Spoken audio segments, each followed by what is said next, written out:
Well, good morning everybody and welcome to a brand new season of the Whilton Mill Kart Club Championships. It's great to be back here at Whilton Mill for round one of this new season. My name is Andrew Mather from Double Dash Motorsport Media, commentary providers for your Alpha live stream and the whole season once again here at WMKC. As I say, start of a new season. We're on the international layout today. 1.2 kilometres, 13 turns, 23 feet of elevation. A circuit well known to regular viewers here on Alpha Live. And track conditions pretty much perfect for this time of year. A few clouds in the sky, no rain forecast. It's quite cool and a light breeze blowing across the circuit. But for April, you're always hoping that it's not wet. It's not wet at all. It's going to be some good racing here today at Whilton Mill. To our new viewers, maybe your first time here, thank you for joining us. The format of the day will follow as such. We've got 8 classes racing here today, 260 drivers across those 8 heats, and everyone will have 3 heats and at least 1 final. The only class which is a little bit different is Honda Cadet, because the sheer number of Honda Cadets means that we will have a B final in that one as well. But we will start with our Honda Cadets, followed by IAME Cadets. Those are 2 cadet classes. X30 Minis, then Mini Max. Here again, Junior Max and X30 Junior. And then 2 senior classes here today. Great to see not only the X30 Seniors, but also the Senior Rotax Max class in good numbers here today. So that'll be your rotation throughout the heats. The first set of heats kicking off shortly, taking us up to about 11:35. Then heat 2 before the lunch break, following into heat 3, start of the afternoon, and then our finals. You can get involved here on the Alpha live stream in the comments. You can see a good number of you already ready and waiting for this new season to kick off. Good morning to you all. And if you haven't done so already, please press that like button that you'll find at the bottom of your screen. And if you'd also please consider subscribing to Alpha Live, continuing to support both them and the championship here at Whilton Mill Kart Club. That would be absolutely fantastic. And last but not least as well, of course, share the stream out on your various social medias. Let people know that we're racing here today. So practices pretty much have been completed. I've just seen that the X30 Senior session is out there at the moment. Don't worry, not missing any of the action at the moment. As I say, we will be kicking off with Honda Cadet first. Each of the heats will be 8 minutes plus 1 lap, and those finals will be 12 minutes plus 1 lap, including that B final for the Honda Cadets, where there will be a promotion from effectively a repechage race to give drivers the opportunity to get into that A final.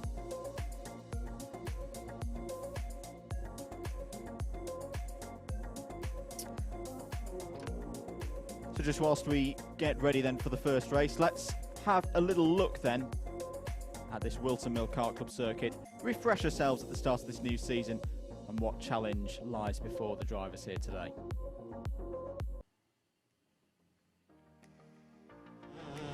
Welcome to Whilton Mill, a beautiful circuit situated in the countryside of Northamptonshire. Let's take a lap around this circuit. We start the lap off with Oblivion and Crook, the fastest part of the circuit where it's pretty much flat out if you're brave enough.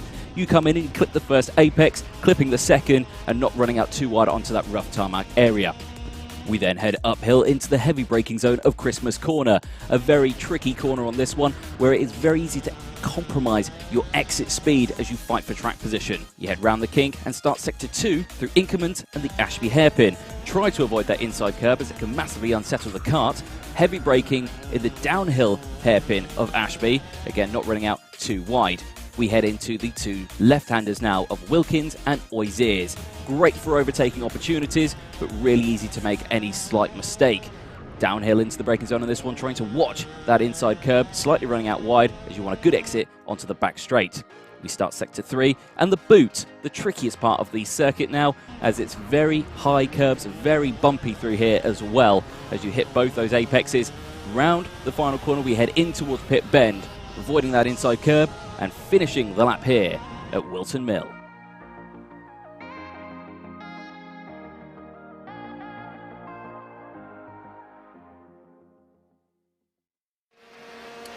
Thank you very much, DJ. Senior Max practice out at the moment, so that's what you're watching going around, so don't worry, you're not missing any competitive action. Let's say hello to a few people in the comments. Good morning to Natalie Frick, who's cheering on the Jackdex Racing team. Hello to Josh Selway Racing, who's cheering on Noah Hadley at the start of this new season. Reckons he's got a good shot at the Junior Max Championship. So really good to see some good numbers in the rotax classes here today. Very much looking forward to that.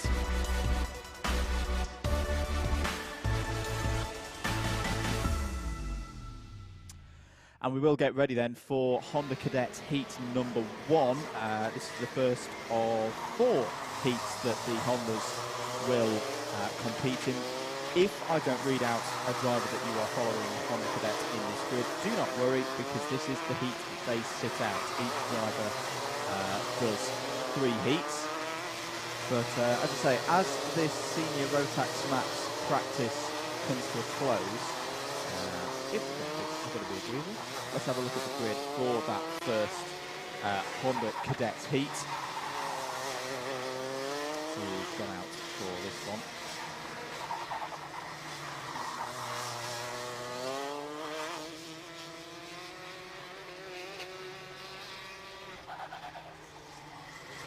Apologies, I think we're having a couple of technical issues there. Let's go back to the comments. Good morning to Brett Beard, who's watching from the United States of America. Great to have a global audience here on the Alpha Live channel. Checkered flag is out for the Senior Max practice. So I think now we should be ready to go into our first race of the day, which will be Heat 1 for Honda Cadet.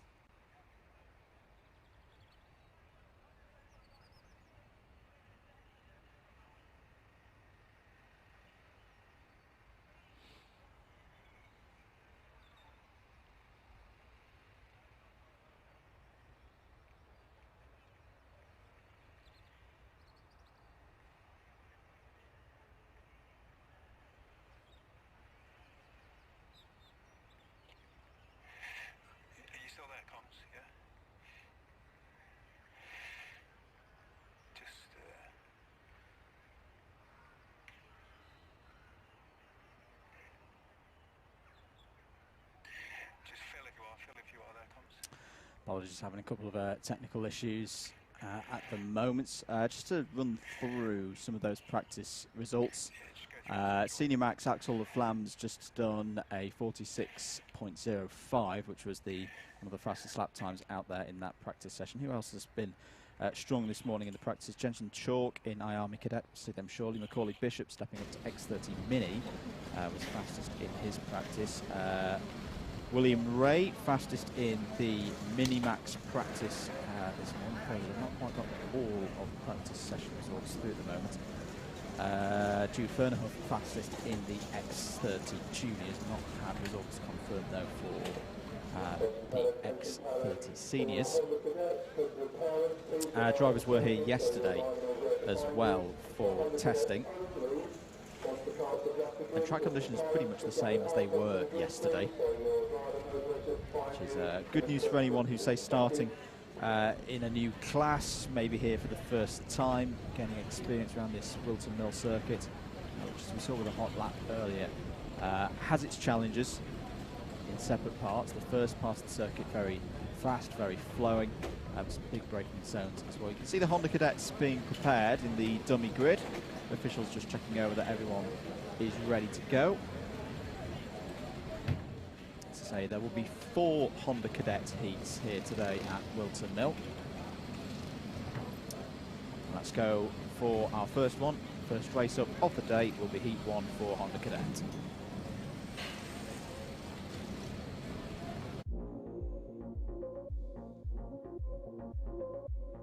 So the grid then for the first race of the year here at Whilton Mill Kart Club. Lucy Whilton has pole position for this one. Jack Price alongside on the front row. Callum Wilson and Oliver Gibson will start their seasons from row 2. Max Fallon and Adam Hill starts from row number 3. Zach Champney and Oliver Meek go from row number 4. Noah McNicholas and Mayan Patel back for another season wrap out the top 10. Joshua Smith and Theo Champney are 11th and 12th on the grid. Into the midfield, Bobby Pete and Oliver Majewski are on row 7. Sebastiano Tuzio and Isaac Parkinson are on row 8. Hayden Gray and Joshua Jarvis start on row number 9. Riley Till and Victor Hansen have work to do from row 10. Emily Cooper and Kieran Stewart are on row 11. Finley Lyons and Jake Schulz are on row 12. Luca Holmes Balak and Amin Sharan are going from row 13 in this one. Jensen Walker and Logan Giles are on row 14. Alexander Reed and Charlie Wolfett wrap out the top 30. And then Jensen Walker and Connor J. Winfield start 31st and 32nd. So the format for these heats, for anyone new or just needing a bit of a reminder at the start of the season on an early Sunday morning, each driver will start a race from the front, the middle and the back in terms of their grids. So these grids randomly generated, but everyone has the same average position. That is with an asterisk though, especially for a class such as Honda Cadets, because anyone on a novice plate, so a new driver on their novice plates, which you'll see denoted by the different colours on the number boards in the kart, they start from the back of the field, but in effectively the same format that from the novices you'll have a novice start from the front of their little bit of the class, one from the middle, one from the back. Standing starts as well for Honda Cadets. I'll wait to see them come out on circuit, and I always like to start with Honda Cadet. It is one of my favourite classes. The racing is always very, very competitive and a great place for drivers to learn their racecraft at such a young age. Keep your comments coming in. Hello to Steve Wild, who says, come on Finn Leslie, Carl Cooper as well, cheering on Emily Cooper, and Sam McNamara as well, who's cheering on Bobby Pete. And drivers pretty much wherever they are in the field in this heat on the grid will be looking for a nice steady start to the season. Hello to the Kart Bandit. My goodness, the Kart Bandit is amongst us, who wants a couple of championship predictions. I don't know. Well, I do know, but I fear, because my commentary curse is very powerful at the moment. It's had a couple of run-outs so far this month. I think it's been waiting over the winter, and it's been brewed to a very, very high strength, shall we say. Looking through this field, some of our returning drivers, I think, have got good chances. Joshua Bajembi was strong last season. Expecting him to have another strong run. Look out for him, Mayan Patel as well. But it's always the way with this class. It is wide open and yeah, very, very hard to predict.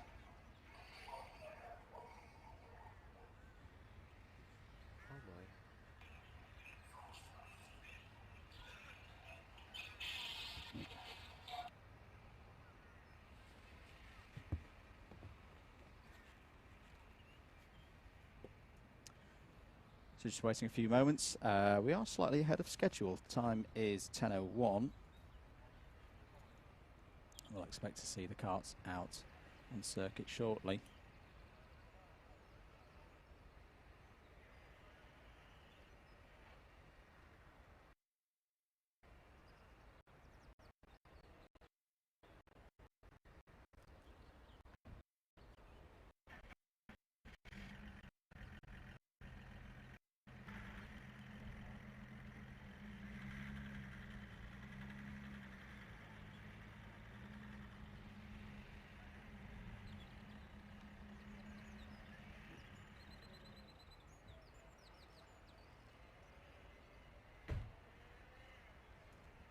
Keep your comments coming in on the stream. We will have racing underway shortly here at Whilton Mill.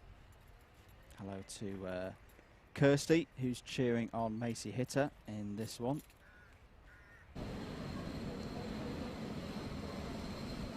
I've already contacted Kirsty. As I said, we were running ahead of schedule. I think we're actually running slightly behind now. I wonder if there may be Kart's being recovered, or was being recovered, ahead of this race with the X30 senior class. Good resources to have, by the way. Results.alphatime.co.uk/WMKC. On there will be a live updating agenda for the day. So if you're wondering, oh, when is certain race out on circuit that I'm following in particular, that's the best place to keep abreast of the situations at the moment. I've got Honda Cadet Heat 1 saying he's going to be heading out at 10, so that's still a few minutes away from now.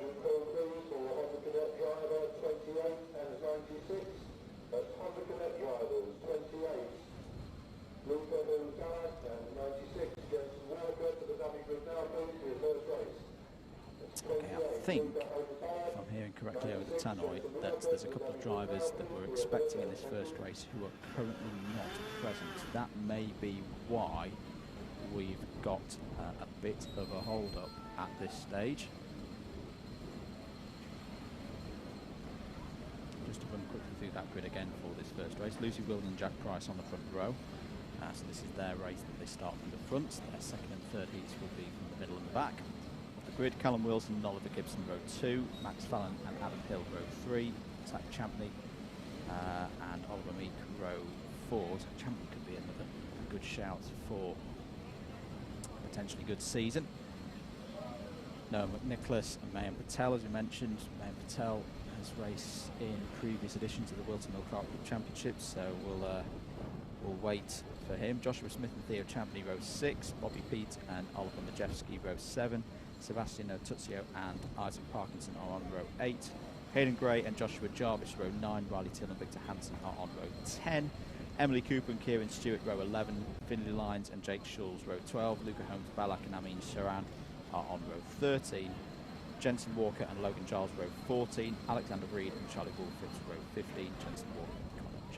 Field. That is your full grid of 32 drivers. Just to mention, in terms of novices, as we say, the novices start the heats from the back of the field per standard procedures. So your novices are going from 20th down. So Victor Hansen and Emily Cooper are on the effective novice front row for this one. And we wish them all the best of luck, those drivers taking part and want to move off from their novice plates, whether it be at the end of the season, or we have seen drivers move off novice plates midway through the season with particularly strong performances. Wind getting up a little bit here at Whilton Mill. Depending on the direction of the wind, it can make some of the braking zones a bit tricky, particularly downhill into Ashby Hairpin. Gravity already working against you, trying to push you on and wide of the apex. If there's a bit of a tailwind as well, that can make braking for that corner very, very tricky indeed, especially for some of the faster classes and drivers maybe a little bit taller than the cadets. So watch out for that when we get on to our seniors later. If you're just joining us and you're wondering what the rotation order for today is, fairly straightforward. Regular viewers will be used to this one. So Honda Cadets kicking off first, then IAME Cadets. X30 Minis and Mini Maxes will be following them, then the juniors of the Junior Rotax Max class and the X30 Juniors, and then 2 senior classes. So it's nice and easy today because there's no examples of 2 classes being out at once, as we sometimes have if grids are small, but good grids here today. Really strong grids. Thank you everybody for turning out for your support. So it's 2 cadet classes, 2 mini classes, 2 junior classes and 2 senior classes, and we'll keep that rotation going throughout the course of the day. The only time we will have a little bit of a difference is when we then fit that 4th Honda's heat in. because there's over 34 Honda cadets here today. At last count it was 41.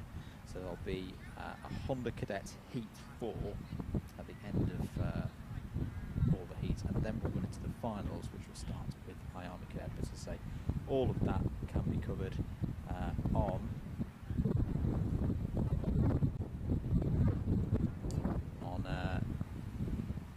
the Alpha Timing system, so results.alphatiming.co.uk/WMKC. I've just had a new order issued to me in terms of when we're set to go, and the new agenda says that 12 minutes past 10 will be the start time for this first race. As we mentioned earlier, 8 minutes plus 1 lap for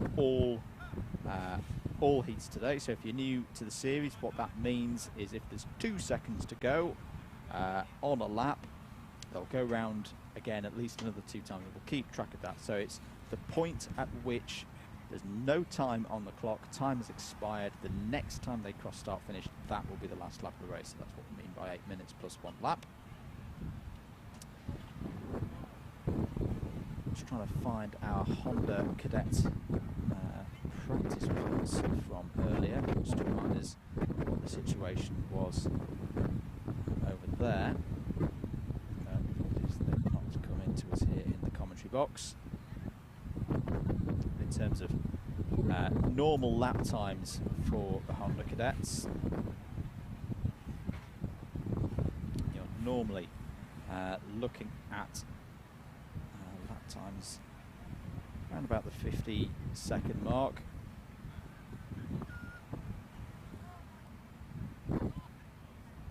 Momentum very much the aim of the game when it comes to Honda Cadet, as not the most power in the world, these karts, and the slipstreams can sometimes be quite big. We have seen before drivers who are at the back of the packs, 4 or 5 kart packs going on to the last lap of the race, can nip through to win if they pull off some good overtakes. So drivers working together, even in this sprint race, will be pretty key.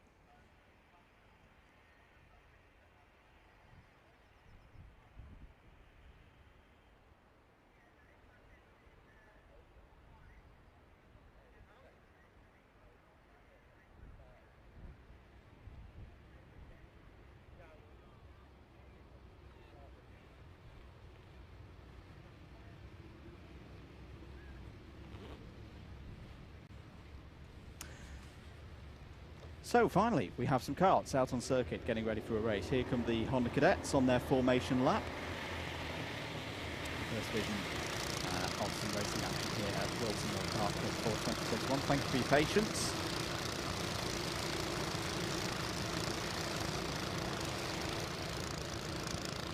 And immediately, there's problems there for, unfortunately, the number 33, who has come to a halt running up to Christmas Corner.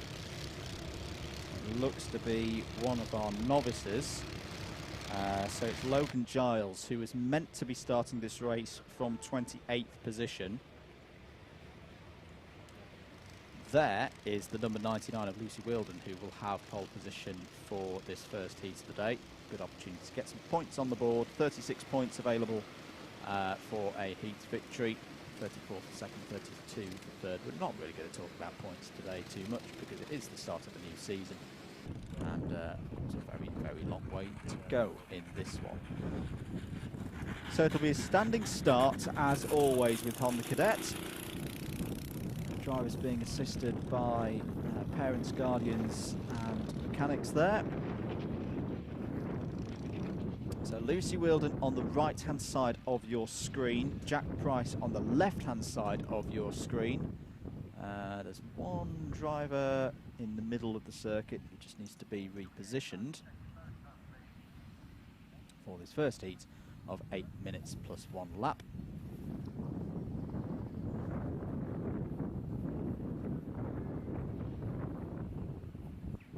Marshall there just holding the field, getting them ready.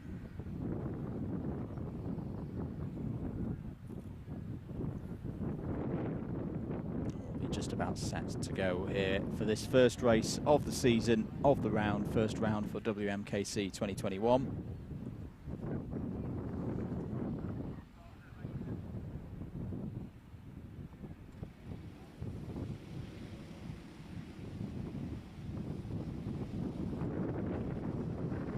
And away we go then for the start of a new season. First race underway. Good start on the front row for P2 there. Jack Price looks to have the lead as they go up. Oh, and there's several karts off straight away down at Oblivion there. 1, 2, 3, 4, 5 karts involved.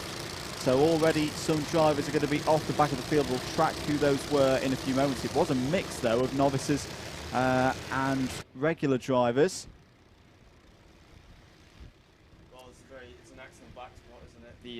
The first corner there, I mean, it's just a concertina effect. It was clear that it was going to happen. Somebody always comes unstuck going into the first corner, and I'm afraid it was quite a lot of cars this time.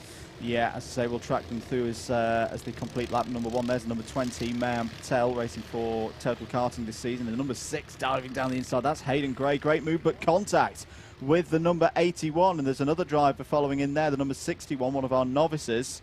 So the 81 of Oliver Gibson, who started in 4th position. I think the stewards are going to have a look at that. They were going 3 wide into the boot. It's not really space for 3 wide there, I'm afraid, so somebody was going to come unstuck, but they continued on their way. End of the first lap then, Jack Price leads from Lucy Whilton by 0.4 of a second. Callum Wilson has held 3rd place. Max Fallon 4, Hayden Gray is up to 5th. Who's made good progress on that first lap? Oliver Majewski's made good progress. Is in 8th place, up 5 positions at the start of the race. Connor Winfield's made good positions as well, 10 places up for the number 88, who was in trouble at the end of that first lap. Looks like Theo Champney, Victor Hansen, Sebastian Tuzio and Joshua Jarvis were all involved. Logan Giles, as we know, had problems on the formation lap, but on the up the inside here, the number 40 and 20, that's Oliver Majewski going past Maciej Patel for 5th place. So lots of position changes early on here, but Majewski, having had a good start, up another 3 positions there on lap 2 into the top 5. Down the inside for 2nd place. Here comes Callum Wilson. Good textbook manoeuvre there. First textbook manoeuvre that we've seen this season into Christmas Corner. That was a good move for 2nd place. Jack Price has quite a difficult task here, because these ones they do not have a lot of horsepower. And the key is to be in the tow to try and get away from the leading pack.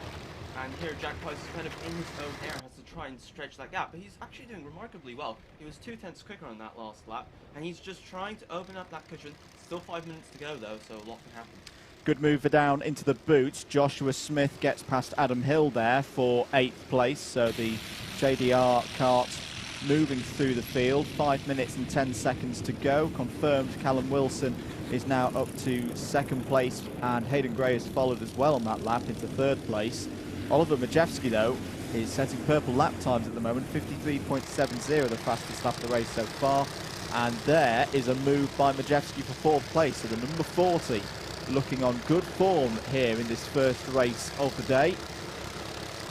Absolutely, he is just pointing out Jack Schultz, the novice, up to 17th. Not often do we see a novice getting up so high in the positions, but I think that's a good show. Oh, just the 11 there having a look, twitching, trying to get small look back there from the, that's the 6th? Yeah, it's the change for 2nd place. Hayden Gray got through past Callum Wilson there. So Hayden Gray moves up to 2nd place. Let's see if Gray can close down Jack Price now. 53.79 for Gray last time around, 54.1 for Jack Price. So that would suggest that he does have the pace to close that gap. Here comes Majewski though. Defending to the inside is Callum Wilson, holds on to 3rd place for now. Absolutely, the 11. He didn't actually look back. Oh, there's been a bit of a coming together there. Right, see it. Is it the 5th place, is it? Yeah, I think that was Lucy Whilton was involved, and there's a couple of more karts off towards the back of the field. One of them is the number 8 of Emily Cooper, who's having a really good race, was up to 13th place, but has unfortunately had to spin there. Yeah, clearly it's first race of the season for some of these guys. Clearly still trying to get their eye in. It's been quite a long break since the last time we were out, so it's obviously that some of the driving standards may have slipped, but these young drivers very quickly will catch up as the racing progresses there. Contact warning for the number 10, which is Joshua Smith. May have been one of the karts involved in the incident up at Christmas Corner, because Joshua Smith is falling down the order. In fact, there is the number 71, Jack Price, leads, but only by 3/4 of a second, and is being closed in on by Hayden Gray, who took half a second out of the lead of the 71 last time around.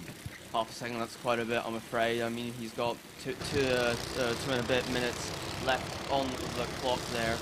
Can Jack keep him off? We'll have to wait and see. With some clever defending, he might do it, but 5 points is quite a bit. There's still quite a while in this race to go in the context of a sprint heat. 2 minutes and 40 seconds. 53 seconds, the fastest lap of the race so far. Back with the battle. This is over 10th place. Charlie Wolfert there in the number 95, the fluorescent yellow kart. Lucy Whilton, who started on pole position just behind and nipping up the inside there, was the number 55 of Theo Champney. So Theo Champney, very quick racer, seen Theo race before. I think was one of the drivers involved in an incident earlier on in the race, because he's out of position but he's got good pace. Right, now this is going to add a tell to the story. We've got the 40 closing in on Hayden Gray now. So not only does Hayden Gray have to look forward, he also has to look behind and not lose that position. So he has to now be a little bit more careful, judge the risk a little bit better. Oh, and Jack Price, I'm afraid he has lost that 2 spots in one corner. I mean, that was going to happen when they're so tightly bunched up, but it's actually now the 40 of Oliver Maciej leading the way. So Maciej, who's been showing this pace through the whole race, is now out front. Can he keep that position? Confirmed on your timing. Oliver Maciej, number 40, leads at the end of lap number 7. Hayden Gray, 2nd place. Jack Price in 3rd. Jack Price will hope to hold on now to the rear bump, but look at the battle forming up behind him for 4th place. Callum Wilson involved in that in the number 11, but it's Max Fallon who's come to the front of this group in the number 63. Absolutely, a bit of bumping, a bit of pushing there as they try and find that gap. Is there? No, not quite, not the move there. Oh, more pushing and shoving. We'll see how that's going to affect their run down to the next corner. Yeah, it's a tricky one. It's a short run to Wilkins, but you can get an overlap sometimes out of Ashby Hairpin for a move at the inside into the left-hander. Less than a minute to go on the clock. So we'll keep an eye on our leaders. But Oliver Maciej not pulling away at the moment from Hayden Gray. There's the battle for 4th place that we're talking about, and side by side between Patel and Fallon. Fallon will have the lead, so crossing the line, I think they had about 45 seconds on the clock. So there'll be 2 more laps in this one. There's been a move for, in fact, Callum Wilson unfortunately has fallen down to 10th place on that last lap, so lost a stack of positions. So Adam Hill, Oliver Meek, Finlay Lyons. Finlay Lyons, currently the fastest and highest running novice in this race at the moment in P8. That's a fantastic run from Finlay Lyons, who started this race in 23rd. But back with our leaders, Oliver Maciej and Hayden Gray. Could this be the story that we're going to tell throughout the whole day here in Honda Cadet? It's been a very good start from both of these drivers. But they'll go on to the last lap of the race now. Can Oliver Maciej hold on to take the first race of the year? There is a back marker ahead of them. It's Logan Giles in the number 33. We'll see if that affects things. Oh, he's already defending. Has a look.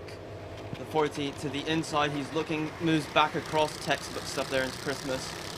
Oh, Hayden Gray, not a very good run out of Christmas, even though he did have the wider line. We've got the back marker. Oh, he's defending. Oh, just getting out of the way. That must have given a bit of a scare there to the 40. Wasn't quite sure what was going to happen, but they've managed to get away through it on this final lap.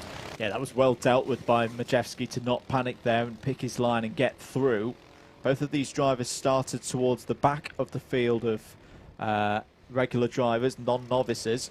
But if Oliver Maciej can just get through these last couple of corners, he's going to take the first victory of a new season here at Whilton Mill Kart Club. A very well pieced together race. Oliver Maciej takes Heat 1 in Honda Cadet. Hayden Gray P2. Jack Price, very good result. Converts that front row into a 3rd place. Mayan Patel scores a 4th place at the end there. Adam Hill, Max Fallon, Oliver Meek and Theo Champney take us down to 8th. Champney with the fastest lap of the race as well, a 53.14 on the last lap. Finley Lines, P9, and top novice. Very good performance there from Finley. Joshua Smith wrapped out the top 10. Callum Wilson was a factor in that, eventually finishes in 11th. Another 2 novices next. Charlie Woolfitz was 12th overall, second novice. Jake Schulz in 13th, third novice. Lucy Weald in 14th, Isaac Parkinson 15th. All those results will be available on results.alphatiming.co.uk/WMKC. Right, well that is race 1 number done for the Honda Cadets. We're going to take a short break, and next up out on circuit will be the first heat for IAME Cadet.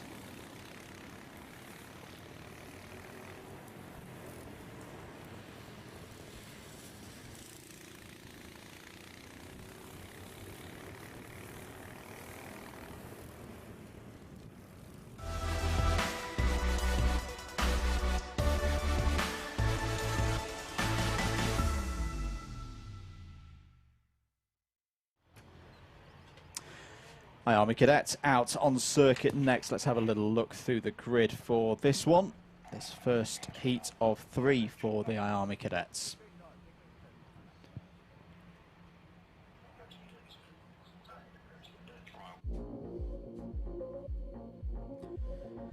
So random grids as always in the heats. Here we go for IAME Cadets. Max Mason and Fred Green are on the front row for this one. Aaron Richardson and Cooper Snedden are on row 2.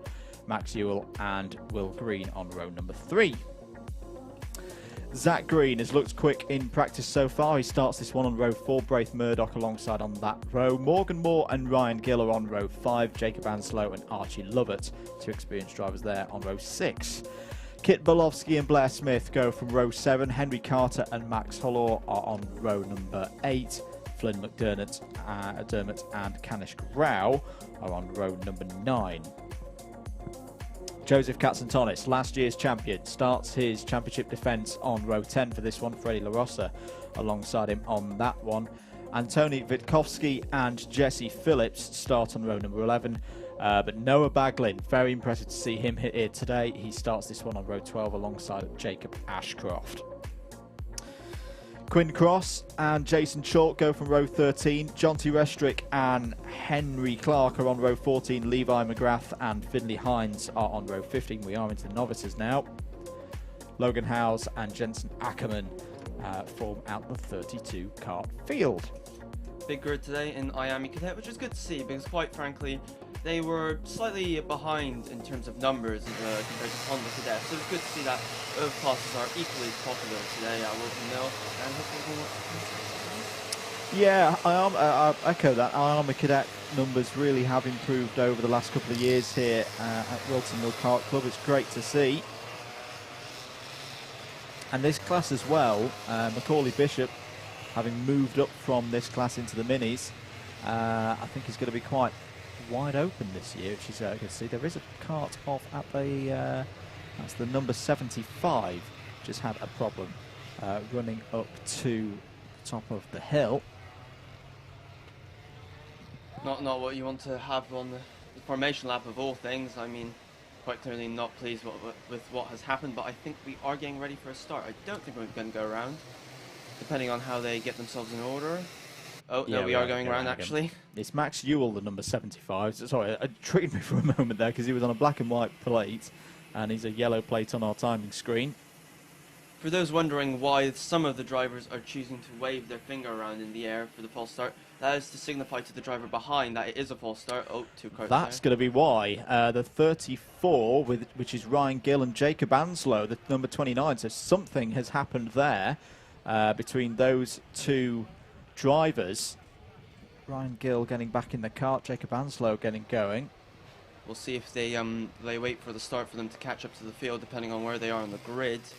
But we'll see how that pans out for them. So you see the field there going through Ozies and onto the back straight. So as I was saying with the fingers, they were just showing their waving their fingers in the air to signify to the driver behind that it was a false start, just in case they didn't notice the flag. That obviously prevents any contacts which are unnecessary on the formation lap. So we're missing the number 71 at the moment. The 71 of Max Mason is meant to be on the front row of the grid. Are we good to go? Yes, we are good to go for 8 minutes plus 1 lap then, as the IAME cadets head into turn 1 for the first time in this one. Yep. Field already strung out a fair bit, just trying to make out the number coming up the hill towards us. It's the number 15 of Fred Green, as the 96 is in trouble on the back straight there. So quite a few karts in trouble at these early stages. I would not like to be that marshal right there, standing right on the racing line. Hopefully they quickly get that kart either taken off the circuit or he restarts, because that is not a very safe place to be standing. And there's more incidents. This time the 67 is involved and the 888, so this is not going the way that we would perhaps want at this stage of the day. But 7 minutes and 10 seconds to go, as down the inside there goes Kit Bolowski in the white suit there, but is instantly overtaken by Joseph Katzentonis. So last year's champion already on the move here, doing very, very nicely indeed. Started a long way down the order and will try and work with these drivers behind him to bridge a gap to the rest of the field. Beautiful move there. He just got the cutback on both of them. That was very well thought out. Wagging his finger there up to this. As another cut. That's the 34. That is. Yeah, that's the kart of Ryan Gill that I think we saw off on the first formation lap. Oh, the 41's off now. That's Antoni Witkowski. So I think you're absolutely right, Maciej. It's start of the season, isn't it? And there's a lot of nerves out there and a few drivers a bit race rusty. Yep, it appears so. Hopefully as the racing progresses today, they'll quickly catch back up. I mean, very talented, all these youngsters out there. But I am surprised to see how many issues we've had so early in the race. Yeah, hopefully it'll calm down across the course of the next 6 minutes. But it's Katzentonis leading by 0.28 of a second rather. Kit Bolowski in second, both of the Greens, Zach and Fred in third and fourth. Down the inside there goes the number 93 of Morgan Moore. Good move that on Max Hallor. That was fifth place. Yep, textbook stuff there. Just got on the brakes as the ATA also goes in for the move there. The 36 not having a very good lap here. He's lost 2 positions in the space of 2 corners. We'll see whether he continues dropping down the field or will he make his way back up. Yeah, plenty of time in this race to go though, of course. Katzentonis and Bolowski at the front of the field though at this stage. There's Zach Green, son of Jamie Green, Audi DTM driver, who we did see a couple of times here racing himself in the senior X30s class. So there you go. Oh, is it going to be a move? Clearly ignoring the order from the 12 there to work together. No, I'm going to lead this race as 95 of Kit Bolowski, and he does so. Obviously now he doesn't have the toe, which is going to disadvantage him for the rest of the 5 minutes. But we'll see how the race progresses. I mean, if he believes he has the pace, then he should go for it, I think. Yeah, of course, these 2 teammates in the PMR squad, so they will definitely want to work together. As another kart off, this time it's the number 71 of Max Mason. So Max Mason, who was in 21st position, that looks like to be on the exit of Christmas Corner, and I think that's a technical issue because driver is looking down on the right hand side. Yep, not very often that you see somebody going off there at Christmas, so most likely it is a technical problem. Contact warning for the number 18, which is Jensen Chalk, who was in 13th place. 4 minutes and 20 seconds to go. So far we've got Kit Bolowski leading, and he pulled 3/10 on that lap, but here we have actually, he's right back on him. We've got the 12, we've got the 95 followed by the 12, and oh, just Zach Green there having a bit of a twitch, thinking about having a look. He is, I believe he's with Strawberry, isn't he? I believe, judging by the graphics on the side of the car, Strawberry driver. As you can see, slightly different lines there, the driver's saying, slightly tighter, slightly wider, trying to get the run.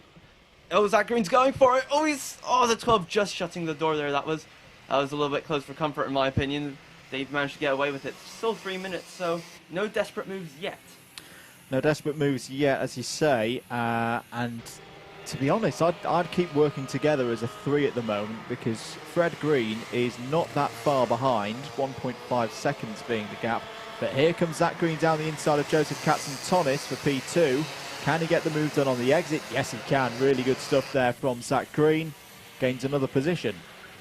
Compared to the 2 drivers around him, Zach Green does not look very comfortable in that car. He's constantly locking his brakes, going into the corners. I think perhaps maybe tyre pressures might be not correctly set up, but he's still pushing that cart round, going very well, but I don't think it's optimum for him. Yeah, a lot of talent, though, in that number 53.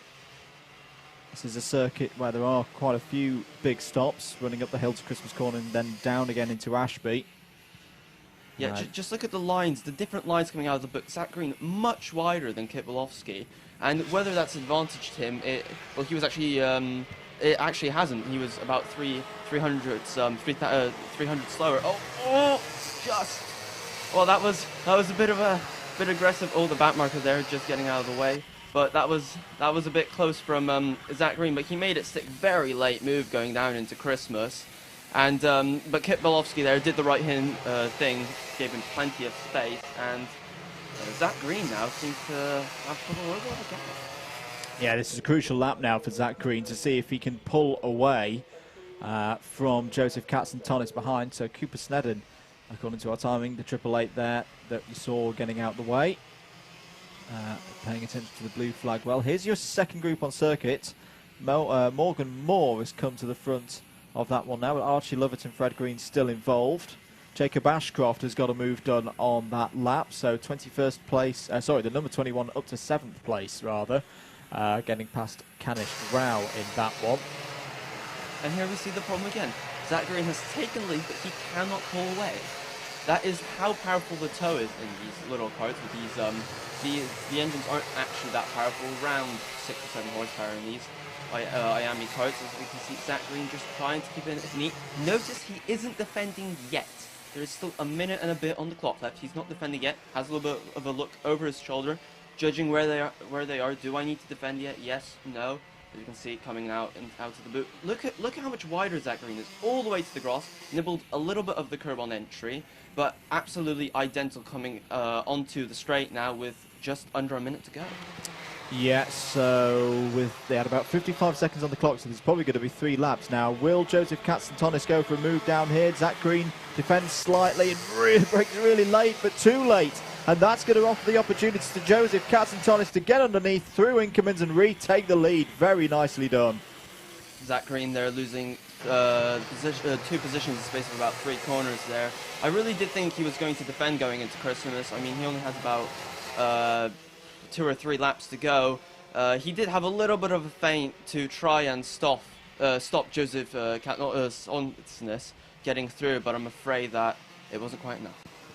No, it wasn't, unfortunately. Top novice at the moment is Logan Howes, the number 55, running in 14th position, just ahead of Jensen Chalk in the number 18. Yeah, there were a few seconds on the clock, so there'll be 2 more racing laps for our IAME cadets here. Katzentonis defending now from Kit Bolofsky. Contact warning for the leader as well. The reigning champion needs to be careful, doesn't want to pick up a penalty at this stage of proceedings. Down into Ashby Corner. There is another back marker just ahead of them, which might be Quinn Cross, I think, in the number 10. Yes, it is. Quinn Cross in 25th position at the moment, one of our novices. Yep, there we've got yellow flags on the start-finish straight. They've all managed to... right, so Zach Green is now looking to the outside to try and get the cut back. 3 different lines going to the boot, bit of contact. Zach Green's not in the right place around the outside. Will he get the move? Yes, he does. Round the outside. Beautiful stuff there as we go into the last lap. Last lap then, really good move from Zach Green. Used that momentum that he had to go around the outside of Kit Bolofsky. Jacob Ashcroft, by the way, is going very quickly. Fastest lap of the race, but Green was wide there as they go through Fine Lady up into Christmas Corner. Good job for Joseph Katzentonis. That may be the crucial moment in this race, because it feels to me as if Zach Green is more defending now than attacking. Down into Ashby. Joseph Katzentonis still in the lead here. Wilkins and Osiers, these 2 tricky left-handers coming up next. But Zach Green's a little bit too far back. Katzentonis defends, though, into Osiers and onto the back straight. Can Zach Green set up a move into the boot? He's looking to the outside again. He's going to have to be brave to stick it out there. But Joseph Katzentonis has defended that really, really well. Still fighting for second place. Joseph Katzentonis starts his championship defence in perfect fashion. A win in Heat 1. Zach Green second, Kit Bolofsky in third. Morgan Moore and Jacob Ashcroft wrap out the top 5. There's an off there. Right after the finish line. Archie Lovett 6th, Fred Green 7th. Canish Grau 8th, Henry Carter 9th, Jesse Phillips wrapping out the top 10, Max Hallor and Flynn McDermott 11th and 12th, Braith Murdoch rather in 13th. Logan Howes wins in novice 14th, Jensen Chalk 15th, Blair Smith and Antonio Witkowski in 16th and 17th, Finley Hines 3rd in novice, Jacob Anslow and Aaron Richardson wrapping out the top 20. Well, a good race there in IAME Cadet. Was a strong class last season and looks to be doing so again. We're going to take another short break here. On the commentary for Whilton Mill Kart Club round number 1, next out on circuit will be the first appearance for X30 Mini.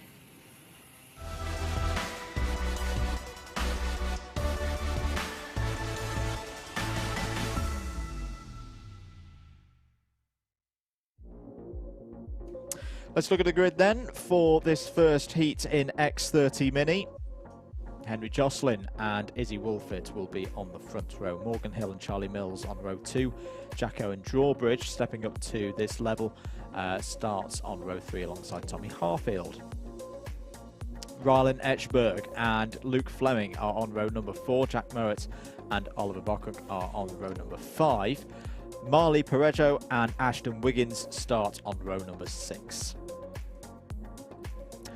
Aidan Hassan, very, very intrigued to see how Aidan Hassan does here today. Starts this one on row 7 alongside Eden Spanswick, Finn Leslie and Jensen Pugh on row 8. Jack Hobson and Riley Bishop start row number 9. Thomas Cucurello Yeomans, who's got some support in the chat, starts this race on row 10 alongside Cian Geraghty, Katie Ashman and Charlie Locker on row 11. Cameron Pratt-Thompson and Macaulay Bishop now stepping up to minis from cadet start on row number 12. Thomas Carter and Lucas Field start on row number 13. Kira Harris and Dylan Gratz are on row 14. Benjamin Rowe and Joshua Jones wrap out the top 30. And that is your grid, so 30 runners in this one. Another really, really strong field to kick things off here, and a very intriguing grid, this X30 Minis. As we say, we've got some good experience in this one, like of Aidan Hassan, who we saw in the in Super 1 Championships last season on Alpha Live. Macaulay Bishop, who for the last couple of seasons has arguably dominated things in IAME Cadet, but now takes this step up to the next level. And you've got the likes of Morgan Hill in there as well, who we've seen in years gone by. Ryan Etchberg. Oh, somebody's gone for a little bit of a spin out the pit lane. Yep, not as I can say from experience, spinning on the formation lap is not the ideal thing to do. As you can see, the drivers there warming up their tyres. Obviously, the a key thing about these different classes is that somebody else right into the tyre barrier. That is hopefully no damage to that Kart. I mean, he seems to be getting moving. The novice there of the 9, which is Izzy Wolfett. But the Kart seems to be okay. The real danger, of course, of spinning a Kart like that is to damage the rear axle, which then becomes bent. And obviously that's your race over. But they seem to have gotten away with it there, happily for their sake, as we get ready for the start here. Absolutely. So it'll be a rolling start once again, 8 minutes plus 1 lap. The drivers to negotiate, and we'll get this one underway. Drivers having a little bit of a check round. I think we are good to go though. Watch for the green flag. There it is. Away we go then in X30 Mini. Clean starts from those at the front of the field. In fact, it's been a very good start.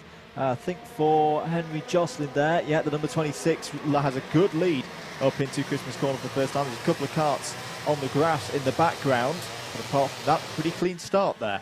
Yep, the mid-pack there getting all bunched up, somebody on the grass even. It was just looking, lots of karts there, having slides and all sorts on the first lap tyres, and not quite yet up to temperature. It'll take a lap or two for them to start getting in their optimum operating window. As the 6 there goes for the move, and he's on Finn Leslie that was, and he's made that stick. And the 57 there, losing third spot I believe to Ashton Wiggins there. And oh, that's the 11 there, friend of Benjamin Rao, unfortunately. We've seen a lot of DNS from these novices, I'm afraid, but I mean that's just the experience you get from running a kart for a while. I'm afraid that's just something that's going to progress. Here comes the number 57, Ashton Wiggins back up the inside. Oh, is he just about held on to that?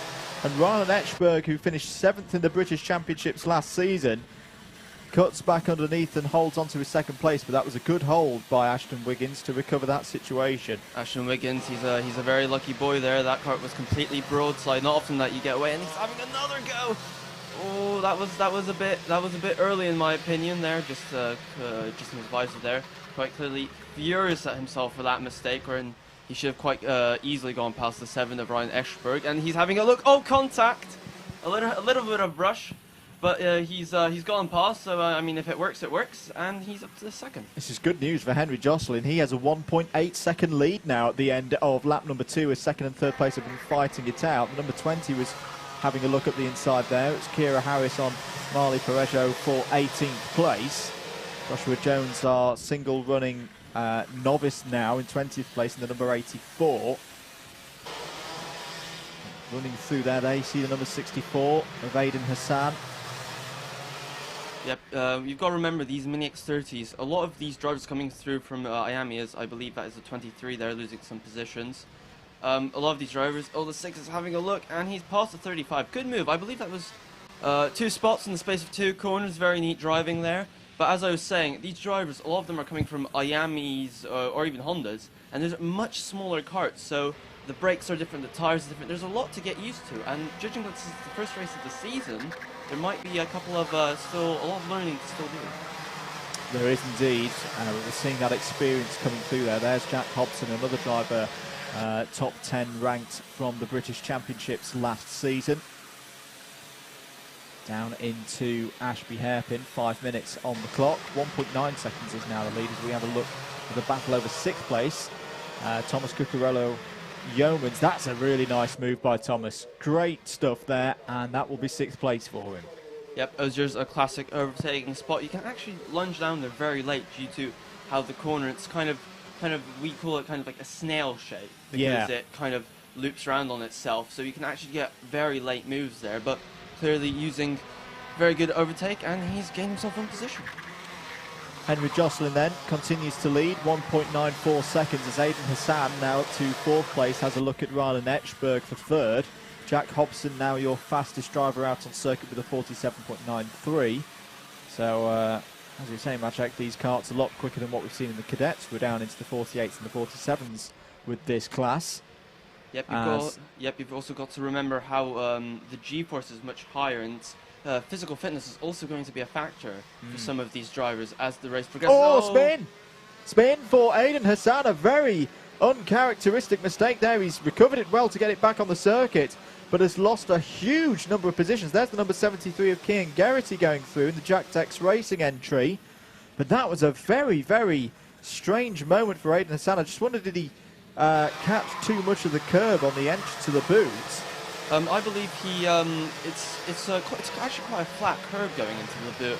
I think he might have just caught it in the wrong way, just upset it while the kart was rotating.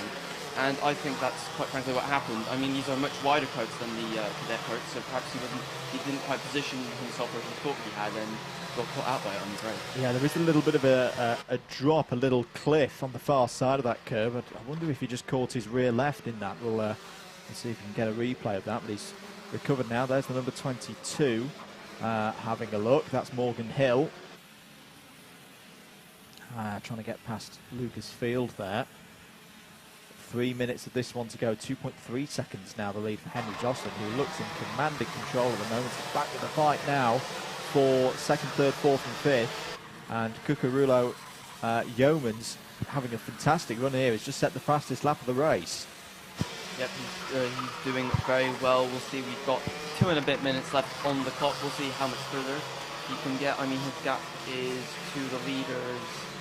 Oh, it's about 2 and a bit seconds, so highly doubt he'll get up to 1st position, but he might still grab third. Might do indeed. Still time for those moves to be made. Coming through the final corner now. Being careful of the track limits there. Don't want to go over that white bold line. 2.5 seconds now the lead. Hobson confirmed is up to 3rd place. He's back with our fight for 2nd place. Ashton Wiggins in the red and white car defends to the inside. Jack Hobson trying to find his way through. Down into Ashby Corner. These drivers seem to be quite content now Didn't know that the chance of catching Henry Jocelyn is gone. Contact between Wiggins and Hobson there. And that was a very, very scary moment. Yep, clearly there was a little bit of a misunderstanding. Is there damage to the 57? I think there is. Something's not right with the handling of that cart now. Yep, clearly a bit of misunderstanding coming out of Ashby, actually. They were all defending, all swapping lines. The contact warning for Jake Hobson. Was he to blame, perhaps? But we'll see. But the 86 has clearly benefited from this. I was suggesting how he wouldn't have enough time to challenge first. I was clearly wrong. I mean, he's got a 3-second gap, so he probably won't make up all that time, but up to second. Yeah, 3.59 seconds is that gap, but Thomas Cucurulo Yeomans, who's an experienced racer, I've watched him race for a good number of years, both here at Whilton Mill and other circuits as well. This seems to be a bit of a step forward for me, for Thomas. It'll be a great start to his season if he can wrap out this second place. There's a fastest lap of the race, by the way, for our former IAME cadet champion, Macaulay Bishop, who's in 18th place at the moment. 33 seconds to go. So there'll be 2 more laps for this field. There's Oliver Bockhock in the number 35. So he's come into this battle. Whilst the other drivers have been fighting away, Oliver Bockhock has got himself past Ryan Etchberg there for 4th place. Yep, we're getting into the closing minutes of this race, so the drivers are going to be defending a little bit harder as Olderson getting back past the 35 there, I believe. Oh, and over the grass, over the curb. Not going to be particularly pleased with that, I don't think, as he loses. Is it going to be 1, 2, not quite 3 positions, but clearly these drivers heading into the last lap of the race, starting to get their elbows out, but this is only the first heat. It is only the first heat. A lot of racing to go. You saw Finn Leslie making a nice overtake there for 7th place. And it does seem as if Ashton Wiggins' kart has recovered. He had a bit of dirt on the tyres with his issues a couple of laps ago, but Henry Jocelyn is going to take a convincing victory here. He's kept his eyes forward, kept himself out of trouble. Just has a couple more corners to go. Here's the fight for 7th place between Leslie and Bockhock. Bockhock going down the inside. This is where he was overtaken 1 lap ago. He's got the move done, P7. But Henry Jocelyn is going to be coming around the final corner any moment now to take a very well-earned victory. There he is. First win of the year in X30 Mini. And Thomas Cucurulo Yeomans in 2nd place. Jack Hobson in 3rd. Ryan Etchberg 4th. Wiggins, Mowat, Bockhock, Leslie Spanswick and Hassan wrapping out the top 10. Morgan Hill just outside it there in 11th. Cameron Pratt-Thompson in 12th. Thomas Carter 13th. Lucas Field in 14th. And the 2 Bishops, Riley Bishop and Macaulay Bishop 15th and 16th. But Macaulay with some very strong pace at the end of that one. Cian Geraghty 17th. Kira Harris, Charlie Mills take us down to 19th. And then our single novice running in that race. In 20th position, the number 84 of Joshua Jones. Well, we'll see the X30 Minis back out again.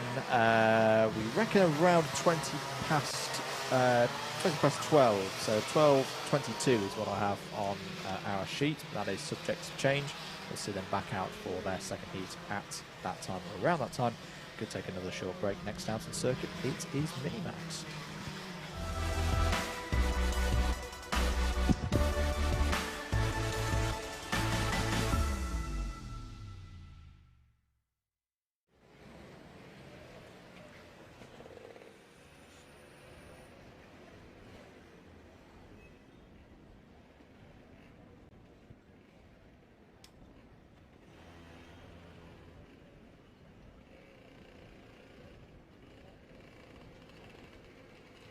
Back here at Whilton Mill Kart Club, it's round 1 of the WMKC Championships for 2021. Thank you for your continued support here on the Alpha live stream. Just a short few moments away from the Minimax heat, which is due to start in less than 60 seconds time. Let's check out some of your comments. Lots of support coming in for Thomas Cucurulo Yeomans after that fantastic 2nd place in the X30 mini heat. Great to see. Hello to Jake as well, who was cheering on Cameron Pratt-Thompson in that last race. Good result for Cameron, P12. And to say, we're getting ready for our mini-max heat. Let's have a look at the grid for this one.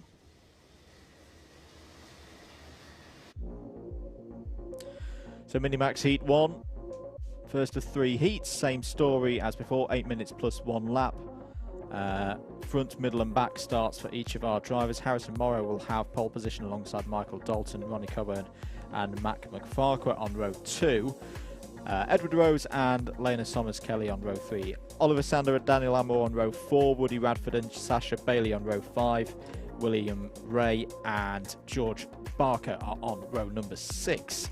Harry Higgs and Damien Barris Haggett are on row 7. Callum Gosh and Kieran Denyer row 8. Oliver Smith and Casey Jones row 9. Emily Ackett and George Ivanov on row 10. 22 karts in the field. Josh Cook and Charlie DeMoncus wrapping out the field. 3 novices in this one, being 20th, 21st and 22nd.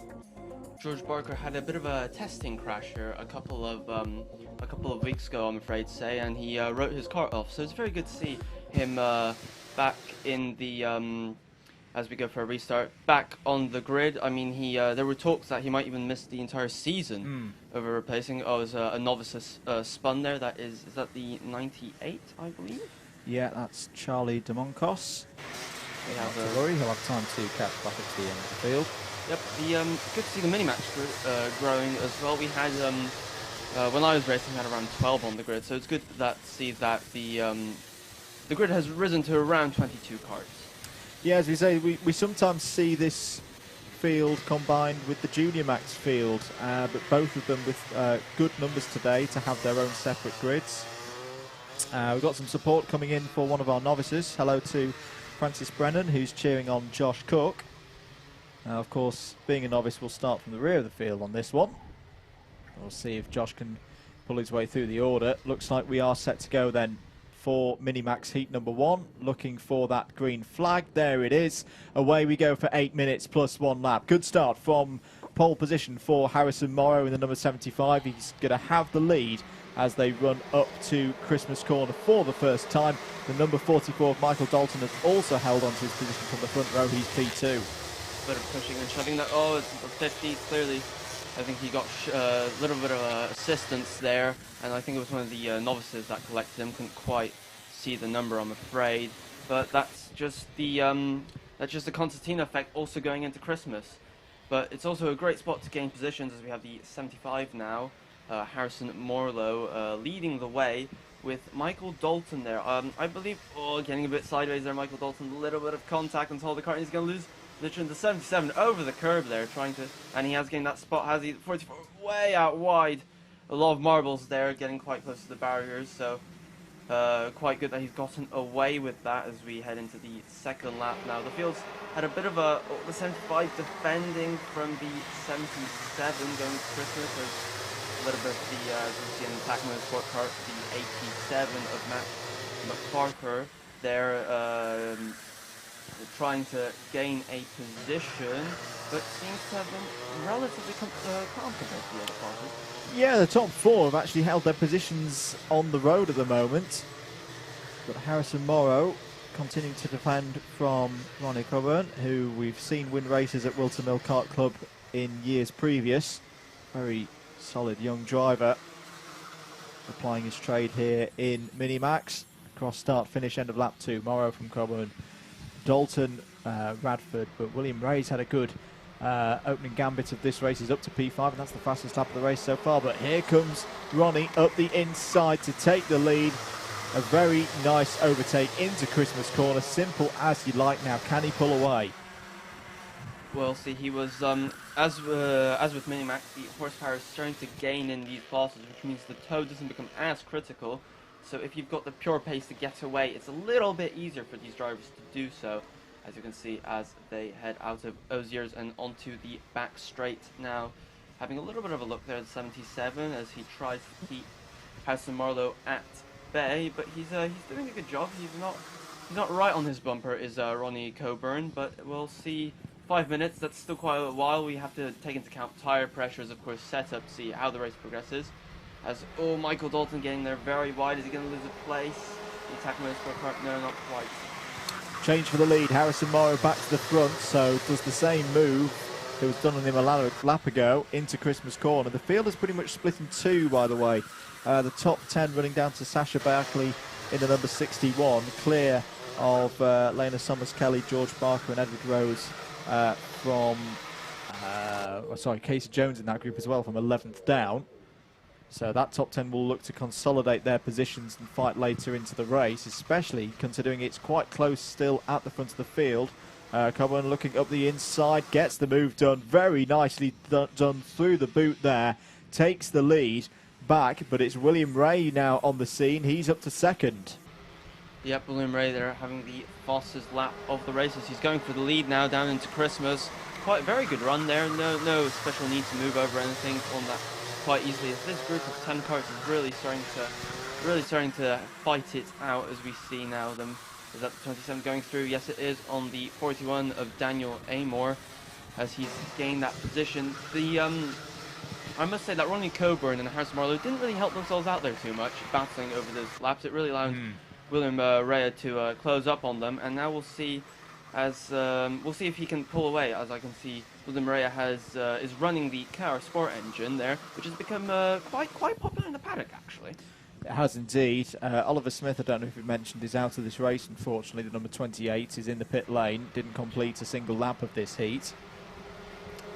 Ray is looking pretty good at the moment. Here comes the number 88 of Callum Gosh up the inside of Michael Dalton. Oh, Potter Pod there. Well saved by Dalton, who I'm going to guess is a Lewis Hamilton fan. Yes. with the helmet there and, of course, the number 44 on his card.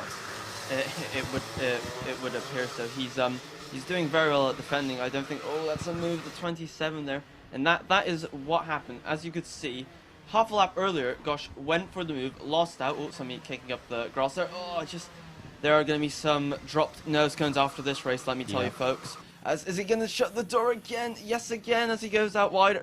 Skippity jump over the curb there for Michael Dalton, who's desperately trying to hang on to that 4th place.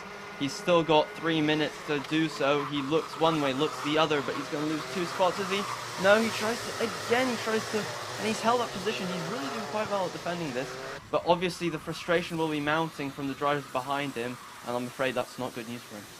Yeah, apologies. I think there's a slight error on our timing that's reading the 27 as the 47, so it's Damien Barris Haggett up the inside now and taking that position away from Michael Dalton. Oh, he's going to lose out more positions here. He's lost out another one. Here comes the number 66 of Woody Radford as well, through in the black suit and the white helmet. Yep. This is always kind of the risk when you do defend at these stages of a sprint race. You encourage more people to close up behind you, and if someone goes through, someone nips through, it's usually followed by a couple more carts. Yep, the 27 there is finally saying, I have had enough. And look, the 27 now has caught up the 75, and that's the 77, I think, with a problem from second place. That's Ronnie Coburn, our leader, and the 45 as well. Harry Higgs, who's running 19th there. But we'll see where Ronnie Coburn is out on the circuit, because he was running second. Yeah, Ronnie Coburn has lost a lot of points there. That's a real shame for the number 77. Promotes Morrow, Barris Haggett, Gosh, Radford, Dalton and Farquhar all back up positions. Daniel Moore, I don't know if you mentioned, has had a contact warning. He's currently in 9th place. Sasha Bagley still running well in 10th place at the back of this group. And now timing confirms that problem for Ronnie Coburn, who does seem to have got going again, though. He has registered over timing in 9th place. Yep, I'm not sure. Perhaps it was a little bit of contact, perhaps, or maybe just a mistake. But he appears to have gathered it back up, and he's running in 9th now. But he was what was he? It was around 3 seconds slower on that last lap. Yeah. So not sure if it's actually a technical issue. We'll keep an eye on it over the next couple of laps. You're looking on your screens at the number 75 of Harrison Morrow. This is the fight over 5th position. Michael Dalton there in the number 44 in the replica Lewis Hamilton helmet in P6. Over start finish, another new fastest lap of the race from William Ray, 47.40. His lead is 3.5 seconds now, and he is gone, well and truly gone, ahead of Damien Barris Haggett. Here comes the number 41 of Daniel Amor down the inside of 2 drivers there. Well, he gets one of them. He's got past Michael Dalton. There was a little bit of contact with Harrison Morrow, but both drivers continue for now. A real driver to watch later as he sets the fastest sector one is Damien Barres-Haggett. He is quite clearly very, very quick, if not as quick as our leader, William Ray, and perhaps even if he wasn't stuck behind that little bit of traffic as they head towards the boot. Now the 41 there, gaining the 75, and oh, yep, the 44, just Michael Dalton gaining that position. He's, I think he's recovered a little bit of composure. Not sure if the tires have cooled down or perhaps he's decided to mount a little bit more of a fight back now. He's gaining his position back from Australia. Yeah, that was a really good move from Michael Dalton. He read that situation perfectly to get back past Harrison Morrow. We are on the last lap of the race. The leader is coming towards Wilkins Corner now, well clear of the rest of the field. You're absolutely right. Damien Barres-Haggett has got some good pace at the end of this race. He's just gone purple in sector number 1. Should have second place sewn up. We're continuing to watch this fight. This is, again, all kind of from 5th place downwards. Number 61 there of Sasha Bagley is involved, with Casey Jones just behind in 9th. But there is the win for William Ray. Dominant ahead of Damien Barres-Haggett there in P2. Callum Gosh will be 3rd. Woody Radford and Daniel Lamore wrap out the top 5. Michael Dalton, Harrison Morrow, Sasha Bagley, Casey Jones and Mac McFarquhar in the top 10. Ronnie Cohen, I'm pretty sure, had some form of issue there because he finishes in 11th. George Barker 12th. Edward Rose in 13th. Emily Ackerts 14th. Lena Sommers-Kelly in 15th. Kieran Denyer in 16th. And top Norris, very good drive there from number 12. Josh Cook in 17th ahead of Charlie DeMoncos and George Ivanov. So as you can remember, ladies and gentlemen, Damien Barres-Haggett was in that scrap, if you remember, for the midfield, and I did hint that there may be some bumper penalties to be applied. Good point, yep. So we'll see if that has more severe repercussions for him in the final. He clearly has winning pace as he set the fastest lap of that race, but we'll see where he lines up for the final. We will do indeed. A couple more heats before that final, of course. We're going to take another short break. Next out on circuit, first appearance of a junior class. It's going to be Junior Max out next.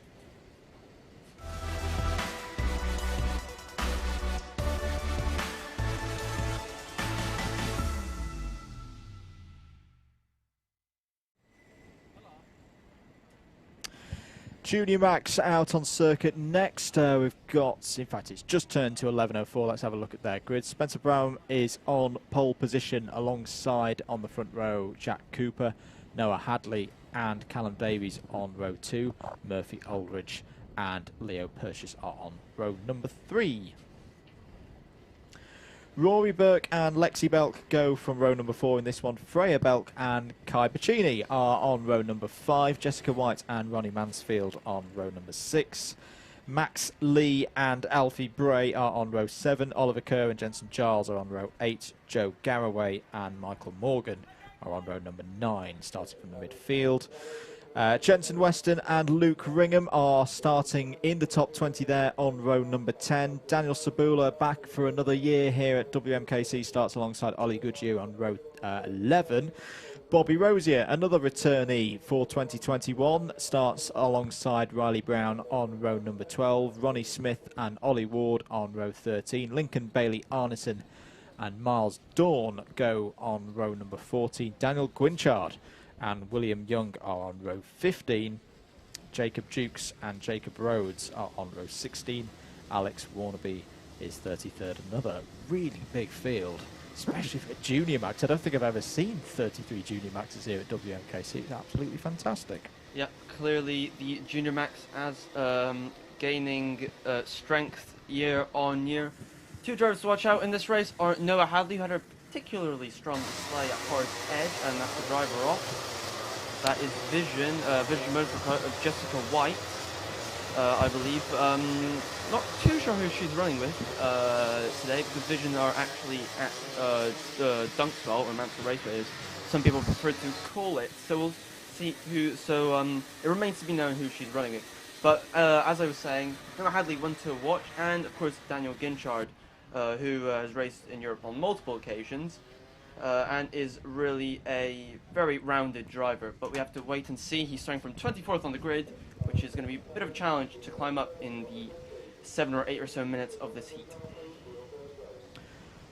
So under starters orders there for the start of this season for Junior Max, the number 77 and 86 will take us away. Good start from the front of the field, 8 minutes plus 1 lap once again for this time. The Junior Max ranks as they head up to Christmas Corner for the first time in the sun, and it's all looking fairly clean at the moment. A bit of jostling towards the back of the field, but as we say, experience levels started to rise as we go through these classes. Another clean start. A Junior Max field going through the first 2 corners without any contact. That's probably going down in the history books. Oh. And just as I say that, commentator's curse, of course, and we have multiple carts off. Yeah, Jessica White is one of them in the 37. The 43 is involved there as well, and the 137 of Ollie Ward.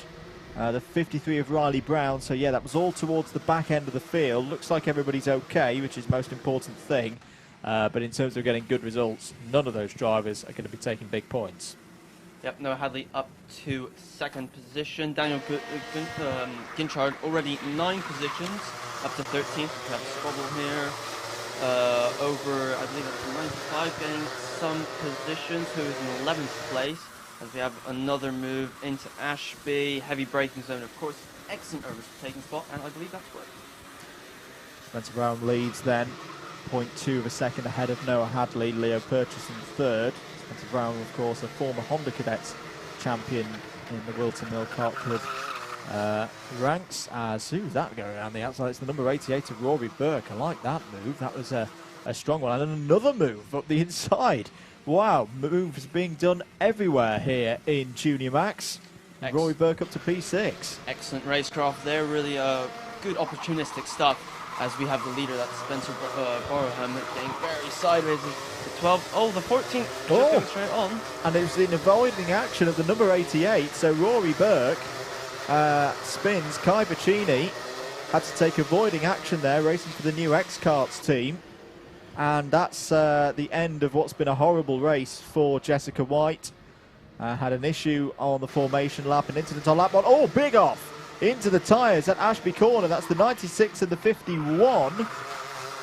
The 51 of Ollie Goodyear, and the 96 still impaled in the wall there. It's Ronnie Smith. So Ronnie Smith is out of this race. I believe the 96 there, I believe we have a bit of a transponder issue there. Yeah. We can't quite see his number. All we can see is his times. But clearly the juniors there are starting to get their elbows out a little bit too much in some circumstances, clearly. As a lot of carts, but now we're watching the 95, is that it? That's the 65, my apologies. Yeah. Spencer Borham and Noah Hadley closing in on him as we go into the boot. Yellow flags being played on quite a lot of parts of the circuit, which won't be helping Noah Hadley finding a overtaking spot for him. As we watch now a DHR car behind the 95, I believe that is, so that would be Jensen Weston there, as a little bit sided there from the 30, but just trying to get our positions. And Daniel Ginchard now up to 8th. Yeah, he's making some very nice progress at this stage of the race. Here's he battle for the lead, and Spencer Brown now trying to defend from Noah Hadley. Yellow flag down at Ashby Corner for the recovery of Ronnie Smith's number 96, so no overtaking allowed in that region of the circuit. Leo Purchase a little bit further behind him. Leo Purchase will be hoping that these two start fighting a little bit prematurely to give him opportunity to close back onto the rear bumper of Noah Hadley. There he is in the number 71. Of interest for our viewers, the leader currently has done a 45.6. We'll wait for Daniel Ginchard to come around, who has done a 45.52. So only a 10th quicker on that lap, but he did gain a position, so not true indication of his pace. Of course, there's somebody going very wide going to the last corner. But Daniel Ginchard just position by position each lap, making it. So yellow flag down at Ashby. Marshall's working hard to repair the tyre barrier. This has been good defence from Spencer Brown at this stage of the race. Nearly 3.5 minutes to go. Fastest lap of the race has gone in. Oh, there's a mechanical flag for Max Lee. So the 12 in 8th place is going to have to come into the pits here. We'll try and see what the issue is with that number 12 running in 8th, or was in 8th. Nope, still in 8th. It looks like Maciej has just been demoted to 7th by Daniel Gwynchard, so 44.92. Great pace from Daniel Gwynchard, as we've come to expect.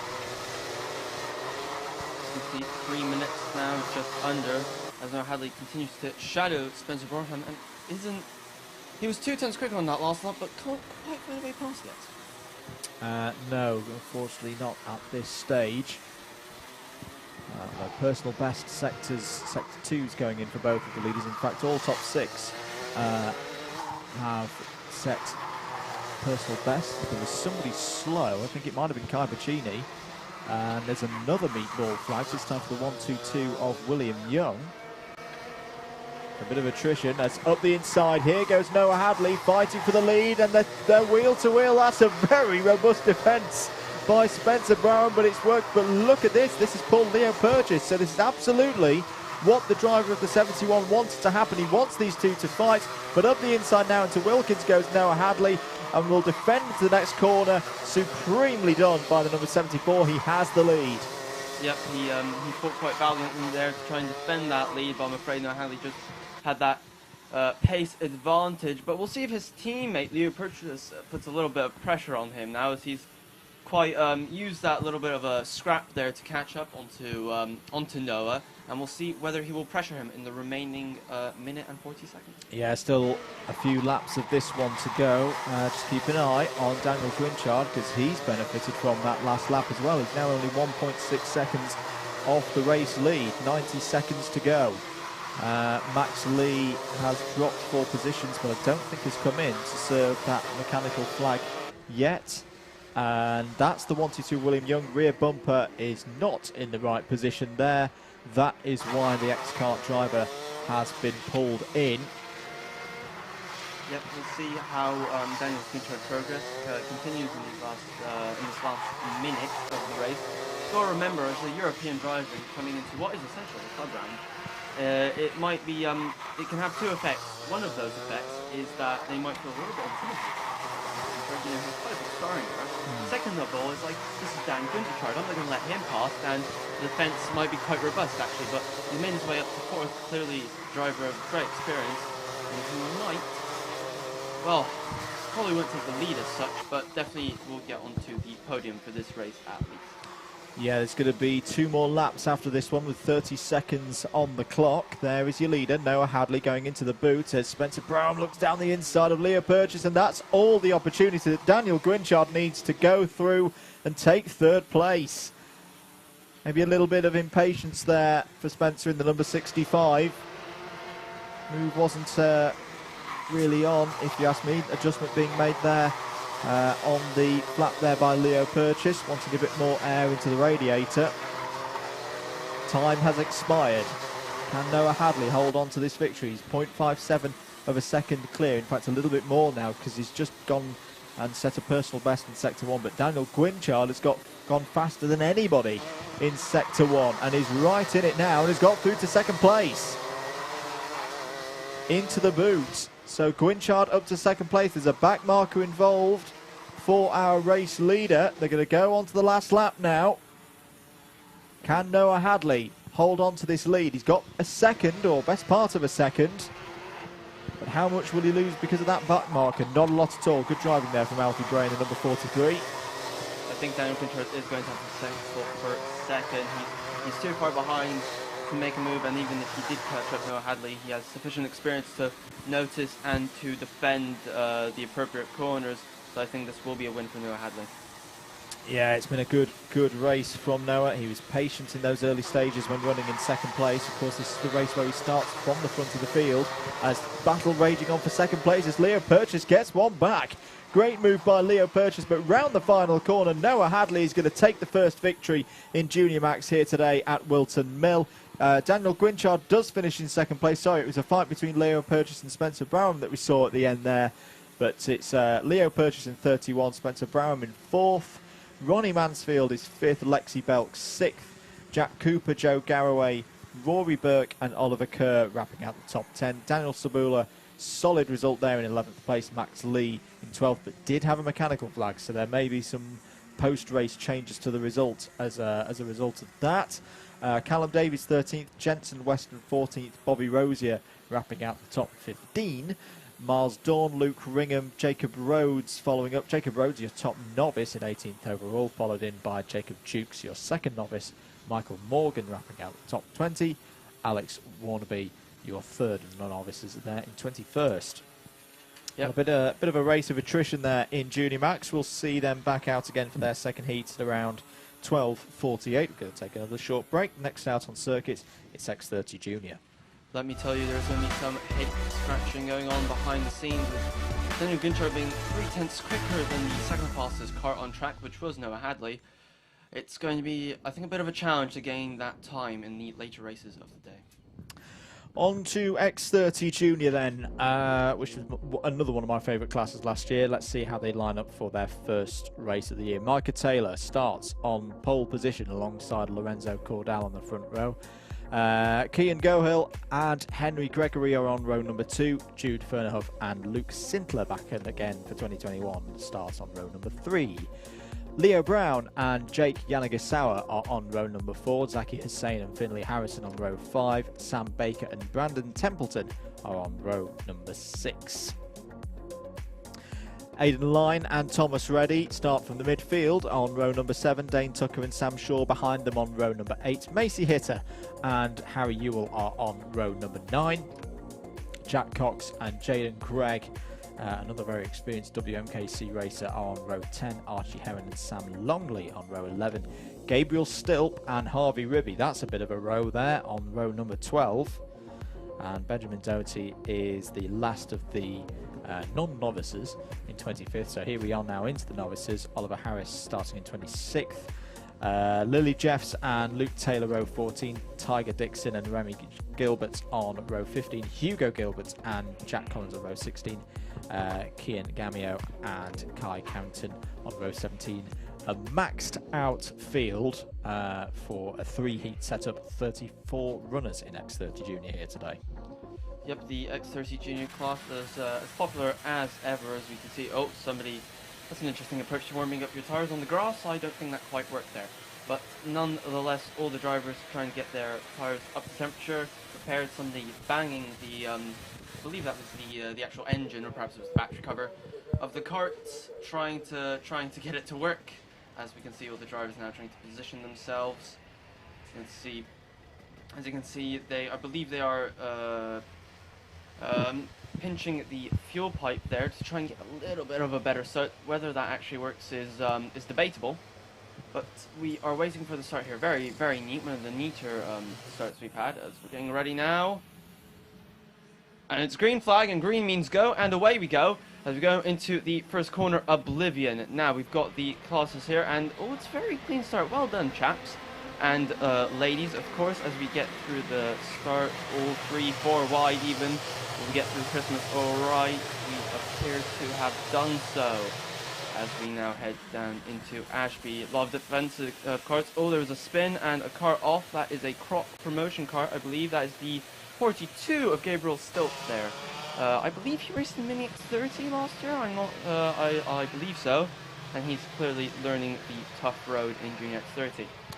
Yeah, he is indeed a former Mini X30. Finished third in the British Championships at that level last season. So a driver taking that step up to the next level. Yep, as we have the field now coming through onto the second lap. A lot of position changes, such as the 58, which has gained 4 positions on that last lap. Already a bit of a gap there between the sisters. Oh, bit of a late move there. Didn't quite work. Oh, sideways, bumping, pushing, you name it, it's happening. On the grass, over the curb. And he's managed to gain that position, but will he lose it? No, defending there. I believe the orange cart there, couldn't quite see the number, I'm afraid, but very good driving. As we have the, is that the 77? Over the grass. The 84 there, Jake Jan Gizbab, they're really losing out there as we have a DHR cart moving. It's just action aplenty, isn't it? Now we have, again, is that the 7? I believe that is the 7 of Sham Shul there, gaining positions. Clearly the mid-pack having a right old tussle here, trying to gain position, but the front 3 at least have calmed down. Yeah, and Sam Shaw, real big hitter in this one. Another, his stat is the number 34, I think, of Jaden Gregg off. Yeah, it is the 34 of Jaden Gregg. So that is not good for Jaden. I was looking forward to seeing if he could come through this field, but unfortunately it looks like he's had some form of technical issue and is out on lap number 2. But no, Sam Shaw, another driver, another top 10 driver from the British Championships last season. Absolutely, as we can see, the 24 there of Brandon Templeton struggling with his car, wrestling with the steering wheel, trying to get some sort of response from it. Seems to me like he's struggling with a little bit of understeer going into the corner there. Clearly not a great setup, or perhaps maybe just a little bit struggling with tire temperature at this stage in the race. There's your leader, number 48 of Micah Taylor in the CRG machine. Lorenzo Cordal in second place, and this is again more improvements from Lorenzo Cordal. He had a very quick rise through the ranks, and he's racing again here in X30 Junior. He's been building up that experience, and it's good to see him back at the front of a field for the first time this season. Jude Fernerhoff is in third place. Another driver stepping up through the ranks. He's been on class podiums before. As here comes the number 72, Luke Sintler, down the inside of Leo Brown for a classic Christmas overtake for P4. Yep, we seem to have calmed down since that first lap now. Everyone's kind of just getting into their groove, just making up positions, using the pace they have. I think that was Gabriel Stolp there, grabbing a position going into Ashby. But now it's a little bit of a case of who has the pace and who does not, as we have still Maciej Taylor leading on the 48 on the CRG chassis, which I must say I haven't seen many CRG chassis being used in Junior X30. I thought personally the Kart promotion car was a much more popular choice, but clearly the CRG car having just as much pace as others. Yes, indeed. Starting to battle over second place, Cordal and Fernhoff. Diving down the inside there, I think that may have been Aidan Lynn, because Aidan Lynn's pace is very good at this stage of the race. Finley Harrison's pace is good as well. So look out for both of those drivers in the 58 and 49 respectively. Who else is on the move out there? I can see Hugo Gilbert has improved to 19th place overall now, but crucially top novice. So number 51 running very nicely. Luke Sintler takes the fastest lap of the race, 4th place, 45.35. Confirmed that Harrison and Lynn both got past Brown on that last lap, so 5th now for Harrison, 6th for Lynn. Leo Brown, thankfully though, is a little bit far away from Brandon Templeton, so he should be able to stick on the rear bumper of the 58 and hold on to 7th place with not too many issues. We can see the 53 now going for a move, classic move going into Ozier's there. We'll see, will he defend? Just takes a little bit of an inside line there, just to tell the 20 there of Lorenzo Cordal, just to, this is, I am quicker than you, please do not overtake me. And he will now attempt to close that gap. He's got 2 minutes and 30 remaining. We'll see what his pace is, but actually the fast lap of the race is being currently held by the Aidan Lynn. Yeah, and I think that's one of the reasons why Fernhoff's made that call. He may be aware that that group of Harrison, Lynn, Brown, and Sintler as well, are all travelling pretty quickly, and if these two don't work together, they could be closed in the latter stages of this race. Absolutely there, as we can see, all very, very neat stuff from these drivers. As you can see there, the 53, they're just trying to pull a little bit of a gap on Lorenzo Cordal there, with Luke Sintler now starting to catch them up, a 10th quicker than both of them on the last lap, but he does hold the record in the first sector, so we'll see, will there be a move? No, they're trying to play the waiting game. We'll see if they can catch the leading driver 48 of Maciej Taylor, but I think that's going to be a bit of a tough challenge. Yeah, Taylor currently 2 seconds clear of the rest of the field with 1 minute and 22 seconds to go. Hopping over the curbs there. Having a little further look down the order, Gabriel Stilp has had a really good comeback drive here He's up to 10th place. It's a contact warning for the number 84 of Jake Yanagisawa. Yep, we've got still Michael Taylor leading, then we've got Farrenlos, Lorenzo Cordal and Luke Sintler in 4th. Followed by a little bit of a gap to Finley Harrison in 5th, and that rounds out our top 5 as now we can see these 3 drivers in really closing in on themselves with around 40 seconds left on the clock. A little bit of defending from the 53 soon. I would be surprised if he didn't with 2 drivers that close to him, because I bet the 20 of Lorenzo Cordal will definitely be thinking of mounting a challenge on the last lap at least. Gabriel Stilp, new fastest lap in 10th place, 45.12. There's been a move in novice. Tiger Dixon is now up to 2nd place in the novice ranks, 21st ahead of Remy Gilbert in 22nd.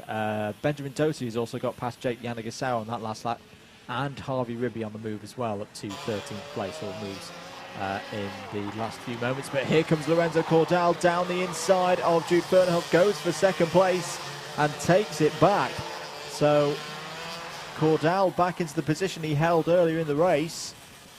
Time has expired, so the next time the leader goes over start finish, that will start the final lap for themselves and everybody else.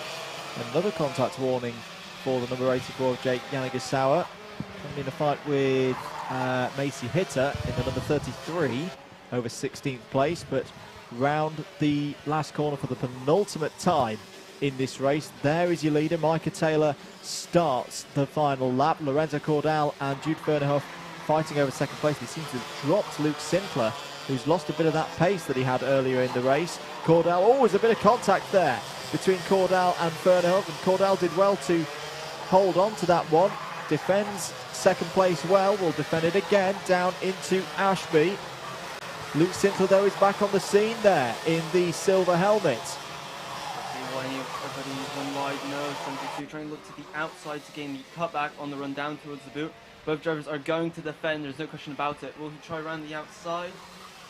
He will, but just to set up going into the last corner, as we now have the winner there on the CRG kart, Michael Taylor taking the win, and a bit wide there, and no, Luke Sintler did not quite manage to take that 3rd place. So Micah Taylor takes the first race victory in X30 Junior here today at Whilton Mill, convincingly as well by 3.35 seconds. Lorenzo Cordal in 2nd, Jude Fernhoff in 3rd, Luke Sintler 4th, Aidan Lynn, good drive through the field to 5th place there, Finley Harrison in 6th, Leo Brown, Brandon Templeton, Gabriel Stilp and Henry Gregory wrap out the top 10. Sam Shaw 11th, Harvey Ribby 12th, Kian Gohill 13th, Benjamin Doty and Dane Tucker take us down to 15th.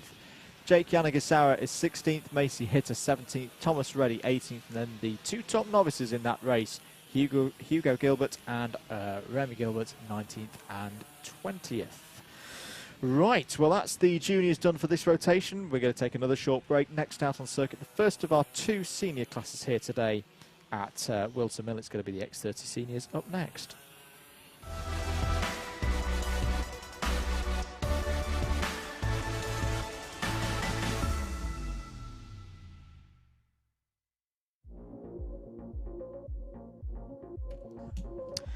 Let's have a look at the grid then for this first heat for our X30 seniors. Lucas Ellingham steps up to senior this season and starts this one from pole position. Nathan Amos alongside on the front row. Oliver Henwood and Alex Moody are on row number 2. Harry Torpey starts on row 3 alongside Thomas Fleming. Daniel Hackett and Archie Forber on row number 4. Ellis Bourchier, another driver stepping up to seniors this season, starts his senior experience in WMKC on row 5 alongside Klaus Kuika. James Otto and Curtis Louis are on row number 6. Mick Banner and Scott Smith are on row number 7. Roy Johnson and Martin Auger are on row number 8. Brandon Matchell and Caleb Burbage are on row number 9. Sam Heading and Jordan Brown will be looking to move up through the field from row 10. Jack Davis and Thomas Massarella are on row 11. Alex Doddington and Benjamin Southgate are on row number 12.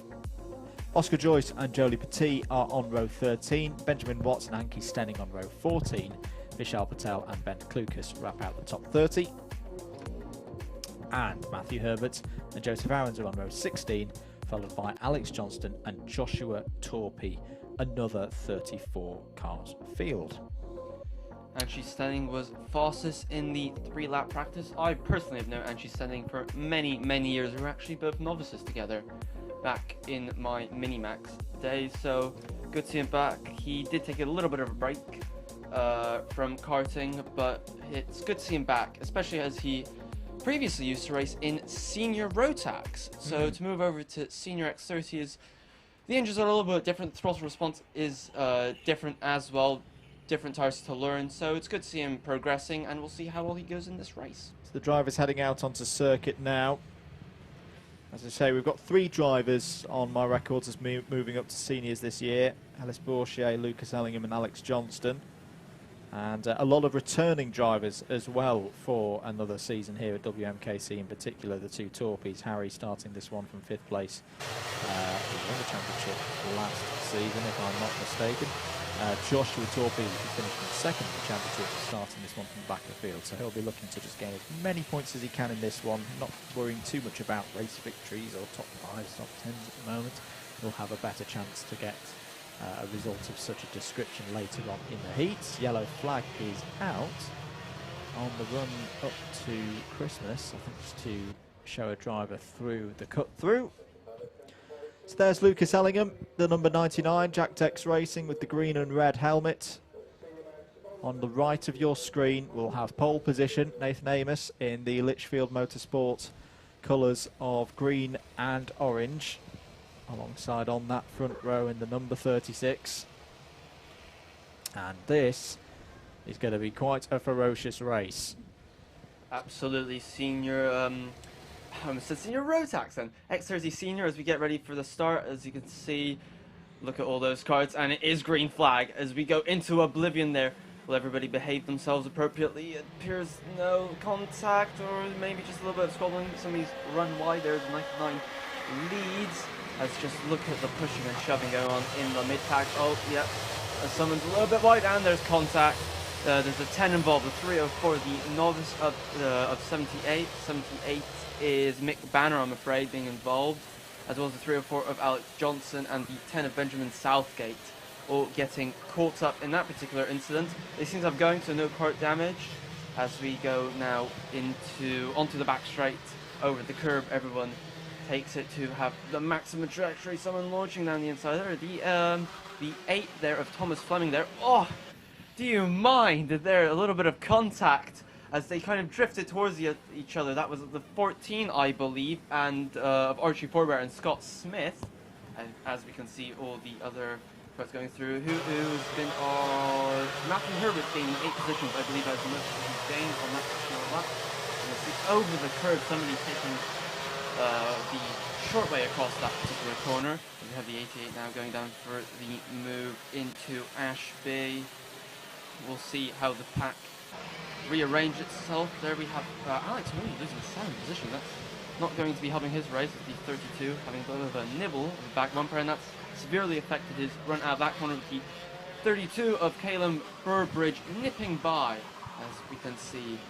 Now, we've still got Lewis Ellington leading, Thomas Fleming in 2nd, and in 3rd place with the fastest lap is not too sure who that is. I think it might be Harry Torpey, who started up towards the end of the field. He's currently got a bit of a transponder issue. We'll get a shot on Torpey in a moment. Yes, it is. It might be Joshua then. In fact, which one of them? I'm trying to remember now. Which one of them starts we towards appear the to back have of the a field? little bit of a transponder issue again. You can see the lap times, but you cannot see the name or the number. So your guess is as good as our folks. As we now continue with the 44 there and the 37, Scott Smith. Giving a little bit of a push, a little bit of braille driving there from Scott Smith. Just telling the 44 there that he is there as we head now onto, as you can see, quite a long line of carts there with 49. Oh, someone's lost their side pod.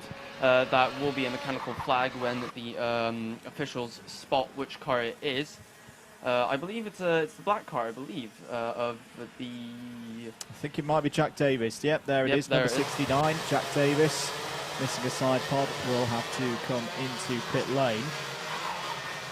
As you can see, plenty of brave moves going down to increments. These are, of course, they're all on brand new tires, these drivers, and they are taking it flat. So brave moves, as we now have the 73 there of Harry Trophy flexing that chassis properly on 3 wheels, that kart going into the boot. So handling well, depends how, of course, how Harry likes his kart. So he might be pleased or displeased with that particular handling characteristic. I'm going to punt for something here. I think Torpy's have got their transponders on the wrong way round, because Harry Torpy, number 73, we got a good shot of there. He's definitely up in second place, whereas I can't see Joshua Torpy on our timing screen to talk. But knowing Joshua and how he tends to race through the field, having started at the back, he would normally be about 14th by now. So I may be completely wrong, but that's where I think what I think is happening there. Obviously, both of them went out of the same team. Contacts warning for number 80, which is Jordan Brown, currently in 8th place. Here we're having a look at the fight over 6th place. Looks like Scott Smith has got past Archie Forber, as there's an unhappy driver there. That was a walking, I believe that was in a direction to maybe gesticulate at somebody. That was the a Pro Drive kart. There is the 23. That looks like a strange place to go off for contact, so I think it might be a mechanical problem. Quite. It's Joseph Aarons. It's Joseph Aarons who's off the road there. Couldn't see if the chain was off or what the particular problem was, as we now have the 58 closing in on the 36 of Nathan Amos, which is not that much slower actually than the 58 of Ellis Rocher. But we'll see how this particular battle develops. They're actually catching the 8 of Thomas Fleming, who is actually 2/10 quicker than this particular group that's following them. So mechanical flag still out for Jack Davis, who is missing at least one side pod, as down the inside goes Nathan Amos for 3rd place, gets past Thomas Fleming there.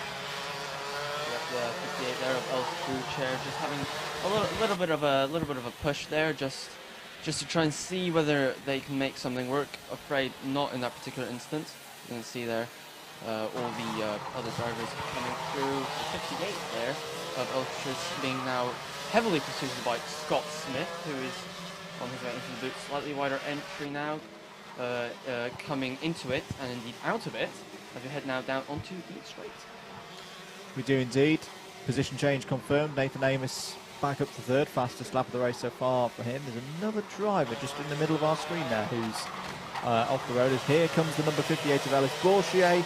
Another really good move, and good to see a couple of our new seniors having very, very strong runs here in the first X30 senior race of the year for WMKC. Sam Heading has got past Roy Johnson on that last lap. The number 57 now up to 9th place. Vishal Patel is also on the move. Number 95 is up to 15th place ahead of Brandon Matchell. Brandon, not a slow driver indeed. This is arguably the strongest field of the day here at WMKC today. Bourchier confirmed up to 4th place past Fleming. Yep, we've got the fastest lap of the race now from Sam Heading.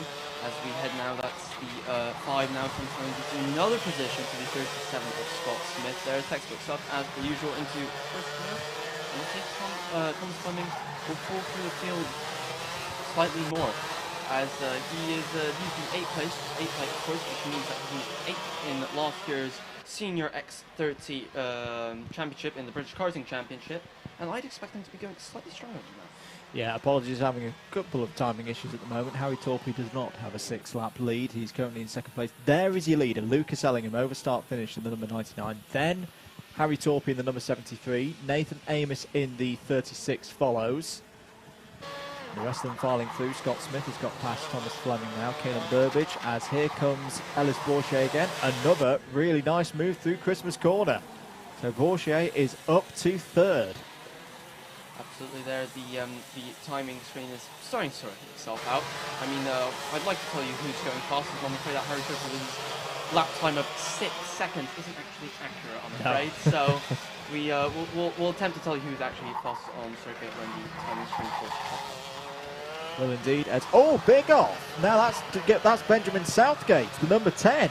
As a long way off circuit. Now I wonder, is that a mechanical failure? Because I have seen this before. Normally, when something like a throttle gets stuck open to end up that far up the bank, thank goodness they haven't cut the grass in a while. Yep, there clearly, it seems, he was looking at the pedals and he didn't seem to be particularly outraged at anything, so I would say that it was a mechanical failure of some sort, brake failure, but most likely you're absolutely right that it was probably throttle sticking wide open there, and there isn't really much you can do in that situation. Well, thankfully, Benjamin seems absolutely okay, which is the most important thing, but yeah, that's work for the team to do to get that kart working again for the rest of today's events. Another 2 heats to come before the final. We're on to the last lap though. Lucas Ellingham, can he get his first win in X30 Senior here at WMKC at the first time of asking? He's got a 3.18 second lead. Here's the battle for second place, and Scott Smith's looking to the outside now under 37, trying to go round the outside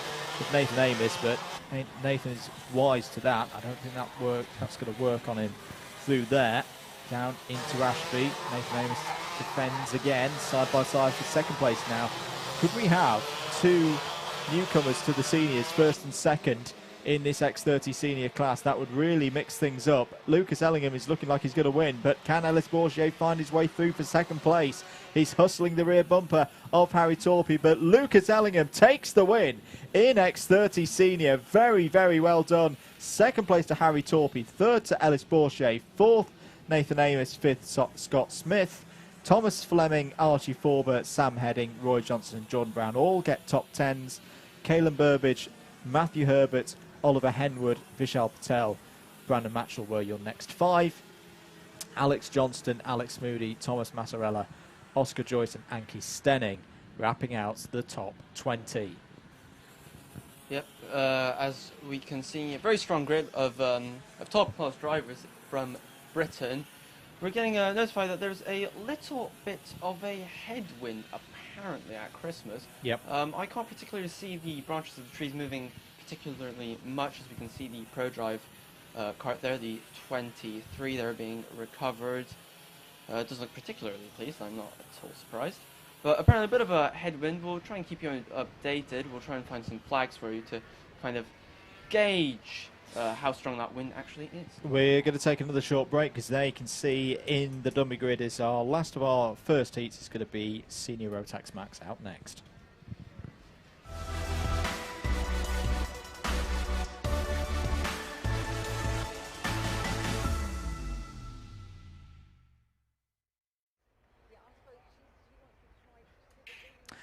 Last of our first rotation, or last race of our first rotation, I should say. Let's have a look at the grid for Senior Max. Johnny Elliott has pole position alongside Catherine White on the front row. Rob Ellis and Mikey Austin start this one from row 2. And the 2 rivals from juniors in years gone by, Joshua Valance and Tommy Edmonds, meet each other again on row number 3. Harry Canham and Louis Harvey go from row number 4. Joshua Pickford and Samuel Hawthorne start in the top 10. Carl Dunford and Hayden Cater are on row number 6 for this first heat. Archie Elliott and Lucas Ivaskevicius are on row number 7. Oliver Meadows and Tom Taylor start on row number 8. Alex Jackson and George Smith go from row number 9. Jaden Neil Holder and Lewis Smith are on row number 10. Ryan Garvey and Ellie Anna McFall are on row number 12. Row 13 has Casey Watson and Sam Sanders on it. Next up, Bradley Philpott. Great to have Bradley here today, racing for X-Kart. Starts 25th alongside Max Fitton on that row. Alex Bentley and Axel Laflamme. Good to have Axel back here at WMKC. Start on row 14. Georgie Whitbread and Ben Page are on row 15. Lawrence Sverdlov and Chrissy Miller are 31st and 32nd on the grid, and then Charlie Turner and Joshua Taylor wrap out the another 34 kart field here in this one. Thank you very much to all of our Senior Max drivers for their support today. Well, it's going to be an interesting grid with interesting racing, because there are plenty of strange drivers moving to this class from other classes. For example, on the front row is, I believe it's on the front row, is Catherine White, who, if you remember correctly, was the winner of the last round of the British Karting Championship in those dire wet weather conditions when she bravely put wets on and climbed from last place to first to win that particular final. We've also got Joshua Valance making a bit of a return. He raced in the championship before in years gone by and a little bit at PFI International, but seemed to kind of quieten down a little bit from karting over those years. But now it's good to see him taking part in the first round of the championship today, and we'll see how he gets on in senior rotax. And also a little bit of paddock gossip, actually, because we've got Louis Harvey making the TKM British champion, making his debut in senior rotax. We'll see how he deals with the changing of the tires, changing of the engine, and so forth. And it's of course the Argenti chassis. He, from what I read, he did a little bit of testing at PFI.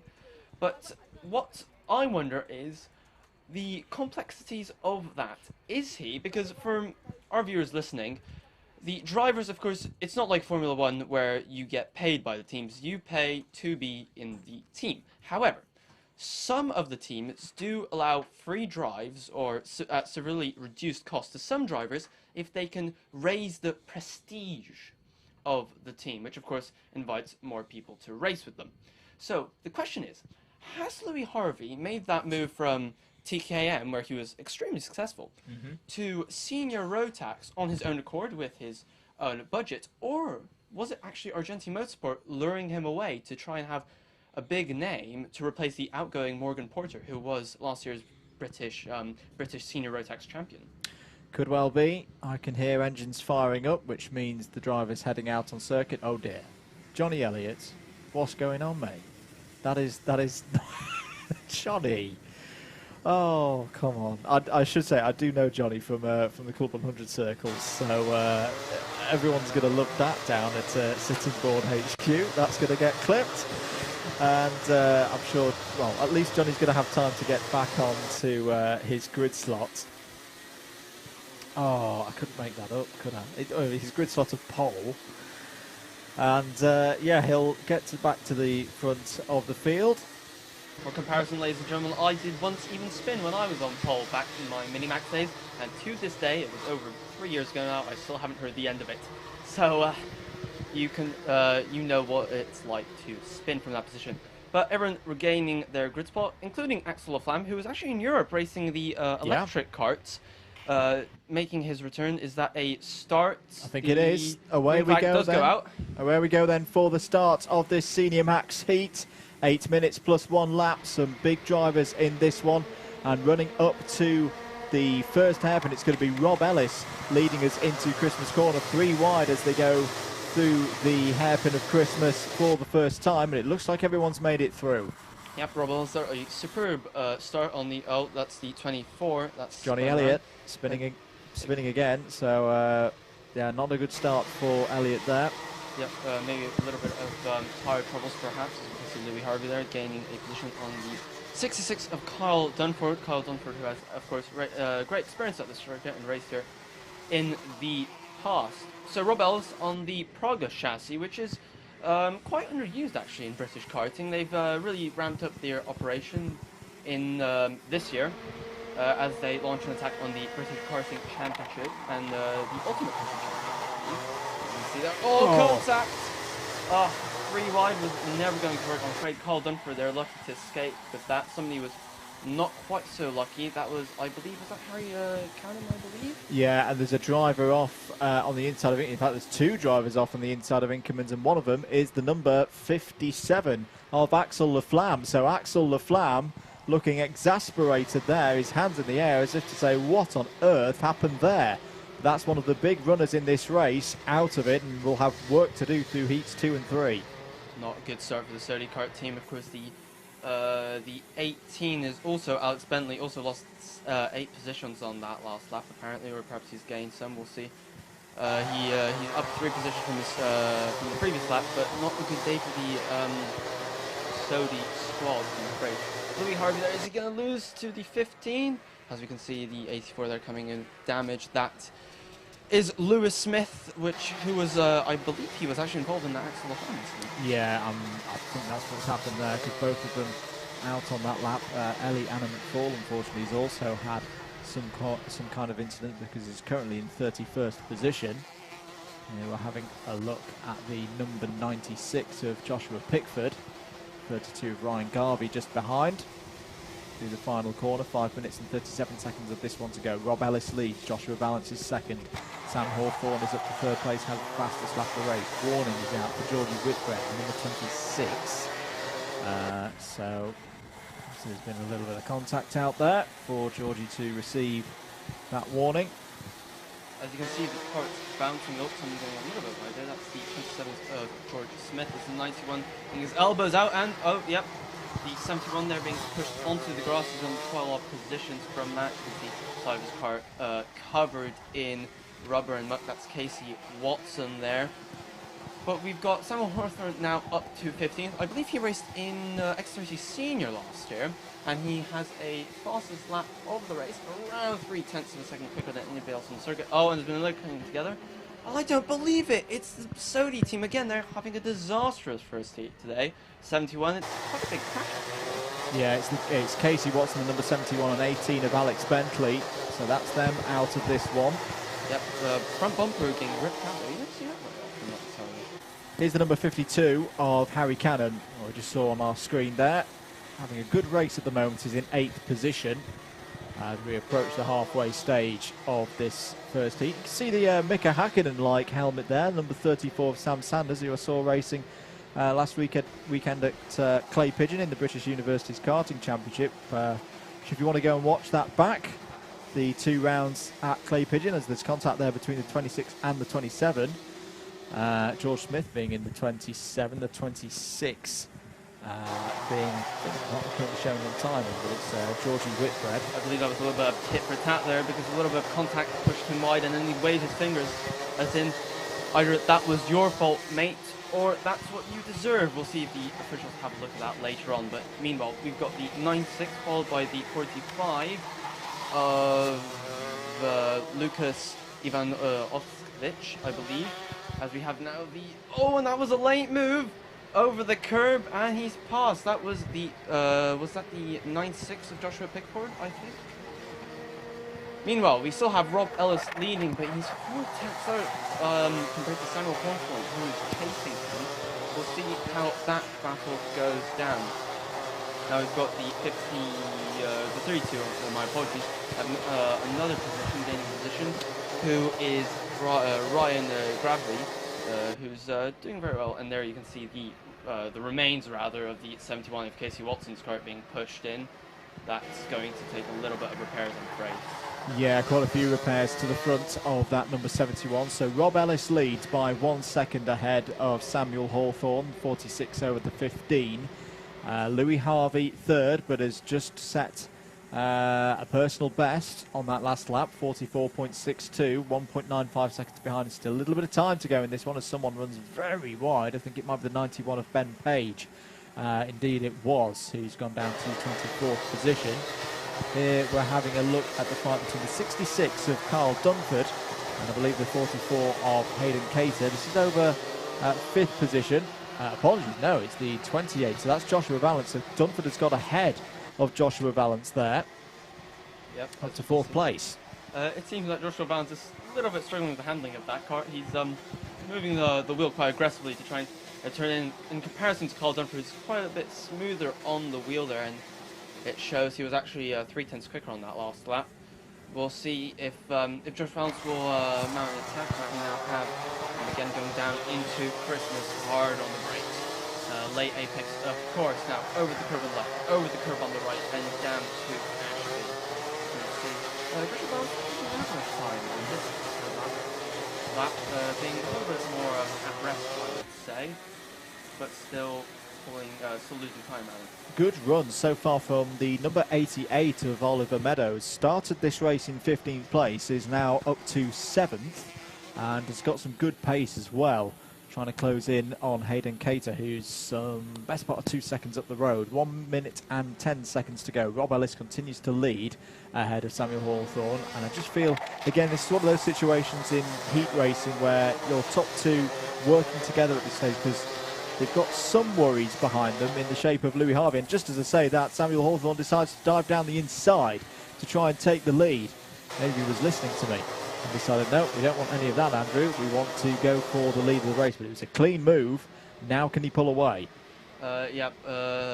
Samuel Hawthorne with the best lap of the race, some 3/10 quicker than Rob Ellis's best lap time. I think he's going to pull away. I think we've got another little bit of a transponderation going on, because that's Catherine White in third place, actually, not Louis Harvey. Even though Louis Harvey is now right glued to her back bumper as we head into what will be an ultimate lap. He's having a look now, Louis Harvey, and textbook stuff. Louis Harvey seems to be struggling with that car a little bit. I mean, he's quite his way through the field, but not as comfortable, it seems, as teammates from the TLW track limit warning for Rob Ellis. I'm going to guess that that's out of the final corner. Time has expired. We're on the penultimate lap of the race. Give a mention to our single novice in this race. Joshua Taylor is currently in 22nd position. So can Sam Hawthorne close out this victory? There's Joshua Valence passing through your shot in 6th place, the number 44 of Hayden Cater, who have not seen too much of in this race. And I think in a race like this, which has had so much attrition, Maciej, that's probably a good thing. Yeah, it's better to silently be working your way through the field and be viewed on the side of the track on the grass. As you can see, that is the 24 Louis Harvey there. Just coming away from happening right now. Louis Harvey working twice on it. As opposed to quite a lot of drivers actually, right? But we've got a contact warning for Ryan Gravy, as he clearly has done something to upset the officials. As we have now, that's of course Samuel Hawthorne. Look at how at ease he is with his car. That is a man working with a machine, and he crosses the line to take the win. Very, very good victory for Samuel Hawthorne there, the first win of the day in Senior Max. Rob Ellis scores a very strong 2nd place, Louis Harvey in 3rd, Carl Dunford in 4th, Joshua Valence and Hayden Cater 5th and 6th, Oliver Meadows and Harry Canham in the top 10 alongside Tommy Edmonds and Charlie Turner, Archie Elliott and Tom Taylor 11th and 12th, then it was Ryan Garvey, Joshua Pickford and Max Fitton down to 15th, Chrissy Miller, George Smith, Lucas Ivaskevicius, Sam Sanders and Alex Jackson wrap out the top 20. Bradley Philpott from the back of the grid makes up, I think, about 8 or 9 positions or so there for the 2-time VLN champion, 21st. 22nd for Ben Page, and then our single novice there, Joshua Taylor, in 23rd. That completes the end of rotation number 1. Everybody has had their classes race at least once. We're going to start straight away with rotation number 2, though. Honda Cadet Heat 2 is coming right up.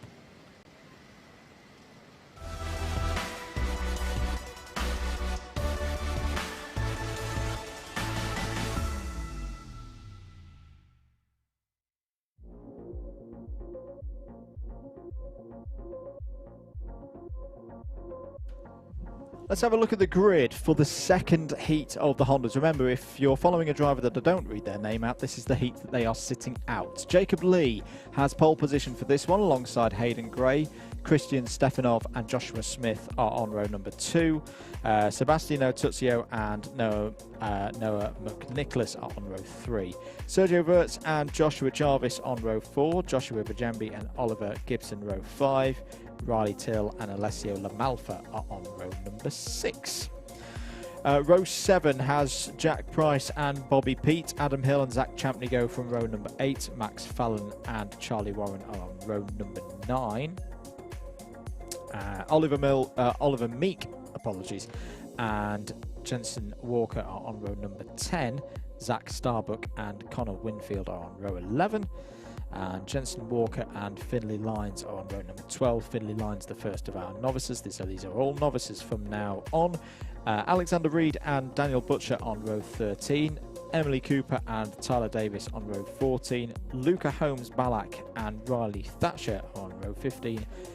Victor Hansen and Kieran Stewart finish out the 32 kart field for this 2nd heat of 4 for our Honda Cadet class. Apologies, I've not received a confirmed result from heat number 1, but it was Oliver Maciej who at least provisionally took the heat win in that one. And I don't remember reading his name out in this one, so this will be the heat that he sits out. Each driver races in 3 of the 4 Honda Cadet heats. That is because of the sheer number of Honda Cadets that we've got here at Whilton Mill today. Makes it necessary to have more heats and a B final as well, which will be held later on this afternoon. Wes Price standing there next to his son Jack Price on the 71. Jack Price, quite a young driver comparatively to some of the other drivers in the class, but he has really progressed in the last couple of years. I know I did a little bit of coaching with him in the days gone by, so it's really nice to see him progressing. I believe he finished 3rd in the first heat, 3rd or 4th, so it's really nice to see him progressing his driving, and I really look forward to seeing how he does in the final.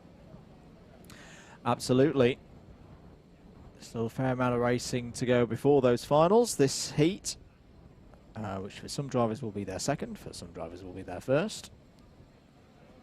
Still the same story for each individual driver in terms of where they start across these heats. One from the front, one from the middle, one from the back. Yep, absolutely. We just see the official there having a little bit of a talk with some of the people on the grid. I'd love to tell you what it's about, but I'm going to be honest, I have absolutely no idea, I'm afraid. But it's probably very important and regards the safety of the competitors, which, of course, is the most important thing. Keep your comments coming in on the YouTube stream. Hello to Moto Meerkat, John Ratcliffe, who was on commentary duties with myself and Howard Mitchell at BUKC Clay Pigeon a few days ago, what, about 10 days ago, says good afternoon, and hello to Jensen Games as well, who's cheering on a few drivers in this one. Joshua Jarvis is one of his favourites here in this one.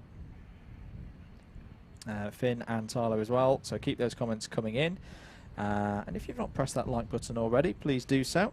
It really does help us out here at Alpha Live. Engines firing up. It'll be a standing start as always in Honda Cadet. If you're enjoying the commentary as well, Double Dash Motorsport Media, you can tweet us at Double Dash MM if you're on that social media platform, and at Double Dash Motorsport Media on Facebook. Hello to Simply Race as well, down the road from here down in Milton Keynes. They say hi in the chat. Great place. Very much looking forward to returning to Simply Race for some sessions. It's obviously been quite a while given the situation in the last 15 months or so. So Honda Cadet Heat number 2. Start of the second rotation. If you just need a quick reminder of that order of the classes through this next part of the day. Honda Cadets obviously are out next, or out now. IAME Cadets to follow for their second heat. So these are all second heats for these classes. X30 Mini at about 12 if we get a riddle on. X30 Mini, then Mini Max, then Junior Max, then X30 Junior, X30 Senior, and Senior Max to finish. Grid being formed up then. As we can see now, of course, all the mechanics, and of course the dads, if the dads are the mechanic in these particular cases, as you know, all wishing their young drivers good luck, which is great to see, of course.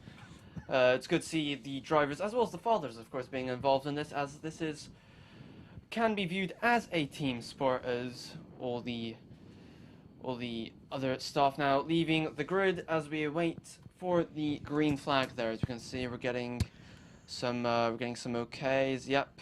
Are we going to go racing soon?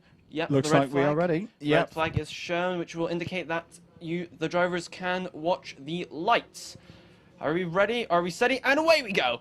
Oh, all the drivers bouncing there to get that extra RPM off the line as we now head into oblivion. Oh, there's a massive crash, which I'm afraid is the risk of a standing start. That's the 26. That is the 114 involved in that particular incident. But the field goes down into Christmas. A little bit of spread out.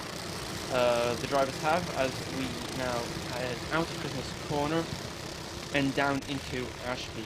We have the 6th leading of Hayden Gray, followed by, who would that particular driver be? We're not too sure. But in third place it is Joshua Smith. Now we have, oh, it's a false start apparently, which is I'm guessing because of surprising. the incident at the start. So Victor Hansen was the number 26 involved, and Kieran Stewart as well. So I think that was some of our novices towards the back of the field. I'm afraid to say, I don't think the drivers actually realise it's a false start. They seem to be very much pushing on. Will they be told at the start line? I believe that is a false start. Maybe a timing error. It might be a timing error, actually. Didn't see a chevron flag there. So yeah, we'll continue as if we're racing. We are racing. So Hayden Gray leads in the number 6 at the end of the first lap. The 71 of Jack Price, as I mentioned earlier. We have the 87, not too sure of the 87 this game, but he is in second place. So, Hayden Gray leading. We have Joshua Smith in third, Sebastian Tuzo in fourth, who has gained position on the previous lap. In fifth is the 18 of Noah McNicholas. As we can see, the 6 there wonderfully outwork over the curb, going into the boot, really feeling the jolt. Very thin tyres on these cadet carts, of course, comparatively to the rest. And as we have this massive train of carts being headed by the 66 of Adam Hill, I believe. Yep.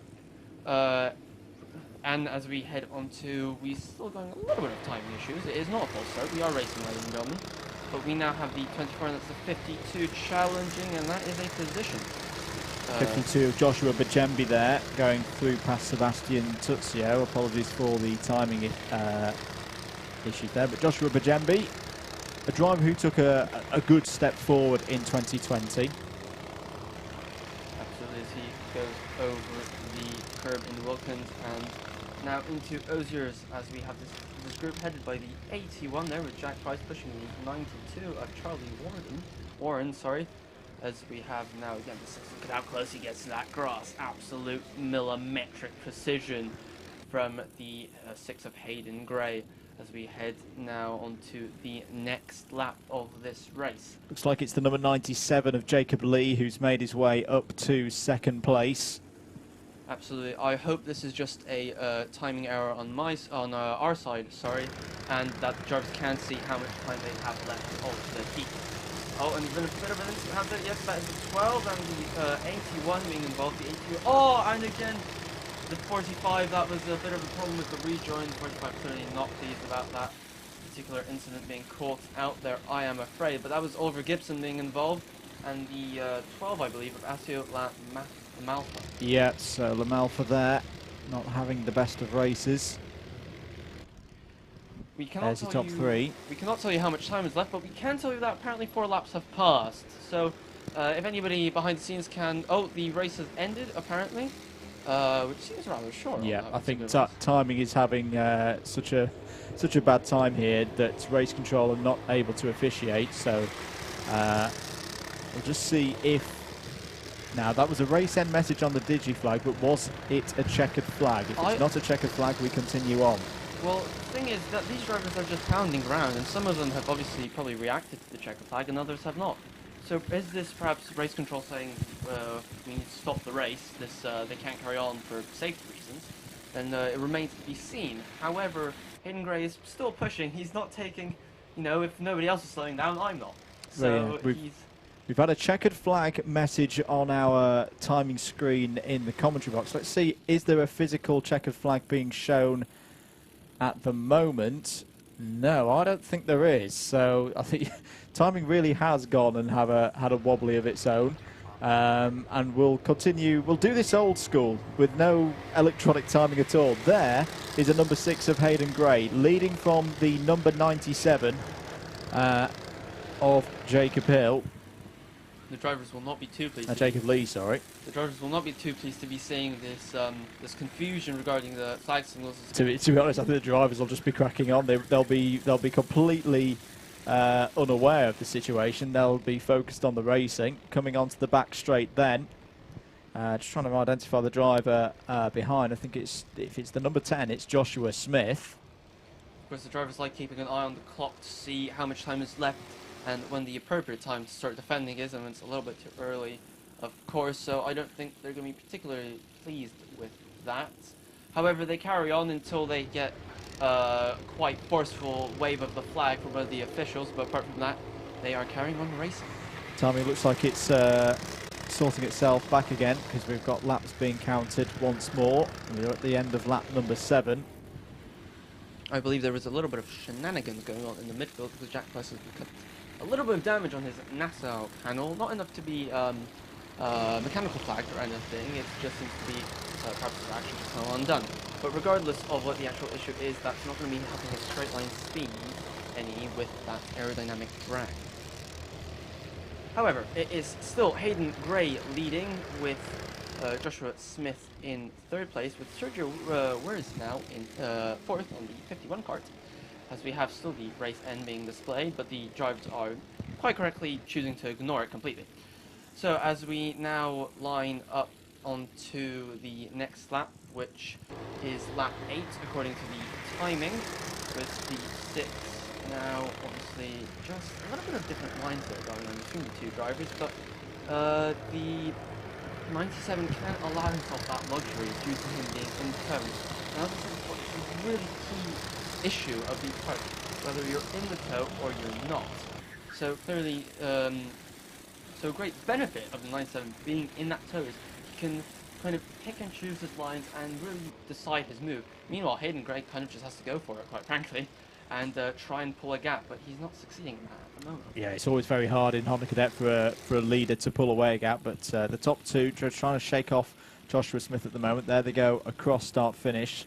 We're on lap 9, so I presume we're very, very close to the end of the race here, but it's always dependent on, and in fact here goes up the inside, the number 97, making that move for the lead of the race. Good stuff from Jacob Lee. Now, can he hold on to this? That has brought the number 10 of Joshua Smith back into the battle. I'm going to assume this is the last lap of the race, Maciej, with it being 9 laps on the board, this being lap number 10. Well, the drivers, quite frankly, weren't expecting to have a problem like this, and they're not keeping track or anything. They're not mentally counting in their minds how many laps they've done. They might occasionally look on their digital display on their steering wheel, which they might or might not see how many laps are left. So that's an added element to their driving, but we'll see whether the checkered flag comes out this time. Is it not? No, there's some boards being prepared, so perhaps that's next lap. This, I think this next lap, I can see a checkered flag being prepared in Marshall's hands, so this should now be the last lap of the race. Can Jacob Lee hold on to this victory? 2 drivers behind there, the number 6 of Hayden Gray and the number 10 of Joshua Smith. Down into Ashby they go then. And they're now really on Hayden Gray, really putting him under pressure is Joshua Smith as they head into Osiers now for the final time, we suspect. As we now come onto the back straight, it's pretty much even Stevens all between them, quite frankly. Nobody having a run on anyone. Not particularly defensive from the 97 as we go into the boot and out of it. A little bit of a push there from Joshua Smith just to think him to get on with it and cross the line. And no, it is last lap now. We're suspecting is written on the board as, oh, it's an interesting line, defending into oblivion. Don't see that very often. Clearly, oh, someone's gone wide, and the 10, Joshua Smith, does have the run now, and he has gained that position very early on the straight from Hayden Gray. The 97 now knows it is the last lap, as he will be looking glance over his shoulder. He might do a defend. Yes, he does. Very smart driving there from our leader of the race. So Hayden Gray has dropped down to 3rd position, I'm afraid, but look at this, over the curve. Again, very precise, a little bit of defending, not overly tight there, but we now head down onto the back straight, as you can see, getting the toe, just a little bit of defense over the curb. Well, the 10 trying to get a wide line to try and get the slingshot out of it, but doesn't quite do so, and I believe it will be the checkered flag. Oh, has he done him? Yes, he has! Joshua Smith, absolutely superb final corner, manages to take the win. Absolutely great stuff. Brilliant stuff indeed. And across the line come the rest of the drivers. For the formal results, head to results.alphatiming.co.uk/WMKC for the confirmed results when we get it, and also to keep track of the running order and where we are in terms of timing for the schedule across the course of the day. But that's Honda Cadet Heat 2 done, half of their heats completed. Heat 3 is due out at around 20 to 2, and then Heat 4 at around 20 past 3. If you're particularly following Honda Cadet today, we're going to take a short break. Next out on circuit will be IAME Cadet.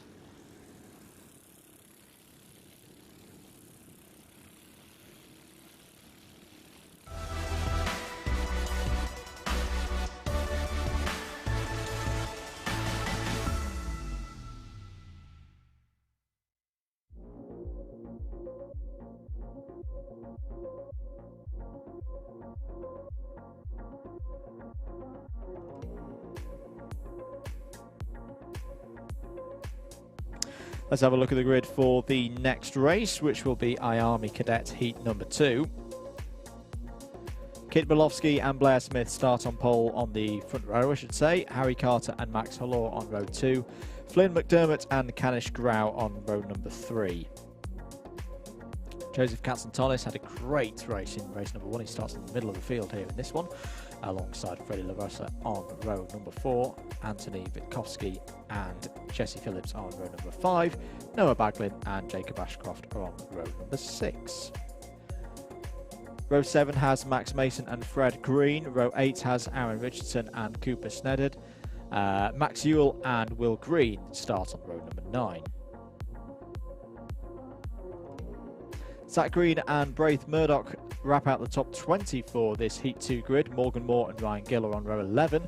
Jacob Anslow and Archie Lovett are on row number 12. Levi McGrath and Finley Hines are on row 13. Logan Howes and Jensen Ackerman are on row 14. Quinn Cross and Jensen Chalk on row 15. And last but not least, John T. Restrick and Henry Clark wrapping out the 32 kart field.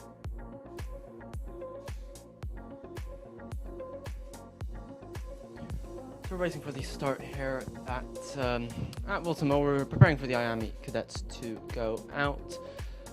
Quite nice weather. It's currently no threat of rain from what I can see, so hopefully the drivers, as we can see, beautiful shot there from the Alpha Life crew of the weather. Quite a little bit of wind. I think it's calmed down now actually, so that'll be helpful for the drivers when looking for the tow. Won't have that much of an effect. So there we go. We're waiting out for the IAME cadets to go out. No threat of rain, as I said previously, which is good. I mean, in the classes for our viewers, it's a little bit of quite a lot of setup changes to change on the kart or for the wet. It has actually been quoted by F1 designers that there are actually more setup changes to do on a kart than there are on a Formula 1 kart. So that's quite interesting. So hopefully, for the sake of the dads and the other mechanics, they won't have to do all of that, all those changes, as we prepare for the IAME cadets to go out in these beautiful blue skies. As we can now see a shot of everyone waiting there, waiting nervously for the green flag to go out. Somebody on their phone there. I don't think the driver's going to be particularly pleased by the amount of attention he's paying to the task at hand. Nonetheless, we're waiting for the green flag. All the drivers very neatly positioned as always, and we'll see the winner of the last heat was Joseph Nosnis, and we don't have any confirmation, I don't think, over the result of that. However, provisionally he was the winner of that heat, which is of course good for the points regarding the final. Of course, the points you get in the heat count towards the championship. Good news, we now have some formal results from earlier in the day. So yes, Joseph Katzentonis confirmed as the winner of heat number 1, Zach Green P2, Kit Bolofsky P3, Jacob Ashcroft P4, Archie Lovett, Fred Green, Canish Grau, Henry Carter, Jesse Phillips and Morgan Moore were your top 10 in the first heat of IAME Cadet earlier this morning. Yeah, I think we're waiting a little bit because I think the circuit is trying to sort out the timing, which is good news for all of us watching the racing and for the drivers taking part. We shall wait and see how this all pans out. I mean, as a driver, I can say that the worst thing right now is sitting on the grid and waiting for something to happen, as it is particularly long. It seems like hours are going by when in fact it has been seconds. Again, having a beautiful shot of this circuit which has was actually introduced around the year 2001, 2002, I believe, was when the club championship began. It went through a little bit of a change, actually. There was a different layout until around 2007, 2008, I believe, where you actually didn't have a straight run down towards Ashby. You actually had a tight right at Inkerman and through a little complex called Zulu. But that was many years ago, and now we have this particular layout, which, in my personal opinion, is an absolutely wonderful layout, excellent for good racing. Really one of the premier tracks in Britain, and to be honest, I wouldn't be surprised if not one of the premium tracks around the world. Still waiting for the start of the IAMEs, but when they do get underway, we will be joining you shortly. Let's have a run through of the results confirmed so far here today at Whilton Mill Kart Circuit for WMKC Round 1 for 2021. Honda Cadet Heat 1.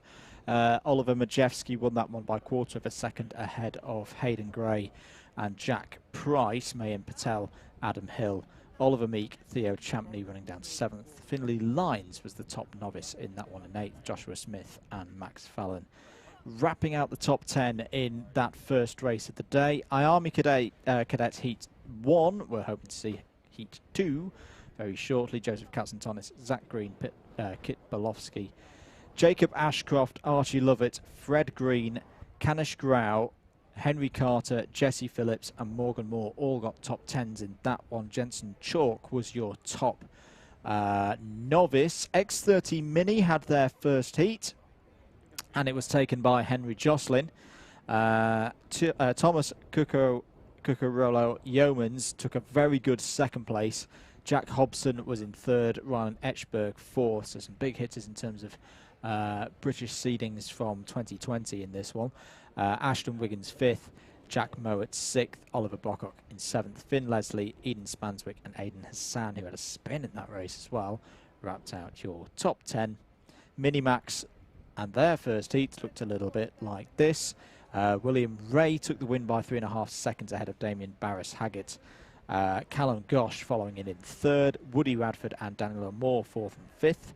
Michael Dalton had a lot of scraps, a lot of overtaking, got a good 6th place in that one. Harrison Morrow was involved as well, 7th. Sasha Bagley, a very solid 8th place, kept herself out of trouble in that one. Casey Jones in 9th and Ronnie Cobburn, who had technical issues in that race, finished in 10th place. And then the last of the results that we have confirmed here in the commentary box on results.alphatiming.co.uk/WMKC. Noah Hadley taking the first win in Junior Max today ahead of Daniel Gwynchard by half a second. Leo Purchase in 3rd. Spencer Brown 4th. Ronnie Mansfield in 5th.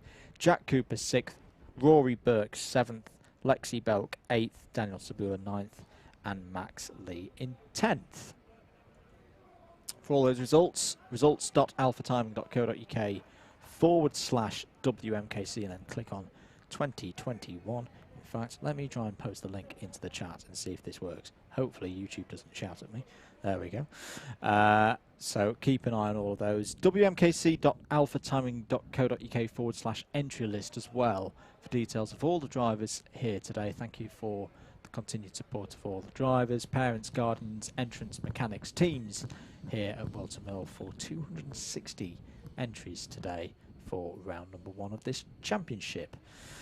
We're going to take a short break here on the commentary, hopefully a short break just whilst the timing issues get sorted out here at Whilton Mill, and we'll be back with IAME Cadet Heat number 2 as soon as possible.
Welcome to Alpha Live, the live streaming service where you can be part of the action from home. You can watch via your smart TV, phone, tablet, or even your gaming console. We've got you covered. Just head to the YouTube app on any of your devices and search for Alpha Live. Here you can watch all of the events as they unfold, or you can choose from our vast library for those lazy days in, all in beautiful HD. Be sure to hit that subscribe button and click on that notification bell so you don't miss out on any future videos.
Coming around then to begin IAME Cadet Heat number 2. The timing issues, fingers crossed, have been resolved. Kit Bolowski on the right of your screen, number 95, will take us from pole position here. That doesn't look like a well-formed grid, and it's not, so we'll have a restart for this second heat of IAME Cadet. Apologies for the delays. Race control, I can see from the timing because it's working again now here in the commentary box. That we've got everything resolved. So just to run through the grid, Kit Bolowski, as we say, pole position for this one. This is still random grids in the heats. Blair Smith alongside on the front row. Henry Carter and Max Hollor are row 2. Flynn, McDermott and Canish Grau row 3. Joseph Katsantonis and Freddie LaRossa are on row 4. And Tony Witkowski and Jesse Phillips, row number 5. There is the 888 being towed away of Cooper Snedden, who was due to start 16th, but obviously won't be taking any further participation in this race. It does look like we're under starters' orders, although we are missing a number 45 at the front of this field, so we'll remain to see whether that goes ahead or not. Looking for the green flag. Nope, that's going to be another restart here for the IAME Cadets. And the trouble now is we may start to see some reductions in race time, I suspect, if we keep having false starts out there. The agenda is a packed one today. We keep racing throughout the whole day. There's no formal lunch break. Keep your comments coming in. Thank you for your continued support of the stream here on Alpha Live. If you haven't clicked the subscribe button already, would you please consider doing so? Thank you for your continued support. A little bit of support for our pole sitter for this particular heat, Kit Bolowski. We'll see how they go. They were the winner of the first heat, as was confirmed. So we'll see how this particular heat goes. As you can see, it's a little bit quick. That's going to be a false start. Yeah. No, we're green. We're green and racing. So away we go then for 8 minutes plus 1 lap. IAME Cadet Heat number 2. Big save already. I think that was Finley Hines or Logan Howes, one of the novices, 55 and 57, but up to Christmas corner for the first time. Joseph Katsantonis already making moves in the number 12, I can see there. Looks like all of them are through, though. As I say, quite a fast start, so they're already strung out as they head down into Ashby. Absolutely, you can see plenty of pushing and shoving. However, our leader still leads. There we have the 41 being pursued by the 26 as he makes a move down the inside. Very good move on the opening lap there as we now see the leaders again. Now, into the boot. Over the curb on the left, no curb on the right, and washing out wide as you can see. Look how close they get to that white line. Very good, precise stuff. some even on the grass, so I don't think that's the correct racing line as such, but nonetheless. And then we have the 54, who actually appears to be with Strawberry Racing. The 54, which is quite unusual for Strawberry to be taking on a novice, but nonetheless, he is doing rather well. Then we see the 17 out into Christmas, good move there, very clean stuff, bends it well. The 36 will have the cut back. Is he going to have a look? Will he get it stopped? Oh, just about. So he quite quickly regains that position. Now, there you have the 93, the 12, and they are followed by the... Well, they were followed by another number, but now it is the 26. As you can see now, they're all trying to sort themselves out. Another move there, followed by the 21, I believe that is. Yes, it is of Jacob Ashcroft, doing rather well. And the 53, again, on the Strawberry Kart. So Zach Green pulling his way through the order already, up to 7th place. Max Hollor having a bit of a tough lap there, down 5 positions to 8th place. So Kit Bolofsky leads by 0.75 of a second. There's the number 93 of Morgan Moore, followed by Joseph Katzenton. The fight over 3rd place going through Inkermans now. Down into the hairpin. This race settling down, nearly 6 minutes of it still to go. Noah Baglan, I think that was, in the number 96, having a little bit of a look down the inside, running into our novices. I can tell you Logan Howes is currently the top novice in 16th place overall. Yep, I'm afraid this might be the last we've seen actually of Kit Bolofsky, because he's just pulling out an absolutely massive lead on these opening laps. We've only had 2 laps and he's already got almost a 2nd lead. We'll see how he goes. Yep, it is now over a 2nd lead as we come across the start line. However, it is Jacob Ashcroft who actually has the fastest lap of the race as we are going now down towards Christmas. The 93 there, followed, hotly pursued by the 12. Morgan Moore just keeping that position there. However, he might soon lose it. Oh, no lunge yet. A little bit of a tap there just to let him know that he's behind and closing in fast. So, now, into Wilkins and out of Wilkins. No curb on the exit there for these particular drivers. However, clearly just over the curb there on the exit, however, as we now head down into the boot. So, 93 still keeping the 12 of Joseph Nostis at bay. Again, very tight stuff, very, very neat and tidy, which is what is vital in these karts, because smoothness is beyond key with these low horsepower engines, as we can see somebody touring in. That is the 14, is it, I believe? Yep, 14 into the pits, which is Braith Murdoch. So Braith was around 20th position, but unfortunately has hit some form of issue and is out of this race. Jesse Phillips down the inside, number 26. Isn't showing on timing at the moment, but 26 there at the front of your screen, performing pretty well at the moment. Has just got past the number 72 of Henry Carter, so that should be for 4th place. So, absolutely, you can see these drivers really being smooth on steering wheels. There's another move that's by... Oh, and there's contact! But the 22 and the 72 and the 53 says, thank you very much, boys, and I'll have those positions. As he now heads down onto the straight, something going a little bit wide there. Probably a little bit of dirt on the tyres from that piece of contact. However, that is the exact opposite of what they want to be doing, quite frankly. Just keeping it smooth, trying to keep the revs up and stay in the power band. But on the bright side for these young drivers, the wind seems to have died down a little, so the tow won't be making such a big difference.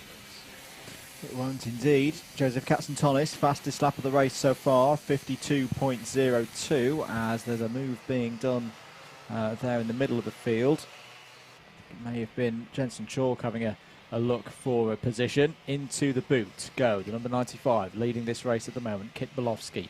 The number 93 of Morgan Moore and the 12 of Joseph Katzentonis. 3 teammates all working together very nicely at the moment to keep the likes of Zach Green and Jesse Phillips at bay. Still Jesse Phillips there in 4th place ahead of Zach Green. So Zach Green actually in 5th position. Moves being done further down the field. Fred Green and Logan Howes have both got past Noah Baglin for 13th and 14th places. And you can see how quickly Morgan Moore has caught up to Kit Bolofsky now, being a massive, almost 5/10 of a second quicker on that previous lap. So clearly closing in 4/10, I beg your pardon, but 4/10 quicker on that previous long lap is still a lot, and that is putting him in a prime position to take that leading spot off him. As we now have them, oh, it's already going down, as we can see the 93, and that's the 12 going past, so Morgan Moore does take the lead. However, yep, Kibelowski just getting that spot back, keeping second. I'll have that, thank you very much. And we'll see whether Morgan Moore can pull away in free air. There's been trouble for Jensen Chalk. He's had a slow sector 1. I think there was someone stuck in sector number 2 as well. There was a yellow down into Ashby. There's been a change for 4th place as well. Zach Green has got past Jesse Phillips there in the number 26. The field spread out quite a lot. We've now got kind of 2 groups of 3, as it were, battling over the top 6 spots, and a little bit of gap to the rest of the field. So, a minute 20 seconds left on the clock as we have this group of 3. I believe, are they? Yes, they are actually. They are all teammates from the same team. I do not envy the team manager of PMR currently, who is hoping that they don't take themselves all out on these final laps. However, there we go, the 53 of Zach Green on the with the Story Racing, of course, leading that particular group. It will be a bit of a struggle to catch up to the top 3, who are of course working together at this stage, but you never know.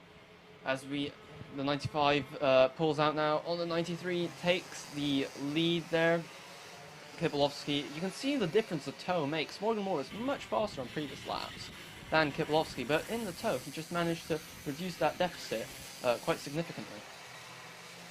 Fred Green and Archie Lover up positions, 14th and 15th now for them. Logan Howes has dropped to, but still has the lead. Quite sizable lead as well in the novice ranks. But look at this, down the back straight, almost contact there between the 2 teammates, and I don't think the 93 rather is too happy there. So Morgan Moore forced into second place. Very, very firm racing between the PMR teammates there. So Kit Polowski leads. Morgan Moore into second place. Joseph Kastantonis, for me, playing the sensible game at the moment, staying in third place, just letting this fight go on, maybe thinking that there'll be something to pick up on the last lap or so. Well, we'll see. I must say that from Kibelowski, whether he saw him or not, that was a little bit cheeky, just forcing his teammate on the grass there, and they're under the same awning in the paddock, so there might be a little bit of vivid discussions going on behind the scenes regarding that particular incident. However, still, we've got the 95 Kibelowski leading Morgan Moore in. Oh, and we've got Kibelowski defending just about round the outside, and he does do it. Superb driving there. And the 12 follows through again. Thank you very much, says Joseph Santis, as he takes that second place. Now, as we head on to the last lap, it is Morgan Moore. Joseph Katniss in second, and Kibelowski in third now, I'm afraid. Oh, he has a bit of run. He has overlap over the curb. Push, push, push. Will he give him space? No. Oh, that just gone away with it. But look, round the outside of all of them. Superb driving by the 95 of Kibelowski. Read the situation well, so thank you very much. I'll be having those positions as he now leads away. A little bit of a back marker there. Very sensibly gets out of the way. Does Quinn cross. And Kibelowski must be thinking, so how on earth did that happen? Anyways, he's leading the way now quite comfortably. There's no chance, barring a mechanical failure of some sort, that he's going to lose this lead. But absolutely very opportunistic stuff there, very well thought out. Meanwhile, so we've got the 93 now in second place of Morgan Moore, and the 12 of just Katniss is taking third place, as that was the checkered flag, of course. So, Kibelowski first place, Morgan Moore second, and Joseph Katsantis in third. Fourth was Zach Green, fifth Jacob Ashcroft, sixth was Candice Rao, seventh was Henry Carter, eighth was Antonio Vitkoski, ninth was Blair Smith, and rounding out the top 10 was Ryan Gill. In 11th place it was Flynn Mott, followed by the 88th of RG Lovat. And then 13th Fred Green, 14th Noah Baglin, 15th Max Hoare, and rounding out the top 16 places, and our first novice was Logan Howes. We'll see the IAME cadets back out later on this afternoon. They've got one more heat to go before their final, so the next heat should be, well, we're going to be running a little bit behind schedule, so I'm going to have a guess and say they're going to be back out probably around 2:15. And then their finals, the first of the finals, due closer up towards 4 o'clock now. We're going to take another short break here. Next out of the circuit, the second heat for X30 Mini.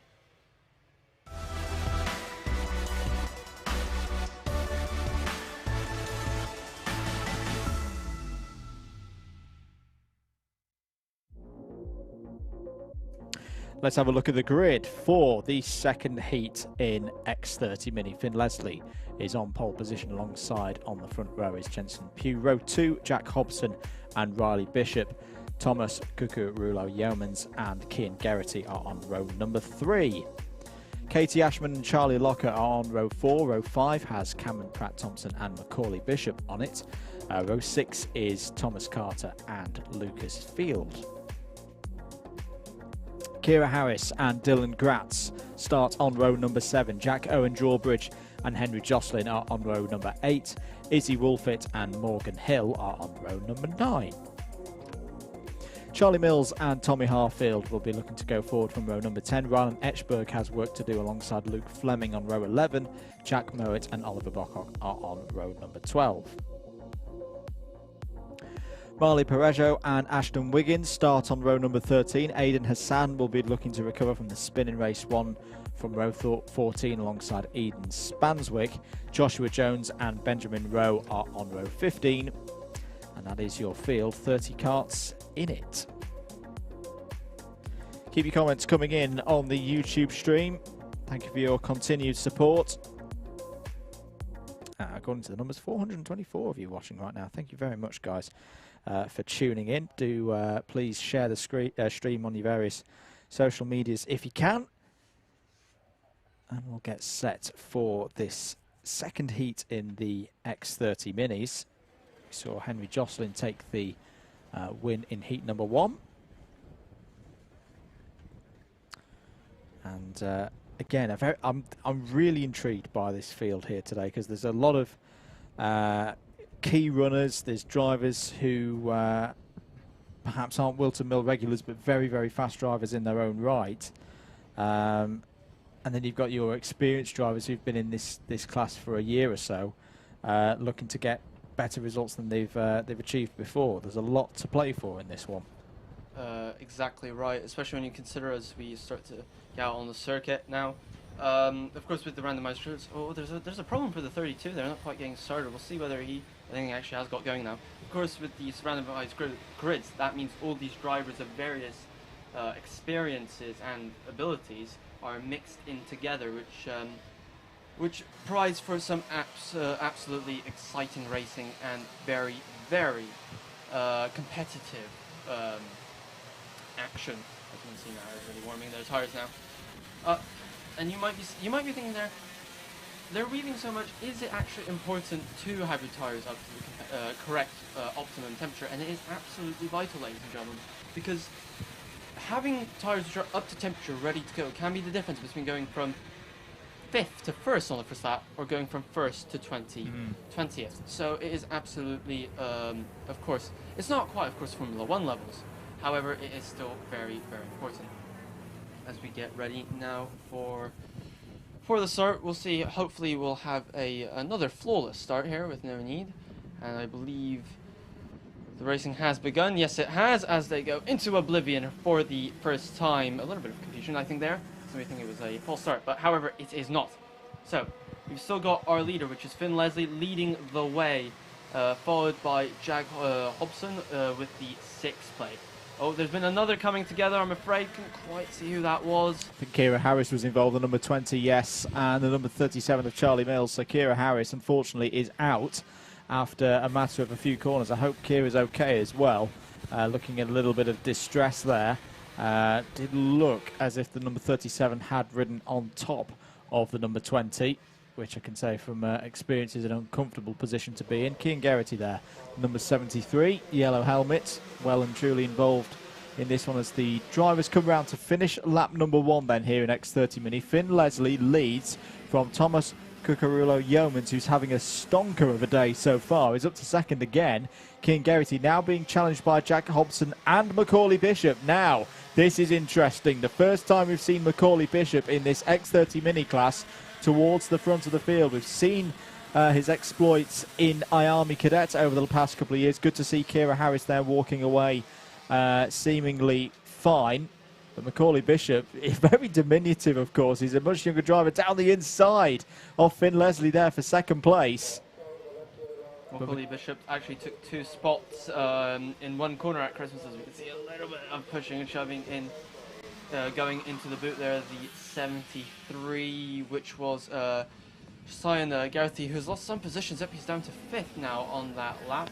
As we reach now 6 minutes left on the clock. We see will 6 lose a position. Oh no, he'll just get a little bit of a helping hand down the straight. As we head now out of Christmas and across the curb on the left and down the hill on the right. Apps losing every inch they can of the tarmac available to them, providing they're within the regulations, of course. As we have now the 6th plate, which is Jack Hobson with the MLC team. Look at them picking up that wheel going into that style complex, which is Ozier's. Now, into the boot, over the curb, quite similar lines from all these drivers. However, a little bit tighter, a little bit wider. What works for them? Of course, most of these drivers had a day of testing yesterday, which helped them kind of get to know the circuit again after a long way away, and to fiddle with racing lines and with kart setup, of course, as we now have the 6. He's having a move on the 86 textbook stuff, and the 68 is going to follow through as well of Macaulay Bishop. This fight is really starting to heat up. Now, into Ashby's again, and out of it. As you can see, everybody there making very, very neat lines there. A lot of messy corners from anybody, really, so that's good to see. Everybody very skilled in this class. Of course, the 29 there being hotly pursued as we now quickly switch back to the lead fight. As we now have the 6 leading from the 68, followed by the 86.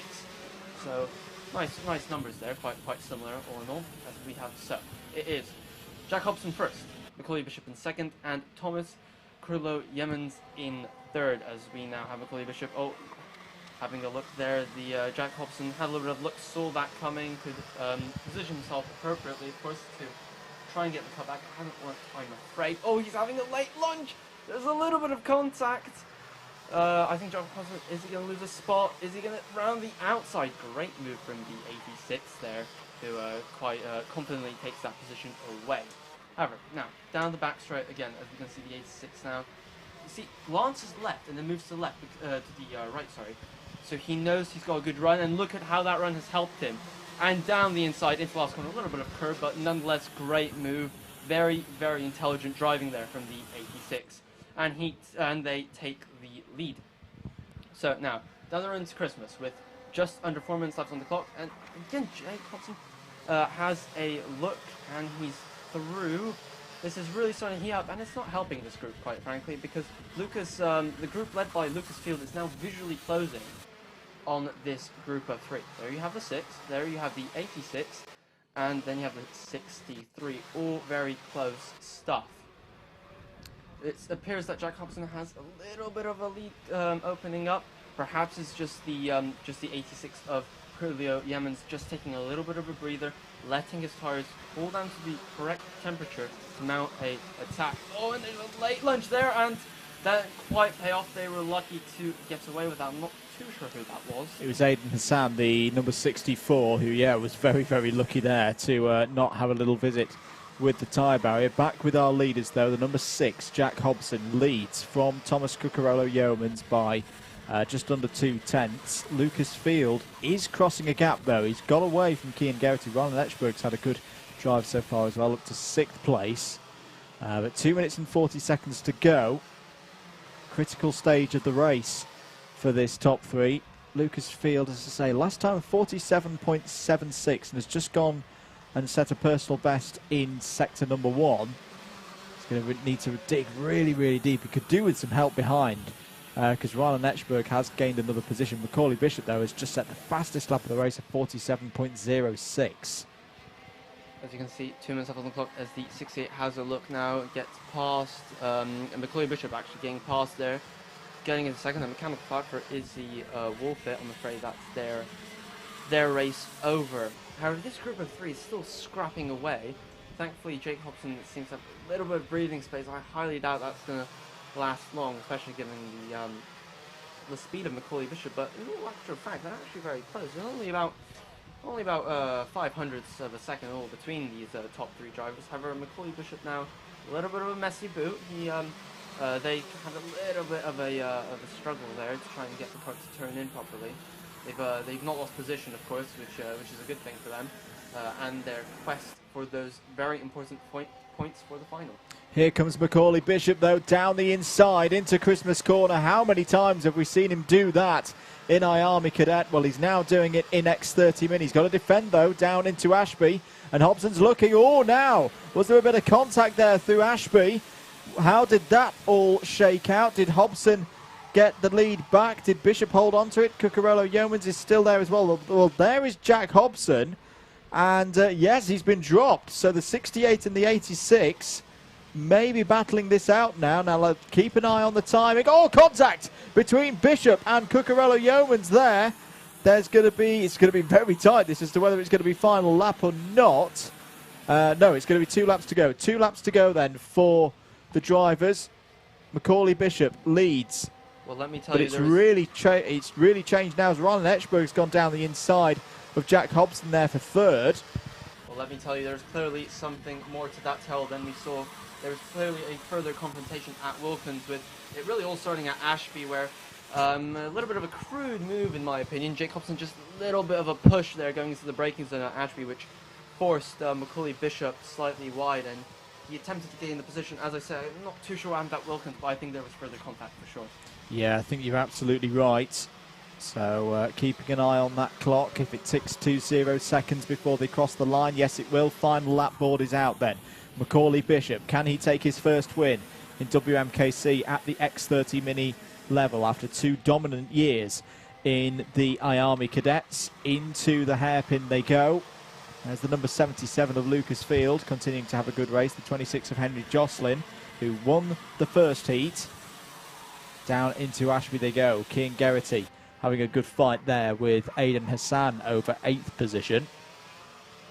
Into the final couple of corners. Can Macaulay Bishop hold on? He's edging that gap away from Thomas Cucurello Yeomans, who's going to put himself in a mighty strong position going into heat number 3 in the final. But here comes Macaulay Bishop round the final corner to take heat number 2. Cucurello Yeomans second again. Rylan Etchberg, good drive from Rylan Etchberg from the back of the field, takes 3rd. Jack Hobson is 4th. Henry Jocelyn 5th. Lucas Field 6th. Finn Leslie in 7th, Aidan Hassan 8th, Cian Geraghty 9th, Cameron Pratt-Thompson 10th, Ashton Wiggins, Thomas Carter, Eden Spanswick, Morgan Hill and Jack Mowat down to 15th. Riley Bishop, Oliver Bocock, Charlie Mills down to 18th, and top novice was Joshua Jones in 19th place. Well, a fiercely contested race that, but it is another win at Whilton Mill for Macaulay Bishop. We're going to take a short break. Next out on circuit will be race number 12 on your schedule, which will be the second heat for Mini Max.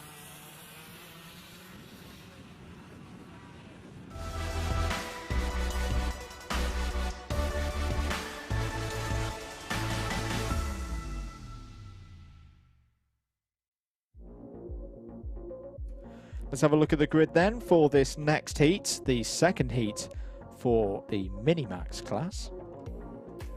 22 entrants in it. William Ray has pole position. George Barker alongside on the front row.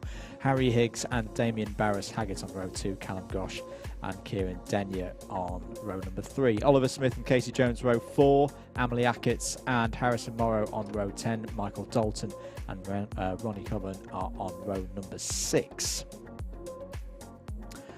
Mac McFarquhar and Edward Rose are on row number 7. Lena Somers Kelly and Oliver Sander are on row number 8. Daniel Amor and Woody Radford are on row number 9. Sasha Bagley and Charlie Domonikos are on row number 10. George Ivanov and Joshua Cook on row 11. As we say, 22 karts in this one. So heat number 1 was taken by our pole sitter, so William Ray has a great opportunity here to make it 2 in a row and put himself in a very, very strong position at this stage of proceedings. Keep your comments coming in. Lots of support. Hello to Mummy Cucurella Yeomans, who's very happy with the performance of Tom today.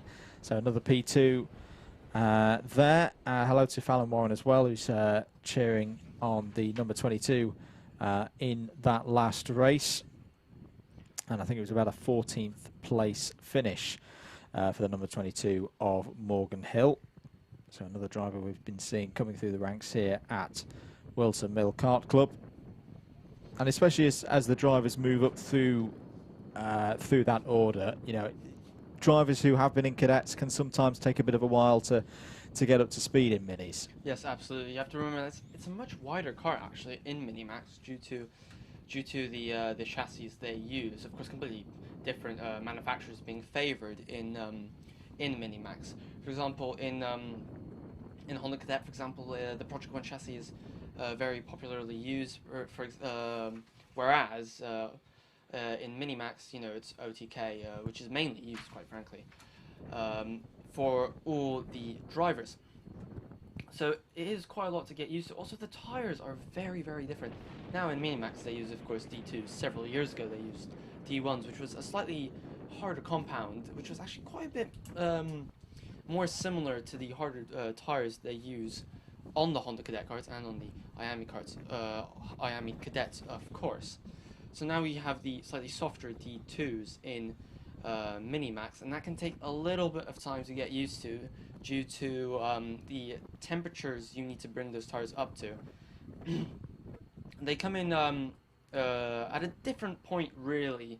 We've seen multiple drivers really on their Minimax debut spin on the formation lap, so it's just another thing to get used to.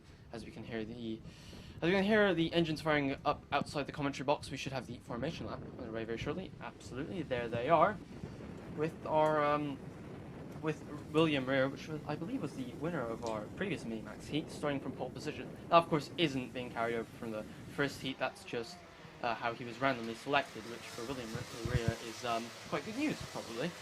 It is indeed. It's going to be a crucial first lap to see if he can get a bit of a breakaway, because we saw it in the first heat. He got to the front, it's like, okay, is he now going to be able to pull away?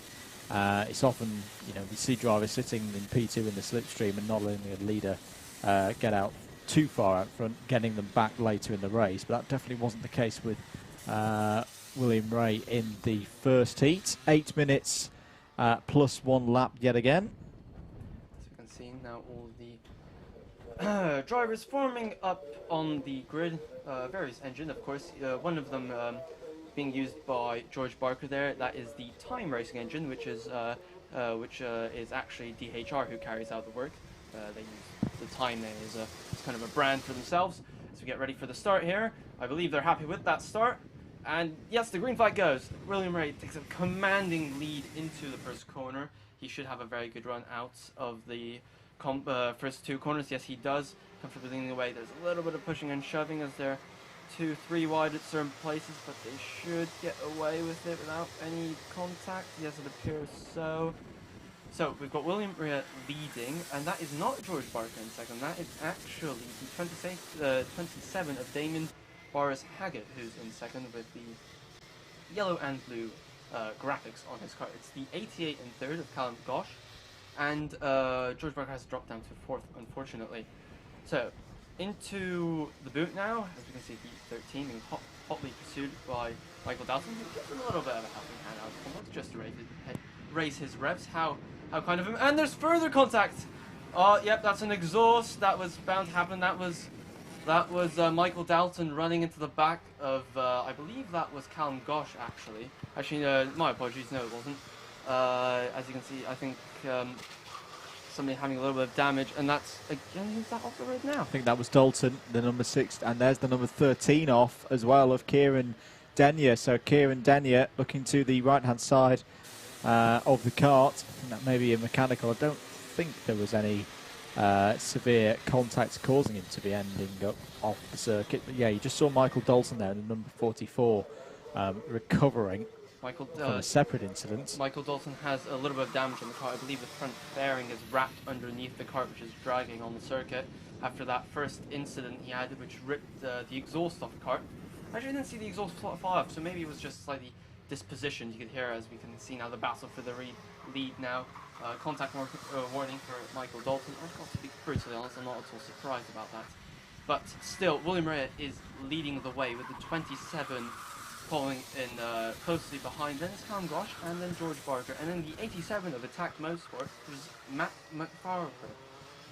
Yeah, Max made some really good progress through the order, started towards the bottom end of this 22 kart field, but Damien Barras-Haggett, who we've seen racing in years previous here at Whilton Mill, looking up the inside now of William Ray and taking the lead very nicely, keeps it in track limits as well. Very impressive to get a move done that cleanly through the final corner. And we saw in the first race he had very good pace, but kind of ran out of time. He started towards the back of the field, but got high up the order, wasn't able to chase down William Ray. Obviously starting a little bit further up the grid this time. He's taken advantage of it and he's got a good lead at this stage. Absolutely. It's good to see that Damien's running the Potenza racing engine machine. Of course, these are all rotax engines, however they have different builders. For those who remember, back in the 90s it was quite similar with the Ford DFR engine used by many of the midfield F1 teams. They were all Ford V8 engines, but they were tuned by different tuning companies, and it's the same here in rotax. So different engines might have slightly stronger areas on the circuit, so we have to see how this engine battle progresses throughout this year and probably into 2022. 0.45 of a second is now the lead for Barras-Haggett. Heading up to Christmas Corner now, you can just see the number 88 of Callum Gosh behind, and in a big gap back to fourth place where you've got George Barker and Mac McFarquhar. Both of those drivers have made their way through from the back of the field.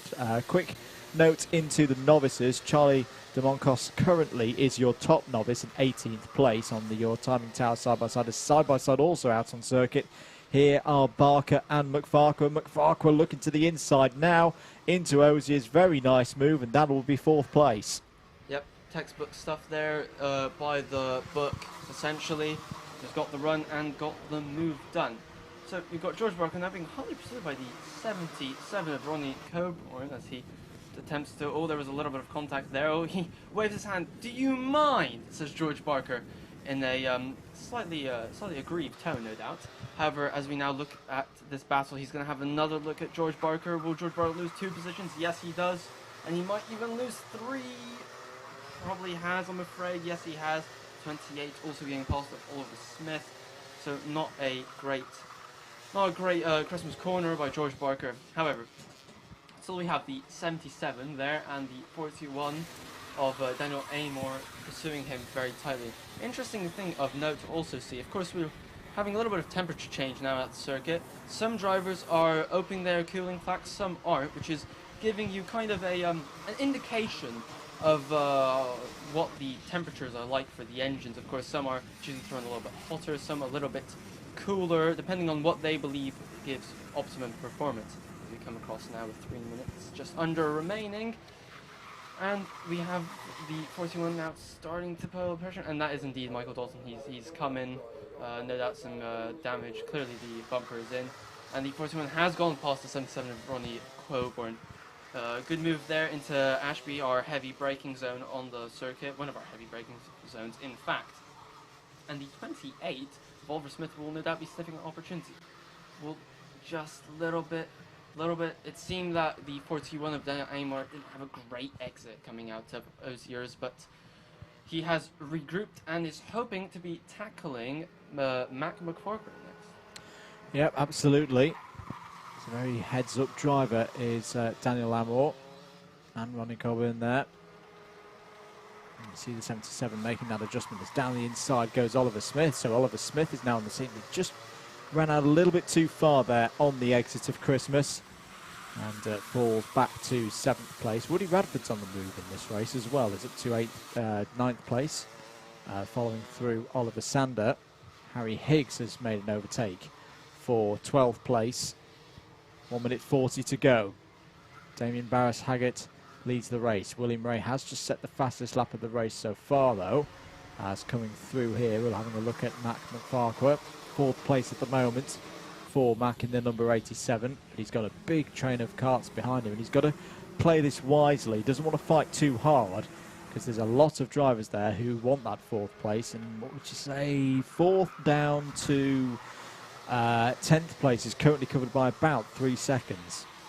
Yep, that's not very much considering there's still a minute on the clock, and we have to wait and see when the drivers start defending, because that's when you lose the most amount of time. Still got the 87 being pursued by the 41 of Daniel Amor, so this battle over 4th place heating up during the closing stages of this race. However, we still got the fastest lap time now from William Rea, which was a 10th faster, just over 10th faster over the previous best by our race leader, the 27 of Damien Barras-Haggett. However, is there going to be a move by the 41 now into Christmas? Yes, it is. Pulls out, gets the job done. Yes, he does. The 87 runs a little bit wide, and that's an extra position gain, and up to 4. Yeah, another one for Daniel Amor. He's raced really well so far today. He's picked his moves wisely and will look to pull away now with some 10 seconds on the clock. There's the number 28 of Oliver Smith, Ronnie Coburn, who the team have done really well, because of course that kart had problems in the first race, so they've turned that around, got it going again, and it's running well as we go on to the final lap. I think we should be going on to the final lap of the race, unless the leaders cross-start finish with a couple of seconds left. Actually, yeah, I think they did. So Damien Barras-Haggett will have to do another 2 laps, including the one he's on. There are the leaders. Down into Ashby they go. Well clear of Callum Gosh now. At the moment, it just looks like Damien Barras-Haggett has got this under control.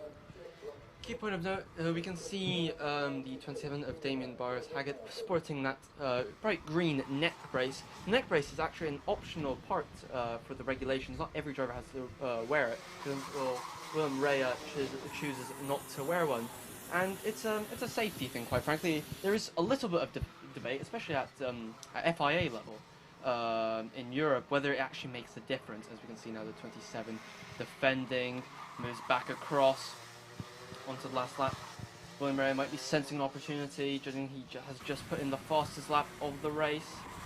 Another slightly tighter line going into Ashby and out of it. So we now head down into Wilkins and out of Wilkins. Not defending too much now, going into Oziers on this last lap, and he has this pretty much turned on. Quick glance over the shoulder whether he needs to defend. The answer is no, and he should have this in the back. Should absolutely. It's been a very, very competitive day so far in Minimax, and I'm sure it will continue to be so. But Damien Barras-Haggett takes heat number 2, just ahead of William Rea there. Callum Gosh, solid result there in 3rd place. Daniel Amor should be coming round in 4th place in his number 41 car. To cross-start finish, there he is. Oliver Smith in 5th. Ronnie Coburn is in 6th place. Mac McFarquhar 7th. Woody Radford 8th. Oliver Sander 9th. Another top 10 for Sasha Bagley. Harry Higgs, George Barker, Harrison Morrow, Edward Rose and Amelie Ackett take us down to 15th.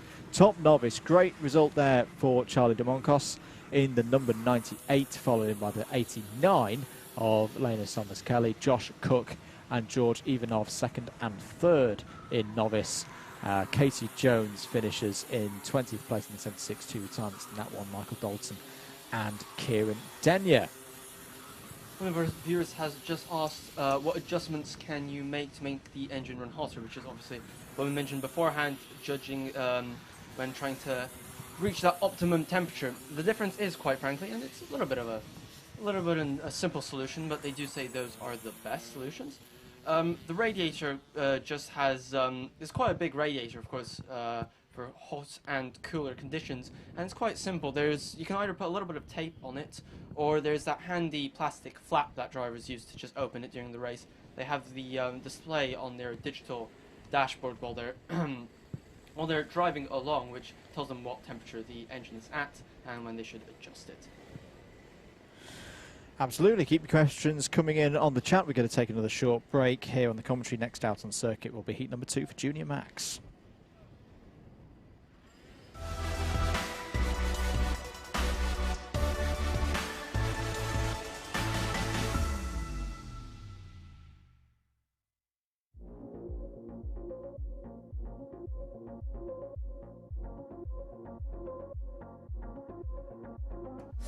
Let's have a look at the grid. Heat number 2, race 13 for Junior Max. Jensen Giles will be starting this one from the front. Joe Garraway alongside on the front row. Michael Morgan and Jensen Weston on row 2. Luke Ringham and Daniel Sabula on row number 3. Lots of experience on that particular row.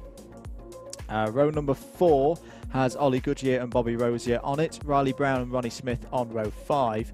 Ollie Ward and Lincoln Bailey Arneson start on row number 6. Miles Dawn and Daniel Gwynchard will be looking to move forward from row number 7. Spencer Brown and Jack Cooper are on row number 8. Noah Hadley and Callum Davies start on row number 9. Murphy Aldridge and Leo Purchase are inside the top 20 looking to go forward. Rory Burke and Lexi Belk are on row 11. Freya Belk and Kai Bacchini are on row number 12. Jessica White and Ronnie Mansfield start on row 13. Row 14 has Max Lee and Alfie Bray on it. Oliver Kerr and Jacob Rhodes wrap out the top 30. And then at the back of the field, Alex Warnaby, William Young and Jacob Jukes, 33 karts in the field. So 8 minutes plus 1 lap as always. Plenty of racing still to come here at Whilton Mill throughout the day. So we've got this second rotation of heats, another rotation of heats after it, and then our finals later on in the afternoon. So as I say, this will be race number 13 for Junior Max. Junior Max earlier, Noah Hadley was our race winner for that one. I'm just going to remind myself how big a win it was. It was half a second over Daniel Gwynchard, of course, the driver who's raced on the continent. And he's got a good grid slot in this one as well, Daniel Gwynchard, starting from the middle of the pack. Definitely, we'll see how he progresses in this particular race. P2, I believe, in the first heat for Daniel Gwynchard. We'll see. Should definitely be in the mix for victory. Somebody getting away from the grid late. That is the novice of the 25 of Alex Warnaby. As you can see there, all the drivers again putting temperatures into the tyres. The wonderful D2 tyres, which D2 Mojo tyres that they use. And we have multiple good drivers, of course, starting in this race. Hopefully the Surly team's fortune take a turn for the better after last race, where both of the drivers are involved in incidents in the pack. So we'll see how that progresses. However, we're getting ready for the start here with 58 on pole of Jared Gorey with the EHR graphics, and of course running with the team this year. And is that go? I believe it is. And over the curve, as you can see, everybody going on this first lap. And Jensen Jules there got a much better start actually, but he's actually lost the lead already to Garway. As we head down now into it towards Christmas side by side, a little bit of pushing and shoving between the drivers. Now down into Ashby for the first time. Not a lot of defensive lines. Now in the mid pack we see a little bit of defending going on. However, still no contact, which is good to see. So we've got Joe Garway leading, Jensen Jules in second place, which of course the timing will update when they go across 25. They're looking for a gap, which quite frankly just wasn't there, but gotten away with it. Daniel Gwynchard has made very sharp progress. I believe he's up to 6th, is it? Yes, it is indeed, up 5 positions. Very good opening lap from the Britain as we head now down the back straight. Oh, a little bit of a friendly gesture as to what the 55 expects to be happening out on circuit. However, the 27 takes no notice of it. Daniel Tibble is saying, no, thank you very much. I'm racing on my own.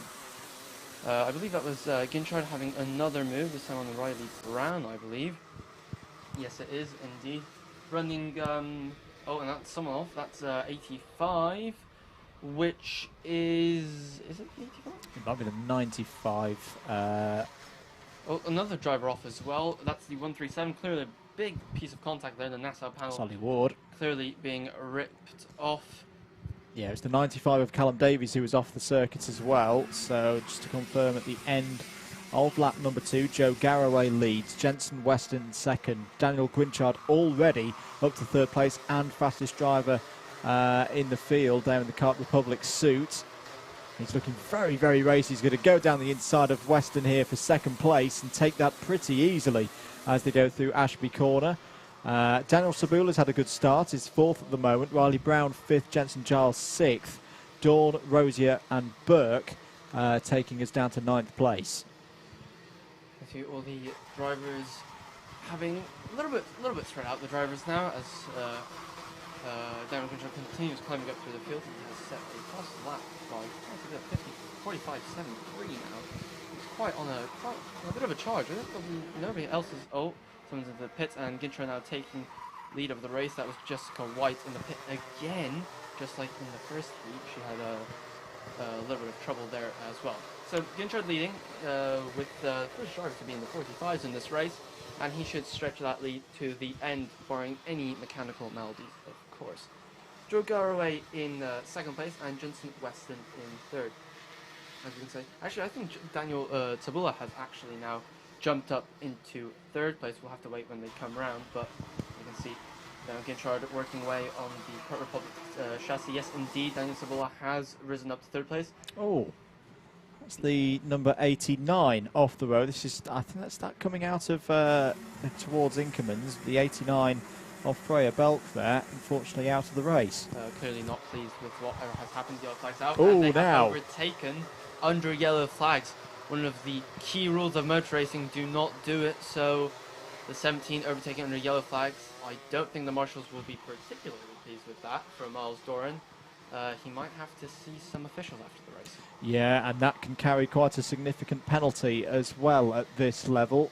But Miles Dorn, obviously we caught the back end of it, and we're not judges of the facts here on the commentary. But we'll wait to see if there's anything done regards an incident. Oh, now was somebody off in the boot there, just in the back of shot? Yes, there was. It was the number 98. And that's the other Belk. That's Lexi Belk. So not a good race at the moment for the Belks here in heat number 2. 3 minutes and 50 seconds, I should say, to go. Daniel Gwynchard continuing to lead. We're having a look at the battle over third place here. Daniel Sabula in the number 27. The 53 of Riley Brown just behind. And there's the number 17 of Miles Dawn. So Daniel Gunther clearly crossed over the field at this particular moment. Now he's, I believe he's 4/10 quicker than anybody else out on circuit. You can see there, running on the team running it, of course, is. Oh, is there another incident? Indeed, there is. That's the 30. That's Jensen Weston. That's Jensen Weston, who was in 6th place. He's got going again now, but it's going to have lost a huge number of positions. He's down to 13th. Not ideal for him, as we have another battle here. That's the 53 and the 27, and he 2 positions lost, with the 53 jumping up the over. Riley Brown doing very well, overtaking for that 3rd spot. However, the 17, Miles Doran, is pressuring him very hard. Not sure if Daniel had some sort of if his tires have gone up over the curb, really trying to find any space at all. A little bit of a friendly wave there from the 53 to tell him that to watch out for that particular move, and trying down the inside, not quite. That's going to severely hurt his run down towards the first corner. Contact warning out there for Noah Hadley in 24th position, who's not having a happy race of it at this precise moment.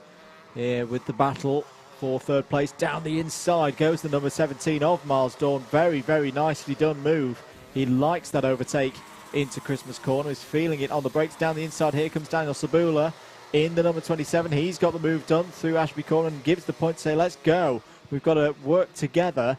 Otherwise, the number 17 of Miles Dawn is going to get away from us. 2 minutes to go. All this battling is starting to encourage the likes of Rory Burke and Spencer Brotham into this fight. Indeed, it is. We still have just under 2 minutes on the clock to go. Daniel Gunther pulling away with a 45.26. Absolutely blistering pace on the with the Argenti team, which use a Power Republic chassis as their chassis of choice. However, we've got this group now closing up on Daniel Tabula, kind of leading this train of 4 carts. As 53 taking a very agricultural line through there, and the 88 down the inside, and he's made that stick as Rory Burke. As we look out of Ashby, they will be and into Ozier's as and he's crossed up. He's ran wide. Oh, that was a little bit adventurous from the 88. And he's going to lose not 1, not 2, but 3 positions, is he? No, just kept it down to 2. Or is he? Yep, he's going too quick. Oh, just a little bit of flick. So that's 4 positions in total lost. Not ideal. Daniel Cibilla still in 4th place after all those shenanigans on that particular lap. And afraid Rory Burke has now dropped down to 8th place as the 71 also has a look. And it's a late lunge from the 62 of Ronnie Mansfield. Ronnie Mansfield, who's come from 26th place, so that's a fantastic drive from the number 62 to be that far up the order and still with a bit of time remaining. Absolutely, especially he's into the 45s, which kind of shows you the pace that we're at. Of course, Daniel Ginter now 45.34 on his last lap, so it might be taking it a little bit easier now towards the end of the race. Great shot there of the drivers coming through the last corner. So we've got Daniel Cibilla now down to 5th, with Spencer Boreham up to 4th with the 65. Oh, is Daniel Cibilla going to lose another spot? Not quite. Oh, the 88 get past again, sideways under braking. Clearly struggling in the braking point is Rory Burke there. Maybe Kart very unsettled. As we head down. Oh, someone's out. That's the 44 of 44 getting a little bit of Murphy Aldridge out there, who's had that problem. He's not showing on timing at the moment. It's one of our novices. Shout out to Jacob Dukes as well, who's currently our top novice, running in 16th place. Got some support in the chat. Here's the 1-2-2 that we're looking at. William Young fighting with 34. As I think there's a problem going on to the last lap. Who is that off? Is that Joe Garraway? Is that number 58 off the side of the road? Yes, it is. Joe's perfectly okay, but that THR kart is going no further. Joe walks off in a bit of a scoff there, which is understandable, doing very well in 2nd, and really only had a lead to go. And there's a change for position. Oh, is there? Oh, that was a little bit rough, wasn't there? They're not pleased, the 17 and the 65 coming together. That was disputing the 2nd place there. We'll see what the officials have to say of that. 17 clearly not pleased. Hopefully he's okay, but that was very rough indeed. And Daniel Guinchard has taken the win. Heat 2, absolutely dominant. He wins. But it's going to be by some 10 seconds or so. 9.39. Ronnie Mansfield goes from 26th on the grid to finish P2. Daniel Cibilla picks his way through very nicely. Solid drive. A good 3rd place for Daniel. Rory Burke is 4th. Leo Purchase in 5th. Riley Brown 6th. Max Lee finishes in 7th. That's a good recovery from Max. He had issues in the first race. Bobby Rosier in the top 10 again. Oliver Kerr, Jack Cooper in there as well. Spencer Brown, though, with that incident on the last lap, loses a P2, finishes in P11. Noah Hadley and Kai Bacchini, 12th and 13th. And then in the novice ranks, Alex Warnaby took the win late on ahead of Jacob Dukes and William Young. Well, a bit of drama there in the end for Junior Max. We're going to take another short break. Next out on circuit is going to be X30 Junior.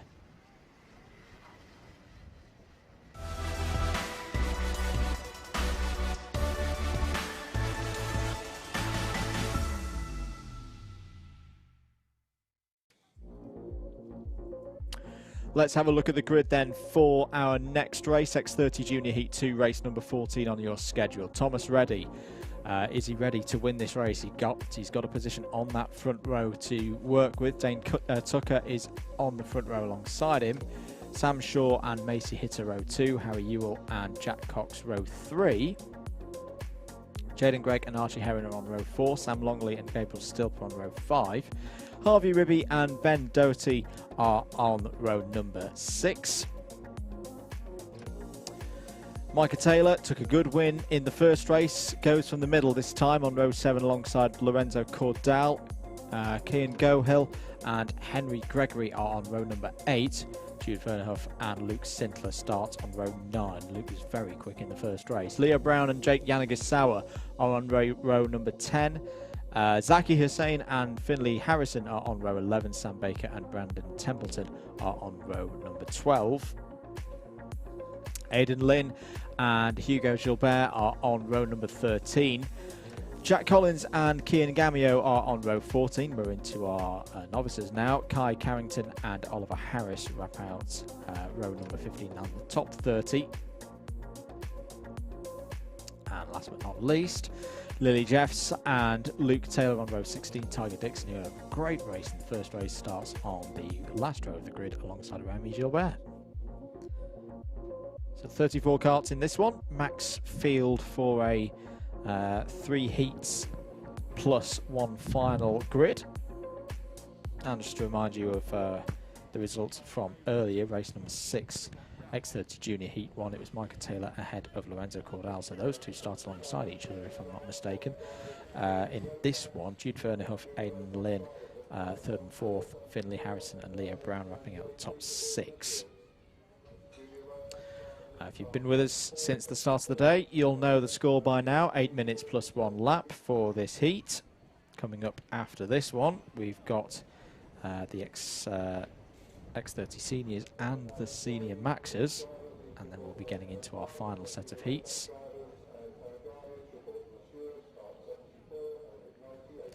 Keep your comments coming in on the Alpha Live stream. David Sanders says a brilliant drive for Jacob Dukes in that last race. It was indeed, in 15th place overall for the novice.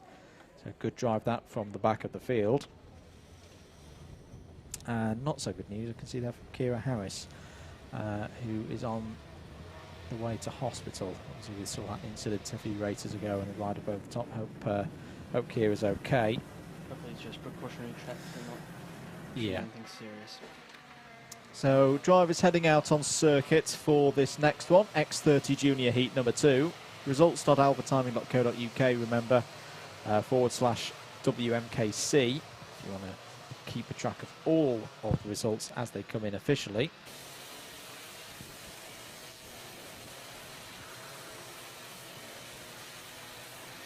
Rolling start as ever. Thomas Reddy, remember the number 92, will have the pole position for this one. Dane Tucker, P2, but Sam Shaw, top 10 in the British Championships last season at this level, starting on row 2. This is a great opportunity for him, you would think. Now we are seemingly missing someone at the front of the field. Are we ready to go? Looking for the green flag. Away we go then for the start of this one. 8 minutes plus 1 lap. Who's going to lead on the way up to Christmas Corner? Looks like it's Sam Shaw, the number 7. Has got to the front of the field as they go into Christmas Corner for the first time. Are all 34 drivers going to make it through the field? No, there's a bit of bumping and barging in the bottom third of the order, but that will not trouble Shaw. He leads and leads well as they come towards Wilkins Corner. Yep, clearly a bit of contact there at Christmas. It's actually we're missing Thomas Reddy actually from his pole position. Clearly not particularly ready. Whether it's him or his car, it remains to be seen. However, still we have a move there being made by the 42 there of Gabriel Stoke there, being caught and gaining a position on Dane Tucker as we head now onto the second lap. Sam Shaw is still leading Gabriel Stoke up to 2nd and Dane Tucker 3rd as we have somebody running very wide there coming into the last corner. Now, down on into Christmas. Let's see, not really breaking away as Sam Shaw, even though he did set the fastest lap, of course. But that was the first lap, and absolutely on it, down the inside for the lead. Gabriel still makes the pass, and he makes it stick. Clearly not very pleased about that, Sam Shaw. Whatever the problem was, he's not happy about it. But so Gabriel Silk leads the way. Daniel Tucker is still 3rd, of course, and Archie Heron is in 4th into the boot now as we see driver fighting with the carts. As someone's on the grass running a little bit wide with a particularly damaged NASCAR, I must say. Problems for Aidan Lynn. He's in the pits at the end of lap number 1. Someone was running a bit wide there as well. Thomas Reddy, unfortunately, is now out on circuit, but he's in 18th position. There is your leader, Gabriel Stilp, has moved up to juniors this year. Had a great season last season in X30 Mini at both a club and national level. And he leads this race. But Dane Tucker going with these top 2 at the moment in that number 73 kart. There he is, just at the back of the train, the Cosmic kart. Who else had problems on that first lap? Brandon Templeton's had problems as off the road there is a JDR machine. It is the number 59 of Archie Heron. So Archie Heron was up in 6th place and is not going to be any more. Fastest up the race of the heat so far has just gone in Lorenzo Cordal, 45.90 seconds. It really is good to see Lorenzo on top form. This is the strongest I've seen him race for a couple of years. Has got to grips with this X30 Junior category and is running very well at the moment there in P5. Indeed he is, as we now have just nibbling a little bit of grass. Panel flag for Archie Hearn, not sure if that's regarding a rear bumper or what. Might be the NASA panel actually, which is dipped below the steering wheel. Oh, a little bit of contact as we're going 3 wide down the back straight. Will there be room for everybody? Close your eyes, ladies and gentlemen. And they've just managed to get through, have they? Yes, they have, without any particularly nasty contact. So, starting the next lap with just under 5 minutes to go now, as we have the leaders, of course, stretching away that gap as we have another move down the inside here. It's the 53, that is, of Jude Fernahau, passing Maciej Hitter, which is, of course, on the Charlotte chassis. However, good clean move, of course, down into Christmas. 4 minutes 20 to go. There is Maciej Hitter in the number 33. Very nice helmet design, by the way. I do like that one. That's very noticeable for us here in the box. He's running well at the moment in the top 10. Gabriel Stilp, though, holds this lead. It's so close at the front of the field. 45.63 for Stilp last time around. 45.62 for Shaw. Is up the inside there of the number 33. Goes the 49 of Finley Harrison. That is a very, very brave spot to make an overtake, but Finley Harrison did it very, very well. Henry Gregory's now having a look with the navy blue and yellow helmet there, the number 77 on Maciej Hitter. Down the inside, no move doing into Ashby, but did Maciej Hitter run a little bit wide there? No, Maciej Hitter is off the road. Now, was that as a result of contact? I think she was actually just got a little bit wide, just braked on the grass, and that was enough to settle the cart. Yeah. That's a shame for Maciej Hitter, who falls down the order now. Another minute gone.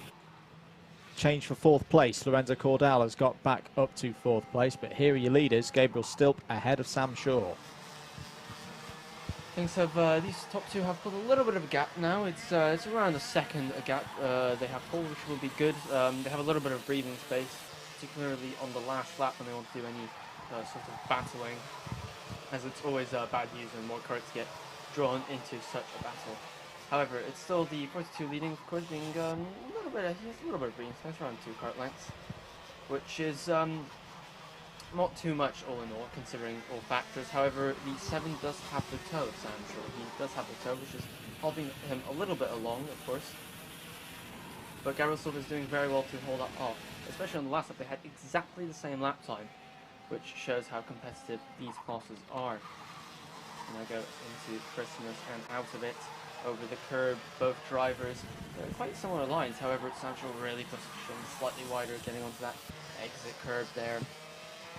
Sam Shaw is really hoping that he can bounce back in the latter part of the race, especially given that there are only 2 minutes left on the clock to go. But Sam Shaw is really pushing. I don't think he's playing a waiting game. I think that's all the pace that car has got. Yeah. So we'll kind of see if he can progress to the lead. Here's the number 53, Jude Fernerhoff, ahead of Finley Harrison. Trying to work together at the moment. Luke Sintler is the next kart up ahead. But again, Luke Sintler has been very quick today. There's been a change for 6th place as well. Harvey Ribby has got ahead of Heat 1 winner Micah Taylor. Top novice at the moment, Tiger Dixon. This is another very impressive drive from Tiger. Started on the back row of the grid. He's up to 18th place overall and, of course, top novice. Here's the fight for 3rd place. Benjamin Doughty and Lorenzo Cordal. Contact warning for the number 92 of Thomas Reddy, currently in 16th place. Once again, X30 Junior battles up and down the field everywhere you look. Always what we want to see. Jaden Gregg has gained a couple of positions out there. 22nd now. It's been a tough day for him so far, though. Indeed, it has been. Thomas Reddy, of course, being slightly out of position on the grid. He should have started from pole. However, he had some sort of issue on the warm-up lap or so, and he is down in 16th, we're afraid. So, still, your leader, Gabriel, still leading the way from Sam Shaw in 2nd, and Benjamin Doughty slightly behind in 3rd. The gap's still roughly around 1.2 seconds. As you can see now, this is another battle which is progressing very nicely. I think it's over 3rd and 4th place as Lorenzo Cordal pushing, and he's going to have a look. Is he? Yes, good, neat stuff. using all the road available to him, or given to him rather, by the 28 of Benjamin Dowsey, and he has gained that third place with 20 seconds left on the clock, plus an additional lap, of course. 2 laps then for these drivers to negotiate. Back with the leaders, Gabriel Stilp, who just seems to have the measure of Sam Shaw at the moment. Both of them trading lap times, 0.05 of a second the difference last time around in favour of Stilp. Time has now expired. Who else is making moves? Micah Taylor has got back to 6th place through overtaking Dane Tucker. Finley Harrison has got past Jude Fernhoff in the battle that we were looking at earlier. Sam Baker as well is up to 12th place, has got past Leo Brown. But the leaders coming round to start their final lap now. Can Gabriel Stilp close out another victory here at Whilton Mill? We'll see how he fares on this last lap. Sam Shaw was a little bit faster at 10th. He's dropped back a little bit now, which might hurt him. There you go, Gabriel still having a little bit of looks again, clearly concerned and needing to know whether he needs to defend on this last lap. Doesn't want to defend for no reason. That's just going to affect his lap time. But Sam Shaw is really struggling to get on the back of him and even contemplate making a move. However, now he's having a look, and no way, Jose, says Gabriel Stilp, I'm keeping this victory. As we now head down onto the back straight, comfortable gap now around 2 kart lengths. Another look from both drivers to onto the gap and into the boot, and I think Gabriel Stilp has got this all secured. Well, this is a very impressive victory over someone who finished top 10 in the country last year. Gabriel Stilp takes Heat 2 here in X30 Junior and clearly is taking to this division very, very well. Sam Shaw 2nd, Lorenzo Cordell 3rd, Benjamin Doty 4th, Harvey Ribby gets a top 5. It's top 10s for Micah Taylor, Dane Tucker, Luke Sintler, Finley Harrison and Jude Fernhoff. Henry Gregory is just outside the top 10 there in 11th. Sam Baker, Leo Brown, Zaki Hussain, Keane Gohill, all with strong runs there in the top half. Tiger Dixon, a fantastic driver, the number 93, top novice, 16th overall. Thomas Reddy, Macy Hitter, good recovery there to 18th. Jake Yanagasawa and Sam Longley was your top 20. Well, that will give Gabriel Stilp a lot of confidence there and give him some good points as well for the remainder of the day, especially now drivers will start to think about Heat 3 and getting a good result in that one to give themselves a good grid slot in the final. That's juniors done for their second rotation. We'll see them back out again later this afternoon for more heat racing. Next up out on circuit, it's X30 Senior.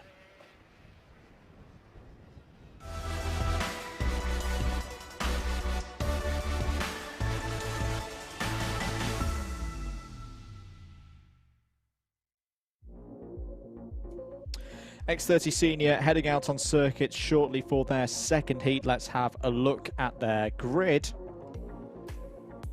Brandon Matchell has pole position for this one. Caelan Burbage alongside on the front row. Sam Heading, Jordan Brown on row 2. Jack Davis and Thomas Mazzarella are on row number 3. Alex Doddington and Benjamin Southgate start 7th and 8th. Oscar Joyce and Jolie Petit wrap out the top 10. Benjamin Watts and Anki Stenning start on row number 6. Vishal Patel and Matthew Herbert will start from row 7. Joseph Aarons and Alex Johnston have good slots to go forward from row number 8. Lucas Ellingham and Nathan Amos start on row number 9. Oliver Henwood and Alex Moody wrapping out the top 20. Harry Torpy and Thomas Fleming are next up, 21st and 22nd. Daniel Hackett and Archie Forber are next, going down to 24th. Ellis Bourget and Klaus Kuika and James Otto down to 28th there. Curtis Louis and Nick Banner, your top 15 rows. Scott Smith, Roy Johnson, Martin Auger and Joshua Torpy complete the order. There is going to be one driver missing because we have 34 drivers on the grid graphic there, but only 33 on my latest entry sheet. So apologies, I couldn't quite work out which one of those drivers is no longer running according to our latest information. For interest, Angie Stenning, who's starting 14th, I'm afraid to say he's carrying a little bit of a rib injury, which is affecting his performance. He says, so I'm afraid he's struggling a little bit with the pain. However, he's still doing pretty well considering he's dealing with that side issue. So here we go then, X30 Senior. for their second heat. Lucas Ellingham won the first heat. Away we go then for the start of this one, 8 minutes plus 1 lap.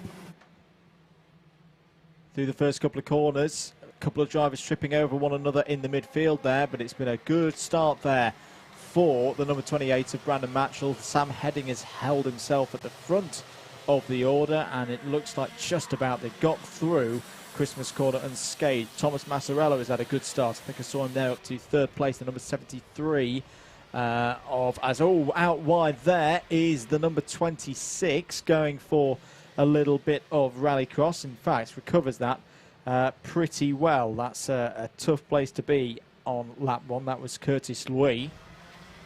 As we have still the 28 leading of Brandon Matchell still leading the way going on to the second lap of the race. Pretty clean start, apart from that one Kart, of course, that left the circuit. We'll see how the race progresses as he is actually losing the lead now to Sam Heading. Sam Heading takes the lead right before the braking zone.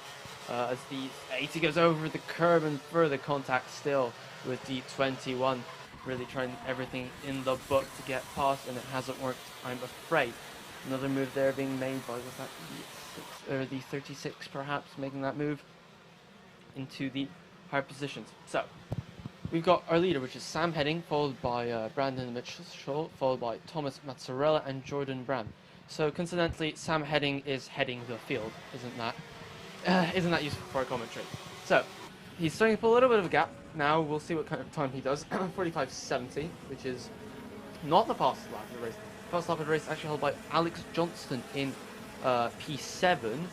He might be having a real fight through the field, as we might have up to Christmas over the curve. Very smooth stuff from these drivers, very experienced, of course. As it's a bit of a late move over the curb in Ashby. I think there's been a change for position, not too sure. Another move being made on the 72 this time of Alex Wellington. So we've got the 80 followed by 21, so it has worked. Jordan Brown has gone past into third place. And we have the 95 now being pushed along by Alex Johnson, who did set the fastest lap of the race last time around, clearly on a bit of a charge on the Kart promotion part. He is indeed. It's a good lead at the moment for Sam Heading. There you see, just confirmed on timing now that Jordan Brown has taken third place, and he's already looking like he's setting up Brandon Matchell for a go at second place. Benjamin Southgate, unfortunately, hasn't had a good lap last time round, down 4 positions to 16th place. Alex Doddington has had problems as well, is down to 24th. Continuing this battle between Brandon Matchell and Jordan Brown. Thomas Mazzarella trying to go with them. Lucas Ellingham's moving his way through the order as well. Is up into the top 10 and also the fastest driver out there on circuit at the moment. It's down the inside. Here comes Jordan Brown. Can he get the block pass done? Yes, he can. That's P2. Nicely done in the final corner. 4 minutes and 52 seconds to go. The gap is 1.82 seconds. Can he work now with Brandon Matchell to close down the leader? Oh, the 28 having a little bit of a look there. Sam Heading has almost pulled out a lead to 2 seconds, which is quite handy with 4 minutes remaining. We'll see what the pace is of Jordan Brown regarding that, whether he can close that gap up. It's going to be a tough challenge with 2 seconds. That's quite a bit on such a competitive grid. It is indeed. As down the inside goes Massarella. That's a very nice move, a kind of classic Ozier's overtake there. It's very wide on the entry and does allow opportunities for the Brave to put their karts in that position to gain a spot. And Massarella did that absolutely perfectly there. That's him up to P3. Contact warning for the number 70, which is Joshua Torpy. Yep, there's change all up and down the field. However, and there's a 3 or 4 having a late move there on the 32 of Kylan Burbridge. Alex Johnson gaining an additional position and up to P5. So still Sam Heading leading from Jordan Brown and Thomas Mazzarella. That's your top 3, as you can see 3 or 4 going through the picture. Over the curbs there. Vishal Patel just at the back of that group as well, the number 95. He's in 7th place at the moment. Another driver returning to Whilton Mill Kart Club this season. 3.5 minutes to go. See the paddock behind. Absolutely fantastic to see so many supporters of the first round of the season. And I can say round 2. Every fourth Sunday of the month we race here at Whilton Mill. the May entry is pretty bumper already. So if you are thinking, if you're watching this thinking, oh yeah, we should give Whilton Mill Kart Club a go for future rounds, get your entries in because they are proving very, very popular and going fast. Absolutely right. So we've got Lucas Ellington, who has set the fastest lap of the race at 45.02. However, Sam Heading is still pushing his lead out. Now it's over 2 seconds. He's just at a purple sector 2. So he is learning to stretch his gap and starting to get really comfortable. I wouldn't be surprised if he does a 44.88. That's absolutely blistering pace from the 57. That is very quick indeed, and his lead is now up to nearly 2.5 seconds. Here comes the number 39 of Matthew Herbert down the inside. A very clean move completed there on Caelan Burbage. And Lucas Ellingham coming through as well, the green and red helmet there, racing for Jack Dex Racing. And this is, in fact, a very interesting battle here because you've got Lucas Ellingham there in the blue, white and red. And just behind, the number 36 of Nathan Amos. They saw a great battle early on as Ellingham goes down the inside of Burbage there. Amos follows through. The two of them working together at the moment to fight through the order. So Herbert, Ellingham, Amos, 6th, 7th, 8th respectively. And poor Caelan Burbage down 3 spots. Here comes Herbert again, this time down the inside of Brandon Matchell. Yep, very good move as we've seen all throughout the day on the brakes. There's a little bit of defending there going on, I believe, between the two teammates there. As you can see, things are going to get very feisty down in that group between the 99 of Lucas Ellingham and I believe that is the 32, I believe? It's the 28, my apologies, it's the 28 of Brandon. Oh, huge save by Nathan Amos there. He got all crossed up in the transition from left to right through the boots. He has lost a position or two, but at least he's still pointing in the right direction. Contact warning for number 72, which is Alex Doddington. You see, just under a minute on the clock left. Sam Heading has stretched his lead up to almost 3 seconds. Of course, that is in free air, so that is down to pure pace alone, which is fantastic stuff, quite frankly. One to watch in the final. So we've still got as you can see, we've still got Jordan Brown on the 80 there in 2nd place, and we've got a little bit of a battle between Lucas Ellington now, and I believe that is the 39 of Matthew Herbert there, trying to catch up to Lucas Ellington, get on his back bumper, and potentially do something on these, what will be now the last 2 laps of the race. Will do indeed. So Ellingham, the reigning X30 junior champion here at Whilton Mill Kart Club, up to 5th place. And having already scored a win in the first race, he's another driver who, after 2 heats of the 3, is putting themselves in a strong position. Nathan Amos goes down the inside of Brandon Matchell there. There is a sight of Harry Torby making a move, as that's the 28 of Matchell off. So Matchell off, coming out of Ashby, and has lost a lot of positions there. But Sam Heading comes around the final corner. There is the final lap board on the Digi flag. And this has been a very straightforward drive for him so far. His lead is 3.4 seconds. Yep, textbook stuff there from Sam Heading. Just get to the front and run away. You can see the 80 now going into Christmas for the last time. Let's see Sam Heading really nice and neat. No need to have any heroics on the last lap of the race. Just keep it tidy and bring it home. So we've got the 80 yellow flags up. Someone is off the track perhaps, or has had a bit of a moment. Being followed by the 21. There is a cart indeed off. Couldn't quite catch who that was, but no overtaking for the drivers until they get into the boot, and the 80 is going to keep that 2nd place in my opinion. Sam Heading comes across the line, wins the 2nd heat in X30 Senior in convincing fashion, 3 seconds ahead of Jordan Brown and Thomas Massarella. Alex Johnston in 4th place. Good drive from Alex, another driver moving up through the ranks. Lucas Ellingham strong again in 5th place. Matthew Herbert, the perennial senior, there in 6th place. Nathan Amos, big hold that he nearly had a big error, but recovers to 7th place. Caelan Burbridge in 8th place. Vishal Patel in 9th. Harry Torpy wraps out that top 10. Forber, Moody, Johnson, Smith, Bourchier take us down to 15th. And Joshua Torpy, Benjamin Watts, Oscar Joyce, James Otto and Joseph Aarons finish in the top 20. And after all that, we've only got one more race of the second rotation of heats. Next out on circuit will be that race number 16, Senior Max Heat 2.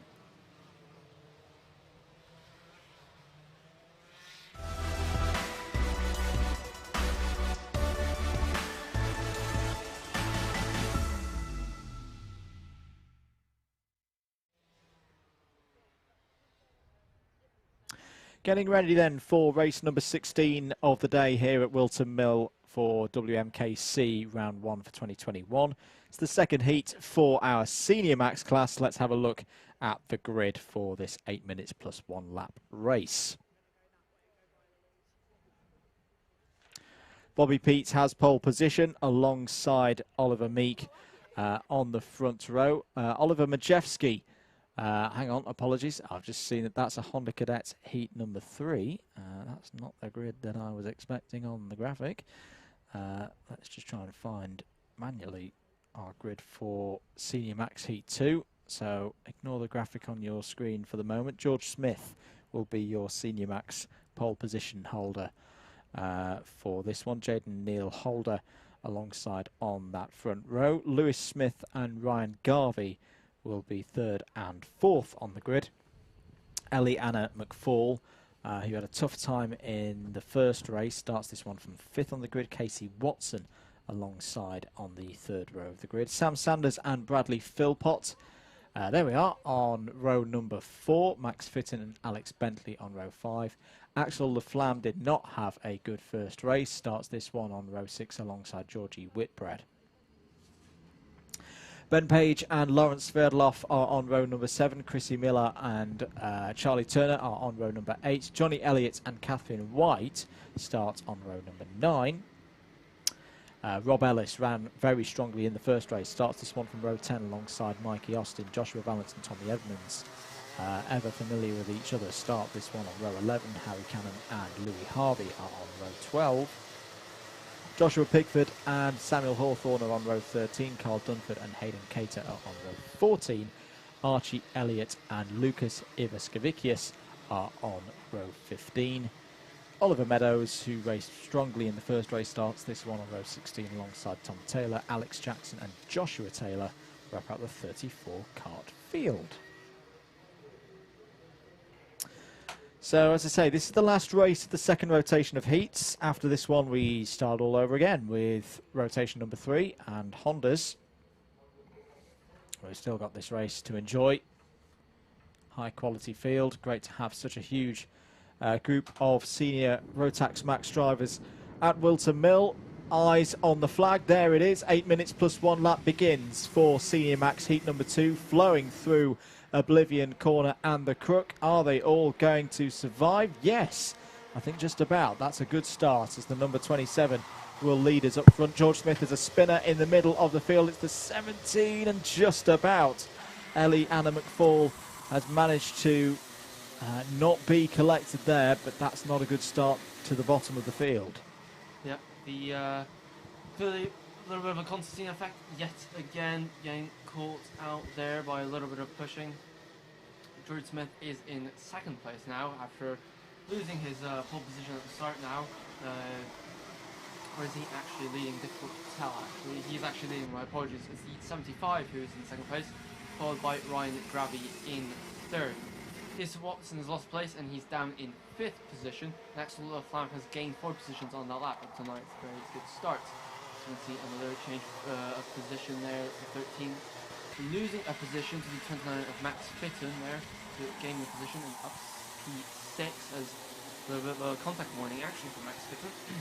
Yeah, so Max Fitton getting past Bradley Philpott there. There's number 32 of Ryan Garvey, currently running in 3rd place. The 75 is running ahead of them. That's Jaden Neal Holder. There's a contact warning for the number 44, which is Hayden Cater.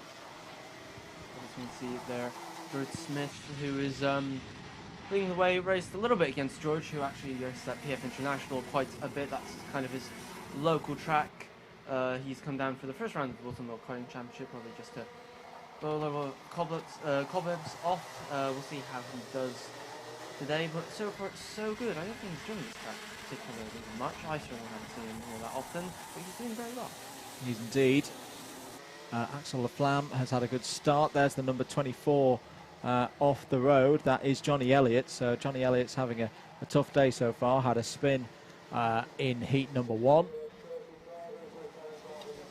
Through the boots go our leaders. George Smith in the number 27, still ahead of Jaden Neil Holder in the 75, 71 of Casey Watson up to 3rd place on that last lap. Confirm the timing. Garvey 4th, Fitton up another position, now 5th place. Lewis Smith 6th, and Axel Laflamme is on the charge as well, now up to 7th. Yep, we've got a bit of a problem between Johnny Elliott and Samuel Hawthorne. I think there's a little bit of contact between them. Samuel Hawthorne, of course, the winner of our first heat earlier in the day.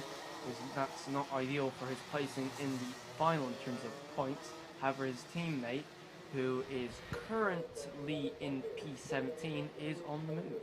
Yes, indeed. Bob Ellis, currently the fastest driver out on circuit, as we're having a look there at the number 20, I think it was, making a move. No, apologies, I think it was the 23 of Tommy Edmonds.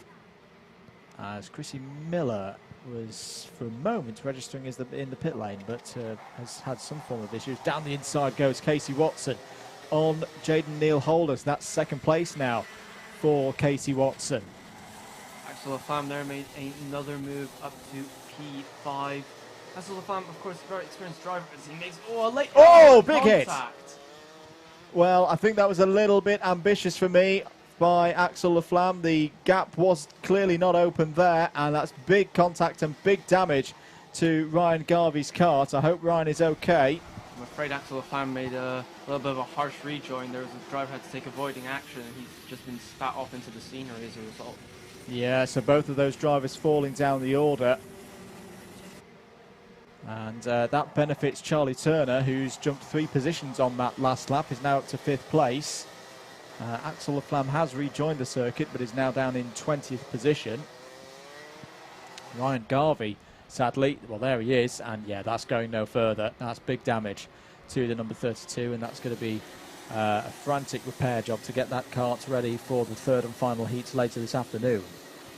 Yep, of course, losing positions on P20 now is Axel Laflamme with, actually might be further back than that. Might have some damage on that kart. Difficult overtaking place Wilkins, and I think that was a little bit ambitious from Axel Laflamme. There really was a little bit too little too late, in my opinion, for that particular move to work. So it's a bit of a shame for both drivers. It's a very, very uncharacteristic mistake as well from Laflamme, as we have a shot there of Bradley Philpott racing for X-Karts, and number 13 fighting with Rob Ellis. Down into Ashby Corner. Rob Ellis in the Praga karts ran strongly in the first race. Good fight this, coming into Wilkins Corner. Number 18 of Alex Bentley just behind them as well. Interesting to see here, we've got 3 different chassis which aren't normally used. We've got Rob Ellis on the Praga, we've got Bradley Philpott on the X-Kart, and Alex Bentley on the Sodi kart. Interesting to see how it pans out between them, because I believe the majority of the positions in front of them are held by OTK products. There's your leader, number 27, George Smith. Casey Watson, who's not really pulled away from those behind. You see the number 61 there of Charlie Turner. You see George Smith there leaning down towards the steering wheel, trying his own manual version of DRS to try and get optimum top speed down the straight. There has been data to suggest that that doesn't really work, but drivers have their own opinions, I suppose, as do teams for that matter, so if it gains a little bit even of advantage, I think it's worth it, frankly. I don't know. I'm unable to do it because my belly's too big. Lockdown has not been kind, so I can't do the shrimping anymore. Yeah, I just physically can't do it. Charlie Turner confirmed then into 2nd place. It's the 152 on your timing screens. Just to save any confusion there, it says, can't remember, this says the number 61. It's the 26 of Georgie Whitbread. Another good move by Georgie Whitbread there. And that has seen that kart past Lewis Smith there in the number 84, and Sam Sanders in what is one of my favourite helmet designs around the scene at the moment, the Mika Hakkinen replica there. Excellent helmet design, I must say. I think as there's a move there by the 29 there, gaining a position. That's Max Fitton on Casey Watson, I believe. Yeah, it's third place as well, so it's a good move there from Max Fitton, who's been efficient with the overtakes. Just over a minute to go in this one. Still plenty of time, plenty of laps. As here goes another move down into Christmas Corner again. That's definitely going to be a front fairing penalty for Lewis Smith. Yep. Hit the back of, I believe, Jaden Neal Holder, I believe. That was a very heavy hit there. So no doubt he's going to be a front fairing penalty after that. Yep. The yellow helmets, yellow and blue helmet there of Lewis Smith. 2 laps to go after this one for the leader. There's been a very, very controlled and assured drive at the front for George Smith. Having said that, though, 0.7 of a second, and Charlie Turner is looking a good few tenths quicker. 0.4 of a second out of the lead last time around. We could have a race on here right at the end. Yeah, it's going to be really close. We'll see if Chris Smith starts looking behind him, starts doing a little bit of defense once Charlie Turner closes in. Of course, Chris Smith might even look behind him and then start tensing up in the cart a little bit, which isn't good for trying to be smooth in the corners, of course, to maximise your engine revs. However, it's been a good showing from George Smith. He gained that had that good start, didn't he, for pole position, and he believed the 28 there, I believe, is just made a fantastic move going into the boot. Yeah, it was Georgie Whitbread getting past Jaden Neal Holder and Casey Watson. So Casey Watson actually losing 2 positions. We're on the last lap now. The gap is 0.26 of a second at the front of the field. In fact, it's less than 0.26 of a second, because right on the rear bumper now of George Smith is Charlie Turner. Charlie Turner started this race 16th on the grid. This would be a great heat victory if Charlie could do it. Looking to the inside, George defends that very, very well. Onto the back straight now. Couple more chances as they go through the boot. George Smith pulls that inside line, round the outside goes Charlie Turner, contact, and both of them have taken each other out, and through is going to come Max Fitton. There at the end is going to take a heat victory. Brilliant stuff from Max Fitton. Didn't give that one up. Georgie Whitbread in second place, Jaden Neal Holder third, Rob Ellis and Casey Watson in the top 5, Lewis Smith 6th. George Smith will not be happy with that at all. He finishes 7th, having led for so long. Alex Bentley, Sam Sanders and Charlie Turner in the top 10, but my goodness, there's going to be words about that one after the checkered flag and after the drivers come into the paddock. Chrissy Miller and Axel Laflamme 11th and 12th, Bradley Philpott in 13th, Ben Page 14th, Carl Dunford in 15th, Louis Harvey, Harry Canham, Tommy Edmonds, Joshua Valance and Joshua Pickford wrap out the top 20. Well, quite a few incidents there in the senior Rotax Max class. We'll see them out again later on for their third and final heat at the end of rotation number 3, which is just about to get underway. Next out on circuit, the third heat for Honda Cadet.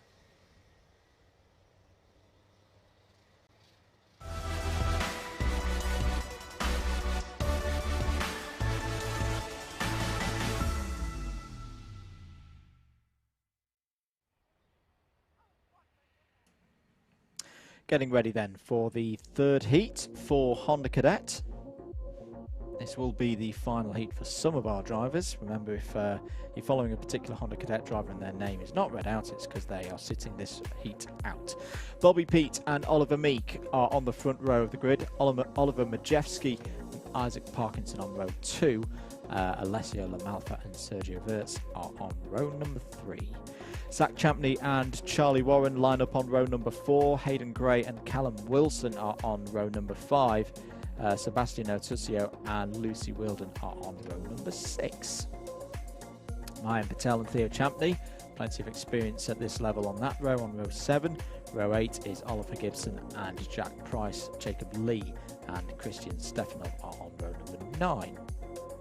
Joshua Bajembi and Amin Saran are on row number 10. Amin Saran, the first of the novices in this particular race. Riley Thatcher and Logan Giles are on row 11. Alex Reed and Zach Starbuck are on row number 12. Kieran Stewart and Charlie Wolfett start 25th and 26th on row 13. Row 14 is Victor Hansen and Jake Schules. And Jensen Walker and Tyler Davis wrap out the top 30, one more kart, which is Daniel Butcher in 31st. So, yep, as a reminder, if there was any Honda Cadet drivers that you're following that I did not just read out on that grid, it is because they are sitting this heat out, but they will be, though, in heat number 4 later on this afternoon. For some of our drivers, though, this will be their final heat, the final opportunity to get good points and a good grid slot for the finals. There will be a B final, of course, for this class, which will have a number of drivers looking to race through and onto the back of the A final grid. Keep your comments coming in on the YouTube stream. We're keeping an eye on them. Who's after Honda Cadet? It'll be IAME Cadet after this one, so just to run over the cycle, it'll be same again as we've had for the first 2 rotations. Honda Cadets followed by IAME Cadets, then X30 Minis, then Mini Max, then Junior Max, X30 Junior, X30 Senior, and Senior Max to finish this 3rd rotation. A little bit of rearranging on the grid there from what we just saw. Probably some driver perhaps missing off the grid, perhaps. So the mechanics there just rearranging the grid so that the drivers don't have to rearrange it out on circuit, which makes it a lot easier and a lot more efficient. It will do indeed. 8 minutes plus 1 lap, as always, in standard conditions. Standing starts as well for our Honda Cadets when they do eventually head out on circuit.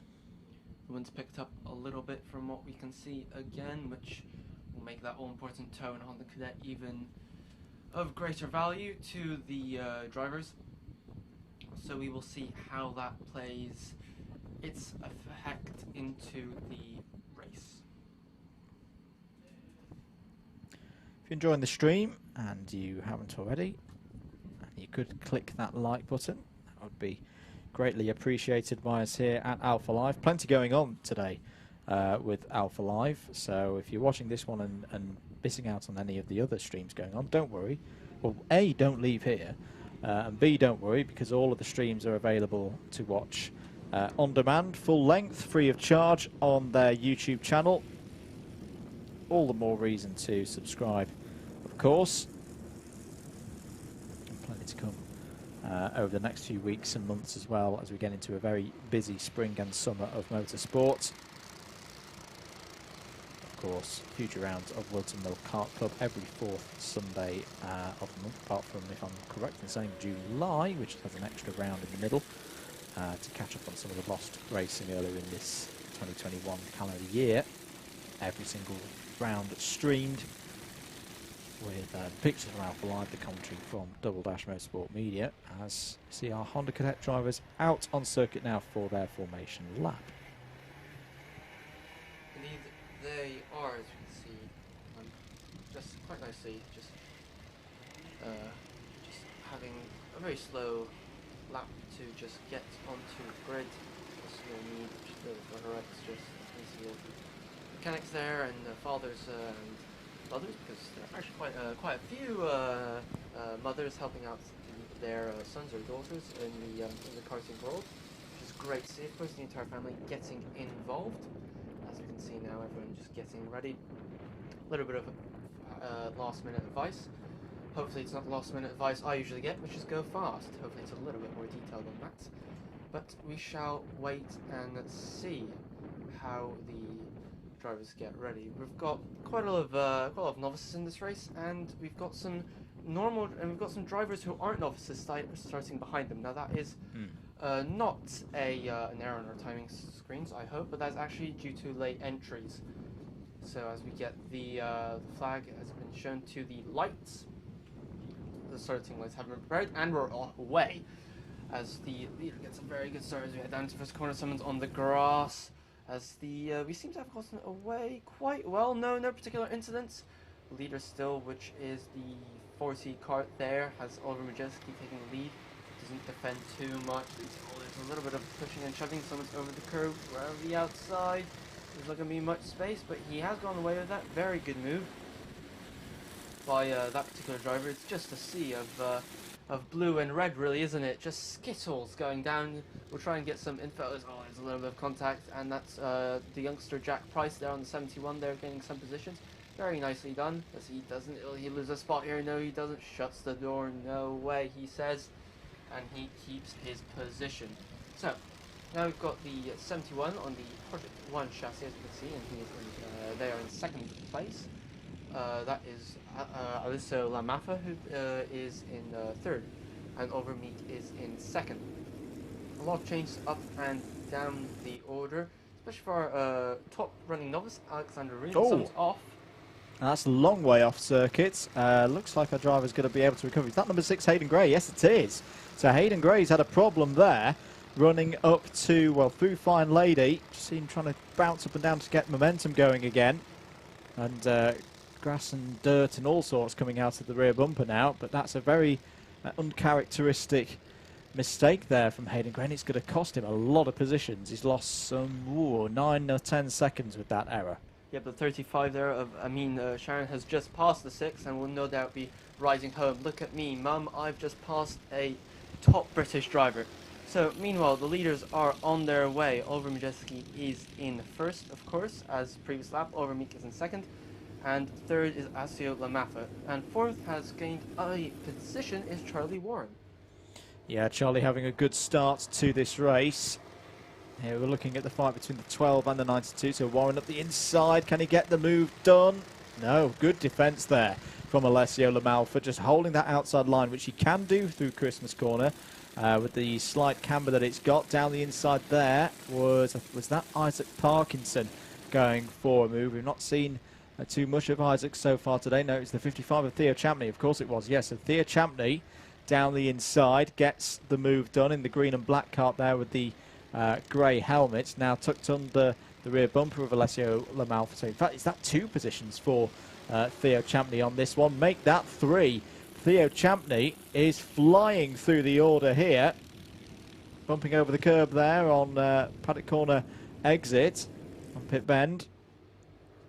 Yep, Oliver Majeski has just set the fastest lap of the race, 53.77, and is pulling away. He has a 1.6 second gap, and it's a move by the 20. Ooh, a little bit of contact, but they've gotten away with it.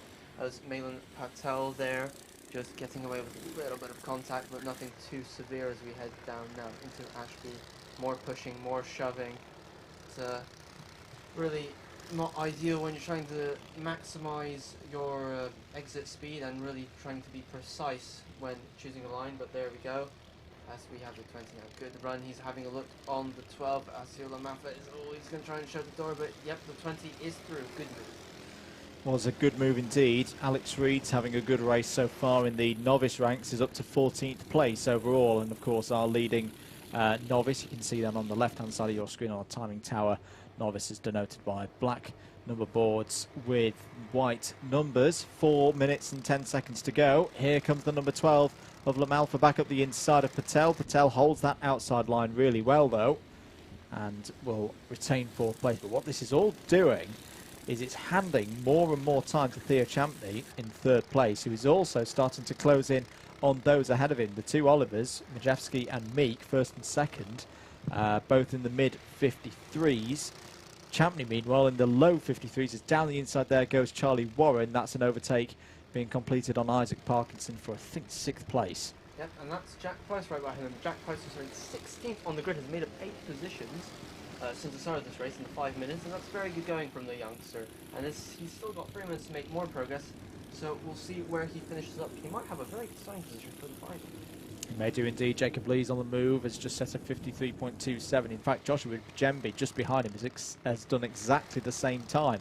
So those 2 drivers working well together. Who have we got here down the inside? The number 71 of Jack Price gets a move done on the 92 of Charlie Warren through Christmas Corner. 3 minutes to go, and this is getting like a proper Honda Cadet race now. Battles everywhere you look. Lots and lots of battle packs, both working together and not working together kind of at the same time. Tyler Davis has got past Sebastiano Tuccio for 17th place. You don't see this very often in the Honda Cadet, where the leader kind of just runs away with it, as we have a move down by the 52, tries to make over the curb. There's been a little bit of contact, not sure how that and I think they've managed to all recover themselves from that particular incident. We haven't seen this very often, where the leader of a Honda Cadet race just runs away. Oliver Maciej probably thinking, where is everybody? I seem to be on this racetrack alone. But he just has very good pace and has a very big lead to the guys behind. Here's your fight for second place. Oliver Meek in the number 67 and the orange helmet there. Theo Champney in third place, but looking down the inside into Ashby Corner, taking a lot of corner speed. Can he get it stopped? It's going to be side by side off of Ashby Corner, but Theo Champney's made it work there. A great move from Champney. Definitely really good maneuver. That wasn't him patting his helmet saying well done. That was him telling the driver behind him, who was Oliver Meek, to work together. Let's not lose time unnecessarily. But I think Theo Champney will now be stretching a lead over Oliver Meek. He will be. I think he's going to not quite have enough time to close in that 2.5 second gap to Oliver Majewski, who's on for his second race victory of the day here at this precise moment. Looking a little bit further back, running up to Christmas Corner. Here's the number 12 and the 92 fighting over 6th place, Alessio Lamalfa and Charlie Warren. Lamalfa holding on to that position, but a big train forming up behind, as down the inside the 97 of Jacob Lee looks for another position, trying to get past Isaac Parkinson there. This time, though, the 92 has got through. Good overtake from Charlie Warren. Now, can he hold it round the outside there? Lamalfa's going back for it as they're coming onto the back straight, and here comes Jacob Lee. He's going to cut to the inside. They're 3 wide, nearly 4 wide as they go into the boot. Can they get through the boot unscathed? This is great racing. No, there's contact, and round goes the number 92 and into the wall as well. The number 11 of Callum Wilson. The 52 of Joshua Bajembi's involved. That all stacked up on the toe of the boot. I think everybody's okay, but a lot of high runners in this race, all of a sudden out of it. Yep, you can see they were going 3-4 wide. It was, as we have a change now, that's the 92 and the 97. Will they, over the cross. Very, very agricultural stuff there from the 92 there. Will he lose the lead going down to Ashby? Yes, he will. He will lose that particular position. As we can see, that was a very big incident, as there's more pushing and shoving. Very big incident down there. Coming out of the boot, but there were just so many drivers, there just wasn't so little space to go in, and everybody had to run on each other as it was, and they kind of just stacked into each other. They did, unfortunately. That won't bother our leader, though, who's about to start his last lap. Oliver Majewski has a 1.94 second lead over Theo Champney, who similarly is well clear of Oliver Meek now, so I would guess that that is going to be your 1-2-3. Mayan Patel, though, still charging away, though, in 4th place. There is your leader. It's just got past some traffic as well, so that may be what slowed him down a little bit on that last lap, but not to worry, because this is going to be, barring any disasters, another very good victory for Oliver Majewski. Coming into Osiers now, onto the back straight, just a couple more corners to negotiate, and I think I'm right in saying Majewski was not in heat number 2, so could theoretically get a hat-trick of heat victories when we get onto heat number 4 later on today. But round the final corner, Oliver Majewski for the second time today wins in Honda Cadet. Theo Champney's going to take 2nd place. Oliver Meek very happy there with P3. Mayan Patel, another good result for Patel in 4th place. Jack Price 5th. Jacob Lee in 6th. Charlie Warren, Oliver Gibson in 8th. And look at that, novices in the top 10. Alex Reed 9th, Tyler Davis 10th, Charlie Wolfitz in 11th, Zach Starbuck 12th. Lucy Whilton, Joshua Bajembi and Hayden Gray wrapping out the top 15. Riley Thatcher, another novice there, 5th of the novices in 16th, Zach Champney. Jake Schulz, Sergio Wirtz and Sebastian Tuzio. Well, drama there and excitement in the Honda Cadet ranks. They've still got another heat to go. But next up out on circuit is the 3rd and final heat for IAME Cadet.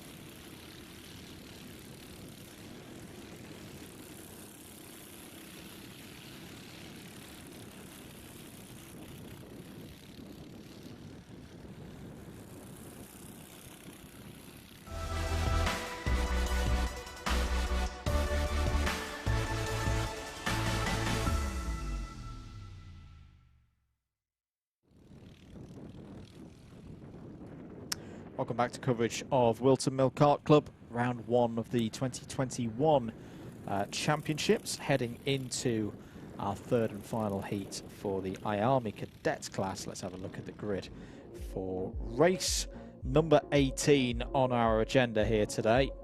Archie Lovett has pole position alongside Jacob Ashcroft on the front row. Jacob Anslow and Noah Baglin will start on the second row of the grid. Ryan Gill and Jesse Phillips start on row number 3. Morgan Moore and Anthony Witkowski will be starting this race from row number 4. Braith Murdoch and Freddie LaRosa are in the top 10 on the grid. And Zach Green and Joseph Katzentonis, that's an interesting row there, starting on row number 6. Will Green and Canish Grau are on row number 7 for this heat. Max Ewell and Flynn McDermott start on row number 8. Connor Snedden, who's had some problems today in the Triple Eights, will start alongside Max Hollor on row number 9. Aaron Richardson and Henry Carter start from row number 10. Fred Green and Blair Smith are on row number 11. Max Mason and Kit Belofsky have work to do from row number 12. Henry Clark and Jensen Ackerman start on row number 13. John T. Restrick and Logan Howes are on row number 14. Jensen Chalk and Finley Hines are in the top 30 of this grid on row 15. Last but not least, 32 karts in this field. Row number 16, Quinn, Cross and Levi McGrath. Just to note that your novices are starting from 25th downwards. Results.alphatiming.co.uk/WMKC for all of that information should you want to peruse it at your leisure. Karts heading out on circuit then. Final chance for our IAME cadets, who are all guaranteed an A final. 32 entries for them, so no need for a B final. And to be honest, I don't think we'd be able to fit one in today because there's that many classes and races going on. You see there, somebody leaving the pits a little bit late there, and that they will try and catch back up the grid for the start. Of course, a rolling start for the cadet class compared to the standing start of the Honda cadets. We'll see how this pans out with Jacob Ashcroft on pole position for this heat. We'll see as they make their way onto the back straightaway now, all sorting out the positions. Of course, there's a particular point on the circuit once they can no longer, of course, switch positions, and wherever you start is wherever you start. I believe it's not post J, it's actually the one before it. That's when you must be in your position. There's actually something stopped out on circuit. Are we getting out green lights? I think we are. Away we go then for 8 minutes plus 1 lap for the final heat today for IAME cadets. Through the first couple of corners, it all looks very clean at this stage. Archie Lovett in the double 8 there heads up to Christmas corner as your leader. The number 34 of Ryan Gill, the turquoise blue details on the front of his kart, has slotted into second place. Down into Ashby corner they go. You can see the number 21 of Jacob Ashcroft getting involved there, looking to the inside. Zach Green's had a good start as well. Same helmet colours as his father, Jamie Green, and the Tony Kart suit, looking to have another strong race here. Jesse Phillips has had a good start, has got a transponder issue, just to note that if you're seeing that on live.alphatiming.co.uk/WMKC. There is a kart, I think, already off. I think one of them didn't make it round the formation lap. Whoa, Canish Grau really out on the fringes of the circuit there, just about holds on to it. To end of lap 1, it's Lovett from Gill, Ashcroft, Green, Murdoch in your top 5. Jesse Phillips up to 6th, and here comes Zach Green up the inside, looking for a position and getting a position. Yep, good stuff there going into Christmas. You can see the IAME cadet cars being bounced up and over the curve. It's like trying to drive across the Grand Canyon on your bicycle. It's really not very beneficial for these little carts to be going over the curbs. So they're trying to stick, as you can see, to some of the flatter ones because the chassis, they just get too unsettled across the higher ones. As you can see, they head down towards the back straight. They've got the 18 RG Lovett as he leads the way for us in IAME Cadet, followed shortly by the, I believe it is the 44 of Ryan Gill, who's quite clearly, it's actually not, it's Jacob Ashcroft, my apologies, who's jumped up to 2nd place. And Zach Green has the fastest lap of the race so far, and he's in P3. He is indeed. There he is with the fluorescent yellow helmet and the blue details on the top. Joseph Katzentonis, last year's champion, has had another very good start. He's been at the front of both of the heats so far today. Won heat number 1. Heat number 2 went to his teammate Kit Belowski. Yeah, look at, there's been a little bit of a coming together. I think they seem quite slow out of Ashby. There was between the 12 and the 34. I think there was a little bit of contact with Ryan Gillen. Oh, there's more contact between teammates. That's not going to go down well. The 95 and the 12, just a little bit of wheel-to-wheel contact there. You see the 53 now pursuing the 88 of Archie Lovett. And it is Jacob Ashcroft leading the way for us now, as we have just over 5 minutes left on the clock. Anything can still change, and quite frankly, it probably will, as Jacob Ashcroft has. And the 58 is going for it. He wants that lead back. Thank you very much. And then we got the 53 train around the outside. There isn't quite space to do that on this particular occasion, at least. We go down now into Ashby and out of Ashby, using all the curve that they possibly can. The 88 still leading the way as we head down into the next complex and out of it. You see, they're trying to just look at the way they're using the steering wheels. As little movement as possible as the 21 there, just having a little bit of defense. Jacob Ashcroft there from the 53 of Zach Green, but Zach Green's gonna get the cutback, slingshot, and just gonna thread his way through the eye of the needle to take second place. But really, smoothness, the name of the game in these cadet classes. Absolutely. So Zach Green continues his progress through the field. There's Jesse Phillips in the number 26 just behind. And right on the limits again there was Zach Green, kicking up a little bit of dirt. Novice watch, by the way. Logan Howes is currently your top novice in this race. He's into 17th place. Henry Clark also in the top 20 as a novice. P2 of that subclass.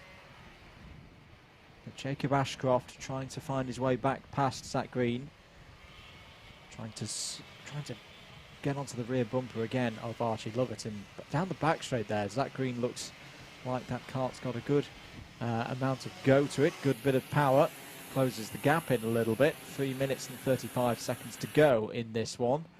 52.7 last time around for Lovett, 52.16 for Zach Green. Will Zach Green try and set a move up here into Christmas Corner? It has a check over the shoulder and goes for the move there. Very well, that was absolutely perfect from Zach Green. Archie Lovett must have left him the width of an IAME cadet kart, plus maybe an inch more, and Zach Green took that fantastically, and through as well goes Jacob Ashcroft. So Lovett down to 3rd place. Here comes Jesse Phillips as well, 4th in this train, but that was a superbly positioned overtake from Zach Green. Yep, it was indeed. He had not a particularly good run, but I think just before that break zone, he could just before to zink out from following the leader of our race, which was of course Archie Lovett, and he managed to take that very good late move from there. Interestingly enough, quite common hand position on the steering wheels is, as we can see, the 86 now. He passed the 21. Will 26 follow suit? No, not quite.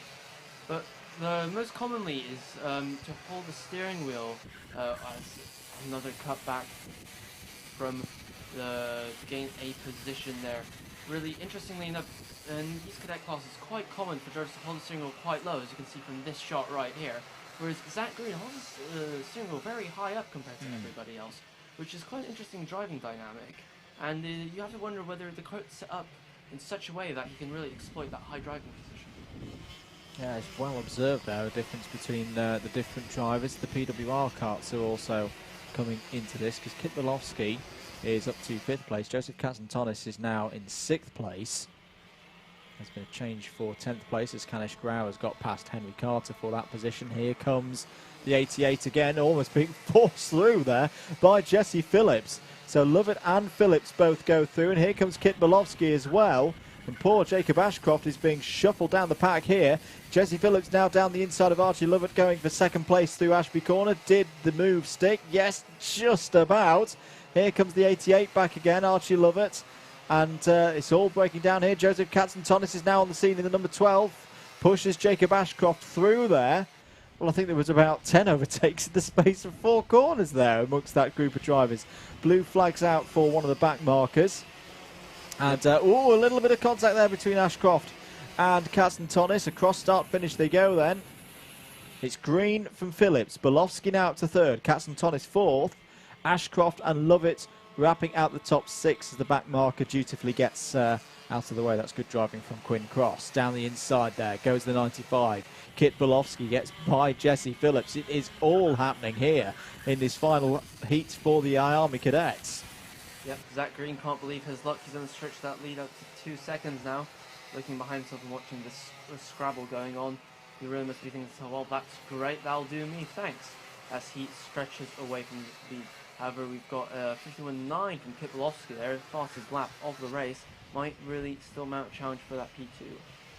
Some moves further down the order. Jacob Anslow and Jensen Chalk have both got past Cooper Snedden. 5 seconds to go. Zach Green crossed the line, so there will be 2 more laps of this, because now time expires. Kit Bolofsky confirmed as in second place. Blair Smith has got past Flynn McDermott, just saw over the line on that last lap. Morgan Moore has made an overtake as well, has got past Logan Howes for 17th overall, but Howes is still your top runner in the novice category. Yep, you might be seeing how the drivers are being very smooth, but that's what is necessary in this class. It's not really about excitement or flair of pitching the karts into the corner. It's all about how little you move the steering wheel. Of course, no differential on these karts, of course, so the inside wheel spins just as at the same speed as the outside wheel on the rear axle. So of course it's all about maintaining that speed and not scrubbing off the speed, because when you do that the revs drop and of course you're slower off the corner. So that's why these drivers are being so millimetrically precise with their steering inputs. Absolutely. Zach Green is on to his final lap of the race. The gap is 1.4 seconds ahead of Kit Bolofsky. Battle still going on as the number 21 of Jacob Ashcroft was looking to get past Joseph Katzentonis there. Archie Lovett just behind the number 88. Into the last lap, as we know, so we've got a little bit of a breathing space between really all the between the top 3 karts. They've got a little bit of gap as the 26 now defends. That's Justin Phillips, just trying to keep at bay the following kart of Joseph Katnostis. Will he succeed? Round the outside, is there space? It remains to be seen whether that move has worked as they come across the line. Zach Green takes victory in heat number 3 for IAME Cadet. Kit Bolofsky, another strong result there in second place. Likewise for Joseph Katzentonis in third. Jesse Phillips and Jacob Ashcroft will be happy with top 5 results there. Archie Lovett, Ryan and Gill, Antoni Witkowski, Canish Ground, Fred Green all in the top 10. Henry Carter ahead of Blair Smith and Flynn McDermott in that last one. Noah Baglin 14th, Braith Murdoch in 15th. Max Hollor in 16th, Morgan Moore 17th. Logan Howes is indeed your top novice in that race, 18th overall. Aaron Richardson in 19th and Henry Clark, the second of your novices there in 20th place. Right, well that is heat racing completed for the IAME Cadets, as that is the number 29 off circuit of Jacob Anslow, who finished 21st in that last race. I'm not quite sure what's happened there. The IAME Cadets will be the first final that we see when we get into rotation number 4, which will still have a Honda Cadet first, but it'll be Honda Cadet Heat 4, then the first of those finals, IAME Cadets, which will be race number 26. So we look forward to that one, and we'll catch up with them later. Next out on circuit is going to be the third and final heat for X30 Mini.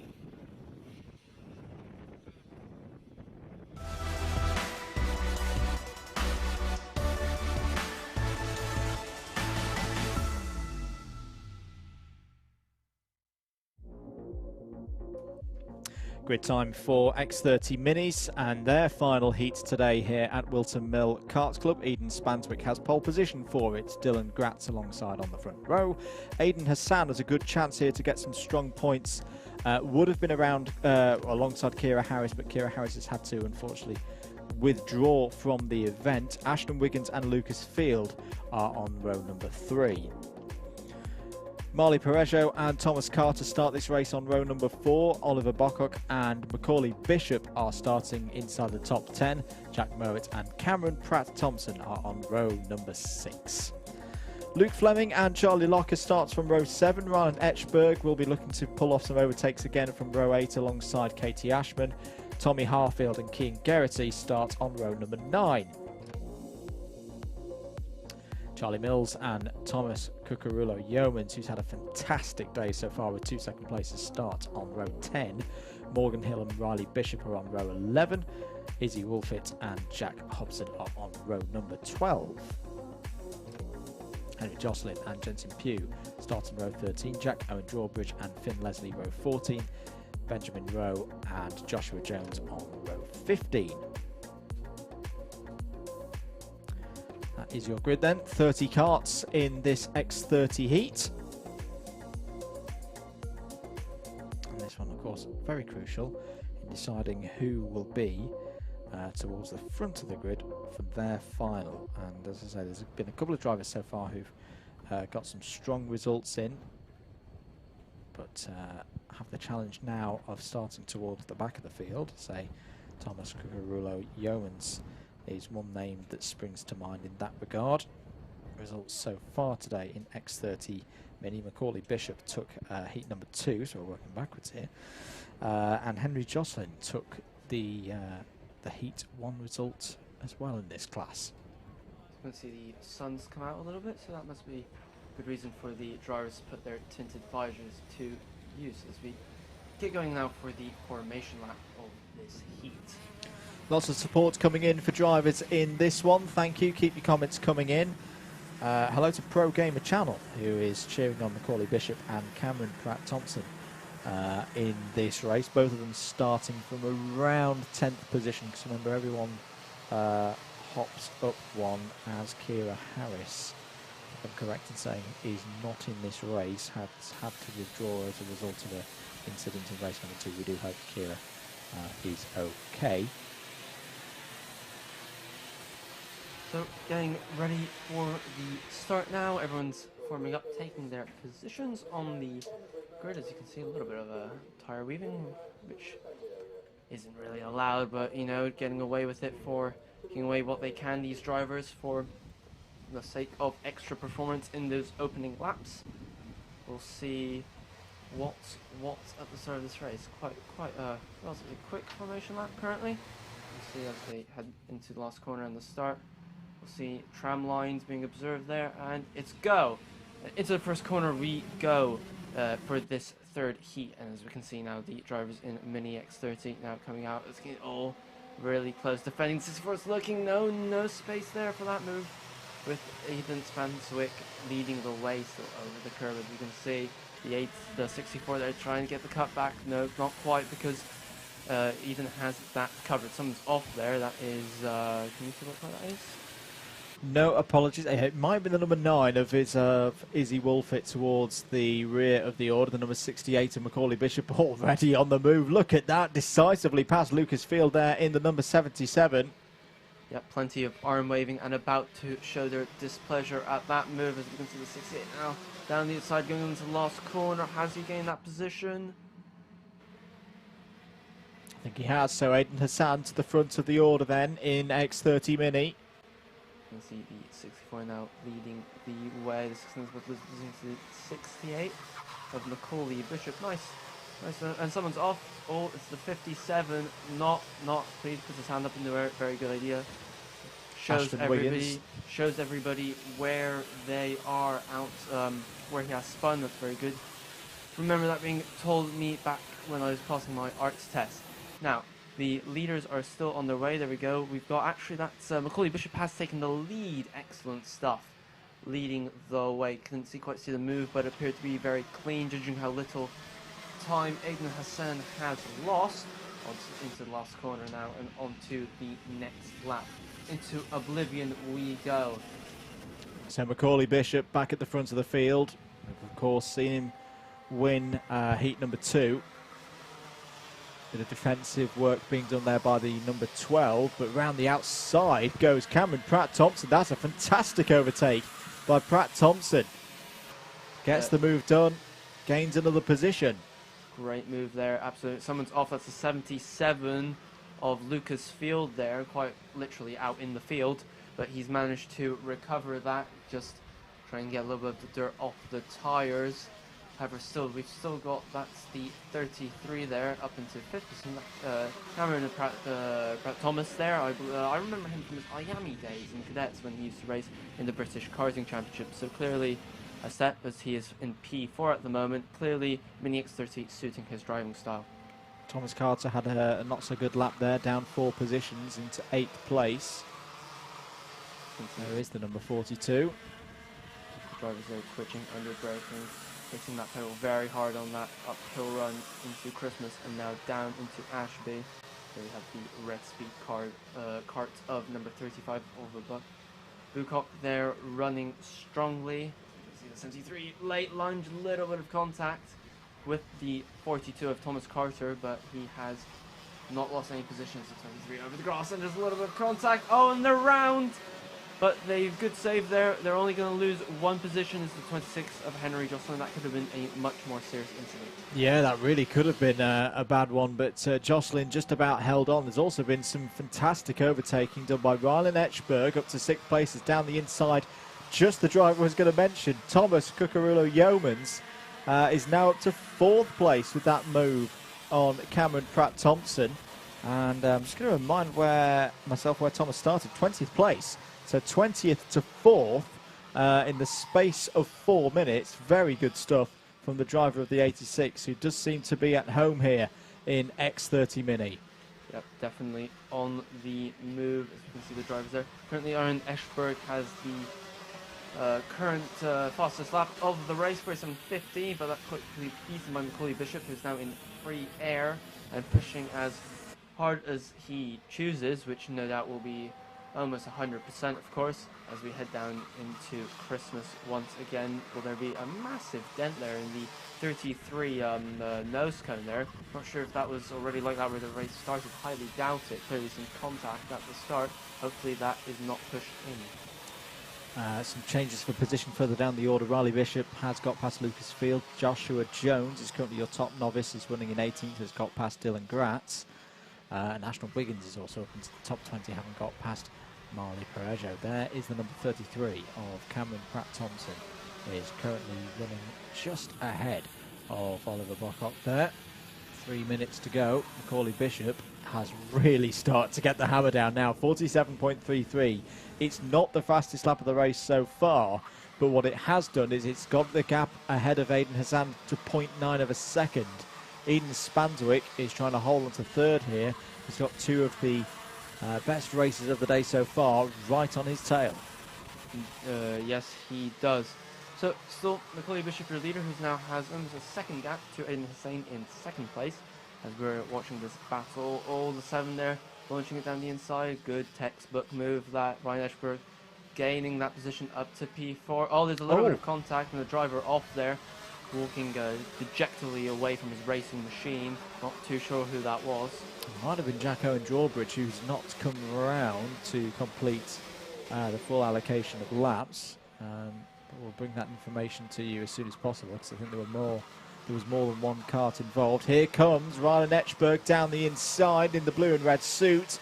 Gets a move done. Eden Spanswick tries to resist, but in the end it's Etchberg up to 3rd. He's also the fastest driver out there, 47.12 last time around. Yep, doing very, very well, very quick, which will help him on his quest through the field. Now down the inside, that's the 86 making a move. Thomas Yeomans there making a move past, gaining that position. Mechanical flag for Ashton Wiggins, who's running 26, I'm afraid. Maybe a little bit of contact there to have caused that. Yeah, indeed. So change at the top of the order confirmed. Etchberg up to 3rd. Gap to Aidan Hassan ahead is some 2.1 seconds. And a further 1.1 seconds up the road is this driver, Macaulay Bishop, looking in supreme control once again of a race here at Whilton Mill. 1 minute and 10 seconds to go. As there is the 72. So yes, it was Jack Owen Drawbridge whose kart has come to a stop and is unfortunately out of this race. Yep, there seems to be A little bit of incidents out on track at the moment. Currently our fastest driver out on track is Jack Hobson, who is currently running in 12th place. We haven't really talked about Jack that often during this race. He's been having a little bit of a tough time getting through the field, but he has the pace. As off there is the number 30 of Charlie Locker down at Ashby Corner. Was in 25th position. You can see now the 33 hotly pursuing the 69 of Eden Spanswick, trying to set up a move to get past the driver from PMR.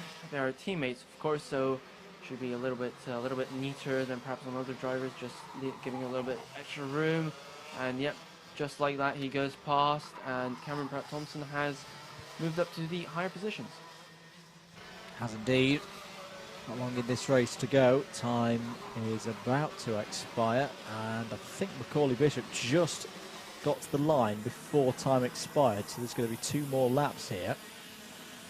The lead gap now up to 1.45 seconds, moves further down the field. Finn Leslie's got past Morgan Hill. There's Aidan Hassan, currently in 2nd place in this race, and looking pretty comfortable in that 2nd place. Had some great races here over the years, and we're watching him in last season's Super One Championship around this circuit in not too dissimilar conditions to these. Here is the fight involving Cian Geraghty down the inside of Eden Spanswick, so that's 6th place now for Cian Geraghty. He has moved up the indeed. So last lap board is displayed. Macaulay Bishop, Aidan Hassan and Ryan Eschberg are your top 3.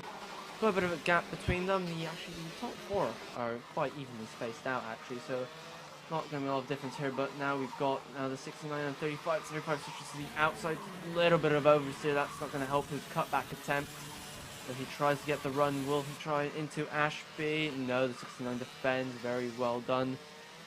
Thinking ahead. Now we've got the 35. Will he have? No, not quite. Doesn't really have the run into Wilkins. 69 defense again, tight line. 35 goes wide over the curb. Oh, it just gives him a big whack in the rear bumper there. Really narrowed to go. 35 can't really find the gap. Well, Macaulay Bishop has taken like a duck to water here in X30 Mini. Has taken another heat victory ahead of Aidan Hassan and Ryan Eschberg. Thomas Cucurulo Yeomans finishes out a very strong set of results. That's second, and 4th for the 86. Cian Geraghty, good to see Cian up in the top 5. Cameron Pratt-Thompson is 6th. Eden Spanswick 7th. Oliver Bocock in 8th place. Jack Hobson 9th, and Henry Jocelyn in 10th. Jack Hobson actually took the fastest lap of the race there on the very last lap, 46.97.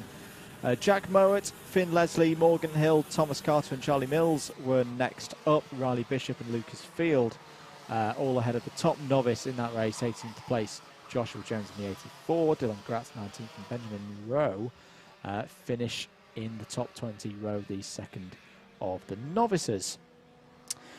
Same as IAME cadets, X30 Minis, their heats are done. Their 12-minute plus 1 lap final will be later on today. Going to take a short break. Next out on circuit will be the Minimax class.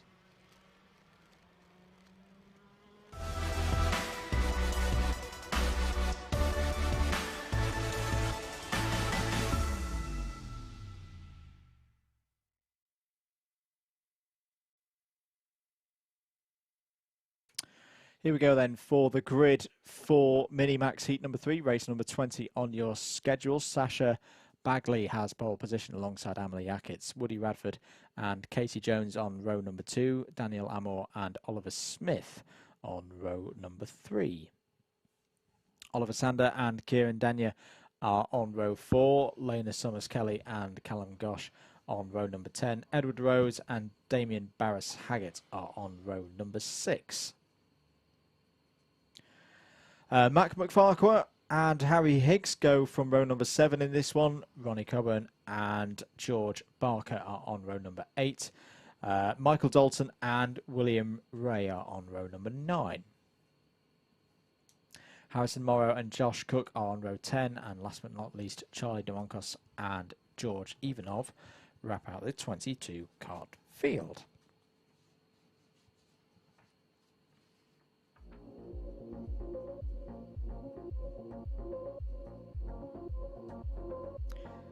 Keep your comments coming in. Hello to Naomi Cook, who's cheering on Josh Cook for the upcoming event. And still got plenty of more racing here today. There's your forecast, which is pretty much unchanged across the course of the day. It's still quite cool here. Brisk wind, northeasterly wind, but no rain, no precipitation. Pretty much as good conditions for karting as you could wish for at this time of year. Pretty cool, of course, which is good for the engine. The air is quite, of course, condensed, which is good. It gives you a slightly better power output. And the tyres, of course, not looking too hard. Quite not difficult at all to keep them in their optimum operating temperature. We'll head round now the formation lap, as you can see. Sasha Backley will be our pole sitter for this third and final heat for the Minimax class, who are of course using the rotax engine, as our junior rotax and senior rotax, of course. As you can see, somebody there cutting across. Do they have mechanical failure, or are they just cutting across the track to rejoin for their good grid spot? And a good day so far for Sasha Bagley. 2 top 10s so far. Good chance here to improve on those results. So it will be the number 61 from the 15, or at least that's what it should be. Eyes on the Union flag. There it is. The race begins for 8 minutes plus 1 lap. Good start for Bagley into Oblivion. Will lead as they head up to Christmas Corner. Green flags all around the circuit. That start has been called good. Here comes the 28 though of Oliver Smith down the inside. Oliver Smith leads coming out of Christmas Corner. Had some good speed there. The number 39 of Oliver Sander is trying to get involved as well. Down into Ashby Corner. Looks like they're all running, even though we've got a couple towards the back of the field, already off the main pack. I believe that's William Rea at the back of the field. There was a spin at the start of the race, a little bit of contact there. I think a couple of drivers got caught out, and I'm afraid it's William Rea who got caught out, who has been one of our pace setters for the previous day's running. But it is the 28 leading the way, which is Oliver Smith there. As you can see, all the drivers being their way out of the boot. Yep, Oliver Smith is leading, of course, as he has negotiated a very good first opening lap and is now trying to stretch away. George Bark has a mechanical flag. Is it 41? Is he gonna? No, not quite. Try to take 2 moves. 1 will be enough. I think he's got 6 minutes, more than 6 minutes remaining. There's plenty of time to gain positions. As we see now, that's Michael Dalton, I think, defending his position. So Oliver Smith still your leader there. We've got the 39 of Oliver Sander and Sasha Bagley, who was on pole position, of course, is now down to P3. Yeah, that's a pretty good start from all of those drivers, keeping themselves at the front end of the field. Here comes Callum Gosh down the inside of Sasha Bagley. That's for 4th place. And looks like Damien Barris-Haggart's got through as well. He's now up to 5th place. Emily Ackett's still there in 7th. Down the inside, here comes Daniel Amour. I'm really liking the stuff I'm seeing from Daniel today. Very decisive with his overtaking as, now, that's the 44, and that's missing something quite significant on the rear right. That is, Michael Dalton, who was in 12th place. Well, there's what's missing.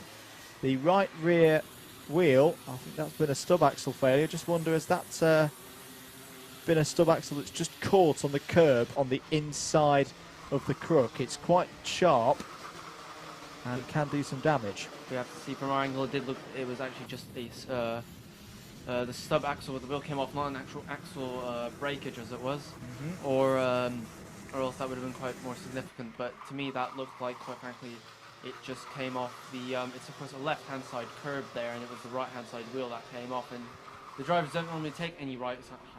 Oh, that's the 88 out, and clearly not pleased. A little bit in distress there. The 88 there has not 98. My apologies, of Charlie Domakos, who has not made it around for the 3rd lap. No, hasn't. There's a problem there. Is that for the 39 of Oliver Sander? And there's another driver off as well. Let's try and catch who those were in a few moments' time. That was coming onto the back straight. That something was going on there. William Ray's gained a lot of positions on the last lap. You don't often see a driver gain 6 positions on a lap that isn't the first, but he has done so on that last tour of the circuit. So Oliver Smith leads, Daniel Amour 2nd, There they are. Damien Barris-Haggett in third. Sasha Bagley is up to fourth place now. So, yeah, so Oliver Sander has fallen a little bit down the order. Harry Higgs in fifth. Might have been Callum Gosh who was having some trouble out there as well. 4 and a bit minutes on the clock to go. Here is the battle for second place, and that's a change for second place. Damien Barris-Haggett has got through there in the sky blue and yellow coloured kart into second place ahead of Daniel Lamour. Obviously, it is a battle between who will be taking pole position for today's final. It is between the 27 Damien Barris-Haggett and between William Rea. William Rea down in 10th position after that altercation at the start. Had a bit of a trouble on that first lap, but as we can see there, the 27 being pursued by the 41, the Daniel Amor. We'll see if he can try and keep up with Damien across these next couple of laps, but I think the 27 will be going for the win. Just cutting down to our novices. Josh Cook is currently the top novice. We've already lost one of them, unfortunately, in Charlie DeMoncos, but Josh Cook leading ahead of George Ivanov. And quite a big gap, actually, between those two drivers. I think Ivanov's had some problems in this race because he's some 18 seconds behind Josh Cook at this stage. 3 minutes rather to go. Here we're having a brief look at the number 28. He's your leader, of course, Oliver Smith. But Damien Barris-Haggett has just set the fastest lap of the race at 47.91, 0.3 of a second quicker than the leader. And Damien Barris-Haggett also seems to me to be pulling Daniel Lamour along with him. Down the inside there is the number 76, I think it is. Am I reading that correctly? Yes, it is.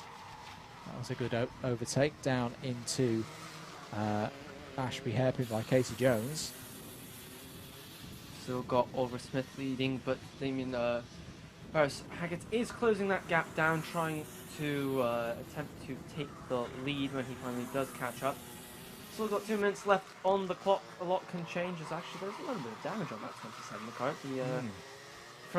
The NASA panel has been slightly disarranged. Hopefully it's no greater damage than that, as you can see as they come through there. Through Christmas, absolutely on the edge of adhesion. The 14 William Rea trying to mount his comeback roll, gets chopped across there by one of the Attack Motorsport carts, I believe. So there we have the 45 there of Harry Higgs. Doing quite a good job there in P6. Indeed. William Rea started to come back through the order. So we'll keep an eye out for the number 14, the 14. All white there. The remainder of this race. Cross start finish. Higgs confirmed in 5th place now, ahead of Bagley, back with the leaders. Dealing with a bit of traffic now as well. As here comes William Rea. Oh, William Rea was going for a double overtake there into Christmas Corner, and I think he pulled it off. That's a remarkable overtake from William Rea. He's got him up to 6th place. Yep, we don't see that move quite often, but it has been done in the past, and it is possible. So good driving from William Rea to make that particular attempt stick. So there we have the 27 who has now caught up to the 28. Hopefully we'll see a good battle till the end. Possibly those numbers will become consecutive and we'll see 27 and 28. However, we'll see how Damien Barris-Haggett will come across. He's looking to the inside and good move, pulled out plenty of space given to the 28 of Oliver Smith, and he is through into the lead. Indeed. Not long in this one to go. Can Oliver Smith at his top 3 making some good points? There's Callum Gosh just going past one of the back markers. That's George Ivanov. Good observing of the blue flags there by George. Time is up then for our leaders. So Damien Barris-Haggett confirmed as your leader over the line. Oliver Smith 2nd, but still looking at a good result here. Daniel Amor in 3rd. And in fact, those 3 are a good way clear of Callum Gosh, so it really should be a top 3 for Oliver Smith. But here's a good fight that we're looking at over 6th place. It was 5th place, sorry. It was Harry Higgs and William Rea. and I think William did get through. Yes, he did. So William Ray passed the 45 there and into 5th place. Latter stages of this one then. Excellent comeback drive from William Reyes. He was right back at the back of the field, so very good drive to get up to 5th, but I believe Damien will take the win for us. Yeah, Damien Barris-Haggett is in great form today. Takes heat number 3 here in Minimax. Oliver Smith in 2nd place. Daniel Amor in 3rd. Callum Gosh in 4th. William Ray does finish in 5th and gets the fastest lap of the race on the last lap as well, 47.43. Harry Higgs 6th. Oliver Sander in 7th. Mac McFarquhar in 8th. Ronnie Covert in 9th. Sasha Bagley 10th. Edward Rhodes 11th. Emily Atkins 12th. Kieran Denyer 13th. Lena Somers-Kelly 14th. Harrison Morrow 15th. Woody Radford in 16th. And then top novice will be Josh Cook there in the number 12 across the line. 17th overall. 18th for George Ivanov. Second of the novices, Casey Jones and Michael Dalton wrapping up top 20. Charlie de Moncos and George Barker were both retirements. Looking forward to that final later on today. It should be a fiercely contested one, but we'll move on now into our juniors and their final heats. First out on circuit, it is Junior Max.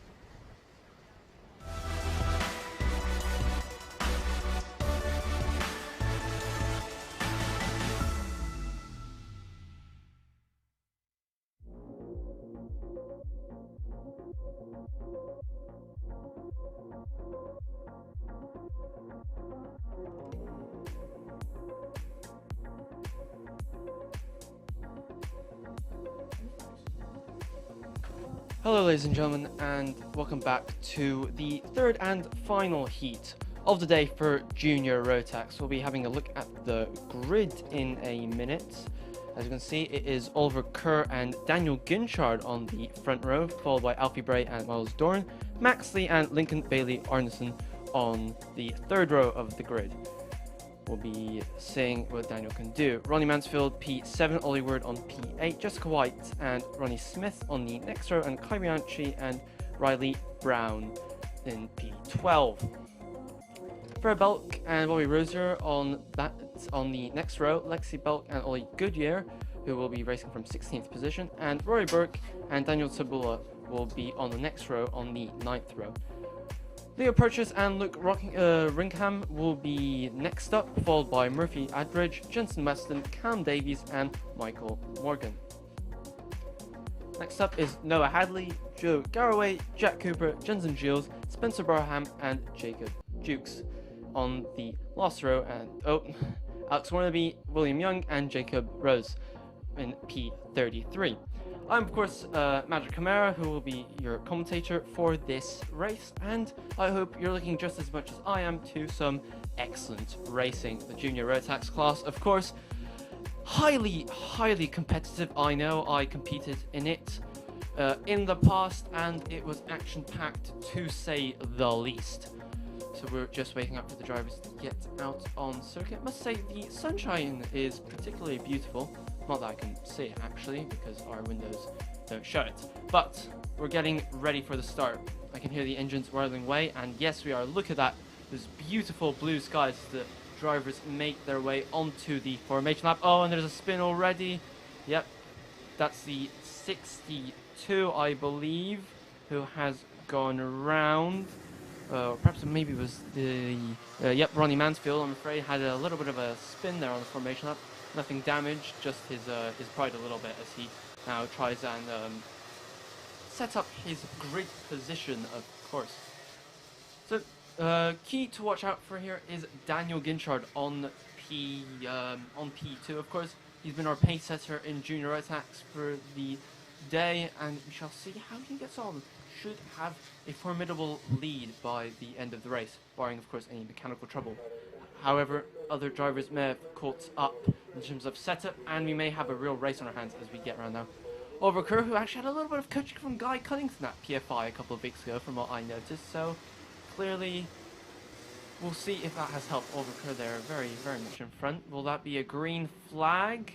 Yes, it is, and we are racing, ladies and gentlemen, as we go down into the first corner of Oblivion, and out of it, is that Daniel Ginchard? No, Daniel Ginchard has actually lost out. And he's looking for a way. He's down in P3, might even be down to P4. Everyone's gone through the first couple of corners clean as you like.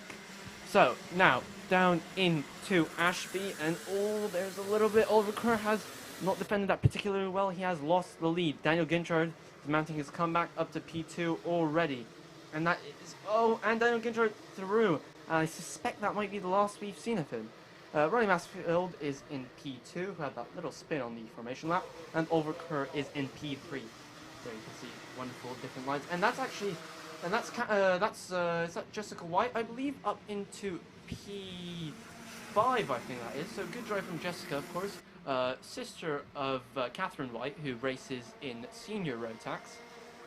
As we can see, Ronnie Mansfield having retaken that position from Oliver Kerr that he lost earlier. As you can see, the drivers now ducking and diving in their way from Christmas down into Ashby. You can see plenty of moves being made. Now, Catherine White's having a go, and good move there. Sorry, not Catherine White, Jessica White. I've already confused myself. She has gotten past with a very good move into Wilkins. Right, another driver there, the 137 of Ollie Word there, trying desperately to get past the 17 of Miles Doran, not quite working out for him as we go across the start line once again to start the third lap, I believe. We have Daniel Ginchard still leading, Ronnie Mansfield second, pursued by Maxley. I don't think we've seen much of Maxley earlier in the race, but he is doing well. Lots of the 14 Kai Bianchi on the X-Kart cart, very sideways, trying his best. But the 137 was also Ollie Word, very sideways. There you go, calm, composed, in control, Daniel Ginchard. And he's going to let the rest of the grid scrap for the other places. So there you go, showing Ronnie Mansfield, Maxie, and Jessica White all in pursuit. Not too sure who Jessica White is running with this weekend, because normally the Vision Motorsport team run her kart, but they are at Dunkswell Raceway today, so not too sure who's running her kart. But she is in the Vision Motorsport sticker kit, of course.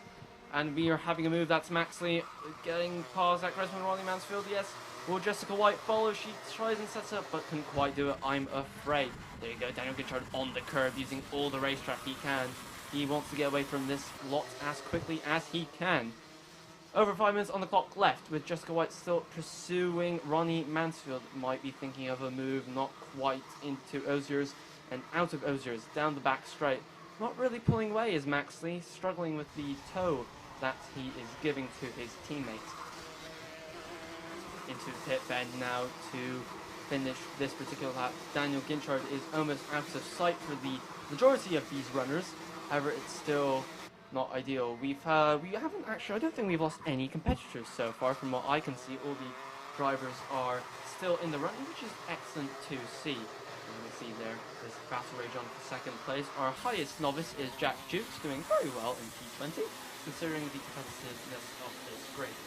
Moves there being made down into Ashby. I believe that was the 75, was it, perhaps? Or the 45, rather. However, still coming out of Ozier, still this battle for P2 raging on. And someone's off. That's Kai Bianchi, I'm afraid. I think that was a little bit of a push there because he doesn't have any mechanical problems. Clearly being a little bit assisted off the circuit there. So, Dan Ginchard, Maxley, and Ronnie Mansfield are your top 3. But the battle for P2 is heating up. Look at this small adjustment to the radiator flap there, with Jessica White hoping to make up the pieces. The 137, they're getting absolutely sideways on the brake. Ollie Word just stomping on the pedal in the vain hope that the car stops for Christmas. And there's another move there, and it looks to have paid off. So the top 3 still is Daniel Ginchard, Maxley, Ronnie Mansfield, with Dan Ginchard still being the fastest lap of the race in. As you can see there over the curve. But let's look at the different lines. Slightly tighter for Maxley. Jessica White, they're just following Maxley in his line, so not too much, but slightly wider on the exit of pit bend.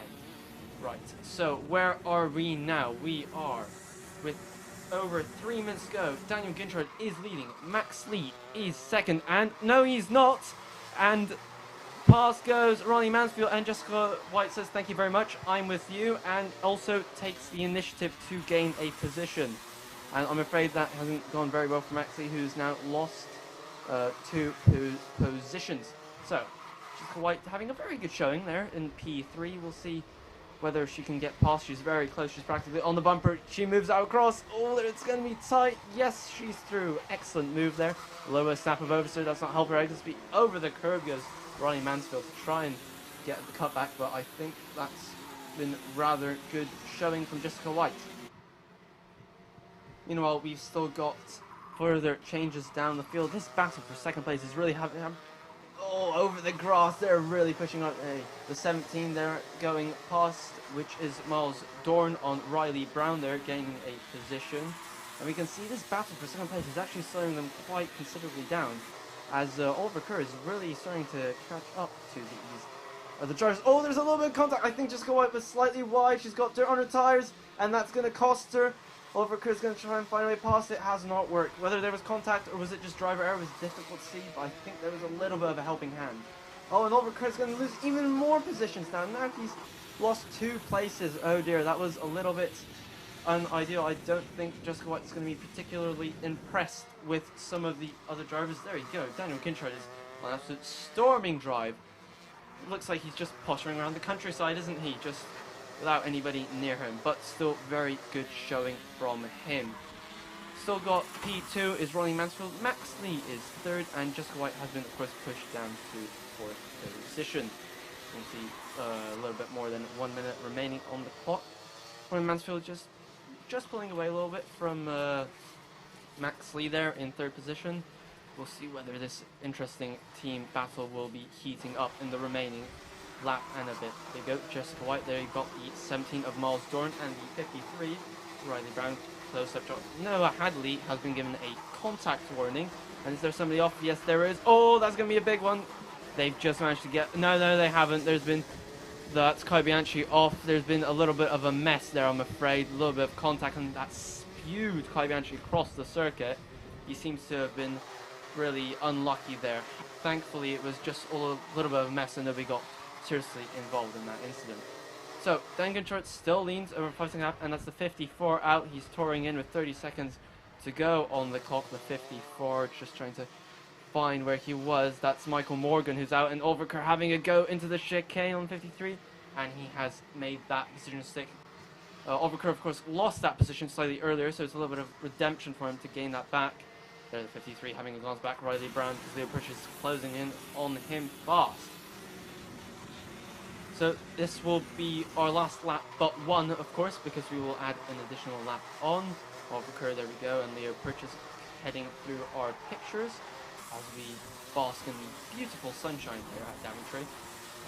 Absolutely beautiful weather, which is nice in April, as we have the 62 there, the 12, slightly tighter line for Max. I don't think that's helped his exit speed at all, but we'll be seeing as Daniel Ginchard will now be starting his last lap pretty soon with an almost 5-second lead. There goes the last lap board just to confirm to Daniel Ginchard, yes Dan, this is the last lap. Oh, and that's someone off. That's the 95 of day 95. That will be... Much too sure who that is, but clearly having a mechanical problem. That's Callum Davies having some sort of issue. Mechanical perhaps, but there you go, Daniel Ginchard. Wonderful shots here, beginning of Daniel Ginchard just serenely piloting that kart on home to victory. Still got half a lap to go, of course, but seems to have this pretty much all clear. Ronnie Mansfield still in P2 it seems, and Maxley in P3. And there you go, Daniel Ginchard rounds the final corner to take the win in very dominant fashion, and a fastest lap to boot. Excellent stuff. Ryan Mansfield in P2, Maxley in P3, Jessica White in P4, Miles Doran in P5, Lynn Purchase P6, 60 in P7 Spencer Barham, in P8 Oliver Kerr, P9 Riley Brown, P10 Ollie Ward, 11th Freya Belt, 12th Noah Hadley, 13th Joe Garraway, 14th Jack Cooper, and 15th our top novice Jacob Jukes, 16th Daniel Sabula, 17th Bobby Rosier, 18th Jensen Weston, 19th Jacob Rhodes, another one of our novices, and rounding out the top 20 is Rory Burke. So that was quite an exciting race, incident-packed. Our next race will be the X30 Junior, Heat 3 of course for them, so the last heat as well. And we'll be seeing how the drivers get on.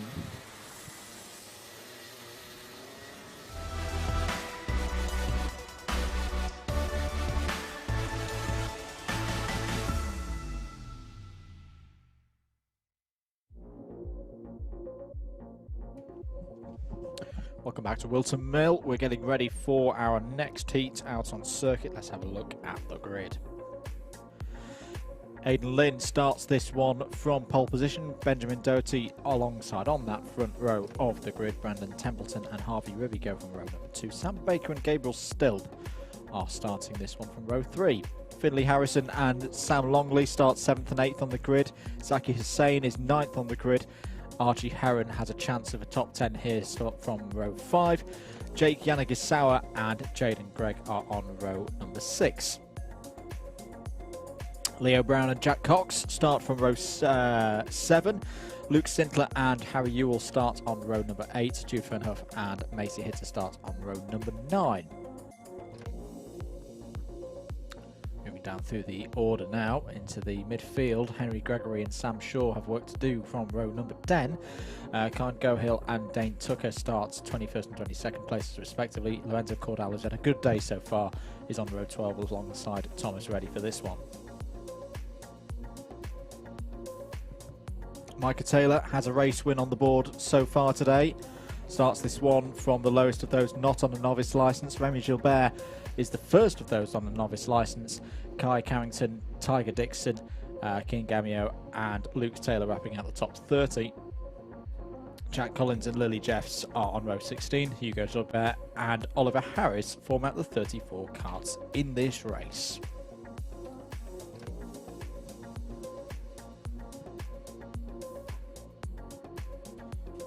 Keep your comments coming in on the YouTube stream.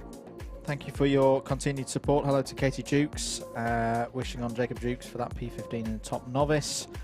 Some of our novices doing really, really good so far. DW Media, David Whitehouse, out on Pitts Bend, said it's warmer than this morning. I've just popped out and it's pretty cool out there. So it's deceptive when you're in this comms box, which is quite warm. Anyway. We are getting ready then for this next one. X30 Juniors, last chance for them to get good points and good grid slots in the final. Look out to the left. Are we ready for a race? Yes, we are. 8 minutes plus 1 lap, away we go as they stream through the first couple of corners. Can Aidan Lynn hold on to this strong position at the front of the field? Heading up into Christmas Corner, Doty's challenging down the inside for the lead. Looks like everyone has made it through though. The first couple of corners unscathed.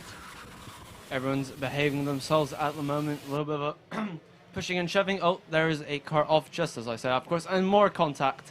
As will he get? Is that the 48 trying to get 2 positions? Yes, he appears to have done so. Could have actually been the 49 there of Finley Harrison, perhaps, but he has gained 2 positions. So we have Aidan leading. We have Benjamin Doty, who has apparently a contact warning, and we have another 7 or so minutes of racing ahead of us as we go on to the second lap now. So Benjamin Doty is leading, Finley Harrison in second, and third is Harry Ribby. So there we have the 28, we have the 48, and we have the 49, and the 71 in third place. You see plenty of other driver changes and positions there. The 65 being slightly wide of Harry Yule, but we'll see how it pans out here in Ashby. Everyone keeping very neat and tidy there, not a lot of position changes, but it appears that the top 3 are starting to break away a little bit.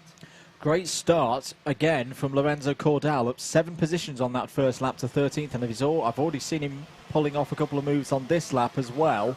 One down into the inside of Ashby Corner, end of lap number 2 then. Doty still your leader from Harrison, Ribby, Lynn, Baker, Brown, Sintler, Heron, Hitter, Templeton. That's the top 10. Sam Shaw up 3 positions on that last lap to 11th, and Lorenzo Cordal, as we say, up to 12th, side by side for the lead of the race. Doty, this is a spirited defence of this lead against the likes of Harvey Ribby and Finley Harrison. You wonder how long he can hold on for it though, with 6 minutes of this one to go. Lots of racing in this third heat for X30 Junior. Down the inside there goes the 49, Finley Harrison to the lead. Good move there, textbook stuff as per usual, as we've come to expect from this quite competitive grid, as is the norm in X30 Junior. As we head down now towards lead, Finley Harrison, of course, leading with that 49 kart across the line. A couple of moves being made into oblivion, don't see that very often. However, there he's actually pulling a little bit of a gap activates the human DRS once again. Does Finley Harrison, as we have now 28, losing a couple of spots to the 72 that was of Luke Sinter, who has gotten past and found a way through. 5 minutes on the clock remaining, and it appears that Finley Harrison has a little bit of a gap starting to open up. However, Harvey Ribby is pushing him very hard. Is indeed Harvey Ribby, another driver who has come through the ranks here at Whilton Mill Kart Club over the years. Great to see him running again here in 2021. End of lap number 4. Then Harrison from Ribby, Lynn, Baker, Sintler, Brown. Luke Sintler's had great pace throughout the course of today. I would keep an eye on Luke for the final, because he's not won any races so far, but he's always been up in the top 10 and solidly up in the top 10, which is going to give him good points and a good grid position for that 12 minutes plus 1 lap final later today. Back with our leaders though, Harrison and Ribby. Lynn not too far behind, and we're in that phase of the race where the drivers will just be looking to work together at this stage and try and edge out a gap and at least consolidate those positions. I mean, it doesn't always work out that way. We saw it earlier with the two leaders taking each other out on the last couple of corners, but the idea being that if you're not going to win in these heats, at least get second or third and you guarantee yourself some good points. Yep, seeing some more contact warnings in this heat than I think we saw previously. I mean, it really is now starting to become now or never for some of these drivers to grab points, to grab a decent starting position. Of course, 2 points here or there doesn't sound like much, but that can be really the difference between 7th and 10th on the grid, and that does become quite a big difference when you've only got around 10 or 12 minutes to get up the field in the final. Absolutely. Just looking at the novices again, Tiger Dixon is having another fantastic race. He's running in 19th overall and top novice once again. Remy Gilbert just behind in the top 20 overall. End of lap number 6. They're flying by in this one. Still Finley Harrison leading from Harvey Ribby by 0.3 of a second. Another 0.3 further back is Aidan Lynn. It's looking down the inside. Oh, that looked very close there. I think that was between Sam Shaw and Leo Brown. I think Benjamin Doty was involved as well. Real concertina effect now. We've got the HR cart there being forced side wind of Brandon Templeton, I believe that was, as he attempts to get past. And there we've got our race Heat 1 winner, rather, getting pushed a little bit wide there by the 53. I do believe there was contact. And 53 is going to lose another spot. Is he? Just wheel-to-wheel action. Absolutely close stuff from the 48 there of Michal Taylor, who of course won our earlier heat, as mentioned previously, and he has a little bit of work to do if he wants to secure a good spot for the final. He does indeed. He's got the pace to be up at the front, but at the moment he's just getting a little bit bogged down, you'd think, in some of these midfield battles. Down the inside, is that a change for the lead? Harvey Ribby going for it on Finley Harrison. Did he get the move completed? I think he did, you know. Yeah, 71 glinting in the sun. Yes, new change at the front. So Harvey Ribby takes the lead on lap number 8 with 2 minutes of this one to go. He's taking the lead. He doesn't have that much longer, but we've got the 58 of Aidan Lynn there, just sitting, watching how this pans out. He's in P2 now. He will definitely be looking at a way past for the next couple of laps, just trying to see where he's stronger, where Ribby is stronger, and just kind of pick his moment. However, 49 is pushing very hard. Sam Shaw setting really good lap times. A 45.48 last time around is the fastest lap of the heat so far. So Micah Taylor there, still in 11th place ahead of Lorenzo Cordell. Macy Hitter having a good run in this race as well in the Praga karts, in 9th place, just ahead of Jude Fernhoff. Contact warning for Gabriel Stilp. He's not been able to get through the field in this one after we saw him win in heat number 2. And it's been a characteristic of this X30 junior class for a couple of seasons now. It's interesting that it's continued with some of the likes of Lucas Ellingham and Alice Bourchier having gone up to seniors, that it is very close, very competitive, and can very much change, I feel, from race to race. Gabriel Stilp being a classic example. Last time winning, this time struggling in the teens. Yep, that's what happens when you've got people within hundredths of a second of each other. A set of difference, let alone, you know, a better engine makes all the difference.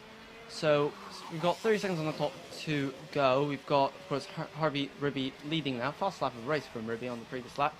So he's starting to pull a little bit of a cushion away. I don't think Aidan Lynn thinks he's coming to the conclusion he really doesn't have the pace in that kart to challenge Ribby. So we now come across the line, we will still have 2 laps, including the one that Ribby has just started. And our top novice is Tiger Dixon there in 20th place and doing a steady and good job. He is indeed. So 2 laps for these drivers to complete their heat racing for today. Harvey Ribby currently has a lead of 0.56. My goodness, that's a fast first sector in comparison to Aidan Lynn. That may be it. He's just pulled out a big chunk of time over Aidan Lynn and Finlay Harrison in that first sector. And, well, this is why, because Harrison's got back through. Harrison has got back past Aidan Lynn there. He's gone for second place. On to the last lap we go then. Harvey Ribby's lead looks fairly secure at 1.2 seconds, but this battle over second place is still raging on between Harrison and Lynn. And Sam Shaw's coming into this as well in the number 7, who's just set his personal best of the heat, 45.47. Yep, it's going to get exciting. We'll see how the defense, nobody's really defending. That's not really allowing anybody to close up. Harry Ribby has run away with this, of course, and will likely be the winner. The real battle is for P2. Finlay Harrison there coming out of Osiers. We'll see. Will he have a look back? He'll probably defend. There, of course, is Harvey Ribby taking that dominant win.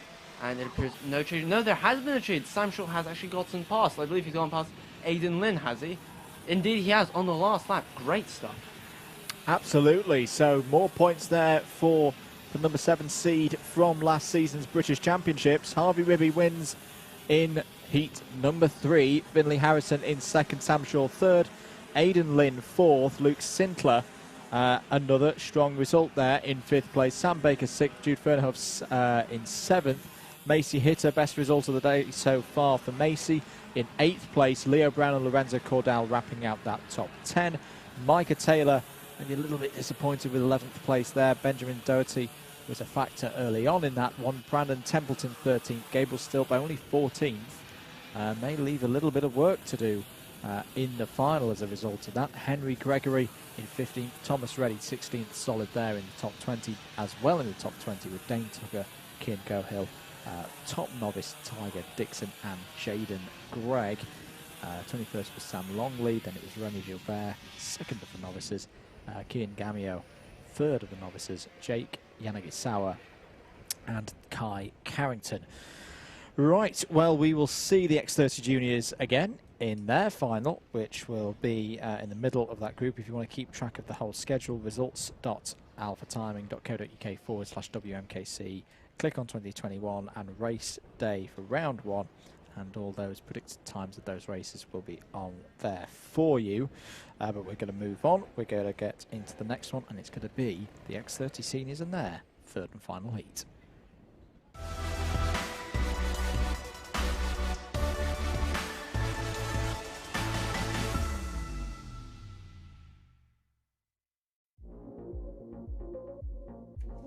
Let's look at the grid then for this 3rd and final heats for X30 Senior. Martin Auger has pole position. Alongside him on the front row is Alex Johnson, who's had his move up to this level this season. Roy Johnson and Joseph Aarons are on the 2nd row of the grid for their final heat. Scott Smith and Matthew Herbert will fancy their chances from row 3. Mick Banner and Ben Klukas are on row number 4. Curtis Louis and Vishal Patel are starting on row number 5. James Otto and Anki Stenning are on row number 6.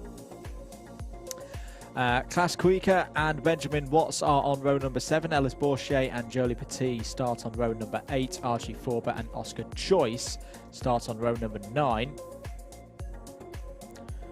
Benjamin Southgate and Daniel Hackett wrap out the top 20 on this grid. Alex Doddington and Thomas Fleming start on row 11. Thomas Massarella and Harry Torpy are on row number 12. Jack Davis and Alex Moody start on row 13. Jordan Brown and Oliver Henwood will be doing a bit of a recovery job from row 14. Sam Heading has been quick today. He starts alongside another driver who's been quick today, Nathan Amos, on row 15. Caleb Burbridge and Lucas Ellingham start on row 16, and then it's Brandon Matchell and Joshua Torpey on row 17. A lot of fast drivers at the back of this grid. Random draw, of course. 8 minutes plus 1 lap then. And I've got a feeling that this is going to be quite a ferocious race, because this is all going to be about getting good points to convert into a strong final grid position. There is your grid. Alex Johnston in the 304. And are we ready for a race here? Yes, we are. 8 minutes plus 1 lap. Away we go for X30 Senior Heat 3 today at Whilton Mill. Strong, fast starts from the whole field as we go through Fine Lady and up to Christmas for the first time. And here comes the number 34 of Roy Johnson up the inside, but is closed there by Alex Johnston in the 304. Very firm. Oh, it's off. Big off there. Is that Scott Smith going into the grass on the left-hand side? And there's also chaos down into Ashby Corner. At least 3 karts involved, possibly more. The 44 of Hackett is one of them, and I think the 49 possibly was in there as well. We'll count them through at the end of lap number 1, but a bit of a scrappy start there from the X30 seniors here in this third and final heat. Field running through the last couple of corners, so it is Alex Johnston leading by 0.3 of a second ahead of Roy Johnson. Good start for Ellis Bourchier, up 5 positions to third at the end of lap 1. Anki Standing is in 5th place. You just see Matthew Herbert there making a move for third. So it's Johnston, Johnson, Herbert, Bourchier, Stenning. Joseph Aarons down 2 places to 6th. Benjamin Watts up to 7th. Thomas Massarella up to 8th place. Archie Forbert and Oscar Joyce the top 10. Leaders on to the back straight then, here on lap number 2. It was Daniel Hackett, Scott Smith and James Otto, the drivers involved in incidents early on. There's a bit of a squabble there between, I think that was Forbert and Joyce, and yeah, they've fallen down a couple of positions as a result of that one. Harry Torpey and Nathan Amos have got past. The mechanical flag is out for the number 49, which is James Otto, bottom of the order anyway. And change for the lead. Roy Johnson has got ahead of Alex Johnston there, so the 34 to the front. Very experienced driver is Roy Johnson. We've seen him win races here before. I remember him in years gone by doing some absolute wizardry on tyre selection in mixed conditions. He's not going to be needing that wizardry today, but he is just relying on that sheer pace that he's got at the moment. And there he is, confirmed across the start-finish line as your new leader. So it's Johnson from Johnston, Herbert in 3rd, Bourchier 4th, Stenning, Aarons, Massarella, Watts, Harry Torpey, and then Nathan Amos wrapping out the top 10. Good work here from Anki Stenning and Ellis Bourchier, just holding on to the rear bumper of Matthew Herbert at the moment. As into the pits, I imagine this is James Otto, the number 49, and there's a Nassau panel being replaced there, but that is James's race pretty much as good as over at this early stage. Fight for 3rd place, you see there, just going through the boots. Herbert and Bourchier. Blue cart of Anki Stenning just behind. Thomas Massarella's having some good progress in this race. He's up to 6th place now. As down the inside there goes Bourchier, another former junior, loving things in the seniors here today. They've put some great moves out there, like to Bourchier and Lucas Ellingham, who by the way is up to 11th place in this race already. Especially when it's on drivers with more experience at this level than them, such as Matthew Herbert. So that's really, really good to see for some of our newer drivers to this level. James Otto's still in the pits, by the way. 4 minutes down, 4 minutes to go. End of lap number 5. Thomas Massarella has just set the fastest lap of the heat so far, but as I say that, Scott Smith goes even quicker. So the 37 down in 20th place at the moment is on the move. There is the number 59 of Oscar Joyce making an overtake as, oh, now someone's in trouble there, pulling off to driver's right between Inkermans and Ashby Corner. It's the number 21, it's Thomas Massarella. So it was the driver who was having an absolute flyer, has obviously had some form of technical issue, pulled off of his own accord, and that is his race done. That is a real shame for Thomas Massarella, who was closing in on the top 5 in this heat, but now will record something like a 28th to 29th place finish and have a lot of work to do in the final.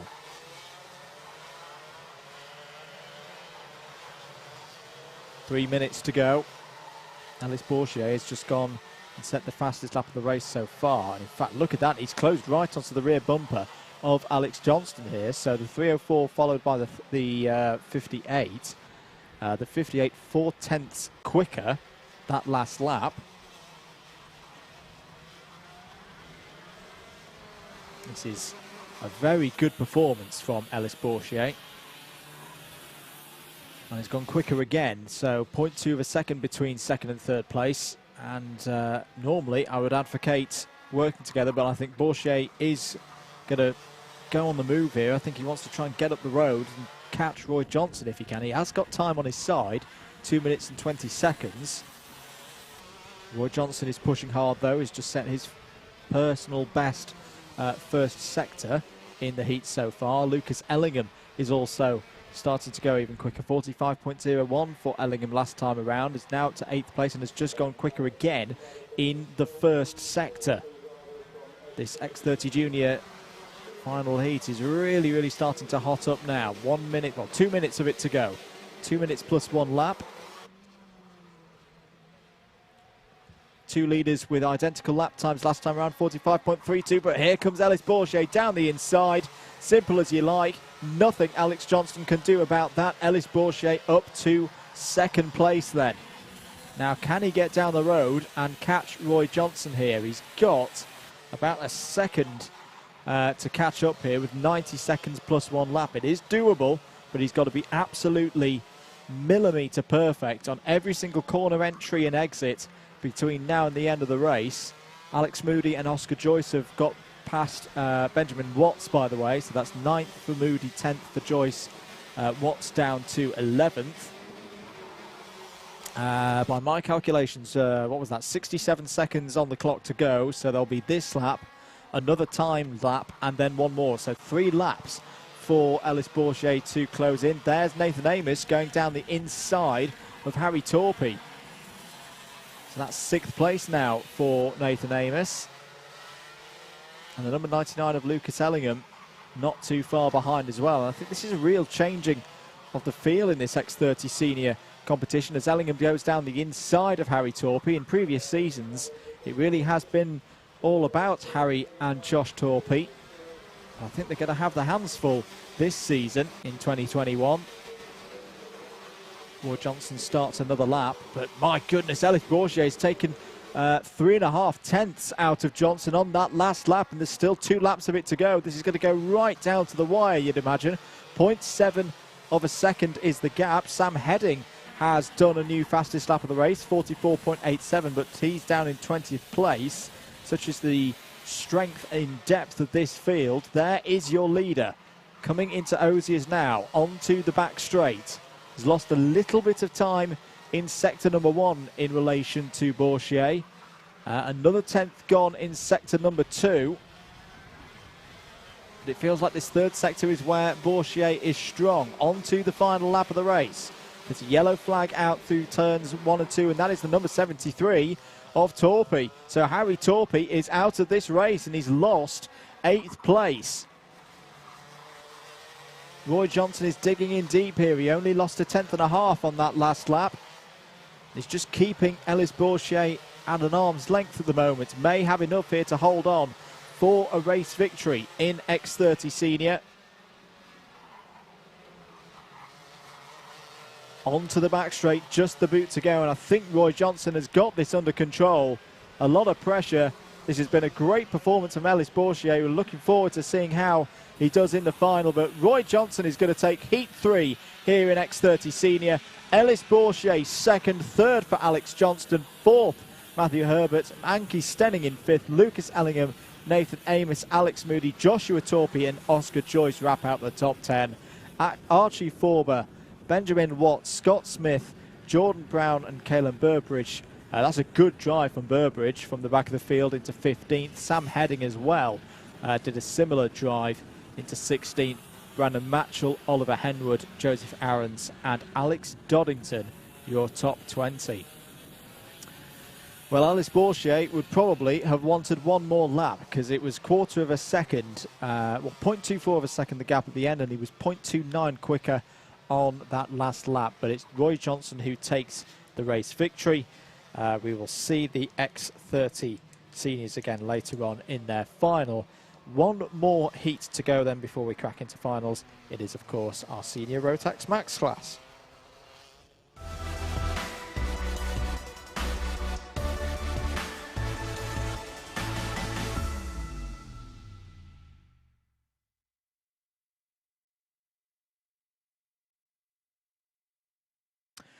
Let's have a look then at the final heat grid for today. It is the senior Rotax Max class. And as I say, the grid looks a little bit like this. Alex Jackson has pole position, the last random grid pole position of the day. Charlie Turner alongside on the front row. Tom Taylor and Chrissy Miller are on row 2. Oliver Meadows and Lawrence Sverdloff are on row number 3. Lucas Ivaskevicius and Ben Page start on row number 4. Archie Elliott and Georgie Whitbread are on row 5. Hayden Cater and Axel Laflamme, who's had a tough day so far, they start on row number 6. Carl Dunford and Alex Bentley start on row number 7. Samuel Hawthorne and Max Fitton are on row number 8. Joshua Pickford and Bradley Philpott are on row number 9. Louis Harvey and Sam Sanders wrap out the top 20 of this grid. Harry Canham and Casey Watson on row 11. Tommy Edmonds and Ellie Anna McFall are on row number 12.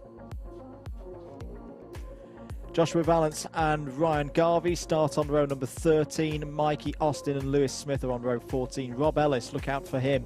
He's been very quick so far. He starts on row 15 alongside Jaden Neil Holder. Catherine White and George Smith start on row number 16. Johnny Elliott and Joshua Taylor start on the 17th and final row. Just had a piece of information handed to me in the commentary box. There is going to be a slight change to the schedule in terms of race lengths for the finals.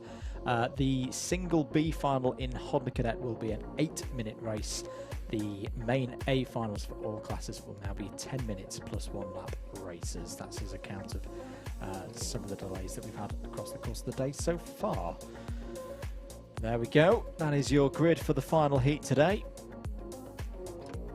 And the senior, what have you made of the senior Rotax Max class so far, Maciej? It's been definitely exciting to watch, but it's been quite ferocious at times. Yeah, I think it's definitely been up and down for several drivers. It seems some drivers who were strong in the first heat have definitely struggled in the second heat. So it's going to be interesting to see how this last heat goes. Some drivers might be quite desperate to bag some good points for the final in terms of starting position, as we get the green flag now, which signifies the drivers may move out onto the circuit to begin the warming up lap.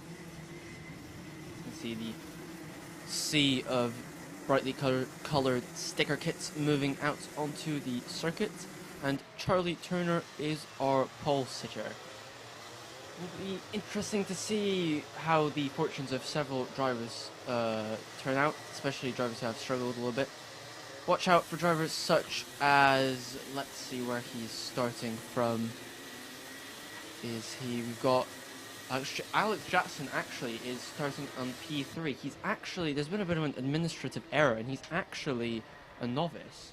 So we'll see if he's starting on P3 or not, because he really shouldn't be there. This is his first Rotax race. He's more than P3. He's on the front row of the grid. He's on pole position. So this is going to be interesting for somebody. So pole position, a driver who has this is his first race meeting. We'll see how this goes. So getting ready for the green flag, and we have it, and we're racing as we go down towards the pavilion. Not a great start for our pole sitter Alex Jackson as they funnel their way through the first corner, which is Oblivion, as we now wait to see whether all the drivers have gone through the first corner. Oh, it's tight, isn't it? It's just so close. But all the drivers are finding little nooks and crannies to fit their karts into. As we can see now, the leader is is that the 11 leading the way, I believe? Yeah, if it's the 11, it's Lawrence Sverdlov coming through the field. There's the number 77 of Tom Taylor in the middle of it. With a very bright circuit. Very easy to make out that kart, which I appreciate. It's actually the 61 lane leading, who is... That's going to be Charlie Turner. Turner, yep. Where Charlie Turner's 61 on his kart, 152 on timing. So we head down now into Alex Jackson, still holding on to P3, which is a very good showing, considering he's actually going a little bit defensive, trying to hold off Over Meadows now. Over Meadows, one of the drivers from the British Karting Championship, to be one of the many actually to be taking part in this race. He's going to have a look down into Ashby, and he gets that move done very easily, with Alex Jackson having a little bit of twitch of oversteer. Alex Jackson trying around the outside, he's not going to make that move, and that is Ben Page right behind him on the comp kart chassis, I believe, and he's also taking advantage of the position now. Axel Laflamme, who's had, quite frankly, a disastrous day up to this point, being involved in various incidents, is right with this group. He really needs a good result. Warning flag for contact going out to Lukas Ivanovskis as he attempts to... Yep, Axel Laflamme, as I was saying, up to P6. Now, he really needs a good result in this heat to pull a decent starting position for the final, but it's going to be difficult, and that's the 52 in. 52, which is Harry Canham, who has some kind of technical problem looking down, I think perhaps a bent track rod perhaps. And again, Axel Laflamme going for it. Max Fitton has been given a contact warning as we carry on. Axel Laflamme trying his very best. There you've got Alex Jackson trying to keep his position. He's really struggling with oversteer. Again, mechanical flag for Sam Saunders, which is a shame because he was going rather well in the earlier heats. He was. Yeah, I was just about to say I think that was going to come because I just spotted Sanders with a broken Nassau panel. Apologies, Sam. It's the Hackerton helmet. It's very, very easy for me to spot now, considering this isn't the only series I see Sam racing. But he is going to have to come into the pit lane to have that addressed. There is the number 57 of Axel Laflamme, who this is more his territory now. He's up running at the front. He can get the hammer down. He can show his paces. That is the 54. We're currently running in the wrong direction. And flipping it back round, that is Archie Elliott. As you can see, Axel Laflamme there, very experienced driver, and that's another driver out. That's Eliana McFall. Yep, on the Ralph Schumacher kart. As we see another contact warning, not too sure who that's for, but clearly another driver causing things they shouldn't be doing. However, and another contact warning for Archie Elliott, who was actually spun around the other way, so President Series think he was at fault. Got the 88 Oliver Meadows chasing the 36 of Chrissy Miller now. Seems to have a little bit of a pace advantage, and Oliver Meadows goes for it down into Ashby's classic move, down on the brakes. And he is past. A little bit of dirt kicked up from Oliver Meadows, and that's a 47, and that is Alex Jackson. Oh, he seems to be, I think, in a little bit of pain there. He seems to have had an incident. Yep, hopefully that's just a little bit of shock, and hopefully it's nothing serious. So Oliver Meadows up to P2. So I was saying, Axel Laflamme is of course on the Sodi kart chassis, and it had a little bit of an underperforming year last year in the British Karting Championship. So hopefully a man of great experience such as Axel Laflamme will be able to pull something out of the bag with that chassis. So having a look there at Bradley Philpott in the number 13, currently in 13th place. Good news is Eliana McFall is going to be re-emerging back out onto circuit. But Bradley Philpott invited here by the new X-Karts team. As raced in VLN, of course, says, what is happening here? That is the number 16 being turned around. It's Taylor. And yeah, this is again a little bit, and that's another one. That's Joshua Pickford's kart. It's turning into a bit of a car park, isn't it? Yes, it's a bit of a demolition. Oh, that's Sam Sanders. That's Sam Sanders broken down at the side of the road. Now, he did have a mechanical flag, and I've not actually seen him come into the pits yet. So it really is all kicking off in this final heat for the senior Rotax Max class. As you can see there is Axel Laflamme on the 57, still sporting the race suit he uses in Europe while racing the electric karts. As we can see, he is closing in now on Ben Page. I'm putting in pretty good times. Oh, and that's... Oh dear. Now that's missing more than a Nassau panel now. That's gone old school and missing a front bumper. So Sam Sanders out of the race. Might look light, but it doesn't. It's not very pretty, is it? So It's not very legal either. Yeah, that's probably a key point that the officials are interested. But we still have Charlie Turner leading. Oliver Meadows is in second. Chrissy Miller is in third. A mechanical flag for Catherine White. And another one for Ryan Grigg. I mean, it's just turning into chaos out there, isn't it? It's going to be like the Monaco Grand Prix of 1996. We'll have 4 karts running by the end of it.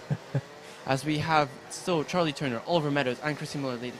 And Catherine White still being called in. Axel Laflamme, they're really pushing that 30 kart chassis there to its limit. There you go, very neat and precise, closing in on the 36 now of Chrissy Miller. It's suspicious as well that White and Garvey are also line astern on the circuit at the moment in 20th and 21st places, so I think they may have come together out there. There is Chrissy Miller though, 36, running in third place at the moment.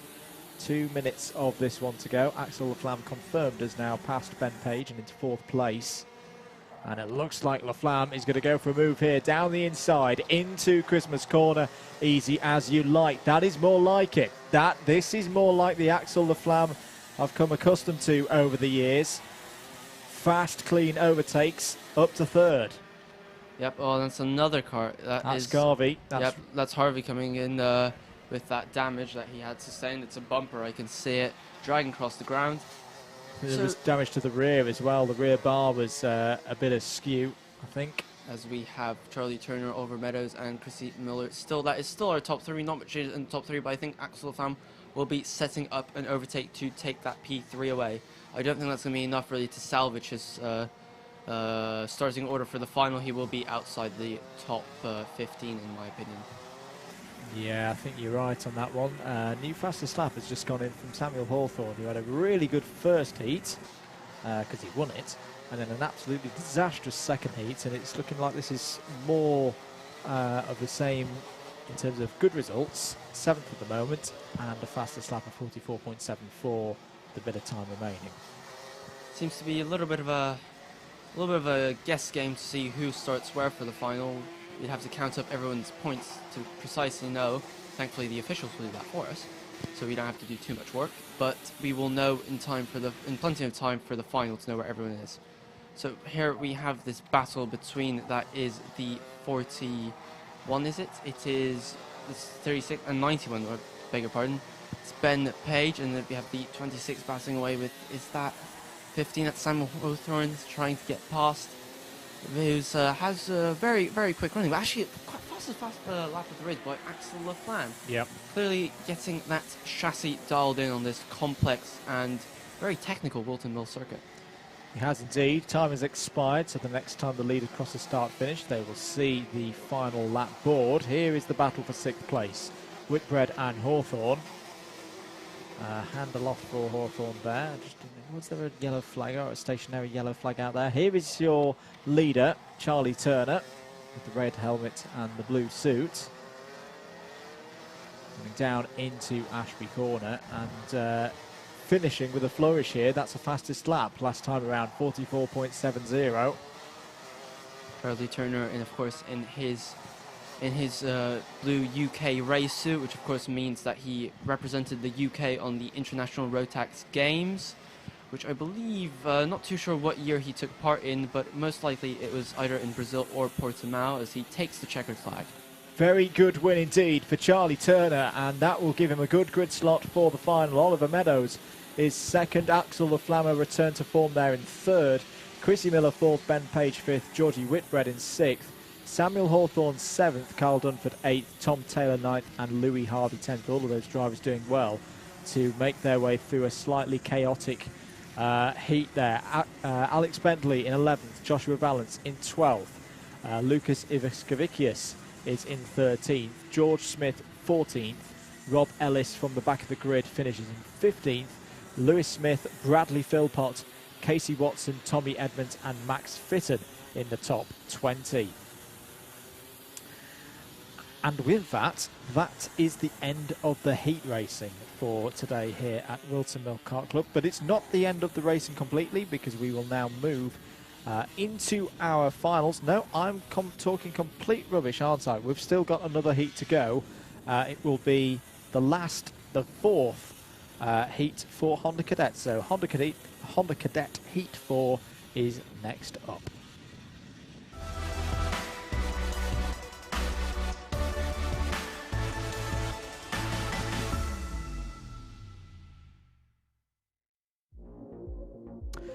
Right, let's have a look at the grid for this fourth and final heat for Hondas. If I don't read out a driver's name that you are interested in, they have already completed their heat racing in the first three.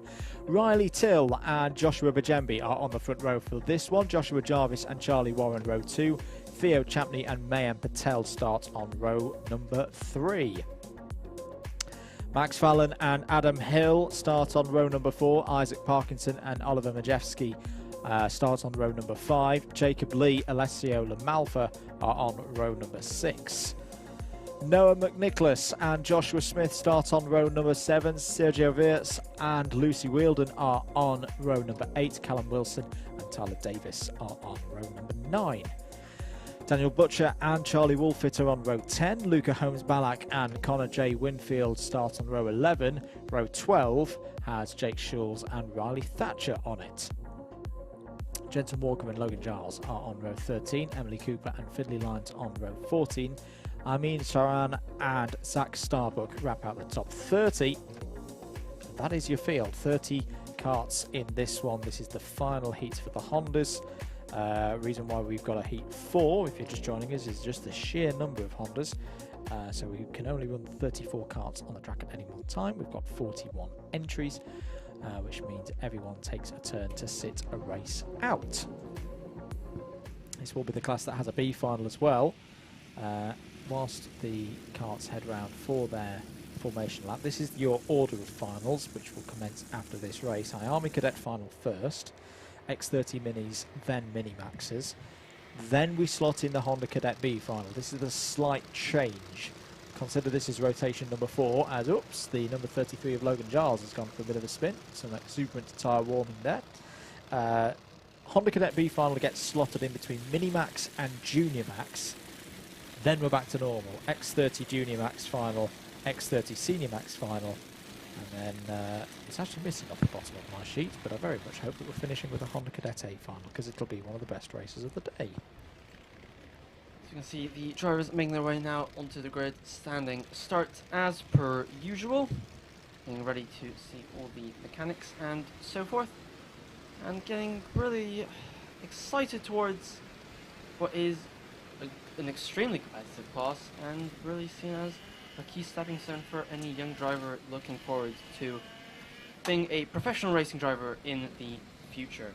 So there you go, everybody, all the mechanics and dads waving, flapping their arms about, clearly trying to communicate something to each other, if not their drivers.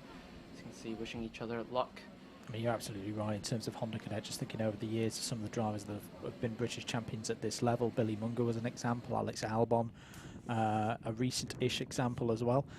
But I think we are ready to go then, or are we? Because there's a marshal waving at the back of the field saying that looked like a go round again symbol. Maybe not. Eyes on the lights, ready to go then here in Honda Cadet for the fourth and final heat of the day. Away we go for 8 minutes plus 1 lap. Very good start for Joshua Bajembi, and he will lead as they go through Oblivion and the Crook for the first time in this one. The rest of the field chasing him down as they run up to Christmas Corner now. A couple of things going on in the background there. Look out for Oliver Majewski, trying to come through in the number 40. He's already had a couple of wins so far today, but that was a perfect start from one of the drivers that really impressed me last season in terms of how much they improved. They're continuing it here in 2021. Joshua Bajembi leads. Yep, seemed everybody to have a good, neat start. No getting caught out or anything like we've seen earlier in the day. We're seeing... Well, that is Joshua Butchcombe, leading away, stretching away on this first lap very well, pulling up a handy gap which he will no doubt need later on in the race. We've got everybody else being line astern in the field. Charlie Warren has jumped up to P2. Riley Tell has fallen down to P3 on that first lap. We'll see where everybody is. Joshua's using that first lap very, very well to try and gain a little bit of breathing space for as long as he can manage. Does he have another move? A little bit of over the grass. That's not quite worked, I don't think, in defending that position, has the 92. However, he did try to keep his pursuers at bay. So, Joshua Butcombe still leading the way, quite has a very big gap now to the rest of the field, around a second or so, which in these Honda Cadets is very important because that means he can break the toe, and unless they have a significant pace advantage, they'll struggle to catch him. Mayan Patel has had some good progress on this lap. I think I can see him there. He's up to second place in the total karting by Rob Smedley machine. Yes, he is. So 1.8 seconds is the gap between Bajembi and Patel. We've got a novice, Finley Lyons, 6th place at the moment for Finley Lyons, doing very nicely indeed there in the green helmet down the inside. Actually, he's running his novice place at the moment, so he may have moved off them, and that may be a timing admin error on our screens, because he's not performing like a novice, he's performing like a well-experienced, well-oiled Honda Cadet racer. He's here driving today. like a 9 plate from the British Karting Championship, isn't he? There are a couple of plates today I had spotted, doing the notes that are comparing between the 2020 British Championship results, which are different, so I'm not quite sure what's happened there. But there they are, the number 63 of Max Fallon trying to go round the 92 of Charlie Warren. He's putting up some good defence here in that orange kart. Indeed he is. We can see the 9 plate of Finley Lyons quite clearly leaning his head into the corners against those G-forces, which even at this level are actually quite high compared to rental karts, which people can relate to. Much wider circuit, which means you can take much more corner speed, as that's the 55 getting past 20 into Christmas. You can see have in that quite distinct grey helmet. Actually, you don't see those kind of colours that often, so it's quite easy to see as we have a contact warning for Oliver Majewski, which was one of our more dominant displays from one of the earlier heats I seem to remember. So we have the lime green kart of Third Company leading away from P2. Joshua Bushcombe still leading, of course. He's put up a very big gap now. It's around 2 seconds, so we'll see what that is when they come across the line. But for 4 minutes, that's not a bad start in terms of securing a very much needed win for the final positions. Not at all. He's doing a fine job. 3 wide as they're coming up to Christmas Corner now. You can see the number 97 of Jacob Lee on the inside there of Oliver Majewski, who just about gets through there. Got to remember, this is the last heat for some of these drivers. Oh, another contact warning for Adam Hill. This is the last heat for some of these drivers, which means they will be desperate to grab some points and not end up in the B final. The B final, you don't really want to be in it, because not only are you at risk of not making it to the A final, which is where the main points are given, you also run the risk of slightly wearing out your tires. Of course, not as important as in other classes because of how hard these tires are, but still important nonetheless.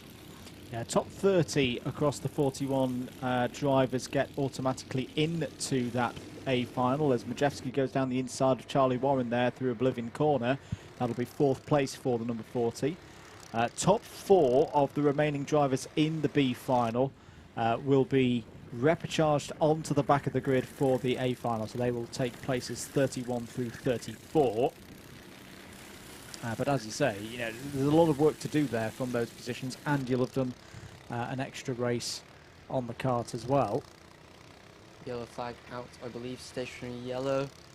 Maybe, oh, and that's a position, is that the 63 of Max Fallon gaining position? I believe it was. As further battle going into the boot with the 92 there, resisting an attack from the 10, I believe it was. Perhaps it was the 10, as we head now on to lap number 7 with 2 and a bit minutes remaining on the clock. Got this battle, I believe. Joshua Butchcombe has really used that opening lap to great effect. He's kept that 2-second gap up, and it doesn't seem like anyone's going to catch him. No, not at this stage. He is holding off Theo Champney there very nicely. The sector time's comparable as well, 17.51 in the first sector for Bajembi, 17.59 for Champney last time around. Oliver Maciej has just done his fastest lap of the race so far, 53.46. As the pursuit of the 40 kart continues over Maciej, we've got the 97 sitting right on him of Jacob Lee, really trying to succeed there, as we see the template of Joshua Smith there in the train, having a look into Oblivion. Oh, brave stuff that was. With the low-powered Honda engine, that is really a difficult one to get done. So well done, Joshua Smith.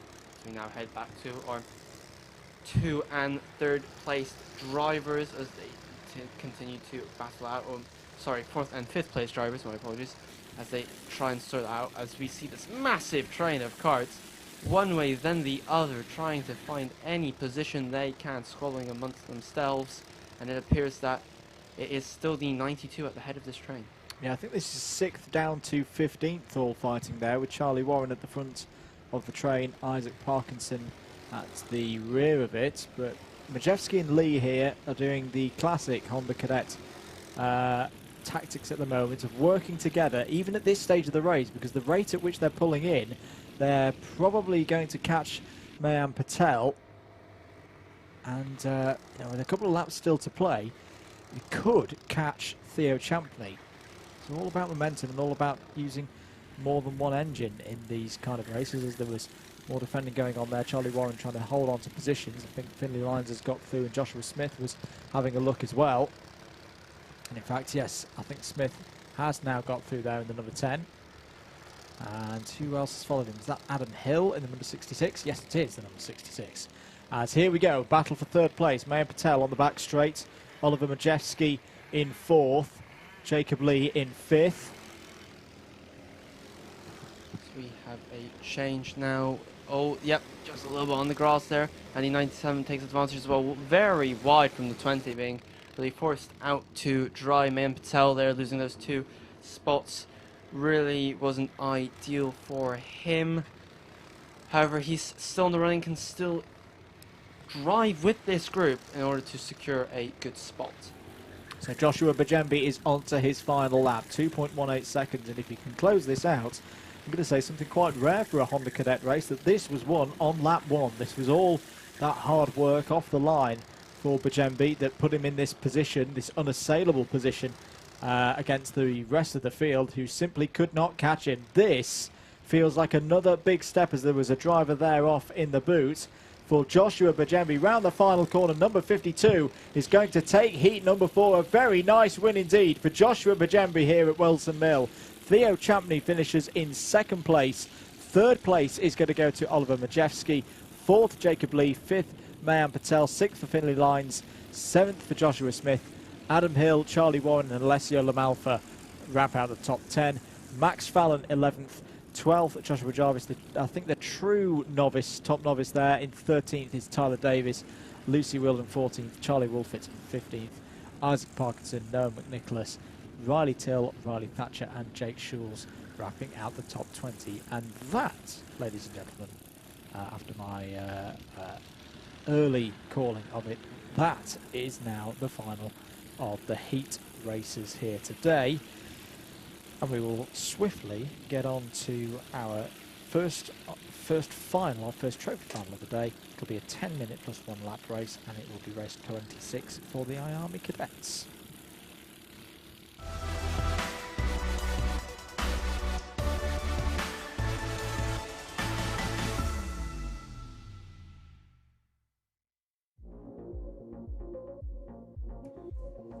It's finals time here for round 1 of the Wilton Mill Kart Club Championships 2021. Here is your first IAME Cadet final grid of the 2021 season. Kit Bolowski has performed the best through the 3 heats so far today and has pole position. Zach Green will be trying to win from alongside him on the front row.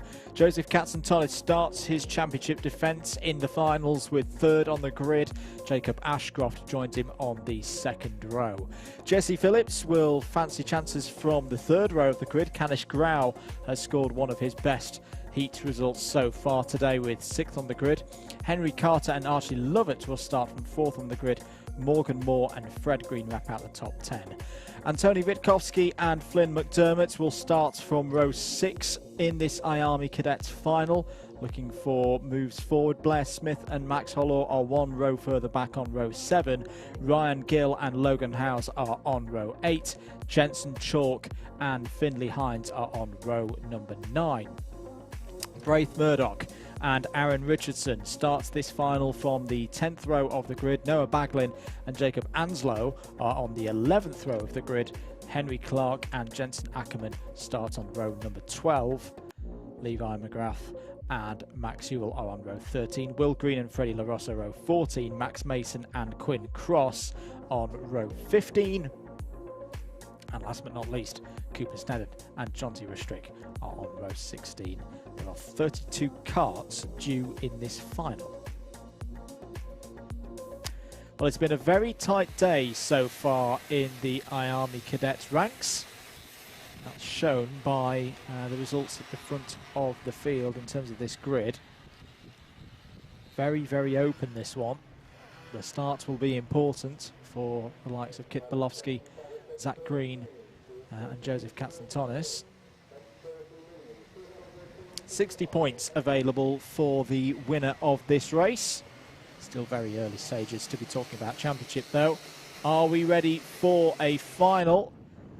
Yes, we are. 20 minutes plus 1 lap then for Kit Bolofsky to see if he can convert this pole position into a round victory here at the Whilton Mill Kart Club Championships. That's a good way to start up into Christmas Corner for the first time. It looks like Joseph Katsantonis has had a good start as well. There's some things going on in Christmas Corner in the midfield. They're 4-5 wide. The number 29 of Jacob Anslow has taken to the grass. A little bit messy from, I think that was about 6th or 7th place downwards. But just about everybody has kept going. A few drivers not running in this one, I think. Or Jonty Restrick is off the back of the field. But there is the 95 of Kit Bolofsky. He's going to lead as they come round to finish lap number 1. Looks like Zach Green's been shuffled down to 5th place at the end of that first lap. So it's Bolofsky from Katsantonis, Phillips, Moore, Green, Witkowski, Smith, Carter, Rao and Lovett. That is your top 10 at the end of the first lap.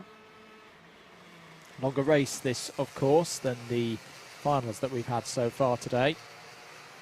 Bolofsky and Katsantonis, despite being teammates, have got very close and personal so far in the heats. Now, will they work together in this final to try and drop Jesse Phillips, Morgan Moore and Zach Green? Contact warning is already out for the number 45, which is Blair Smith. Blair Smith currently running in 7th position. Good start for Logan Howes, our top novice at the moment.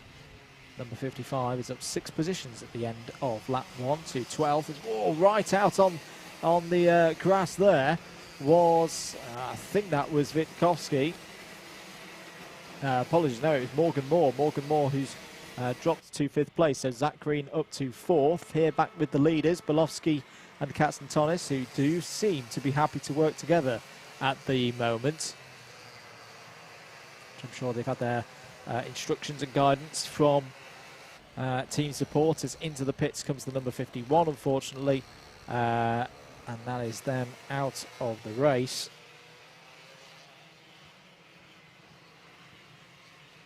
Leaders going on to the back straight then. Apologies, I think that was a Honda Cadet, wasn't it, that was being recovered, so not in this race.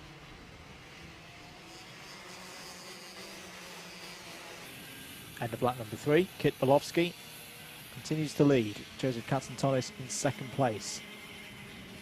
The time's very, very close. A little bit quicker, though, than Jesse Phillips, crucially, these top 2. Just pulling away, but Zach Green is also on their pace with a 52.4. Max Hollor has had problems, and there is the number 18 in, which looks like Jensen Chalk. Jensen Chalk, a driver who's come through the Bambino ranks in recent years.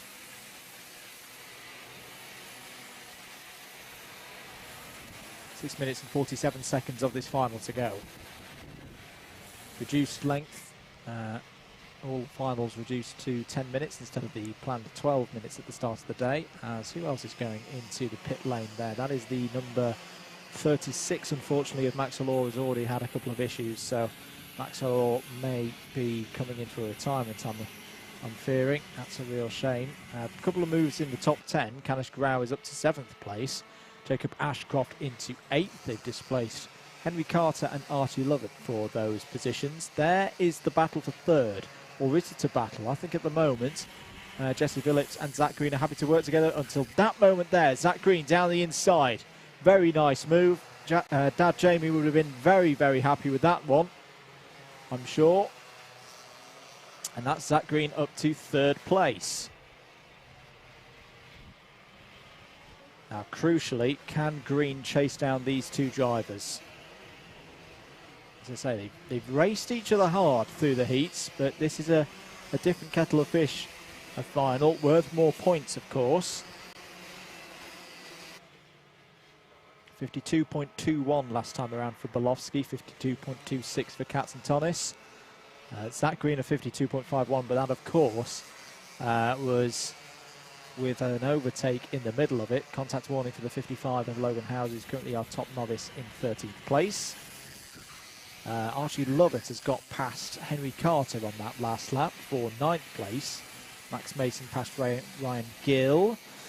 Will Green's back into the top 20 as well with a move past Finley Hines on that last lap. This is good work though from the PMR youngsters. Both of them so far on this lap quicker than Zach Green. There is Zach Green, the number 53. 52.19, 52.18 for Bolofsky and Katsantonis respectively. So they've pulled out another quarter of a second over Zach Green. It's going to be really, really tough for Zach Green to close in that gap with, as I say, these two teammates. They know what the score is now. They're not going to do anything silly. Both experienced drivers, even at this cadet level. Wanting to start their seasons well. Max Mason's had a problem, unfortunately. He's just dropped 10 positions in the number 71. He's now into 28th place.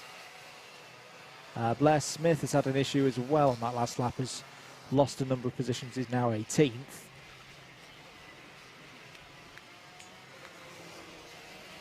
Zach Green, can he respond here to this pace of Bolofsky and Katsantonis? Maybe one of those where he needs a little bit of help from behind, and Morgan Moore may be coming to provide that. Morgan Moore has just set a personal best so far in this race, 52.44. The gap is 0.6 of a second between the two of them, or there or thereabouts.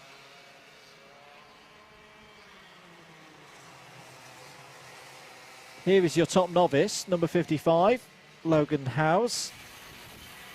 Has been running fantastically all day and is running in 12th place here, just ahead of Noah Baglin.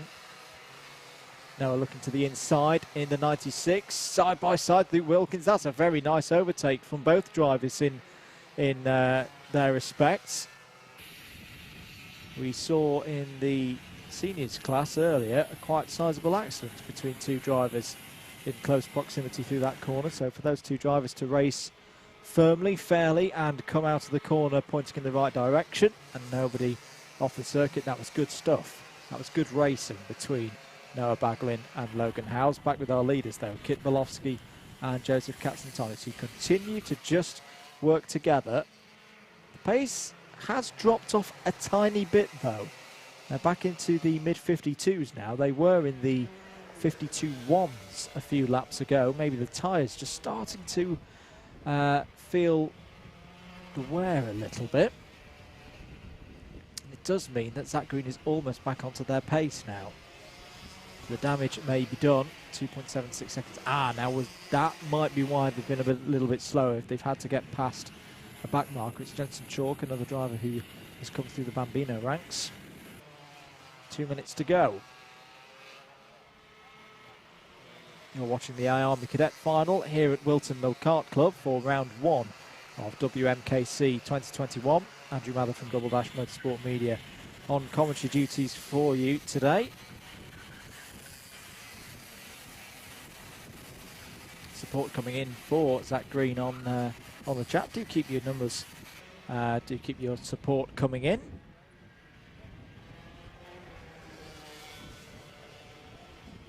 And the question is, as this gap continues to be around 2 and a bit seconds for Belowski and Katsantonis over Zach Green, surely at some point they will fight, albeit sensibly. They won't want to ruin this 1-2 for their team at the moment, but both of them want to be the one as part of that 1-2. Another back marker just pulls to one side. That was the number 10 of Quinn Cross.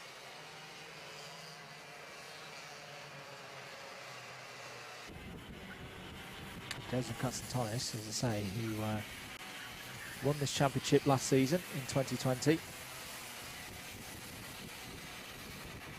He's been racing at cadet level for a couple of seasons. Beautifully prepared machines from the Katsantonis crew. There's going to be 2 more laps, I reckon, after this one for this to be resolved. And I think we know, we're pretty sure that it's going to PMR. It's just a question of which PMR driver it's going to be. Belowski continues to lead. That's better pace as well, 52.3s for both Belowski and Katsantonis that time around. Up to Christmas corner they go. Still line astern. The gap between Zach Green and Morgan Moore has steadied as well at about 1.1 seconds.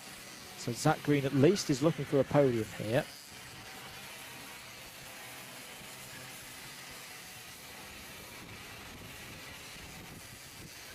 Time has expired for our IAME cadet drivers. Leaders have just got to deal with some traffic there. That's Fredley LaRossa. Doesn't disadvantage either of the drivers too much, which is good to see. Here we go then. Final lap then. Can Joseph Katsantonis pull a move here on Kit Belowski to overtake, to get this race victory, to get this round victory, to kick off his season? This is one of the best opportunities up into Christmas corner.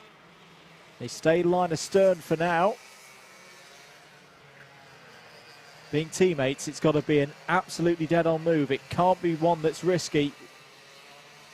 At the moment, Kit Belowski is just doing enough here. This is actually a really good drive to just not even let Joseph Katsantonis think about a move that could be rash, that could result in contact and the loss of this 1-2. Kit Belowski onto the back straight then, will defend calmly in the middle of the road, but Joseph Katsantonis has stuck his nose down the inside. He's gone through. What a move by Joseph Katsantonis. Right at the end of the race, he's going to take the victory. A brilliant move on Kit Belowski right at the end. Zach Green gets a podium. Very well done for him in the 53. Morgan Moore 4th. Jacob Ashcroft 5th. Jesse Phillips in 6th. Archie Lovett in 7th. Anthony Witkowski in 8th. Canish Ground 9th. And Henry Carter in 10th. But what a finish there. Kit Belowski thought he had it covered, but Joseph Katsantonis saw a little gap up the inside into the toe of the boot, stuck his kart there. It was a clean move for me and takes the win. 11th place for Fred Green, 12th Noah Baglin, 13th Flynn McDermott, 14th for Braith Murdoch, and 15th and top novice for Logan Howes. Very, very good stuff indeed. Just to mention a couple of our other novices, Jensen Ackerman was 2nd and Henry Clark in 3rd. Well, a really, really exciting race there between two teammates. Goes the way of Joseph Katsantonis. We'll see the Army Cadets back for round number 2 in a month's time. We're going to take a short break. Next out on circuit will be X30 Mini.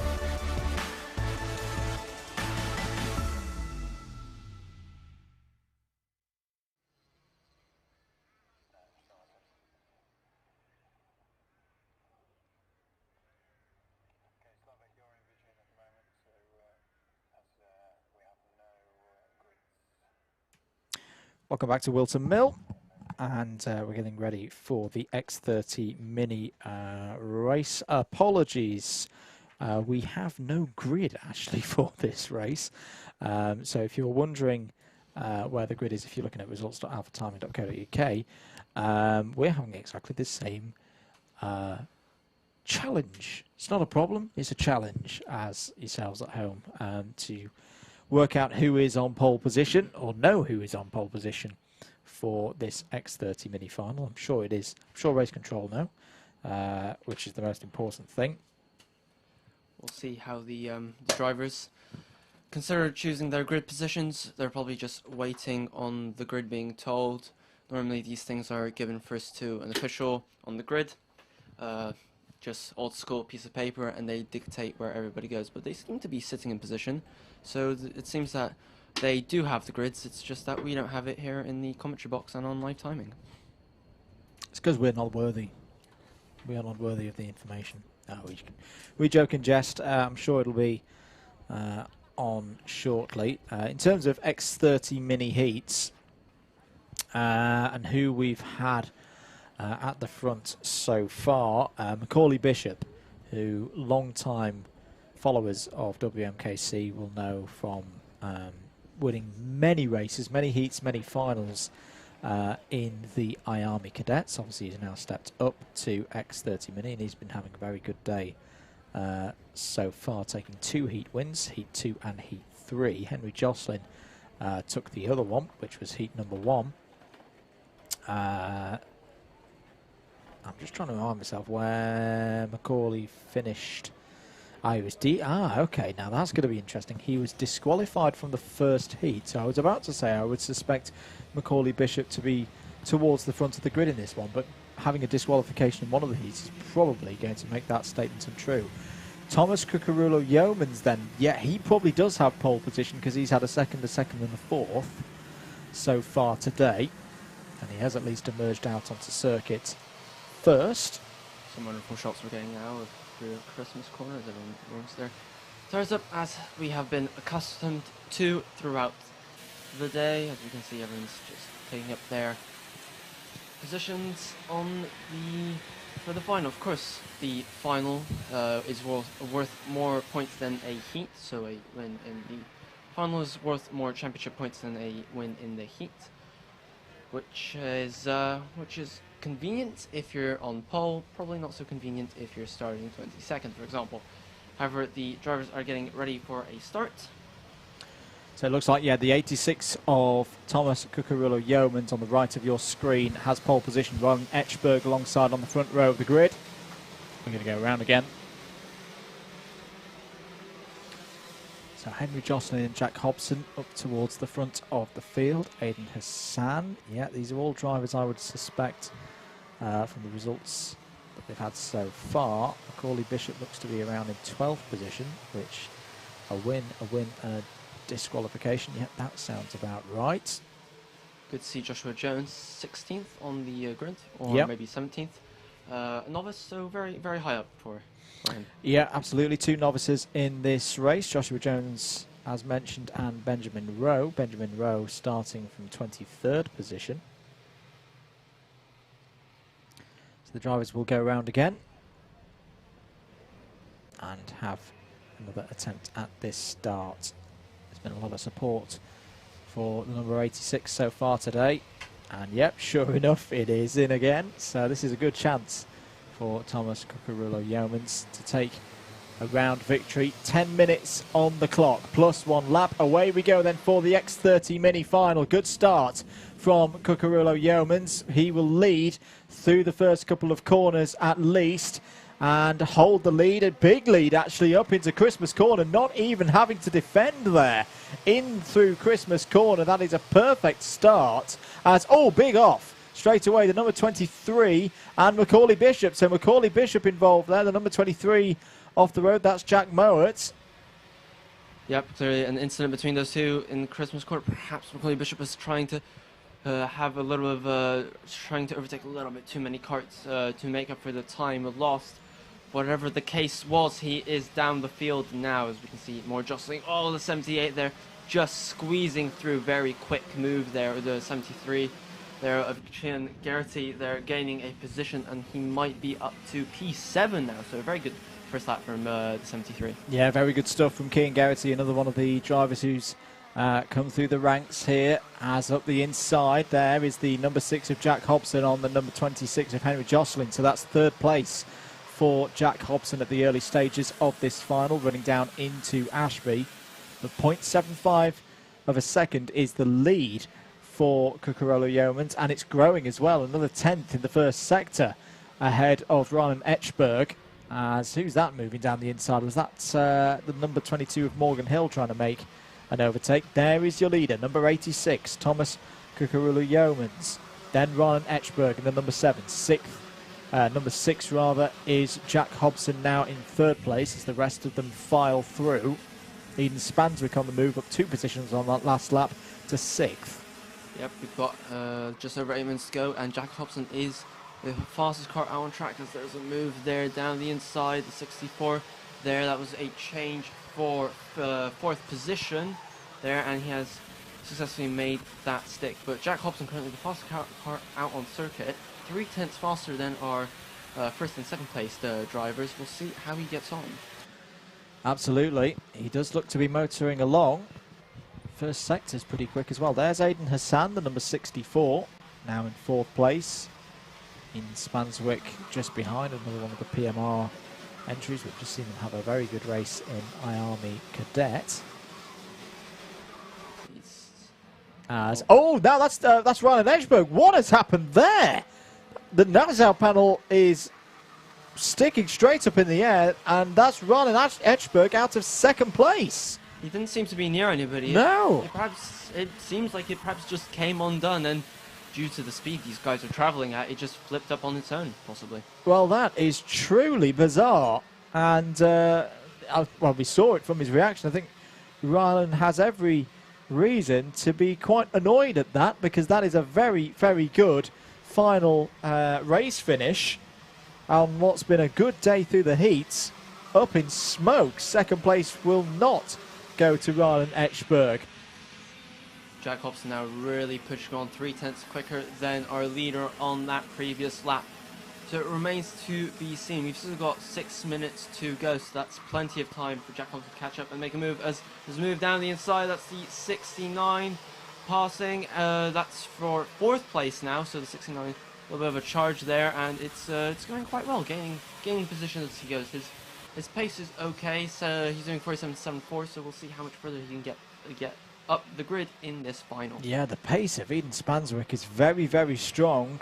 Clearly up for the fight here. Jack Hobson, though, has closed in on Thomas Cucurella Yeomans, and we have a battle for the lead here.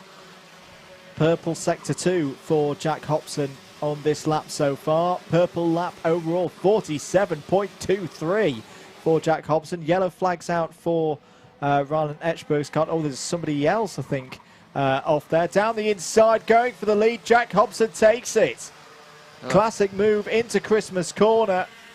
Yep, that was, as we've seen all throughout today, really, but I'm afraid that's the last we've seen of Jack Hobson. I think he's now just going to drive away with this race. Thomas Cucurella Yeomans is currently sticking on him, but I highly doubt it's going to be for much longer. Yeah, I tend to agree with you. I mean, the neutral in me wants this race to carry on to be a fight at the front, but Jack Hobson's pace has been super strong so far today. It looks like he's even held something in reserve for this final. It's almost as if they've found a switch to turn on, haven't they? Yeah, Cian Geraghty up to 8th place that last lap, has got past Oliver Bocock. Some moves further down the order as well. Macaulay Bishop starting to have a bit of a recovery drive. He's up to 14th place. Jack Mowat has also just got up to 18th place ahead of Joshua Jones, who is still your top novice at the moment. Jacko and Drawbridge and Benjamin Rowe have also just got past Dylan Grass for 22nd and 23rd places. Further down the order, there is Henry Jocelyn looking down the inside, going for an overtake on Eden Spanswick, and fighting back, takes it. Not good for even Eden Spanswick, because he's now lost a number of positions to both Finn Leslie and Cameron Pratt-Thompson. I believe there was a little bit of contact there. The front bumper actually got hurt onto the back of the overtaking cart there, which definitely didn't help his exit speed out of that particular corner. Yeah, not what he would have wanted. Macaulay Bishop is up to 13th to set the fastest lap of the race so far. Here comes the number 29 of Finn Leslie on Henry Jocelyn. So Finn Leslie now into 4th position. And it is curious, though, because all of this fighting, all of this overtaking, is as fun as entertaining it is to watch. Down the inside again goes Eden Spanswick. It is handing a podium here, or at least a top 3, to Aidan Hassan. Indeed it is. He'll be laying behind him, and probably won't be believing his luck in the final. Oh, there's contact there, and they've both gotten away with it with just a couple of positions lost there at the 73. Actually, quite a bit of position lost, about 4 or 5 there actually. Contact warning for the 29, which I think that was just the incident that we were looking at as we see it. But Jacob Hobson, he's gone into the lead of this race, and he really hasn't pulled away like I expected him to. No, we've seen, I'm trying to remember which heat it was. I think it was heat number 1 where we saw Thomas Cucurullo-Yeomans lose a lead, but hold on there for second place. Maybe he's just holding, he's knowing his tyres, he's knowing what the kart's doing underneath him, holding that second place, and planning for a bit of an assault later on in this final. Down the inside there goes the number 57. That was Ashton Wiggins making an overtake. There's Eden Spanswick. The kart's there, as you can see the driver saying again. Apologies, no, that's Macaulay Bishop. Similar liveries, similar numbers. The 68 of Macaulay Bishop up to 12th place. So the driver saying the different lines there, as we can see. Our leaders coming up to Christmas. There's the 3rd place in Hassan, and the battle for 4th, which is heating up. And the 69 goes through Eden Spadwick there, gaining that position. This little group is tussling and battling as the 29 goes for a move. It's going to be close. They're side by side. Will they get away with it? On the grass. Just couldn't do it. The 33 couldn't quite hold on Cameron Pratt-Thompson to his position. Will he lose another one? Yes, he will. 2 positions of space of about 3 corners there. But he's going to mount a challenge to fight back. Is he going to keep it?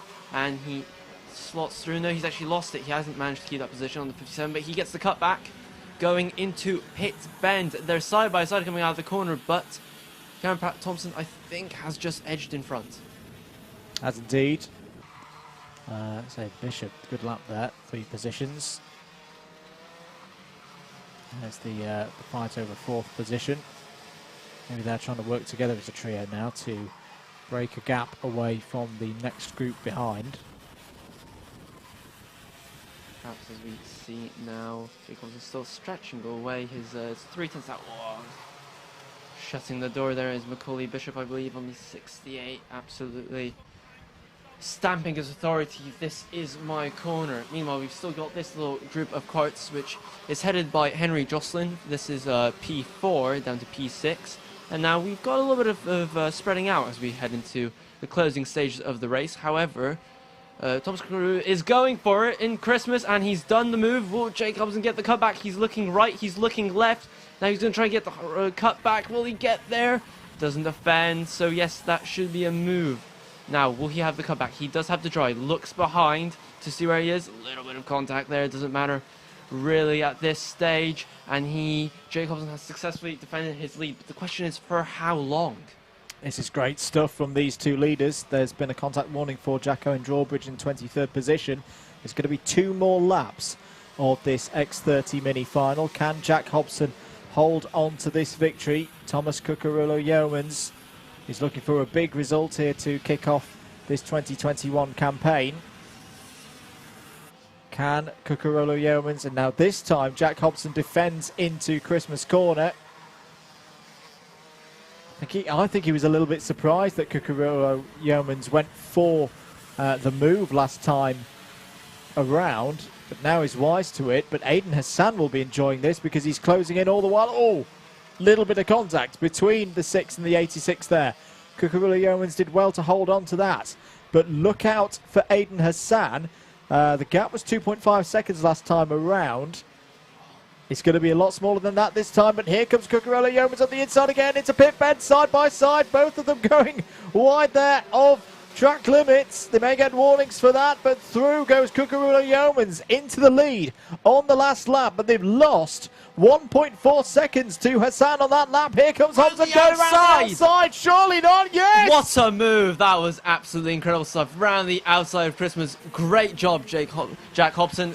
Thoroughly deserving the lead after a move like that on the last lap as well. But can he hold on to it? There's still opportunities for Cucurullo-Yeomans to get back through, and Aiden Hassan has just set his fastest Sector 1 of the race so far and could be right on them. Here is Hobson. He's going to defend into the boot, surely. Cucurullo-Yeomans is going this way, and that is going to cut to the inside. Has he got a line underneath? Yes, he has. Into the last corner. He's wrestled his way through. What a victory for Thomas Cucurullo-Yeomans. he takes the final in X30 Mini. His first win of the day, but fully deserved. What a victory by 0.15 of a second ahead of Jack Hobson. Aidan Hassan should be happy there with third, but maybe needed one more lap. But it's a podium for him nonetheless. Henry Jocelyn in fourth, Eden Spanswick in fifth, Macaulay Bishop finishes in sixth place. Seventh place for Finn Leslie, eighth for Cameron Pratt-Thompson, ninth for Thomas Carter. A top 10 in the final for Cian Geraghty. Morgan Hill grew throughout the day, and watch out for Morgan Hill through the course of this season. I think he's going to have a lot of experience gained today that'll serve him well for later in the year. 11th place for him. Ashton Wiggins 12th, Lucas Field in 13th, Oliver Bocock in 14th, 15th for Charlie Mills, Riley Bishop 16th, Jack Mowat, Izzy Woolfit, Katie Ashman and Charlie Locker down to 20th place. And then the battle of the novices, which was very close, half a second. Benjamin Rowe takes it over Joshua Jones, but what a final, what a last couple of laps there. A brilliant, brilliant win for number 86, Thomas Cucurulo Yeomans. Wow, right, let's take a short break. We'll see X30 Minis back for round 2 in May. Next up out on circuit is another final. This time it's Minimax.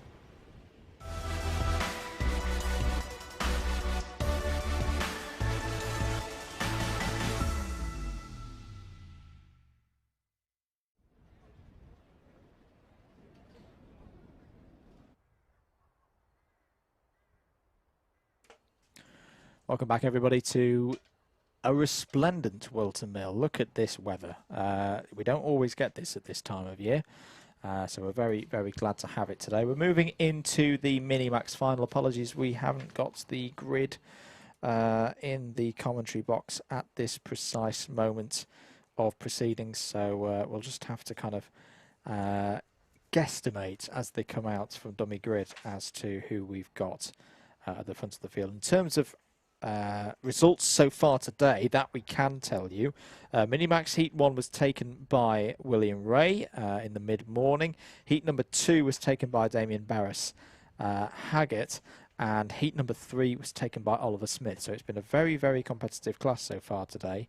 I would hazard a guess that across the results so far that Damien Barris Haggett is most likely to be our pole position holder. I'm just going to check his Heat 1 results because I think he has a first, a second and a third. Yes, he does. So that's who I think will have pole position, because our other Heat winners I don't quite think have done as well as that. I'm just checking William Ray's results so far. I can't actually see. Oh, there he is. He was second in Heat number 2. And I want to say he was 5th in Heat number 3. Yes, he was. So, yeah, Barris Haggett will beat that set of results. And let's have a look at Oliver Smith's results.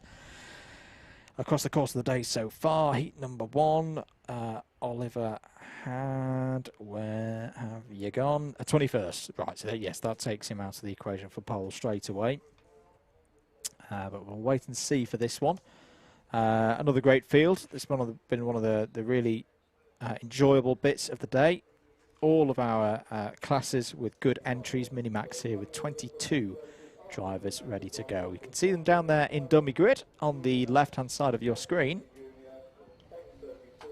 And this will be another 10 minutes plus 1 lap race. If you're wondering about your Honda Cadets, Honda Cadet B final follows this race. That'll be an 8 minutes plus 1 lap race, and will all be about who can get into the top 4 in that B final to progress onto the A final grid. Yep, but that's still to come as the Minimaxes now head out onto the circuit for their final, and of course it is the 27 on pole. It does say 47 on our timing screens, but as it has been throughout the day, he is running with the number 27. It is William Ray on P2, and they've had a very good battle all throughout the day. Somebody's struggling to get out the pit lane there, I'm afraid. That is he? Yep, it appears. Harry Higgs, the number 45. Harry Higgs, he's got that Kart going, thankfully, to rejoin the formation lap and to get in his grid position. So William Ray and Damien Burris Haggett have been really trading times. They've been really the pace setters, as it has been, between themselves, and they've had a little bit of a gap to the rest of the field regarding that. William Ray, as you remember, had that little bit of an incident in the in his final heat, which probably cost him that pole position. But we're going to see how this pans out as we head now round and onto pit bend, so we can start the race. Indeed, 10 minutes on the clock. Watch for the flag. No, we're going to go for a restart. So we'll go around again.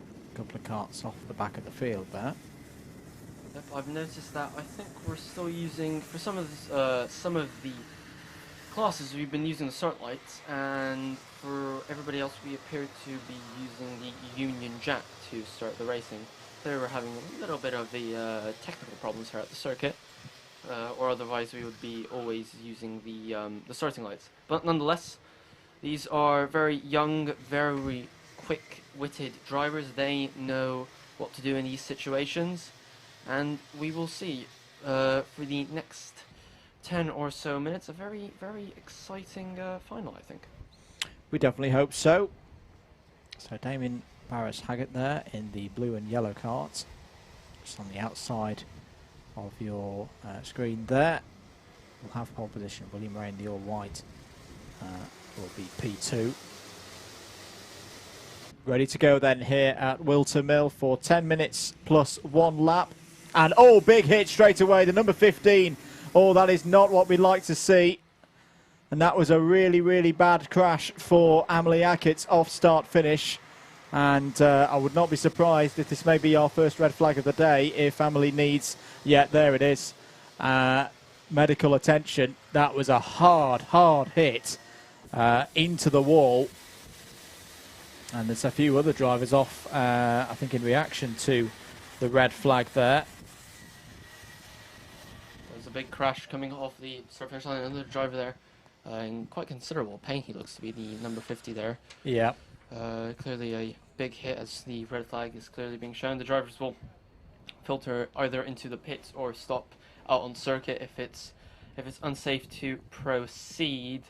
Clearly a bit of pushing and shoving in the midfield, which led to that. Not too sure who was exactly to blame, or if anybody actually, because as you know, start lines are these are pretty close stuff. You know, it was as they headed off the grid, it seemed to be just as we watched some. Yeah, obviously we're not going to show the pictures whilst we note now the medical state of the drivers. We're just having a watch back on the replay cameras, and it's not really clear as to whether there was any. Well, I'm not going to blame or apportion blame on anybody in that situation. I think that was just one of those things in a close, packed start. You know, this is why you see on your ticket as you come in that a reminder that motorsport can be dangerous. But we definitely hope that Amelie Hackett's is okay. And we are under red flag conditions here at Whilton Mill for the first time today at the start of the Mini-Max final. Thank you for your continued support of Whilton Mill Kart Club today.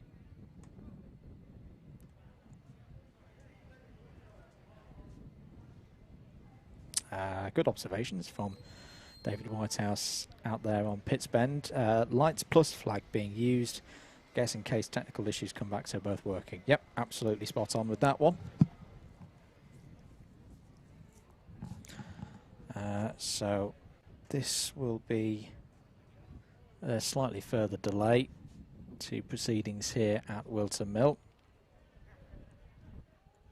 and we'll keep you advised on news as we receive it. What we're going to do is we're going to take a short break here on the commentary and be back shortly for more racing here from Whilton Mill Kart Club, round 1 for the 2021 WMKC Championships.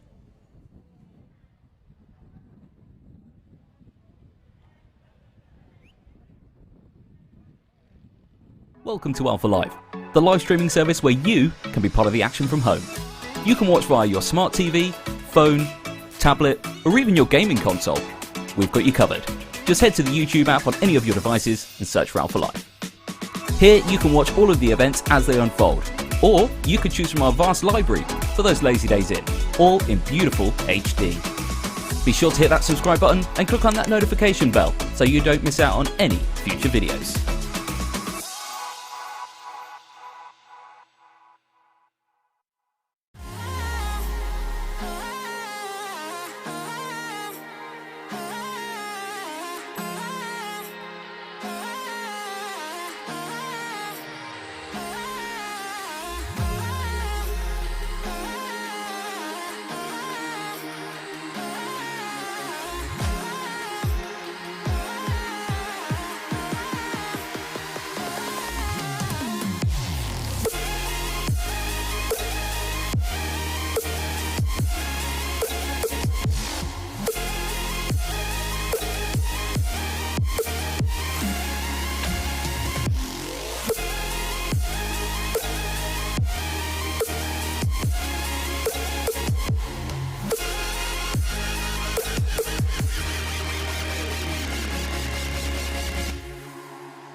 Welcome to Whilton Mill, a beautiful circuit situated in the countryside of Northamptonshire. Let's take a lap around this circuit. We start the lap off with Oblivion and Crook, the fastest part of the circuit where it's pretty much flat out if you're brave enough. You come in and clip the first apex, clipping the second and not running out too wide onto that rough tarmac area. We then head uphill into the heavy braking zone of Christmas Corner, a very tricky corner on this one where it is very easy to compromise your exit speed as you fight for track position. You head round the kink and start sector 2 through Inkerman and the Ashby hairpin. Try to avoid that inside curb as it can massively unsettle the kart. Heavy braking in the downhill hairpin of Ashby, again not running out too wide. We head into the two left-handers now of Wilkins and Oisiers. Great for overtaking opportunities, but really easy to make any slight mistake. Downhill into the braking zone on this one, trying to watch that inside curb, slightly running out wide as you want a good exit onto the back straight. We start sector 3 and the boot, the trickiest part of the circuit now, as it's very high curbs, very bumpy through here as well. As you hit both those apexes, round the final corner we head in towards Pit Bend, avoiding that inside curb and finishing the lap here at Whilton Mill.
Welcome back, everybody, to live coverage of the first round for the 2021 Whilton Mill Kart Club Championships. We're currently under red flag conditions.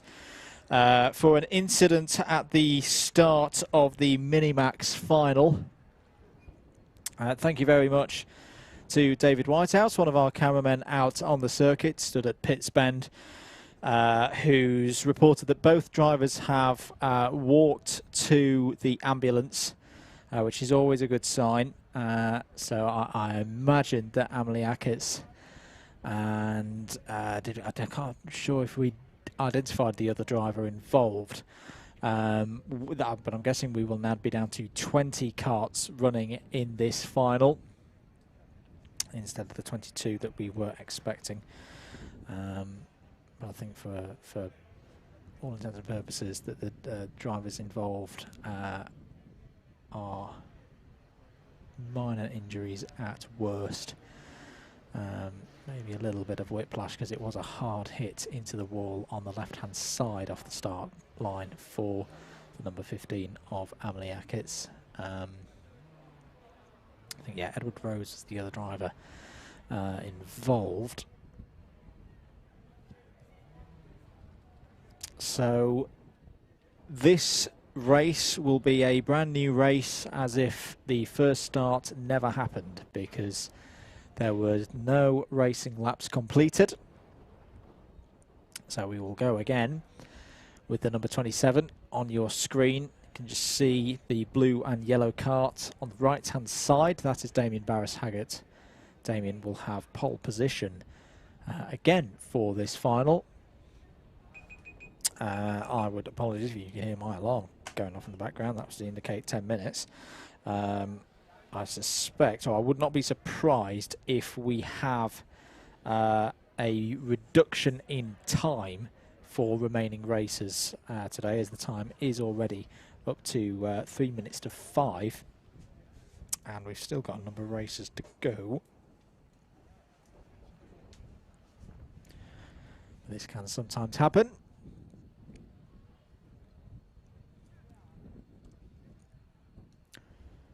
Waiting for the instruction from race control that we can get this one underway. If you've missed any of the action today, don't worry. The whole stream of the whole race day will be available on the Alpha Live YouTube channel in due course once we've finished here today. May take a little bit of time to render, so if it's not fully available immediately after we go off the air, don't worry, give it a couple of hours and the YouTube scripts will get themselves up to date and things back underway. Plenty of Alpha Live action going on today. So we've got racing are now up at Teesside. Our friends up at the Teesside Owner Driver Sprint Series. David Sullivan and Tom Butterworth commentating on that one. So if you've enjoyed this, go check that out. That'll probably be to your fancy as well. And we've also got from Red Lodge today, the British Mini Bikes Championship, their second round of the season going on right now. So do go check those out in the week. But keep it locked here with... of course, I shouldn't forget that the 750 Motor Club are going on at Silverstone on the national course today as well. So yeah, I knew there was a fourth one out there. I just had to scroll a little bit further down to find it. So 750 Motor Club, where there'll be all sorts racing today down at Silverstone. So again, go check that one out. Drivers patiently waiting on the grid. We should be getting started in a couple of minutes. I do not think it will be much longer. All the drivers waiting very patiently, very understanding of the current situation. But yeah, I think we will definitely be getting underway soon. Maciej, just what's going through your mind in this situation when you have had an aborted start, you're under red flag, and it is a final? Well, you depending on where you are on the grid, of course, you haven't seen the accident. I mean, you never wish for anything bad to befall your fellow drivers. You always want everybody to go home, you know, safe. Safety is a key aspect of what we do. We really do wish everybody to enjoy what we're doing and be safe while we do it. But of course, it isn't good waiting on the grid like that. You just want to get underway, get stuck into it. The pressure of waiting isn't something particularly pleasant, I can say from experience. You just want to get under where it is. one of the marshals there takes a seat next to the Minimax drivers and pretends he's in a go-kart. And the other marshal now proceeds to probably tell him off, you are not a racing driver. As we prepare for the continuation, it will be, depending on how much time we have left, the final may be shortened, or we will race the full distance, of course, because it was within the first lap of the start, so if possible they will try and restart the entire race from new. But one of the drivers there getting out, we seem to be waiting a little bit longer. However, safety is the most important thing here, so they should take as long as they need to. Yeah, it was quite a hard hit into the tyres as well, so obviously they'll be checking down that the tyre wall is sufficiently and safely repaired. The good news is I think we have grids again. Yes, we do. So we have got full grids to read out for you. So in fact, because we didn't, and it's now going to tell me that the one final that I don't have the grid for is the one that we're about to commentate on. Yeah, that's absolutely spot on. We haven't got a Minimax final on the screen at the moment, but don't worry, for future ones I'm just going to check. Junior Max, it's having a spin, it's having a think. Well, we'll get that out to you. What we do know, of course, is that Damien Barris-Haggett, our pole sitter, will have that position again alongside William Ray. Daniel Amor has been strong today as well in this class. In fact, here we go. Yeah, here is your final grid. So Damien Barris-Haggett has pole position. William Ray alongside on the front row. Callum Gosh and Daniel Amor row 2. Ronnie Coburn and Oliver Smith are on row number 3. Woody Radford and Casey Jones row 4. Mac McFarquhar and Harrison Morrow row 5. Harry Higgs and Oliver Sander are on row number 6. Row 7 was meant to be Edward Rose and Amelie Ackett, but both of those drivers were involved in the incidents that caused this red flag, so we'll remain to see whether those two drivers partake in the restart. George Barker and Michael Dalton are on scheduled row number 8. Lena Somers-Kelly and Kieran Denyer on scheduled row number 9. Josh Cook and Charlie Demonkos on row number 10, and George Ivanov on his own on row number 11. Those bottom 3 are all novices. Yep, it's taking a little bit of a while, of course, but we'll see. We should be getting started soon once everyone's given the all clear to do so. Not particularly warm outside. Had a bit of a stepped out of the commentary box. I can confirm that inside the commentary box it is absolutely boiling. Really struggling, so it feels like it's about the middle of August in here. But outside, much cooler temperatures, so the drivers won't be getting hot or dehydrated or anything. See, So you say that, I am now worried about the middle of August and what it's going to be like in here. We'll have to put our engineering hats on to to come up with something for then. At least we've got some good prior warning. I'm relatively sure these windows open, so we should be fine. Yes. Hello to Joe. His name's just Joe, and he's got a little avatar of the world, but he's cheering on Charlie Demonkos in this race. And Charlie's got a good chance here of a novice trophy.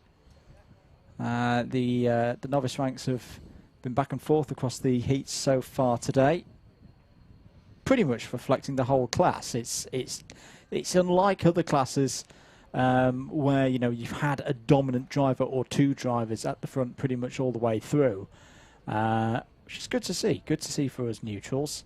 Hoping for a good race in this one.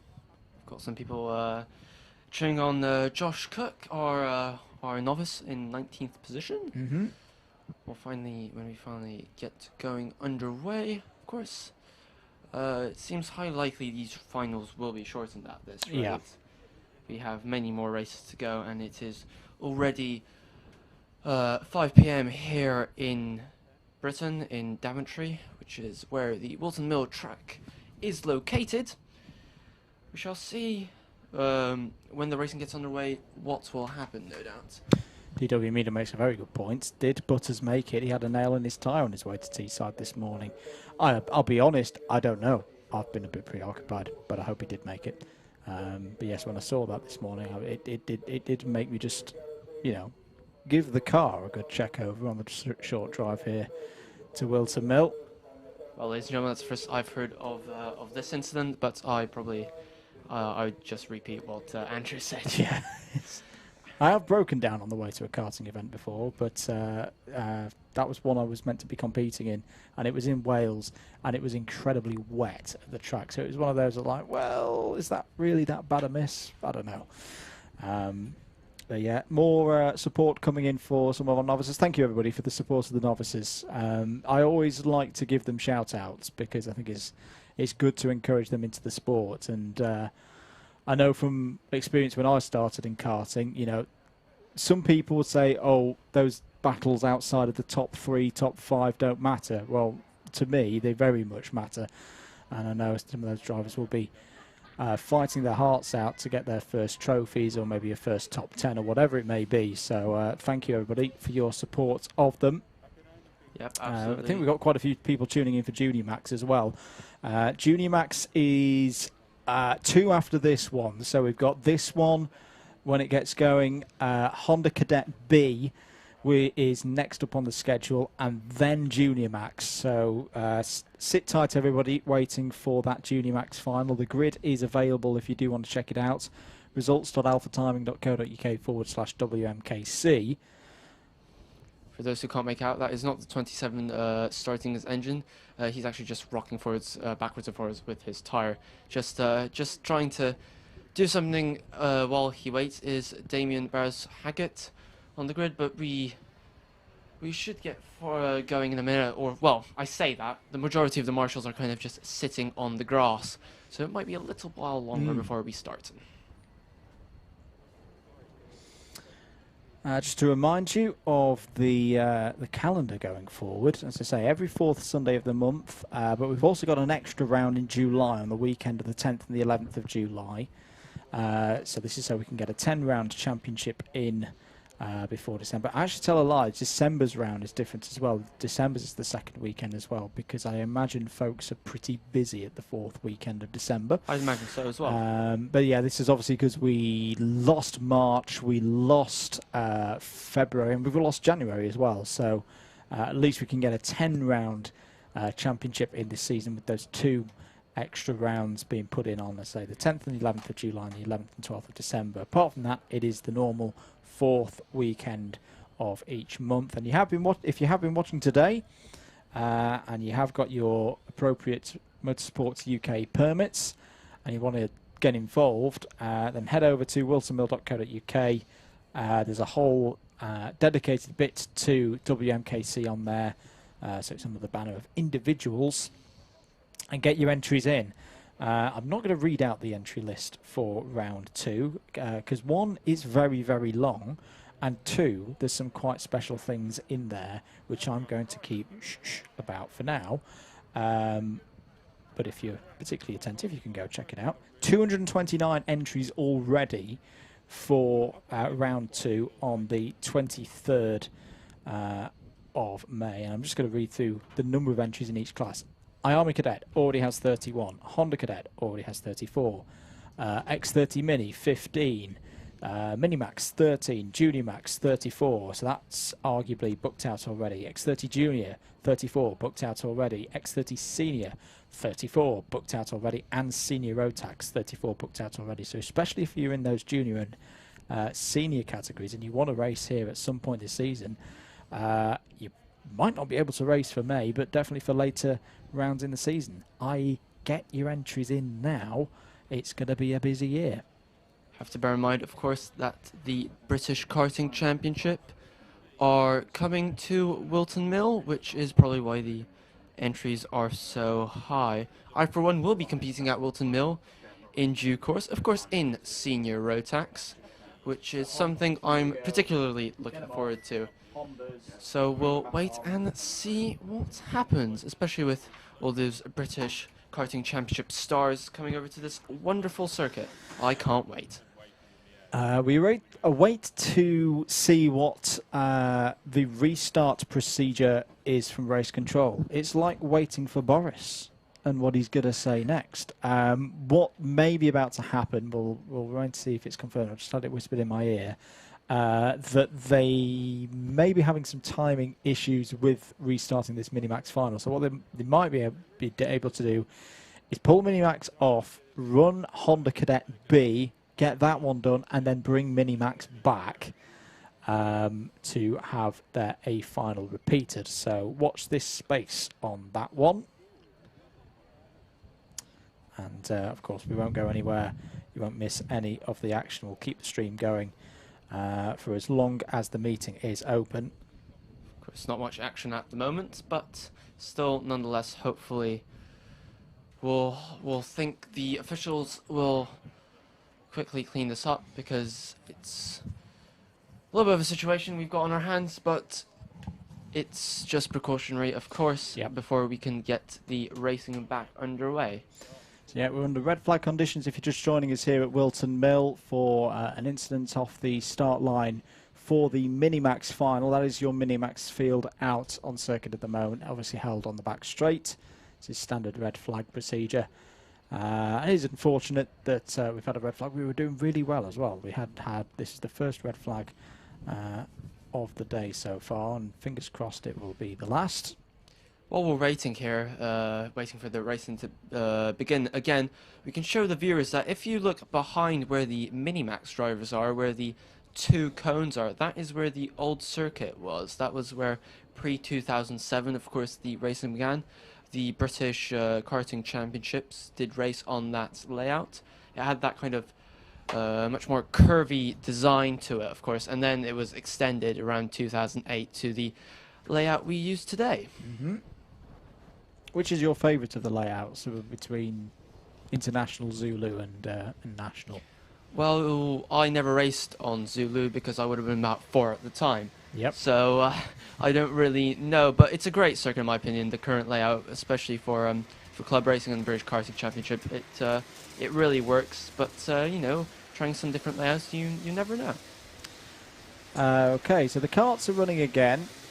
They're going to go over start finish, and as I say, I have had whispered in my ear that the plan was to get everybody over the line, run them back to the pits, and then run Honda Cadet B. So we'll see if that actually happens.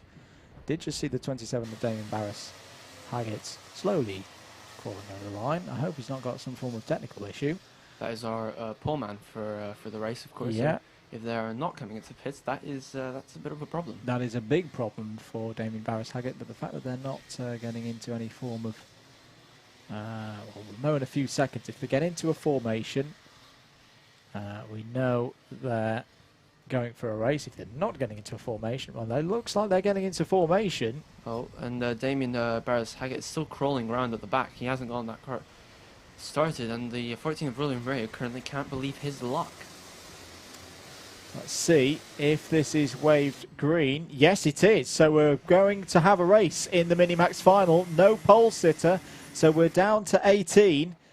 And there is the yellow flag. And Damien Barris-Haggett cannot believe things here, that he has lost the chance of winning this race, having had such a good day through the heats. But it's Callum Gosh who's going to lead us down into Ashby Corner for the first time, and he's being attacked by William Ray in the all-white karts, but Callum Gosh has held on. He's pointing the finger to say, let's go. The trouble is, the whole field is right there. Oh, there's been a bit of an incident. 2 karts off there at Ashby. You've got to remember now, this is not a heat. Everybody's where he has a look. There's William Ray. He's having a look, try and get past the 88. This isn't a heat. All these drivers are more or less where they are with pace. It's the 22 off of George Ivanov. He hasn't made it round the first lap, we're afraid. However, this is not a heat. All these drivers are roughly where they are pace-wise. And Callum Gosh, fastest first lap, but he's got Will right on him and down the inside into Christmas. That's a good position there again into the lead. Is Gosh going to have a look? Is he? No, not quite. William Muir, very good on the braking, very steady. That car, plenty of grip down in the braking zone, which is really helping him out in trying to pull a little bit of a gap from the 88. William Ray's pace has been very, very good so far today. This next lap, I feel, is going to be really, really crucial for the context of this race. Ronnie Coburn's there in the 77. He had technical issues in the very first race of the day. Yep, the final has not been shortened. We are still around the 10-minute margin, which is interesting. However, we've still got William here leading the way, not really breaking the toe as we have a little bit of a battle for third place further back. That's the 77 of Ronnie Coburn trying to protect that third place. That might allow the front two to scamper away at this early stage of the race. But so far, it's been relatively smooth sailing for most of the grid. Which is good to see after the delayed starts. Coming onto the back straight then, still William Ray with about a cart, maybe a cart and a half length lead over Callum Gosh. Ronnie Coburn there in third place. Woody Radford's had a good start to this final. George Ivanov there, I think that is off the back of the field. He'll receive blue flags in a moment's time. Daniel Amor has been strong through the heat so far. He's in fifth place and moves for 6th and 7th on that last lap. Casey Jones and Oliver Sander gaining positions. Yep, Cam Gosh there just trying to keep to the back of William Ray, clearly just trying to close as he goes over the curb. They're going to catch the 22 there of Ivanov. They're going to lap him very, very soon. So we'll see if he gets into the way. I'm expecting him to move over at some point there. We can quite clearly see the shot. He's not looking behind himself. He's got that thick neck protector, does he? Which doesn't... Oh, yep, he has moved wide. Very good driving there. Plenty of space. Well done, George. That's the kind of driving we like to see. So, William Ray leading the way. Callum Gosh in second and Ronnie Coburn in third. That is our top three at the moment. And Gosh, the fastest lap of the race so far, with a 45.38. Very, very closely matched at the front of the field. Josh Cook is doing well at the moment in the novice ranks. He's up to 12th place overall. Has put Kieran Denyer in between himself and Charlie Demonkos, who is the other novice still on the lead lap in this race. George Barker, by the way, has also just got past Oliver Smith. So this race missing Damien Barris-Haggett, Amley Ackett, who had that incident on the first attempt of a start, and Edward Rose as well. Down to 18. It just seems to me that William Ray's just starting to get a bit of a gap over the rest of the field. Yeah, and he sets the fastest lap of the race. The gap is up to 0.43 of a second. Yep, clearly he's getting the hammer down now and starting to pull away. We've got a position change. Fourth place, Daniel Amor jumping Woody Radford there as we've got that 41 very wide, the 66 over the curb, cut back, textbook stuff as we head into Ashby. Just a little bit wide there for the 41, and that is a successful position gain. Yeah, so that's Radford getting back past Amor there. So putting Amor under pressure straight away. Maybe they're already happy to fight over this fourth place with Ronnie Coburn down the road. Yep, you can see that it's pretty much equal at the front, around the cart length or two between the leading trio, and the real battle seems to be heating up over that fourth place, with Michael Dalton losing another position, dropping down to P11.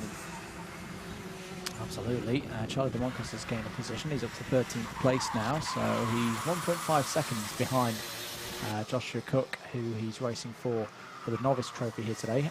Harry Higgs has got past Michael Dalton as well for 10th place. 4.5 minutes to go here at Whilton Mill. Minimax final for round one of WMKC 2021. I'm starting to look at William Ray's car, and it seems to be a little bit sketchy now. Starting to get a little bit tetchy on the entry to some corners. The rear of the car is drifting out a little bit on the entry when Rhea turns into the corner, which is suggesting perhaps that the tire pressures are not quite right. Perhaps they were a little bit high. A little bit of precision there, perhaps from the 88 as he tries to find a way past William. Is he gets no, not quite there. But so it is pretty much even Stevens all between them, even though Ronnie Coburn has now set the fastest lap of the race. So he is really closing on these on the two drivers in front of him. He's indeed. And it's still a long way in this race to go. You've got the best part of half a heat race still to run in this one. Everyone setting their, well, pretty much everyone setting their personal bests at the moment as the fuel starts to drop off, 3 minutes 30 to go. William Ray leads by 1/4 of a second, half a second, covering the top 3 at the moment. But Callum Gosh just happy at the moment to stay in that second place, maybe conscious that he doesn't want to fight too hard because he could risk dropping down to 3rd behind Ronnie Coburn if he's not too careful. Yep, doesn't want to force the issue quite yet. 3 minutes to go. That's still a lot in karting terms, as we can now see them entering Ozier's. A very long corner on the exit there over the curb, both drivers. But he has a good run. Will he have a look into the chicane? No, not quite. Just happy to sit there and wait for the moment. But he has to be careful because Ronnie Coburn is right on him. He is indeed. So it's over start finish again. You can see the battle just behind between Radford and Amore there, coming over start finish. Casey Jones in the number 76 running strongly as well, just ahead of Oliver Sander. Oliver setting a new PB there, 47.89 that last lap, 2.5 minutes to go. Change for position in 14th place. Lena Sommers Kelly has got past Kieran Denyer, so the 89 ahead of the 13. Still 17 karts on the lead lap. Our fight in novice is not over as well. There's that 1.5 seconds between Cook and De Moncos. Back with the leaders though, 2 minutes now to go. William Ray just seems to have this one under control at the moment. He's not pushing too hard, he's not making any mistakes. Well, Cam Gosh did seem to have a really good run out of that final corner, which is pit bend. Will he have a look down the inside? He does seem close enough, but decides not to force the issue. As we can see, the 77 taking a very different line to the 2 drivers in front of him, thinking, oh, Cam Gosh getting it sideways through Inkermans as we head down now towards Ashby and out of Ashby. Do indeed. Just to report, Harry Higgs has now got past Harrison Morrow. That's for 9th position. George Barker has also got past Kieran Denyer. I just wonder if Kieran Denyer's got any kart issues out there, because the number 13 has fallen back, unfortunately, in this race.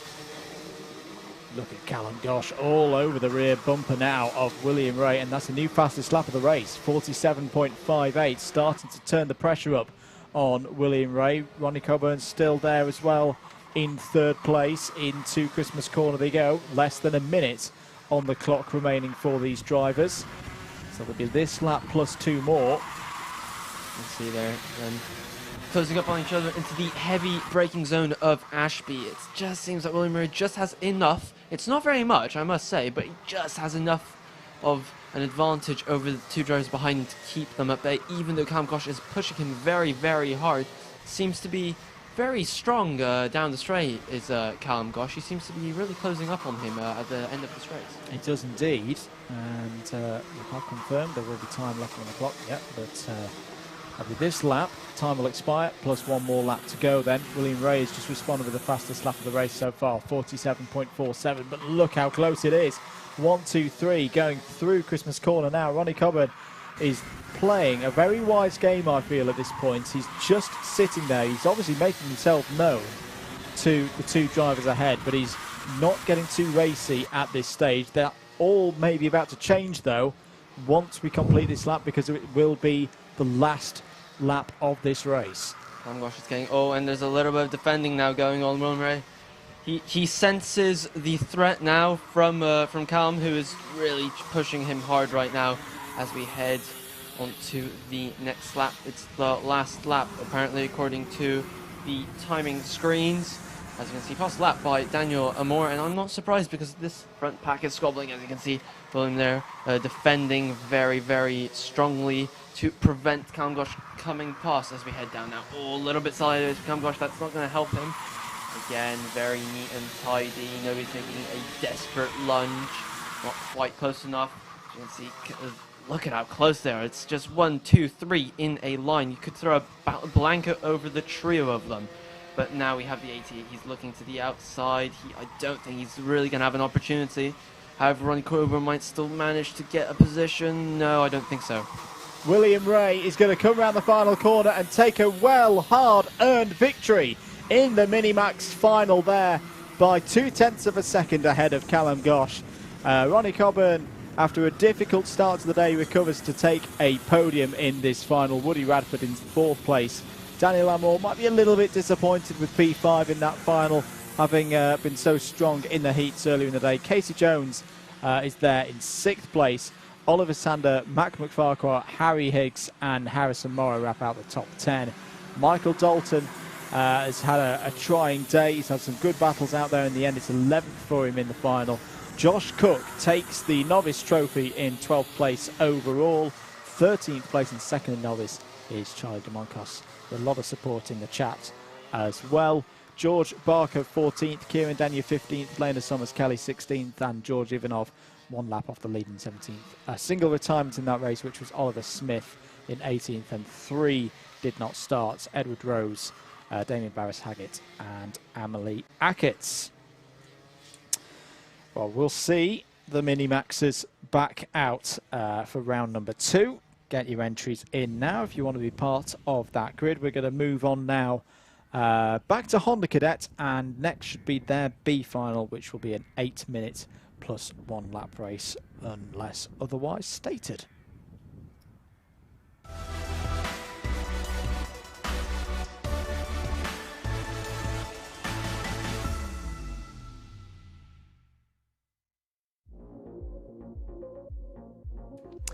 Let's have a look at the grid then for this Honda Cadet B final. Top 4 in this final go through to the A. Callum Wilson has pole position for the B final. Amin Soran alongside on the front row.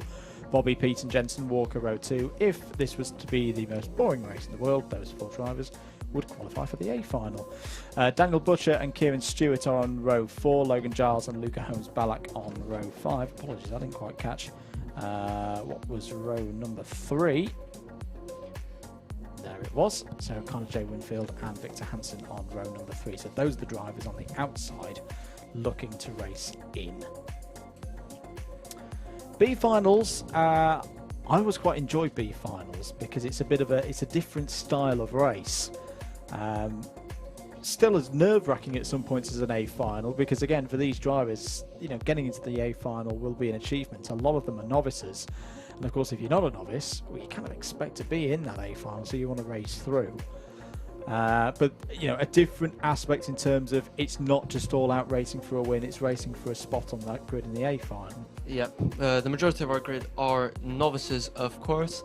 I mean, if it was a slightly different grid, of course, if you had more experienced drivers, then it can quite quickly turn into chaos. I have been unfortunate to take part in a B final or 2, and for especially in junior classes and senior classes, it quite quickly turns into chaos because people view it as, well, it's your last chance to get into the A final, and that's really where the majority of the big points are scored. So drivers are quite often prepared to take desperate measures. I highly doubt this will happen in this particular race due to the amount of novices we have, and for them it's really all just about gaining experience and just learning some racecraft, quite frankly. Absolutely spot on. Eyes on the lights. Away we go then for this one. It is still 8 minutes plus 1 lap for our B finalists here in Honda Cadet, and away they go for the start of this B final. And it looks like straight away Callum Wilson is going to be leading us up here into Christmas Corner.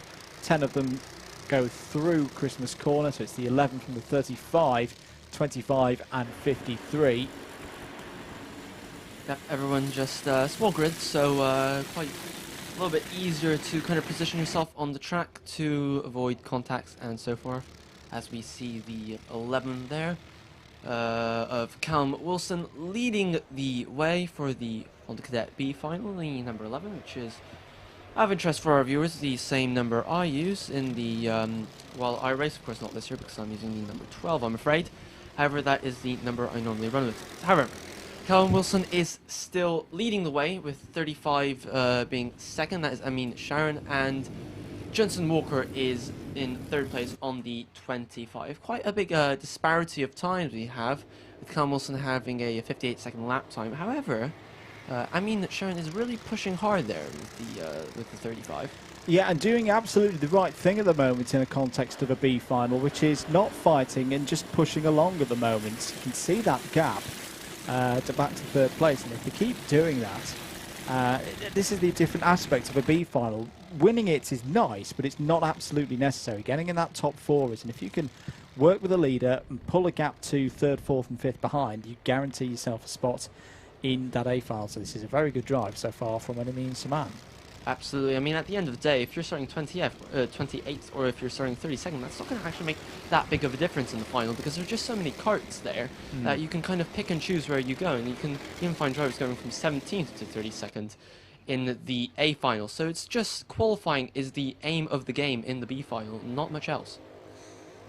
So this is where this one gets interesting now, because it's going to be 2 from these 3, and they're side by side as they're going into Christmas corner. Very close there between the 20, 53 and 28, but it's Bobby Pete in the 53 who has nipped through there. That was a brave move, and he's got past and is into that crucial 4th place. Now, can the number 25 of Jensen Walker, who a couple of corners ago was in 3rd place, can Jensen Walker respond and get himself back into those 4 repecharging places? Yep, this is the crucial spot, Oh. the golden spot. There is the 26 there, just running a little bit of a different line. We'll see what's happening there. We've got... Now, what do you think to the front bumper of that number 53? Your eyes are younger than mine. Does that look a little bit dropped to me on Bobby Pete's number 53? Is it just that the toe of the Nassau panel's a little bit loose? It could be that it's dropped. I mean, it does look like... Actually, it does. I think you are right. It does look to be hanging, drooping low. It's actually angled towards the ground much more than normally it would do. So I don't think Bobby Pete is actually... He might have a little bit of a problem on his hands. Well, we'll allow the stewards and the scrutineers to sort that one out, but we'll bear that in mind that racing in 5th place, Jensen Walker might be on still for an A final here, should there be any post-race penalties. Now, I'm sure in the context of everything that's going on out there, that is something that probably hasn't crossed the mind of Jensen Walker. Yep. So he'll just carry on and try and race for that 4th place.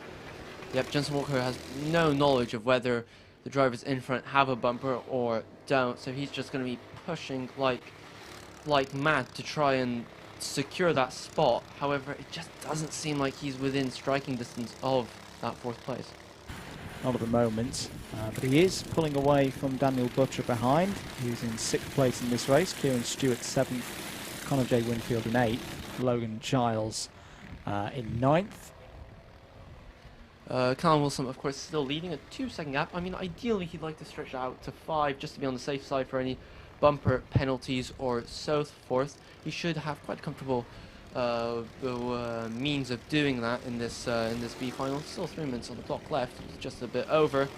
However, we are still watching there the 53, the NASA panel shaking there as a consequence of damage, perhaps, which might include the front bumper as well. We're not too sure, but that is a mystery we will find out in the results later. As your leader, Callum Wilson in the number 11. At the moment, it seems as if 3rd and 4th place are starting to reel Amin Saran back in. I mean, this isn't a problem because, again, top 4 is all that you need in this race. Maybe these 3 will start working together to solidify their 2nd, 3rd and 4th places. Yep, I mean it's not ideal for Callum Wilson to be in the B final, but you know he's just plugging away there. He's I mean it's extra testing at the end of the day. Mechanical flag for 114, who's running it in P7. That's Kieran Stewart, but Callum Wilson then just kind of running at the front. I mean if they made a setup change perhaps for this race, it'd be a good chance to evaluate whether that'll work for the A final. However, he's just kind of running his own race, trying to pull a nice steady gap. It actually almost is 5 seconds, so even with the bumper penalty, you'd still comfortably qualify for the main event. But yeah, so Callum Wilson seems to be in a pretty good area now. Bobby Pete has now closed onto the rear bumper of Amin Saran. Slightly different lines being taken through Ashby Hairpin there by the 2 drivers. Less than 2 minutes of this final to go. That's a repeat showing of the mechanical flag to the 114 of Kieran Stewart. Yep, as we can see now, Bobby Pete pursuing Amin Sharon through the fast boot section now as we head down onto the straightaway once again. Different lines being used by these novice drivers. I mean, you have to also take into consideration these aren't really front-running equipment or drivers quite yet. They're still learning their craft, and that is something we have to consider. But they're still doing a very impressive job considering their race experience. Yep, pace is still pretty good out there as into the pits comes the 114. And is that something looking a little bit odd on the rear left, or maybe the rear bumper has come loose there? But Kieran Stewart is in now for the mechanical flag, and that's unfortunately his race and round over for today. Yeah, but this is the example of what I was talking about earlier. You can see that Bobby P is actually quite a bit faster than Amin Sharon, but he can't quite find a way past. He still doesn't have that experience yet to really set up an overtaking maneuver. He is trying, clearly. I mean, it's not like he's wanting to stay there, but it's just that experience of being in races, of knowing which line to take and when, and where the grip is and where it most importantly isn't, is what makes. And he's having a look here. He's got a very good run, and he should quite comfortably have it. Pulls very to the inside, very tight line taken there. But I think he's made that move stick. Very clean move indeed there from Bobby Pete. Support coming in the chat. Hello to Alfie. He's cheering Bobby Pete on here. We'll see whether that front pairing penalty will come. We'll know that by the Honda Cadet A final, of course. Yep. But we've still got Hamilton leading now comfortably ahead by almost 6.5 seconds, as we have the novice scrap, of course, which will be important for deciding who will get the novice trophy at the end of the day today. Last lap board is out then for the leader. Callum Wilson has a 7-second lead over Bobby Pete. Amin Saran, who's driven a very good race, is third. Victor Hansen in fourth, so it looks like it's going to be these four racing through into the A final, pending any post-race penalties, if there are any post-race penalties of sufficient size. Jensen Walker is currently positioned as best of the rest to receive one of those four places. He's in fifth. Daniel Butcher, Connor J. Winfield and Logan Giles all still running round out there. Yep, there you go. Last lap, of course, with Callum Wilson just coming around the last bend. He might choose to lap the 33. Yep, he's just going to go past Logan Giles on his way to victory. There's the checkered flag. Very, very good race from Callum Wilson. Races through the B final and will race in the A final later on this evening. Bobby Pete is second. Third place for Amin Saran and Victor Hansen. So if all of those drivers have no penalties, they will also be in the A final. Jensen Walker, the first of those, receiving points from this race for his fifth place. It'll be 21 points for his championship tally. Sixth for Daniel Butcher, seventh for Connor J. Winfield. There they are across the line. Logan Giles, eighth, a lap down, and Kieran Stewart fortunately had the mechanical flag shown to his 114 and finishes in ninth place. We'll see the Honda Cadets out at the very end of the day. They will be race 34, the final race here at Whilton Mill for round one of the 2021 WMKC Championships. Another short break for us here on the commentary, and next out on the agenda will be the A final. A finals all the way to the end now. First one out on track will be Junior Max.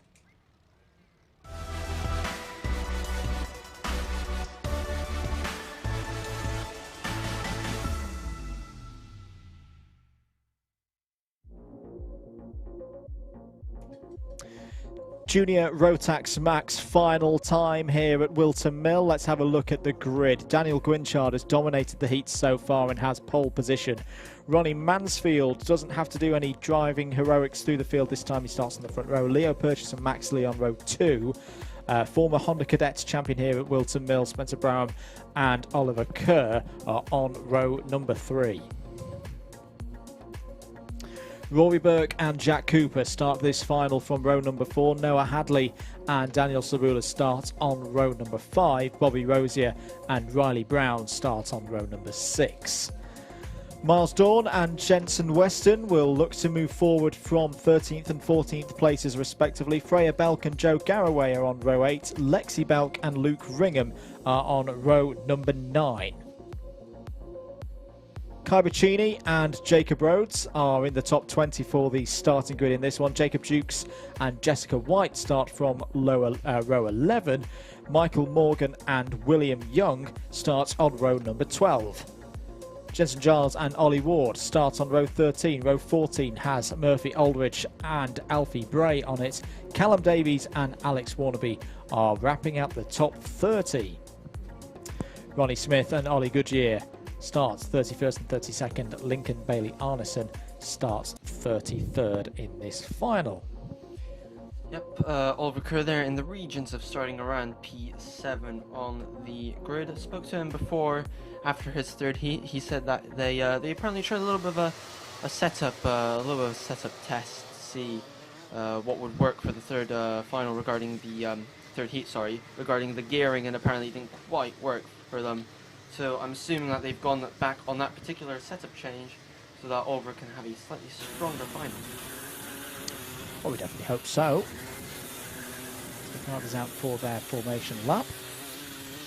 Now, I wouldn't be surprised if Ronnie Mansfield or the other driver's position behind Ronnie Mansfield would try something, I'm even prepared to say outlandish on the first lap to try and get past Daniel Kinchard, because once he's away, he's going to be away. He is very, very quick today. A high caliber driver. Can he win this Junior Max final?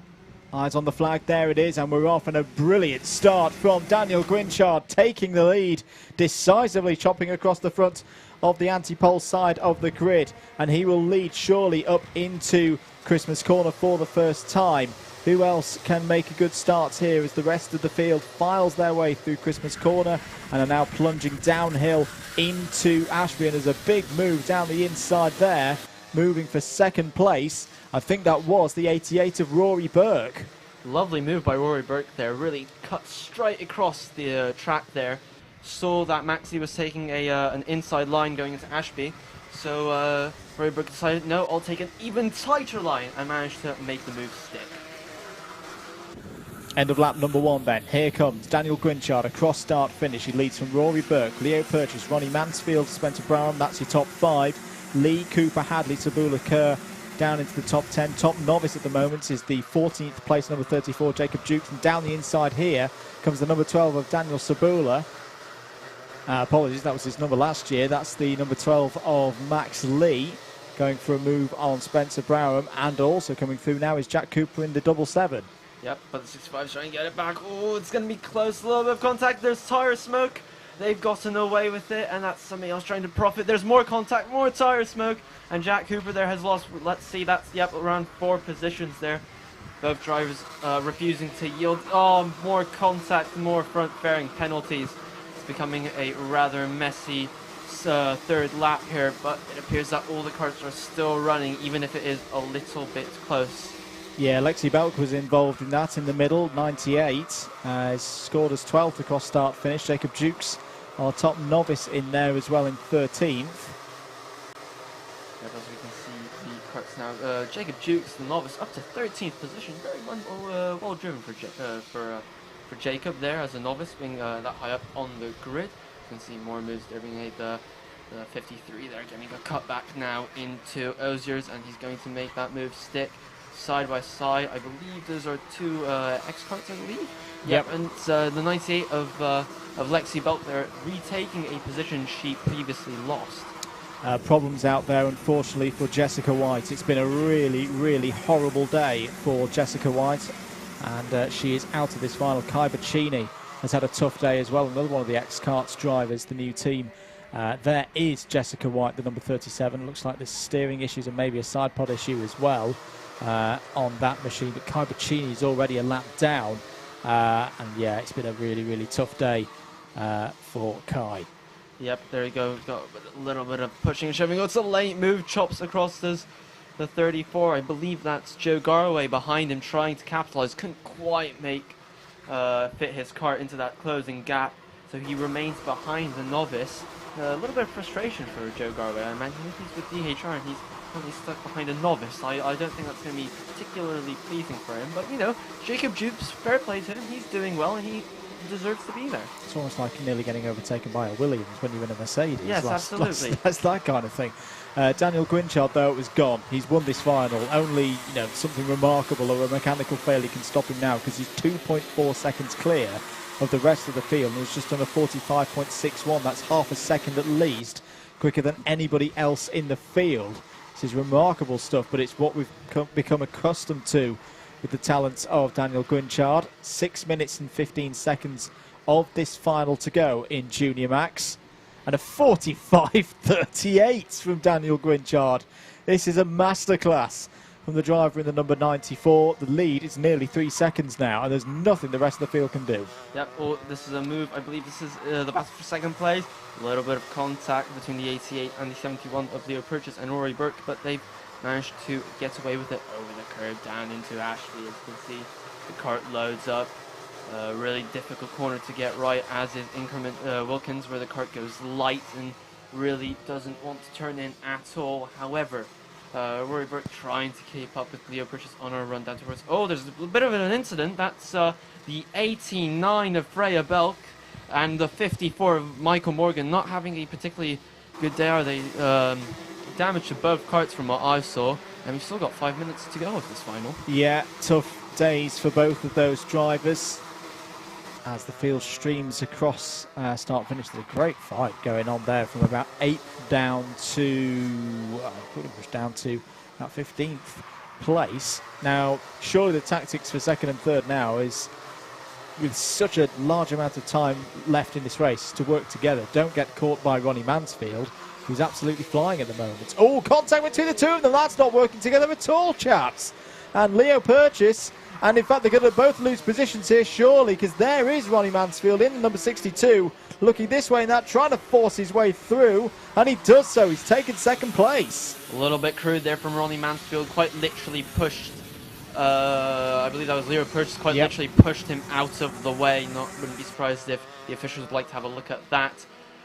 He says work together. The chaps behind him don't care for that. Oh, that was close. Good move by Rory Burke. Up to second place. Ronnie Mansfield a little bit annoyed that he's just moving a little bit across. Let me tell you, ladies and gentlemen, things are starting to heat up in this final.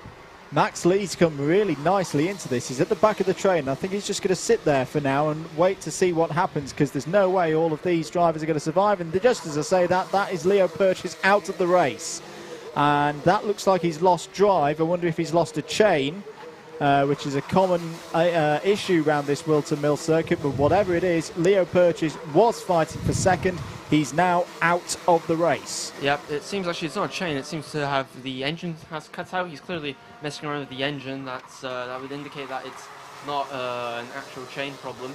However, we've still got Rory Burke in second place. Daniel Gwynchard has kind of escaped our attention because he's so far out in front, so we'll kind of focus on this battle for second, as we still have Ronnie Mansfield in third, and Noah Hadley, who has had a little bit of a tough time today. He's up to fourth, so he's recovering quite nicely in this final. Yeah, Noah knows how to deal with these finals. 3 minutes and 15 seconds to go. Daniel Gwynchard's lead is, you're going to hear me correctly here, nearly 7 seconds in the space of 7 minutes. And is pretty much gone. It's all over second place now, and who can take that? New fastest lap in this race for Rory Burke's personal best, the 88, 45.86. As here comes Noah Hadley up the inside of Ronnie Mansfield, and that's a nice clean overtake from Noah Hadley and puts him up to third.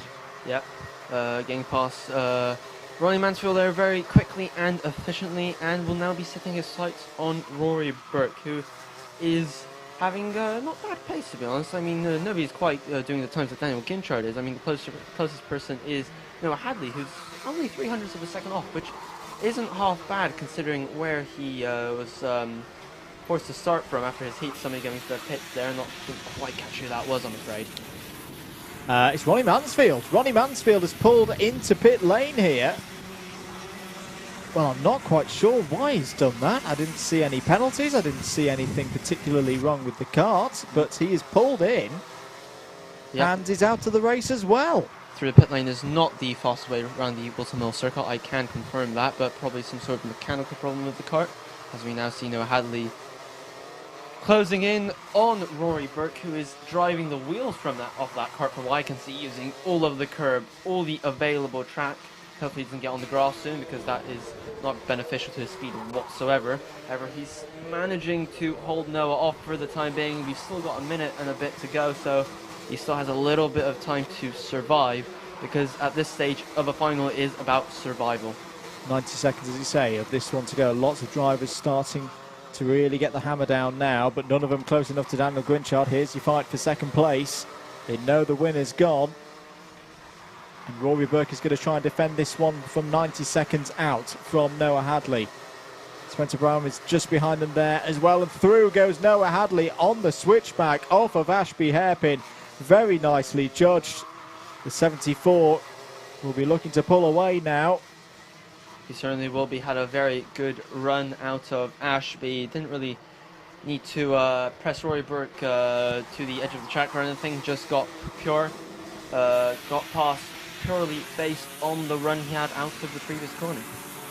This will be a great result for Spencer Brown as well. Only a couple of years ago was racing in the Honda Cadet class, won that class, and here he goes for third place. Great move up the inside. He's done that many times through the ranks over the years, and this time it's got him third place in the Junior Max final.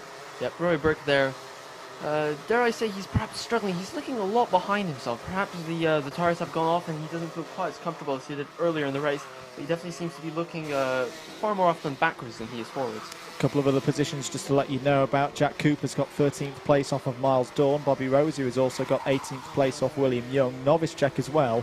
Jacob Jukes is in 10th place overall and comfortably leading the novice classes ahead of Alex Warnaby and Jacob Rhodes. Time has expired. We're not on the final lap though. Daniel Grinchard though, a 45.16 in this final. His lead is now 9.28 seconds. Yep, he's pulled away. He could almost have 2 preparing penalties and get away with it, as we have. So Rory Burke has lost position on the previous lap. He's down to P4, but Maxley is very hot on his toes there, as I believe this is footage. Yes, it is the 12 of Maxley closing in. He has a very good run down the back straight. It is the last lap for Daniel Grinchard. It will be the last lap soon for Rory Burke, and Maxley are battling duo, and he's lost it in the pit bend. That was actually much earlier than I anticipated for him to lose that position, but he is now down to 5th place, and he was running second earlier. Yeah, but he's got a good run though, coming up the hill, and may have a chance here into Christmas Corner. Maxley has it well covered though. That was brilliantly defended. Jack Cooper's not had such a good lap. He's just dropped 4 positions down to 17th. Our leader though is there, coming into the boot, and some would say this is routine. I would say this has been a masterclass today from Daniel Grinchard. Round the final corner, is comfortably going to win the Junior Max final. An absolutely brilliant performance from the driver of the 94. And it is an age to wait for second place to come across the line. This is surely going to be our biggest final victory in terms of time so far today, and to the end of the day. Noah Hadley does indeed take second place. Spencer Brown takes third. Maxley 4th. Rory Burke gets a top 5. Lexi Belk, that's a really good drive from Lexi Belk, into 6th place on what's been a tough day.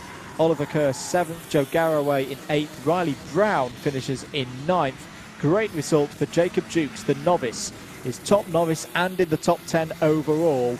Daniel Sabula 11th. Alex Warnaby 12th. 2nd of the novices. Miles Dawn 13th. Jacob Rhodes 14th. 3rd of the novices. Murphy Aldridge 15th. Kai Bacchini, I think, had a transponder issue, which means he didn't have as tough and bad a race as I thought he had, because he's just popped up on my screen in 16th place. So well done, Kai. Jack Cooper 17th. Jensen Weston 18th. Bobby Rosie 19th. And Ollie Ward 20th. Again, we will see Junior Max back for round number 2 at the end of May. Very entertaining final from then, and we're quickly rolling on to our next junior class. X30 Junior is out on circuit next for their A final.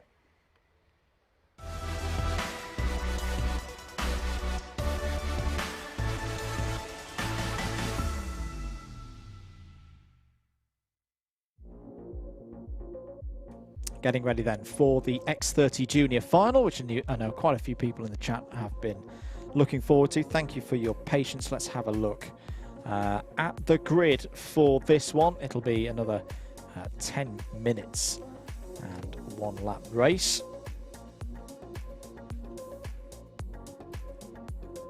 Apologies, just a couple of moments. So we've got a provisional grid in the comms box. So Lorenzo Cordal, according to our sources, is going to be on pole position for this one. Micah Taylor alongside on the front row. Finley Harrison and Sam Shaw row 2. Harvey Ribby and Gabriel Stilp on row 3. Luke Sintler and Leo Brown row 4. Jude Fernerhoff and Henry Gregory on row 5. Benjamin Doherty and Dane Tucker on row 6. Aidan Lynn and Sam Baker going from row number 7 here in this one. Kian Gohill and Thomas Reddy will go from row number 8. Brandon Templeton and Macy Hitter from row 9. Tiger Dixon, your top novice in this one, on row 10 alongside Jake Yanagisawa. Sam Longley and Rami Gilbert, second of the novices, on row 11. Zaki Hussain and Kian Gamio, row 12. Third of novices there for Kian. Jaden Gregg, Hugo Gilbert, row 13. Harry Ewell and Kai Carrington on row 14. Luke Taylor and Jack Collins on row 15. Lily Jeffs and Oliver Harris, on row 16. Archie Heron and Jack Cox, who I don't actually think I've seen on a scoreboard today, so I don't think are racing. But if they are racing, they're starting this one from row 17.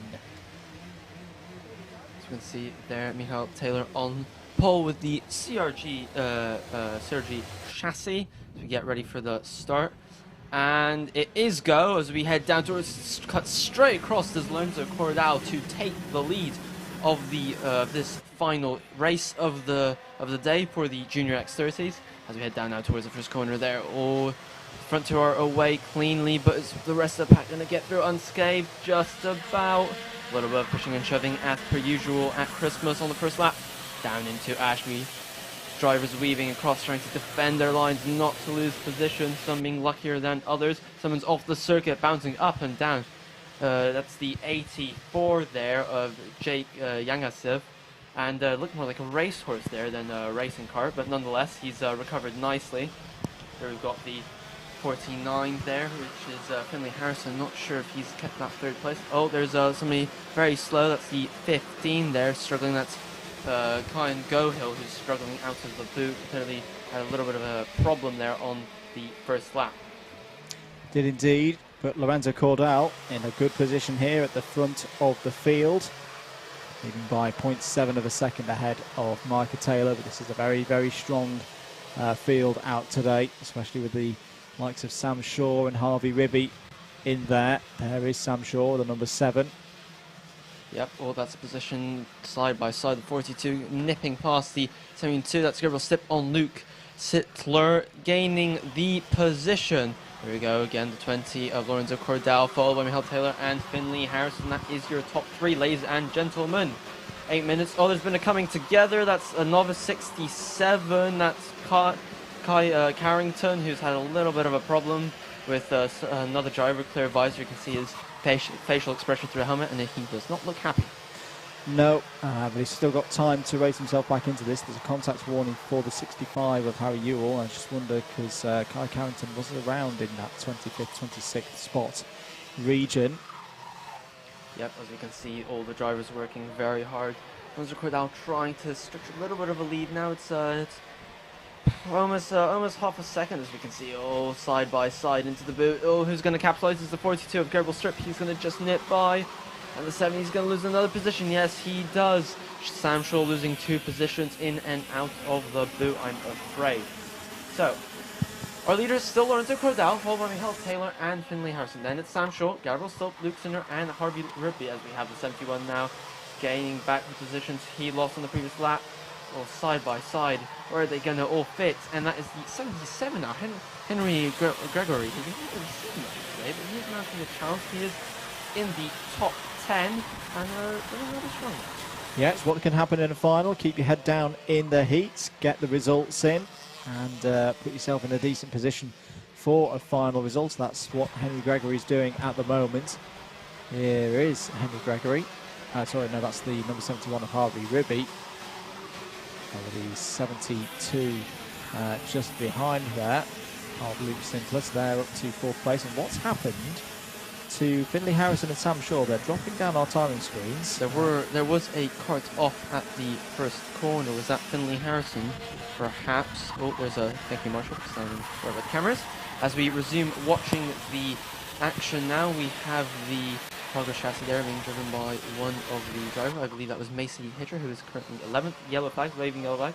Yep, that's one cart in the barrier, and that's the second one. Is that? That is Harrison. That is the 49. So that is where Finley Harrison has gone, and I wonder if it's been contact with Sam Shaw, because Sam Shaw fell down a long way as well, but at least is circulating down in 23rd position. So that's two of the big hitters in this race out of it. Lorenzo Cordal continues to lead, but he's being hounded now by Micah Taylor there in the number 48. Gabriel Stilp not too far behind, third in the British Championships at a mini X30 level last season.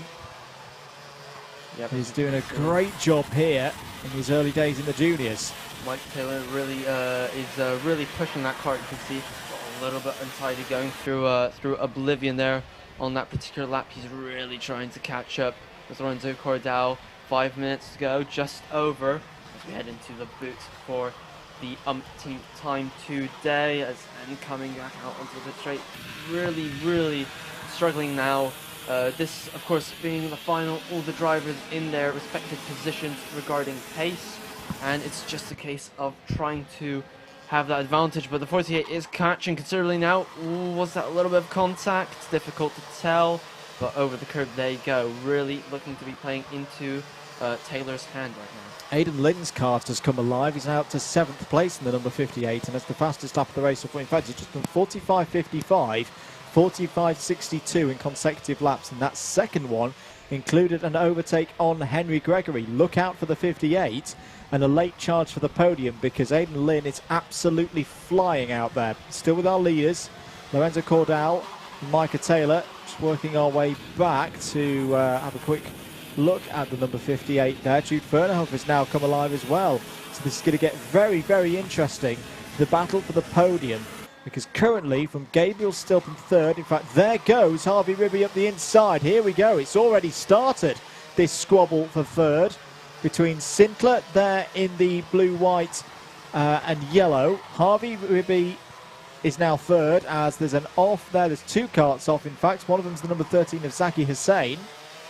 Yep, yeah. I didn't quite catch who the other driver was, but it's a battle of Ribby, Stilp, Fernhoff, Sintler, Lynn and Gregory, all covered by about a second and a half at the moment. Yep, it's a very competitive field, isn't it? As we head now, we have just under 4 minutes remaining on the clock as all the drivers pass a dejectedly sitting Finley Harrison, as we have a move for the lead, and takes the lead, does Michael Taylor. Indeed, he does. Contact warning as the 59 there, driving in, looking down, a little bit of a damage there, clearly. Yeah, unfortunately that's Archie Herod, who was in this race, started from the back row of the grid and didn't really go much further forward. Sam Shaw has retired from this race, by the way, not the way the number 7 seed nationally would have expected this day to go, or at least this final to go. There is your new leader, Micah Taylor. Now this is a crucial lap. Can Micah Taylor pull away from Lorenzo Cordal? Now he's unbottled. Let's see what the true pace of that CRG number 48 is. Whilst Lorenzo Cordal maybe tries to hold on for second place, but here comes Harvey Ribby down the inside, takes it decisively. Brilliant move from the number 71. And I think Jude Fernhoff was fighting with Gabriel Stilp over 4th place as well. It seems that Michael Taylor is not going to get away so quickly, because Harvey Ribby is really pushing him now. Or has a bit of a look, but it's not going to happen quite yet. He was just thinking about it, just window shopping. Aidan Lynn is up to 6th place as well, past Luke Sintler. 2 seconds, covers the top 8 at the last count, and it's going to be even closer this time. 2 minutes and 20 seconds to go here in the X30 Junior Final. What a start to the 2021 Whilton Mill Kart Club season. Micah Taylor still leads from Ribby, Cordal, Fernhoff, Stilp, Lynn, Gregory and Sintler. 1.86 seconds. Here goes Ribby down the inside for the lead, and he's got it. Exact same move that he pulled on Cordal 1 lap ago. This time it's for the front of the field. This pack is starting to really close up. We've got it's a pack of pretty much from 1st to 10th downwards. They really are starting to close up on each other. Oh, that's another move. That's Lorenzo Cordell missing. Oh, and he's across the grass. And he's back on. Oh, more contact. And that is, who's that off? That's a 40. I think the 42 of Gabriel Stilt was involved there. Yep, that was Lorenzo Cordell getting shoved off and kind of supposedly repaying the favour as we now head on to the next lap. We've got 1 minute and 30 seconds to go, roughly, as we have Harvey Ribby leading. He's not getting away, though, is he? No, and Micah Taylor might be quite happy to just sit there for the moment as everybody else squabbles behind. It's starting to break down from 4th, 5th downwards. That was Aidan Lynn fighting with Lorenzo Cordell, I think. So he's continuing this really good pace. We did say watch out for him in terms of a podium. There is the number 58. Coming onto the back straight now, the number 20 of Lorenzo Cordell with that distinctive roundel style helmet just behind him. Yep, it's really heating up in the closing stages of the X30 Junior Final. As we can see an improvement from Michael Taylor, who's in 2nd place. He's dropped down to around the kart length from Harvey Ribby. Is that enough breathing space? Probably not. He still has a little bit of time to get away, but not much. It will really be decided in the last couple of laps. And the pace of this final, I think we've got 3 laps, including the one that they're on, which is going to be painful for Harvey Ribby because he wants this race done as soon as possible. He cannot let off this pace, though, because Micah Taylor and Jude Fernhoff are right there on his rear bumper. He has a little quick check over his right-hand shoulder. Into the boot they go. Oh, he might know. The time might check out on this one. 5-4. Yeah, this is going to be on to final lap time. Across start finish. There it is. So Harvey Ribby has a 1/4 of a second lead over Micah Taylor onto the final lap. Can Taylor get a bit of a slipstream up into Christmas Corner? No, he's not close enough. Next opportunity will be down into Ashby. There's a back marker as well in front of the leader, and I don't think the back marker knows that the leaders are coming. The number 63 is contact with the leader. Oh, there's contact with 2nd place as well, and off goes Micah Taylor. Harvey Ribby survives. Jude Fernhoff is through into 2nd place, but Micah Taylor will be absolutely fuming about that. It's still not over for the battle for the lead. Into the final couple of corners. Is Harvey Ribby's kart okay? Is it damaged? It's fine. He's going to come around the final corner. What a way to take a final victory. Harvey Ribby wins in X30 Junior ahead of Jude Fernhoff. Aidan Lyne does get his podium in 3rd place. Lorenzo Cordell, great result in 4th. Henry Gregory in 5th. Gabriel Stilt 6th. Sam Baker, Luke Sintler, Benjamin Doty and Micah Taylor wrap out the top 10. I have never seen a final lap quite like that. That was the leaders tangling with Oliver Harris there on the last lap, and I highly doubt he's going to be perceived by those drivers as very popular in the paddock after the race. Wow. Brandon, just to run down through the order, Brandon Templeton was 11th, Maciej Hitter 12th, Leo Brown 13th, Thomas Reddy on a tough day finishes in the top 15, good effort. Cian Gohill wraps out that top 15. Tiger Dixon is your top novice in X30 Junior, 16th place overall. 17th for Jake Yanagisawa on another trying day for Jake, but I'm sure Jake and family will be back for more later in the season. Kian Gamio, 2nd of the novices in 18th overall. Jaden Gregg 19th, and then the 2 Gilberts, Remy ahead of Hugo in 3rd and 4th places in the novice ranks.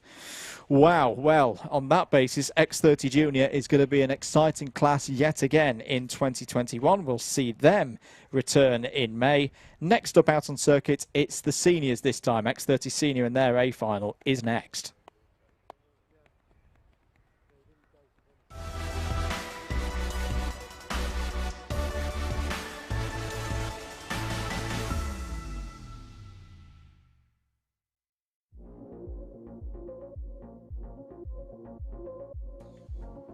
Getting ready then for the next race, which is the X30 Senior Final. Race number 32 on your agenda here is your grid. Lucas Ellingham in his first race in the X30 Seniors here at Whilton Mill. Your reigning X30 Junior champion starts from pole position.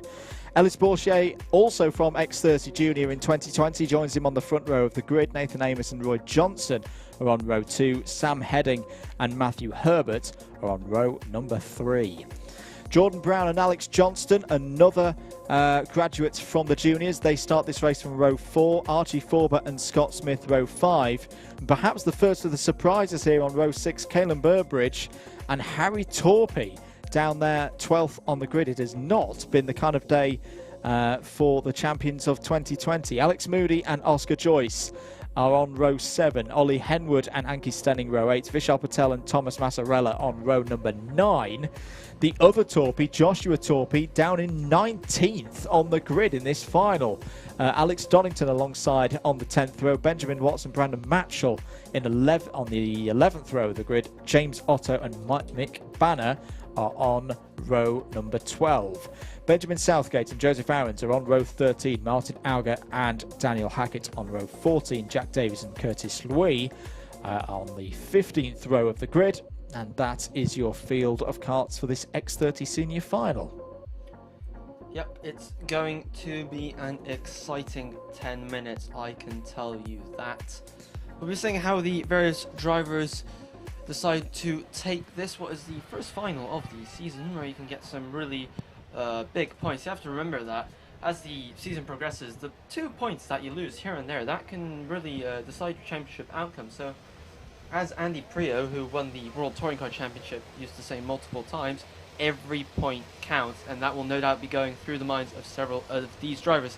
As we prepare for the start, we've got the 58 racing for the 99 of Lucas Ellingham. A little bit of strategy here going on for the start, and has it worked for Lucas Ellingham? Yes, it has, as he leads going into the first corner. Very, very interesting idea from Lucas Ellingham to hang back, and it has worked to gain him the advantage going up towards Christmas for the first time. There you go, everyone locking brakes as we go into Christmas. Oh, there's a big crash and multiple drivers involved. The 32 was involved there, and the another driver there, that was Caelan Burbridge, and perhaps Alex Moody involved in that as well. Clearly not a good start for those particular drivers. Yeah, I think Ollie Henwood was involved in there. Archie Forber hasn't come through Sector 1 either. So a couple of drivers really not enjoying things there as they went up to Christmas Corner.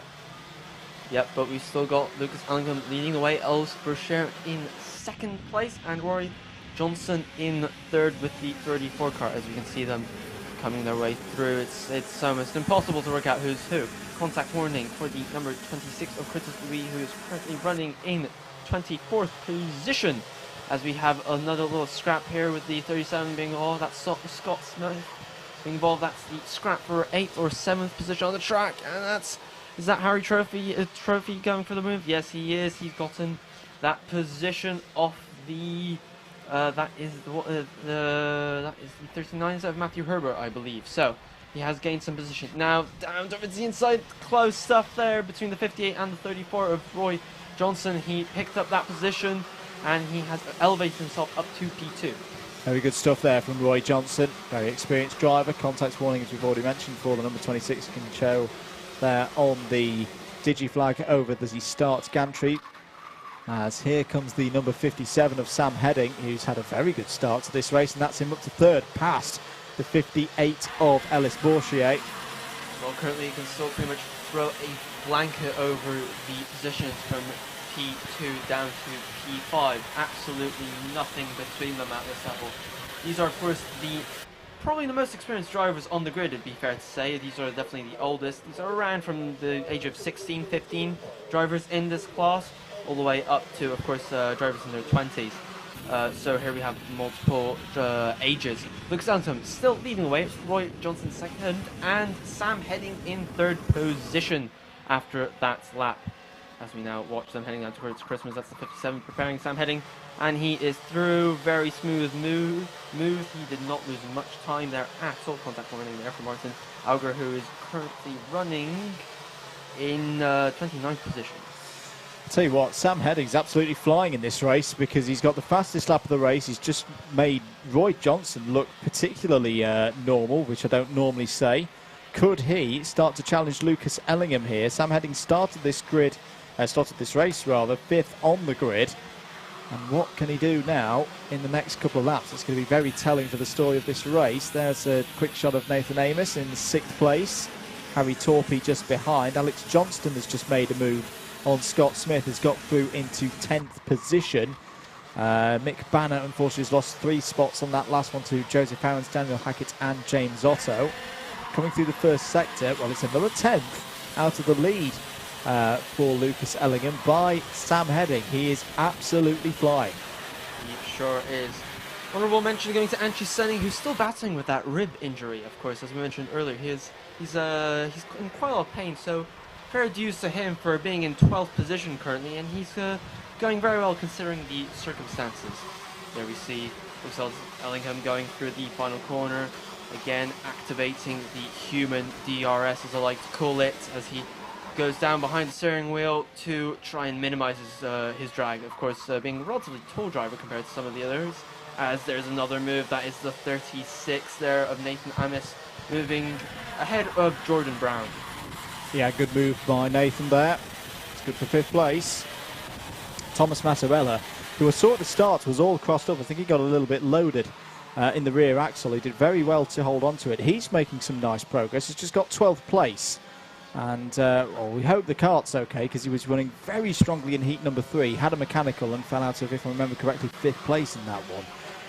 So watch out for Massarella as this race continues. Still 5.5 minutes plus 1 lap of it to go. The gap, though, at the lead in front, 0.18 of a second. Sam Heading is right there on the rear bumper now of Lucas Ellingham and is into the 44s.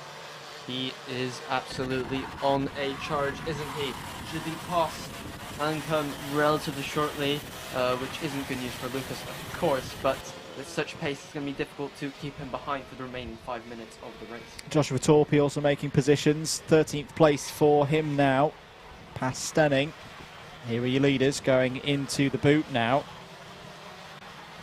Sam Heading will just try and use the next couple of laps to figure out where Ellingham is strong, where Ellingham is weak.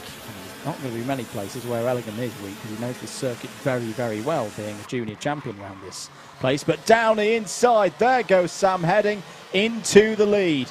Now, can Lucas Ellingham fight back, or will he work with him at this stage? Because the next group isn't that far behind, 1.5 seconds. There's still a lot of time in this race remaining. But Sam Heading has really turned up the wick in this final. Yep, he definitely has, as we can see now. He's just starting to pull a little bit of a gap now. Around 2 seconds. Oh, and that's the 21. Massarella. Oh, it's another mechanical issue for Thomas Massarella. This is a repeat of what we saw in heat number 3, and he is out of the race. Yeah. Unlucky there, Thomas there, as he was running in 12th position. So, just under 4 minutes remaining, as we have Sam Heading starting to pull quite a decent gap now towards the driver in 2nd place, which is Lucas Ellingham still. Rory Johnson is still holding on to that 3rd place, with Els Boucher in 4th, and 5th is Nathan Amis. Harry Trophy is 6th, and Jordan Brown in 7th. As we now saw some more great shots of this battle for P3 between Roy Johnson and Els Boucher there. Obviously with the quite wonderful stickers, quite easily to make up the difference between these 2 drivers, with the difference between their helmet painting and their kart decals, as it were. You can see there, both drivers still very much pushing on towards Christmas. You can see the sun's really starting to come out, so we're getting some nice reflection of the rubbered in sections of the tarmac out on the track. So still, Sam Heading, Lucas Ellingham, Roy Johnson are your top 3, with just under 3 minutes now remaining of the race, and it seems that Sam Heading is starting to get a little bit more comfortable with his gap to Lucas Ellingham, as is Roy Johnson, just keeping Els Boucher at bay. Meanwhile, there's a scrap going on between the 304, which is Alec Johnston in P9, and that is Scott Smith right on his back bumper, almost on it as it was, trying to find a way past as we head now down towards the first corner once again over the curb. Look at them flying into the air. Isn't that majestic? As we now see Sam Heading, look at him at work. Absolutely a man in control, isn't he?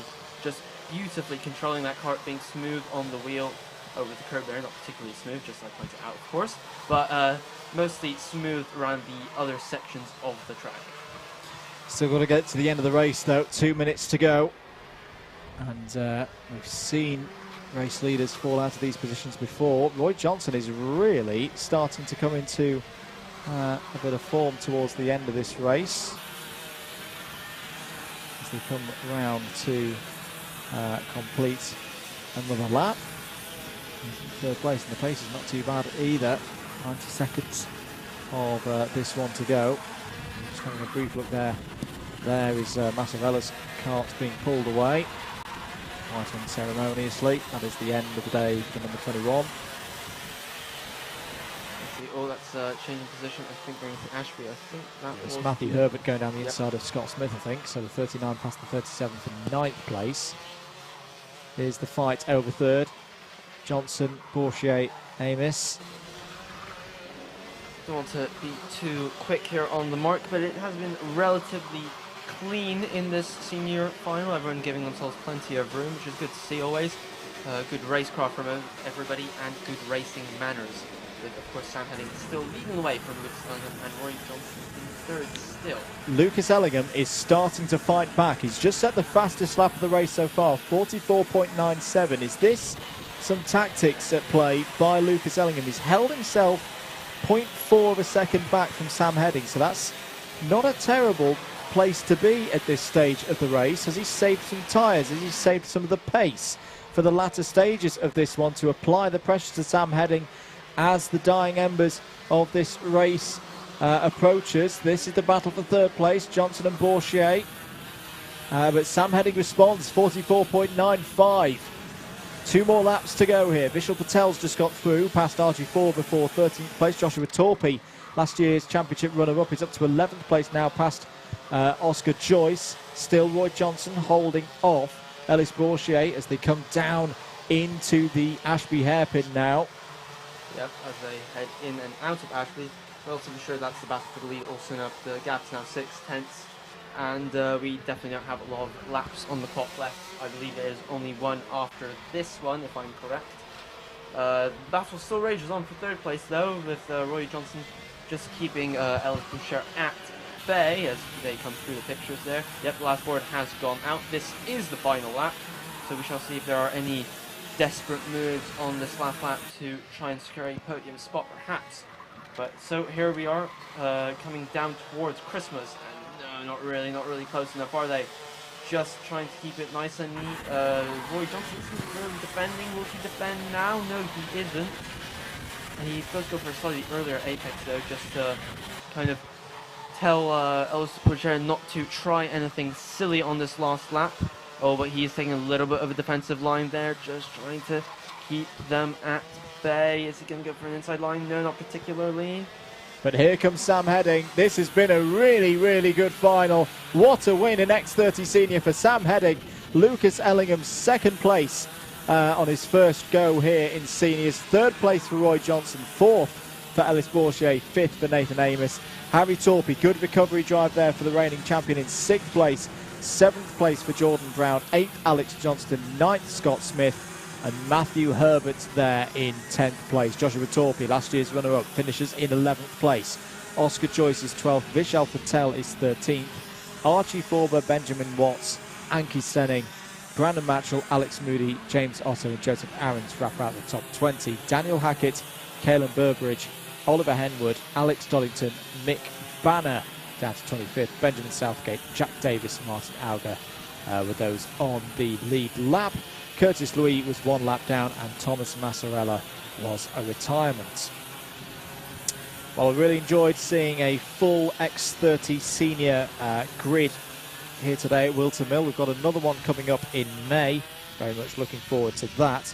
If you want to be part of this X30 Senior grid in future months, get your entries in now, because I think it's going to be a chocker grid for the whole of 2021. Right, let's move on to the next of our senior races. It will be our penultimate final of the day. It's Senior Rotax Max out next.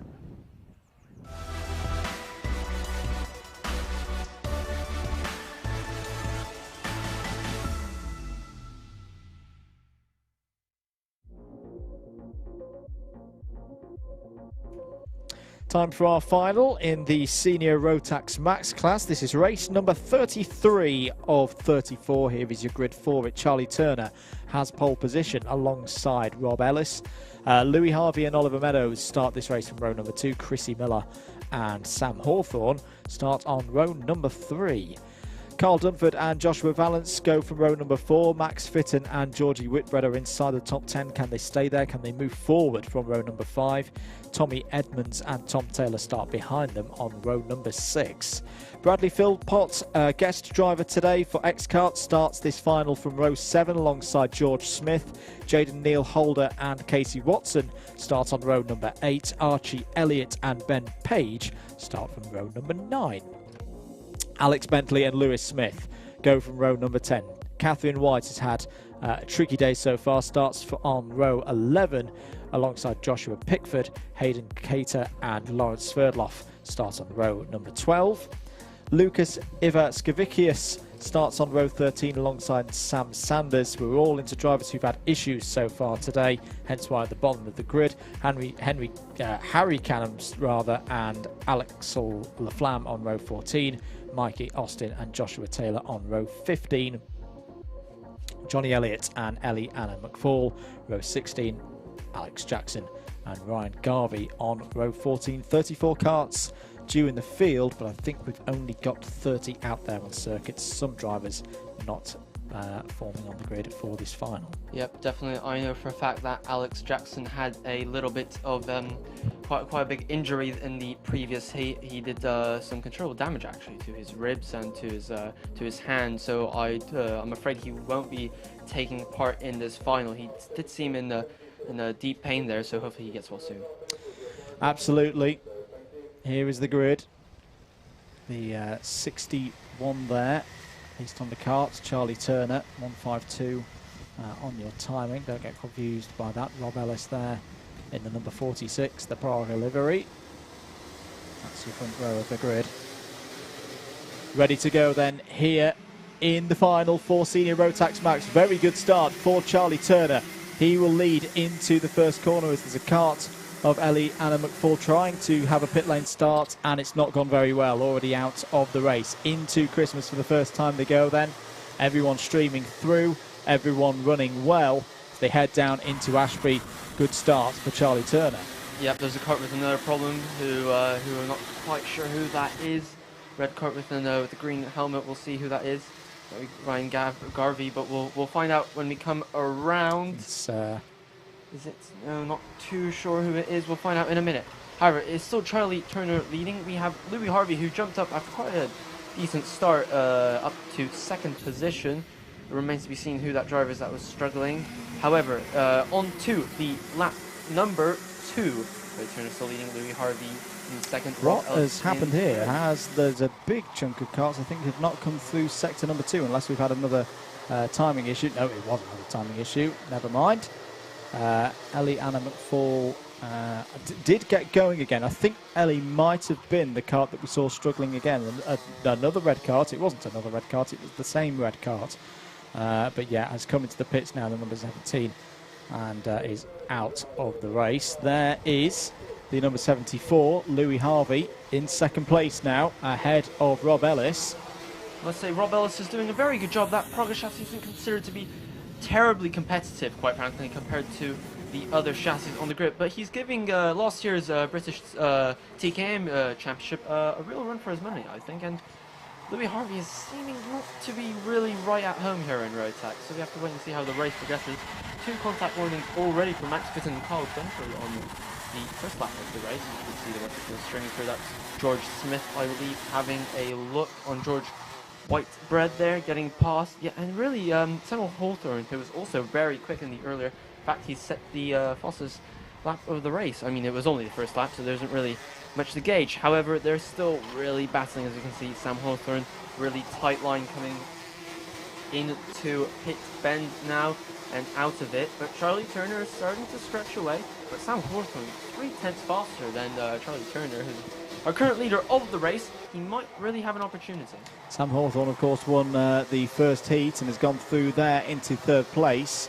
Had a retirement, if my memory serves me correctly, for race number 2, and then a decent finish in race number 3. So we know that he has the pace here today at Whilton Mill. Yep, appears he is running very, very strongly. Now he's trying to latch onto the back of his teammate. That, I believe, is the 88, is it, of Oliver Meadows. They're running in P5 with Christy Miller hot on their tails. I mean, it is very close, and Sam Hawthorne, of course, has gained that position, which he overtook Rob Ellis into Christmas corner the previous lap. As you can see here, we have the leaders very close, so Charlie Turner not quite getting away. As we have Sam Hawthorne now pushing his teammate along, and he's having a look and he's through, clear stuff there. As we have Rob Ellis now also closing on this little battle. As indeed. Just looking a little bit further down, Axel Laflamme has gained a position on that last lap. Has got a lot of work to do though in this final, of course. He's had a bit of a rough day through the heats. That's 15th place for him. Sam Sanders as well has got past Alex Bentley for 19th place. Yep, it is close. Max Whitton up to P6. Chris Miller has lost 3 positions on that lap. As we can see, all the drivers, look at that. The midfield very, very tight as they come across the line to begin the next lap. As we see the leaders now coming down into Ashby once again. Something's possibly happened to Jaden Neal, Holder, Tom Taylor and Lewis Smith, because they've all fallen about 12-13 positions on that last lap. Samuel Hawthorne, though, is up to second place, has set the fastest lap of the race. Here's the battle for third now between Louis Harvey and Rob Ellis. Yep, Rob Ellis really starting to pressure Harvey now, trying to pressure him into a mistake. Highly doubt there's going to be any contact. Rob Ellis, very experienced driver. I think it's going to be a relatively clean move when it eventually does come round. 5 minutes 20 to go here in the Senior Max final. Running late into the evening here at Whilton Mill. We've had some delays across the course of the day. Thank you for staying with us. If you enjoyed the racing today and you wouldn't mind subscribing to Alpha Live if you haven't done so already, that would be absolutely fantastic for us here at Whilton Mill. Great battle this between Louis Harvey and Rob Ellis over third place. Yep, really, really interesting stuff. You can see that Ellis is stronger in some sections, Harvey's stronger in others. It's really a cat and mouse chase, isn't it, over who's stronger where. So Rob Ellis is going to have to set up this maneuver at a part of a track where he's stronger and not weaker for him to successfully get past Louis Harvey. But Louis Harvey has now jumped a little bit away, around the cart length now, and we'll see how this progresses. Chrissy Miller is up to 8th place ahead of Carl Dunford, so that's the 36 going past the 66 for that position. It looks like George Smith was involved in an overtake there as well. So George Smith having a go at Max Fitton for 6th. Keeping an eye on the leaders. Samuel Hawthorne seems a little bit quicker through Sector 1, not as quick as Charlie Turner through Sector 2. Let's see what the gap is over start-finish. It's little, it's not even tenths, it's hundredths here and there for Samuel Hawthorne as he just keeps dragging Charlie Turner in. As down the inside goes Rob Ellis, for third place on Louis Harvey. Very nice move through Christmas corner. That's good for third. Yep, over the curb there. Took a little bit of a risk there, but he successfully got past. I mean, the Prago chassis looks very good under brakes, if maybe not ideal through some of the slower corners, but it definitely is very good on the brakes, and that really did help Rob Ellis there. 3 minutes 20 to go here at Whilton Mill for the Senior Max final. You're watching live coverage the first round of the 2021 Whilton Mill Kart Club Championships. Big lap has just gone in from Charlie Turner, 44.81, faster than Samuel Hawthorne, who has also set his personal best, but at the moment I think that's all he's got, and Charlie Turner is just holding that 0.6 of a second gap to his rival in second place and doing it brilliantly. Contacts warning for the number 11, which is Lawrence Sverdlov. Yep, you can see Charlie Turner there trying to extend his advantage over Samuel Hawthorne. You can see that it's really, really nothing in it between them lap times wise. It might take a little bit of a mistake from Charlie Turner for Sam Hawthorne to really catch up, or perhaps it might be that Sam Hawthorne is just maybe saving his tires a little bit towards the end of the race where he will really mount the challenge. Could well be. Axel Laflamme is up to 12th place and has just set the fastest lap of the final so far, 44.80. Little adjustments being made there to the radiator covers. to get the maximum out of these Rotax Max engines. It's so close between the two, and once again it's not full tenths, it's 600ths here, 700ths there. That time it was 800ths, and the gap is exactly 0.5 of a second between Turner and Hawthorn here. This has been a fascinating race. Yep, it really has been really close stuff all the way through, hasn't it? But Charlie Turner's still leading, but the gap is around 4/10 now, with Sam Hawthorn being slightly quicker, around a 10th of a second. There you can see the gap visually, around the kart length, or maybe 2 even. As we head into Christmas once again, and out of Christmas, over the curve on the left, over the curve on the right, and we're coming to lap. That's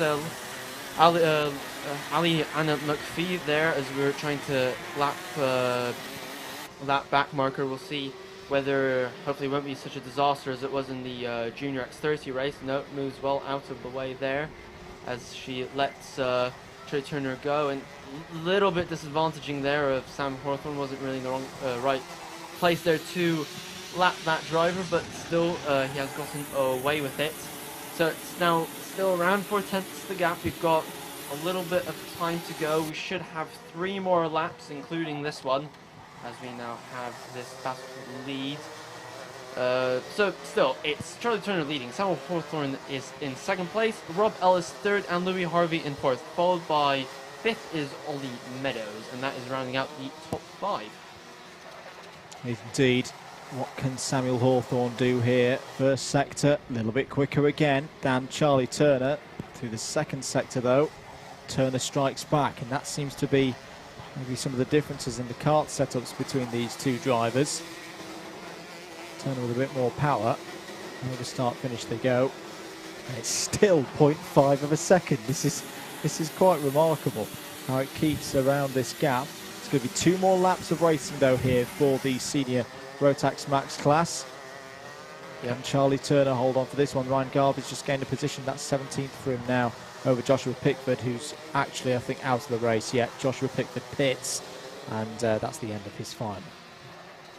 So still 2 laps to go, including the window. Of course, Charlie Turner, Samuel Hawthorn, and Rob Ellis. That is your top 3 with quite a healthy margin between them. Charlie Turner there around has 5/10 advantage going into the last lap. The last lap before it comes out.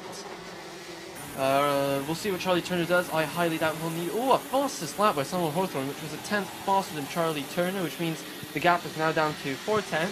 But I highly doubt Charlie Turner will be doing any defending of sorts. That is a big enough gap to get away with it. As you can see now, you have to see no defending as he heads down into Ashby. That's the sign of an experienced racer.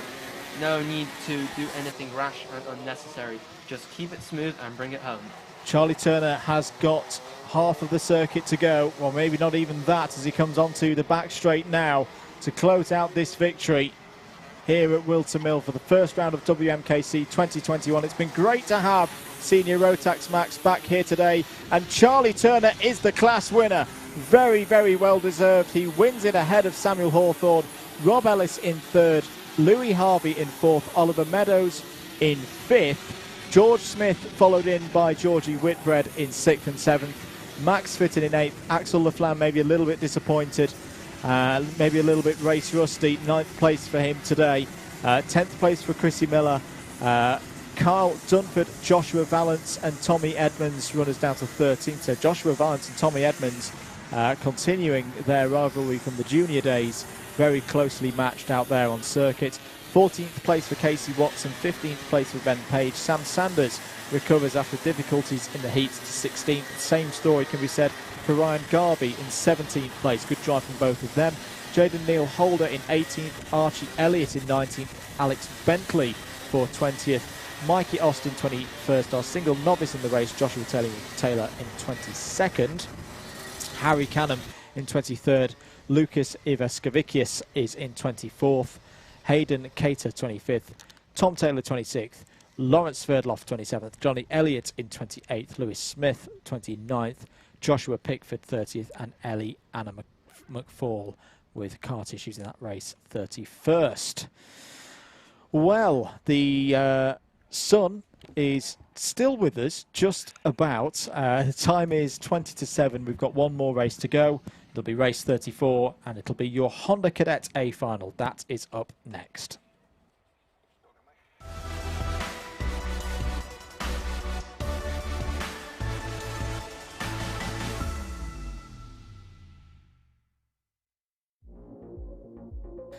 They've waited a very, very long time, and I'm sure you have at home as well, but it'll be worth it. It is the Honda Cadet A final, the final race, race 34 on the schedule today. Here is your grid.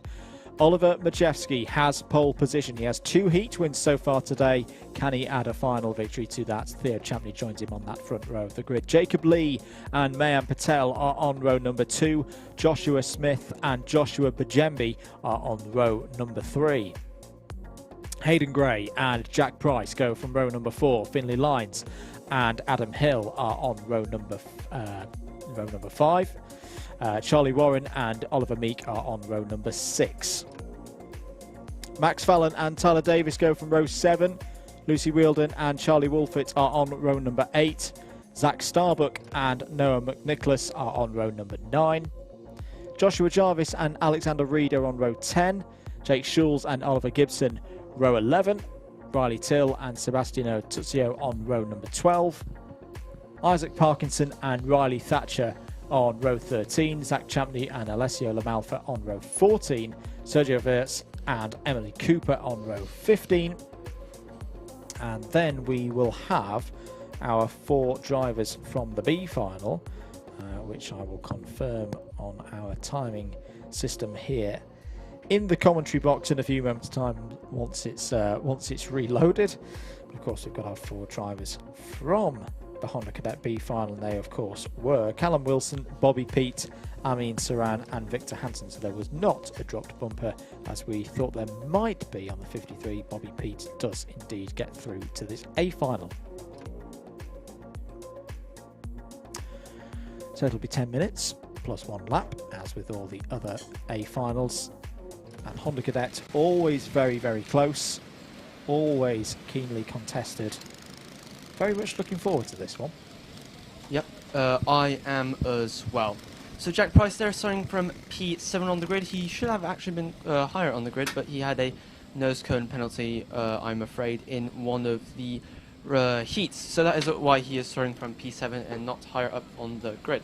So you can see the 8 now trying to find a pit space, or a grid space. Not quite sure what's a little bit of confusion going on there. 26, I think, is in the wrong space. Yep, a little bit of readjusting. That's the nice thing about these cadet carts. They're pretty light, even with the driver on board. So just a little bit of a push and turn of the steering wheel, and they can position them correctly. So we're still waiting for the start. All the mechanics have left the grid. As you can see, the marshal there giving the thumbs up, meaning we are good. We are happy with the grid.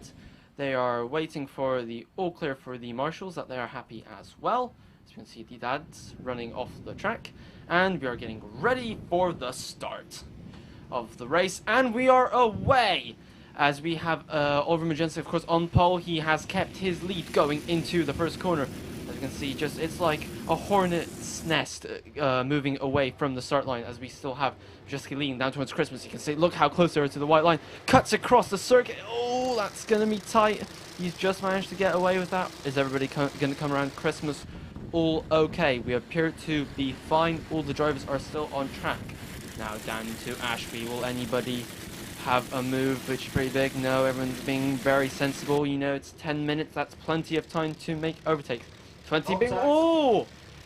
Contact there. He's been pushed onto the curb there. Had a bit of a spin after jostling for position. Oh, he appears to be stuck. Perhaps stalled the cart as well. Just got pushed slightly wide onto the curb there, and that was enough to lose traction, spin up the rear wheels, and I'm afraid there was no coming back from that. Yeah, and I think the front axle got lifted up slightly in the air as well, so that's a real shame for the number 20 of Mayan Patel. Yep, he has definitely lost positions there. So, Oliver Maciej still leading the way. Joshua Smith in P2. Jacob Lee is in P3, as the front two already breaking away. Theo Campley is in P5. P6 is Jack Price. P7 is Hayden Gray, and P8 is Finlay Lines, and Troy Warden and Oliver Meek round out the top 10. 8.5 minutes to go in this one then. Moves being done in the midfield there. I think that was Oliver Gibson having a look in the number 81, trying to gain some positions. But here we go for the classic Honda Cadets tactics. Joshua Smith and Oliver Maciej will try and bridge a gap away from Jacob Lee. Well, knock down the bridge, I should say. They don't want to bridge to Jacob Lee. They want to pull away and fight this first and second place. Oh, someone's hopping across the curb there on the exit. I think it was the number 61, perhaps, of Zach Champney. As Jack Price is going down the inside, having a go in the number 71 on Jacob Lee. There is Hayden Gray. Had some issues earlier on in the day. And he's currently the fastest driver out on circuit. Yep, Jack Price there having a little a go on Jacob Lee there, ran a little bit wide, so couldn't quite make it stick, and he gave that position duly back, as we're now watching the 10 and the 40, which is the battle for the lead, of course. So, Maciej still leading, flag being turned there for someone, I'm quite not too sure who that is for. I think it's for the 51, is it perhaps? Nonetheless, yes, we have the leaders still occupying first and second, but it is pretty much nothing between them as the part there obviously pulling off that is being lapped. Jack Price going through the shot, just managing to avoid it. Maciej and Joshua Smith, which is P1 and P2, and Joshua Butchcombe is in P3, and he's closing on these guys. Yeah, Joshua doing a really good job. Won the final heat of the afternoon in the Hondas and won it in very un-Honda Cadet-like fashion. Had a great start, got a big lead at the end of lap 1 and just drove away from the rest of the field. No one reeled him in. There was no effect of the multiple engines versus one, pulling a breakaway driver back in, and he took a very good victory, showing he's got some good pace here today. Yep. And he has definitely joined this duo to make it a trio battling for the lead. Absolutely. So, our top 3 is the same as it was. No changes inside the top 10, I don't believe, no. Oh, someone's run wide, have they? Yes, that's our leader, that's Oliver Maciej. He has run wide, he has lost 2 positions. Will he lose a 3rd? Yes, he will. That's, well, he's pretty much dropped £10 and picked up 50p, hasn't he, for that move? He has absolutely cost himself that that position, hasn't he? He's still got 5 minutes to try and regroup, reclaim those positions, but we'll see how lucky he is with that task. So, we now have Joshua Smith leading the way, followed by Joshua Butchcombe and Theo Champney. That is our top 3 now. What's going on? Are they just keeping? Yep, they are just working together for the time being. Of course, there will come a time, of course, when they say for example, Joshua Smith or Joshua Butchcombe will say, "I'm done working together, I want to win." And that is when the shenanigans will begin. So, as we said, that is our top 3, because Oliver Maciej has dropped down to P4, and Charlie Warren has picked up a position up to P8. Joshua Butchcombe looking very, very racy behind Joshua Smith at the moment. Theo Champney as well. Good to see him up there. Just looking through the novice ranks. As I say, we're fairly certain that Philly Lines, on the timing at least, is registered as a novice, but actually isn't a novice. So Charlie Wolfett is having a very good run within those novice ranks of the karts with the black plates, currently in 11th place overall, just ahead of Zach Starbuck. Onto the back straight go our leaders. Joshua Smith still leading ahead of Joshua Butchcombe. Yep, look at those, look at how neat they are, look at how little they're trying to move the steering wheel. A little bit of opposite lock there from the 10, just to prove me off, thank you. Just to prove me wrong, thank you very much, Joshua Smith. Look at the pushing, look at the shoving. Now that is them trying to get the maximum tow that they can. As we can see now, going down into the corner there. Into Christmas and indeed out of it, as Joshua Smith is in the way from Joshua Butchcombe. Still Theo Champney is in 3rd and the 40. And is there a change for lead? Yes, there is. Joshua Butchcombe is through and up to P1. He is indeed. Very nice move down into Ashby Corner, but there's still a long way in this race to go. 4 minutes for these drivers to complete, and then the additional 1 lap, of course. Alessio Lamalfa has made a move for 22nd place past Jake Schulz. Alex Reed, Tyler Davis and Adam Hill also all moving up the order past Zach Starbuck, but you'll see it confirmed on timing on the left-hand side of your screen. There is Joshua Butchcombe, number 52, now leading ahead of Joshua Smith.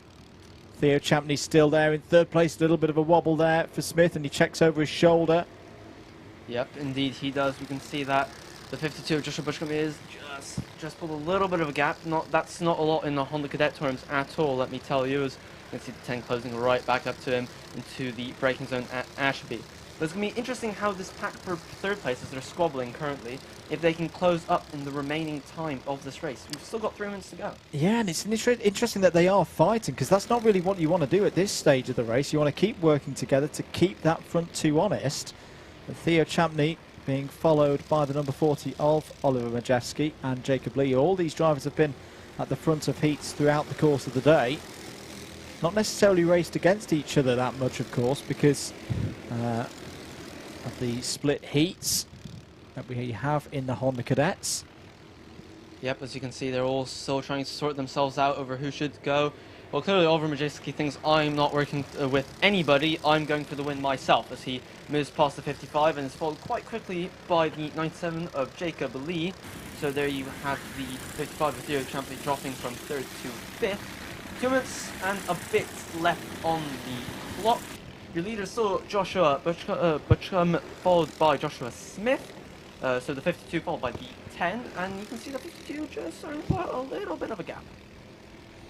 This is quite un-Honda Cadet, like as I mentioned already with the 52, that he is able to just edge away on the number 10 and others. Max Fallon has gained a position on Charlie Warren, 9th place now. Oliver Meek up to 11th place, past Charlie Wolfett, who's still doing well in the novice ranks. Alex Reid, though, is closing in, so we'll keep an eye on that battle over 12th place. In fact, just as we say that, it's Theo Champney going down the inside. Decisive move there for 4th place, gets past Jacob Lee. Yep, that was a very good move. Strong stuff there, just stamping out his authority. This group of 5 is kind of run away from the rest of the field. They're kind of in a race of their own, I'm afraid. So it's sort of we're going to kind of see how that pans out. Just over a minute on the clock to go. The group of 3 not really catching the top 2, really, with all the fighting they're doing. That's not really what you're supposed to do in Honda Cadet. I don't think that's been particularly well played out. I think it's just a case of, no, I want to be in front, no, I want to be in front, and that's obviously cost them. Maybe a little bit of inexperience as well. It's still the start of a season, and drivers learning their craft. Joshua Bajembe, and you can see now there, Joshua Smith pointed to Joshua Bajembe to say, no, keep going, I'm going to work with you. Because, of course, Joshua Smith wants to guarantee at least 2nd place. He doesn't want to fight and fall into the clutches of Theo Champney, who's now back up to 3rd place ahead of Oliver Maciej. But at the same time, as there's a cart off there, it is the number 44 of Riley Till, who was in 28th position, and unfortunately Riley is going to be out of this race. So but Joshua Smith, of course, he wants to isolate Bajembe now in the latter stage of this race to try and take the win on that last lap. Yep, absolutely. But to be honest, if you were in P2 and you kind of, it wouldn't be a bad idea, for example, to trick the leading driver into saying that you're going to be working together. When in fact you'll overtake him on the penultimate lap. I'm not saying that's what Joshua Smith will do, but it wouldn't be a bad possibility.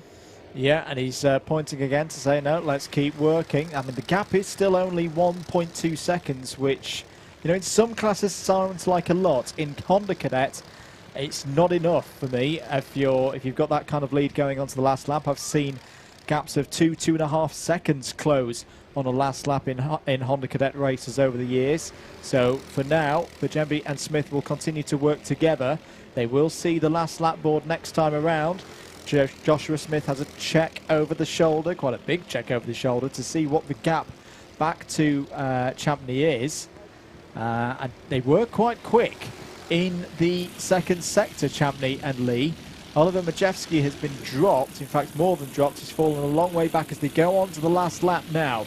Now this will be the crucial point. Will Joshua Smith go for a run into Christmas corner? Bajembe's going to have to defend surely now.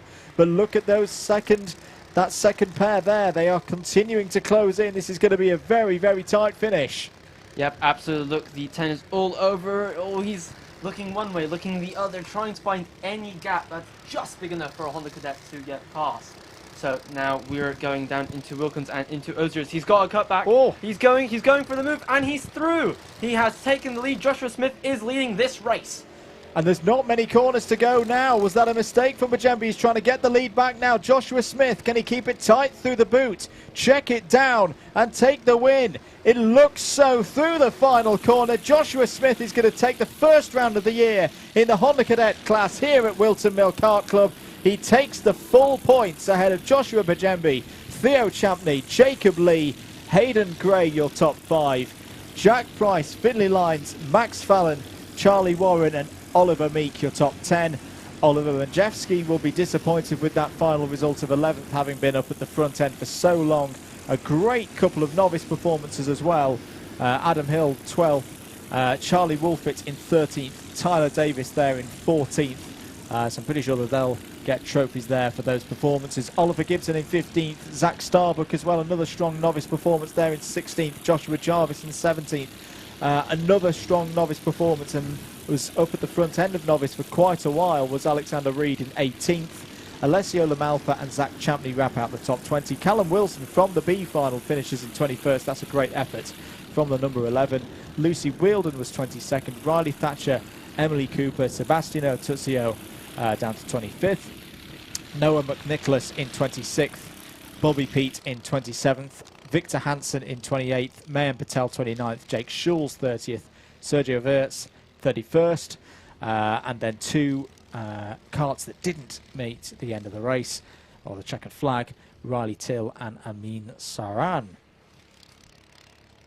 Yep, it was definitely an exciting final with very, very enticing last couple of laps, if I do say so myself. So that is the end of the racing for today. It is indeed. It's been a long, long day here at Whilton Mill, but I do hope you've enjoyed the coverage provided by Alpha Live and the commentary from Double Ash Motorsport Media. Do check out all of the social media links, and if you've not subscribed to the YouTube channel already, please do so. Thank you very much for your support. We will be back, of course, for round number 2 of the championship in May, the 4th Sunday in May, which I'm just going to confirm the actual date so I don't get it wrong. That will be the 23rd of May that we'll be back for the next WMKC commentary. That will be myself and James Johnston on for that one. And until then, thank you very much for watching. Do enjoy the rest of your Sunday evening. Do take care, and we'll see you for round 2 in May. Goodbye.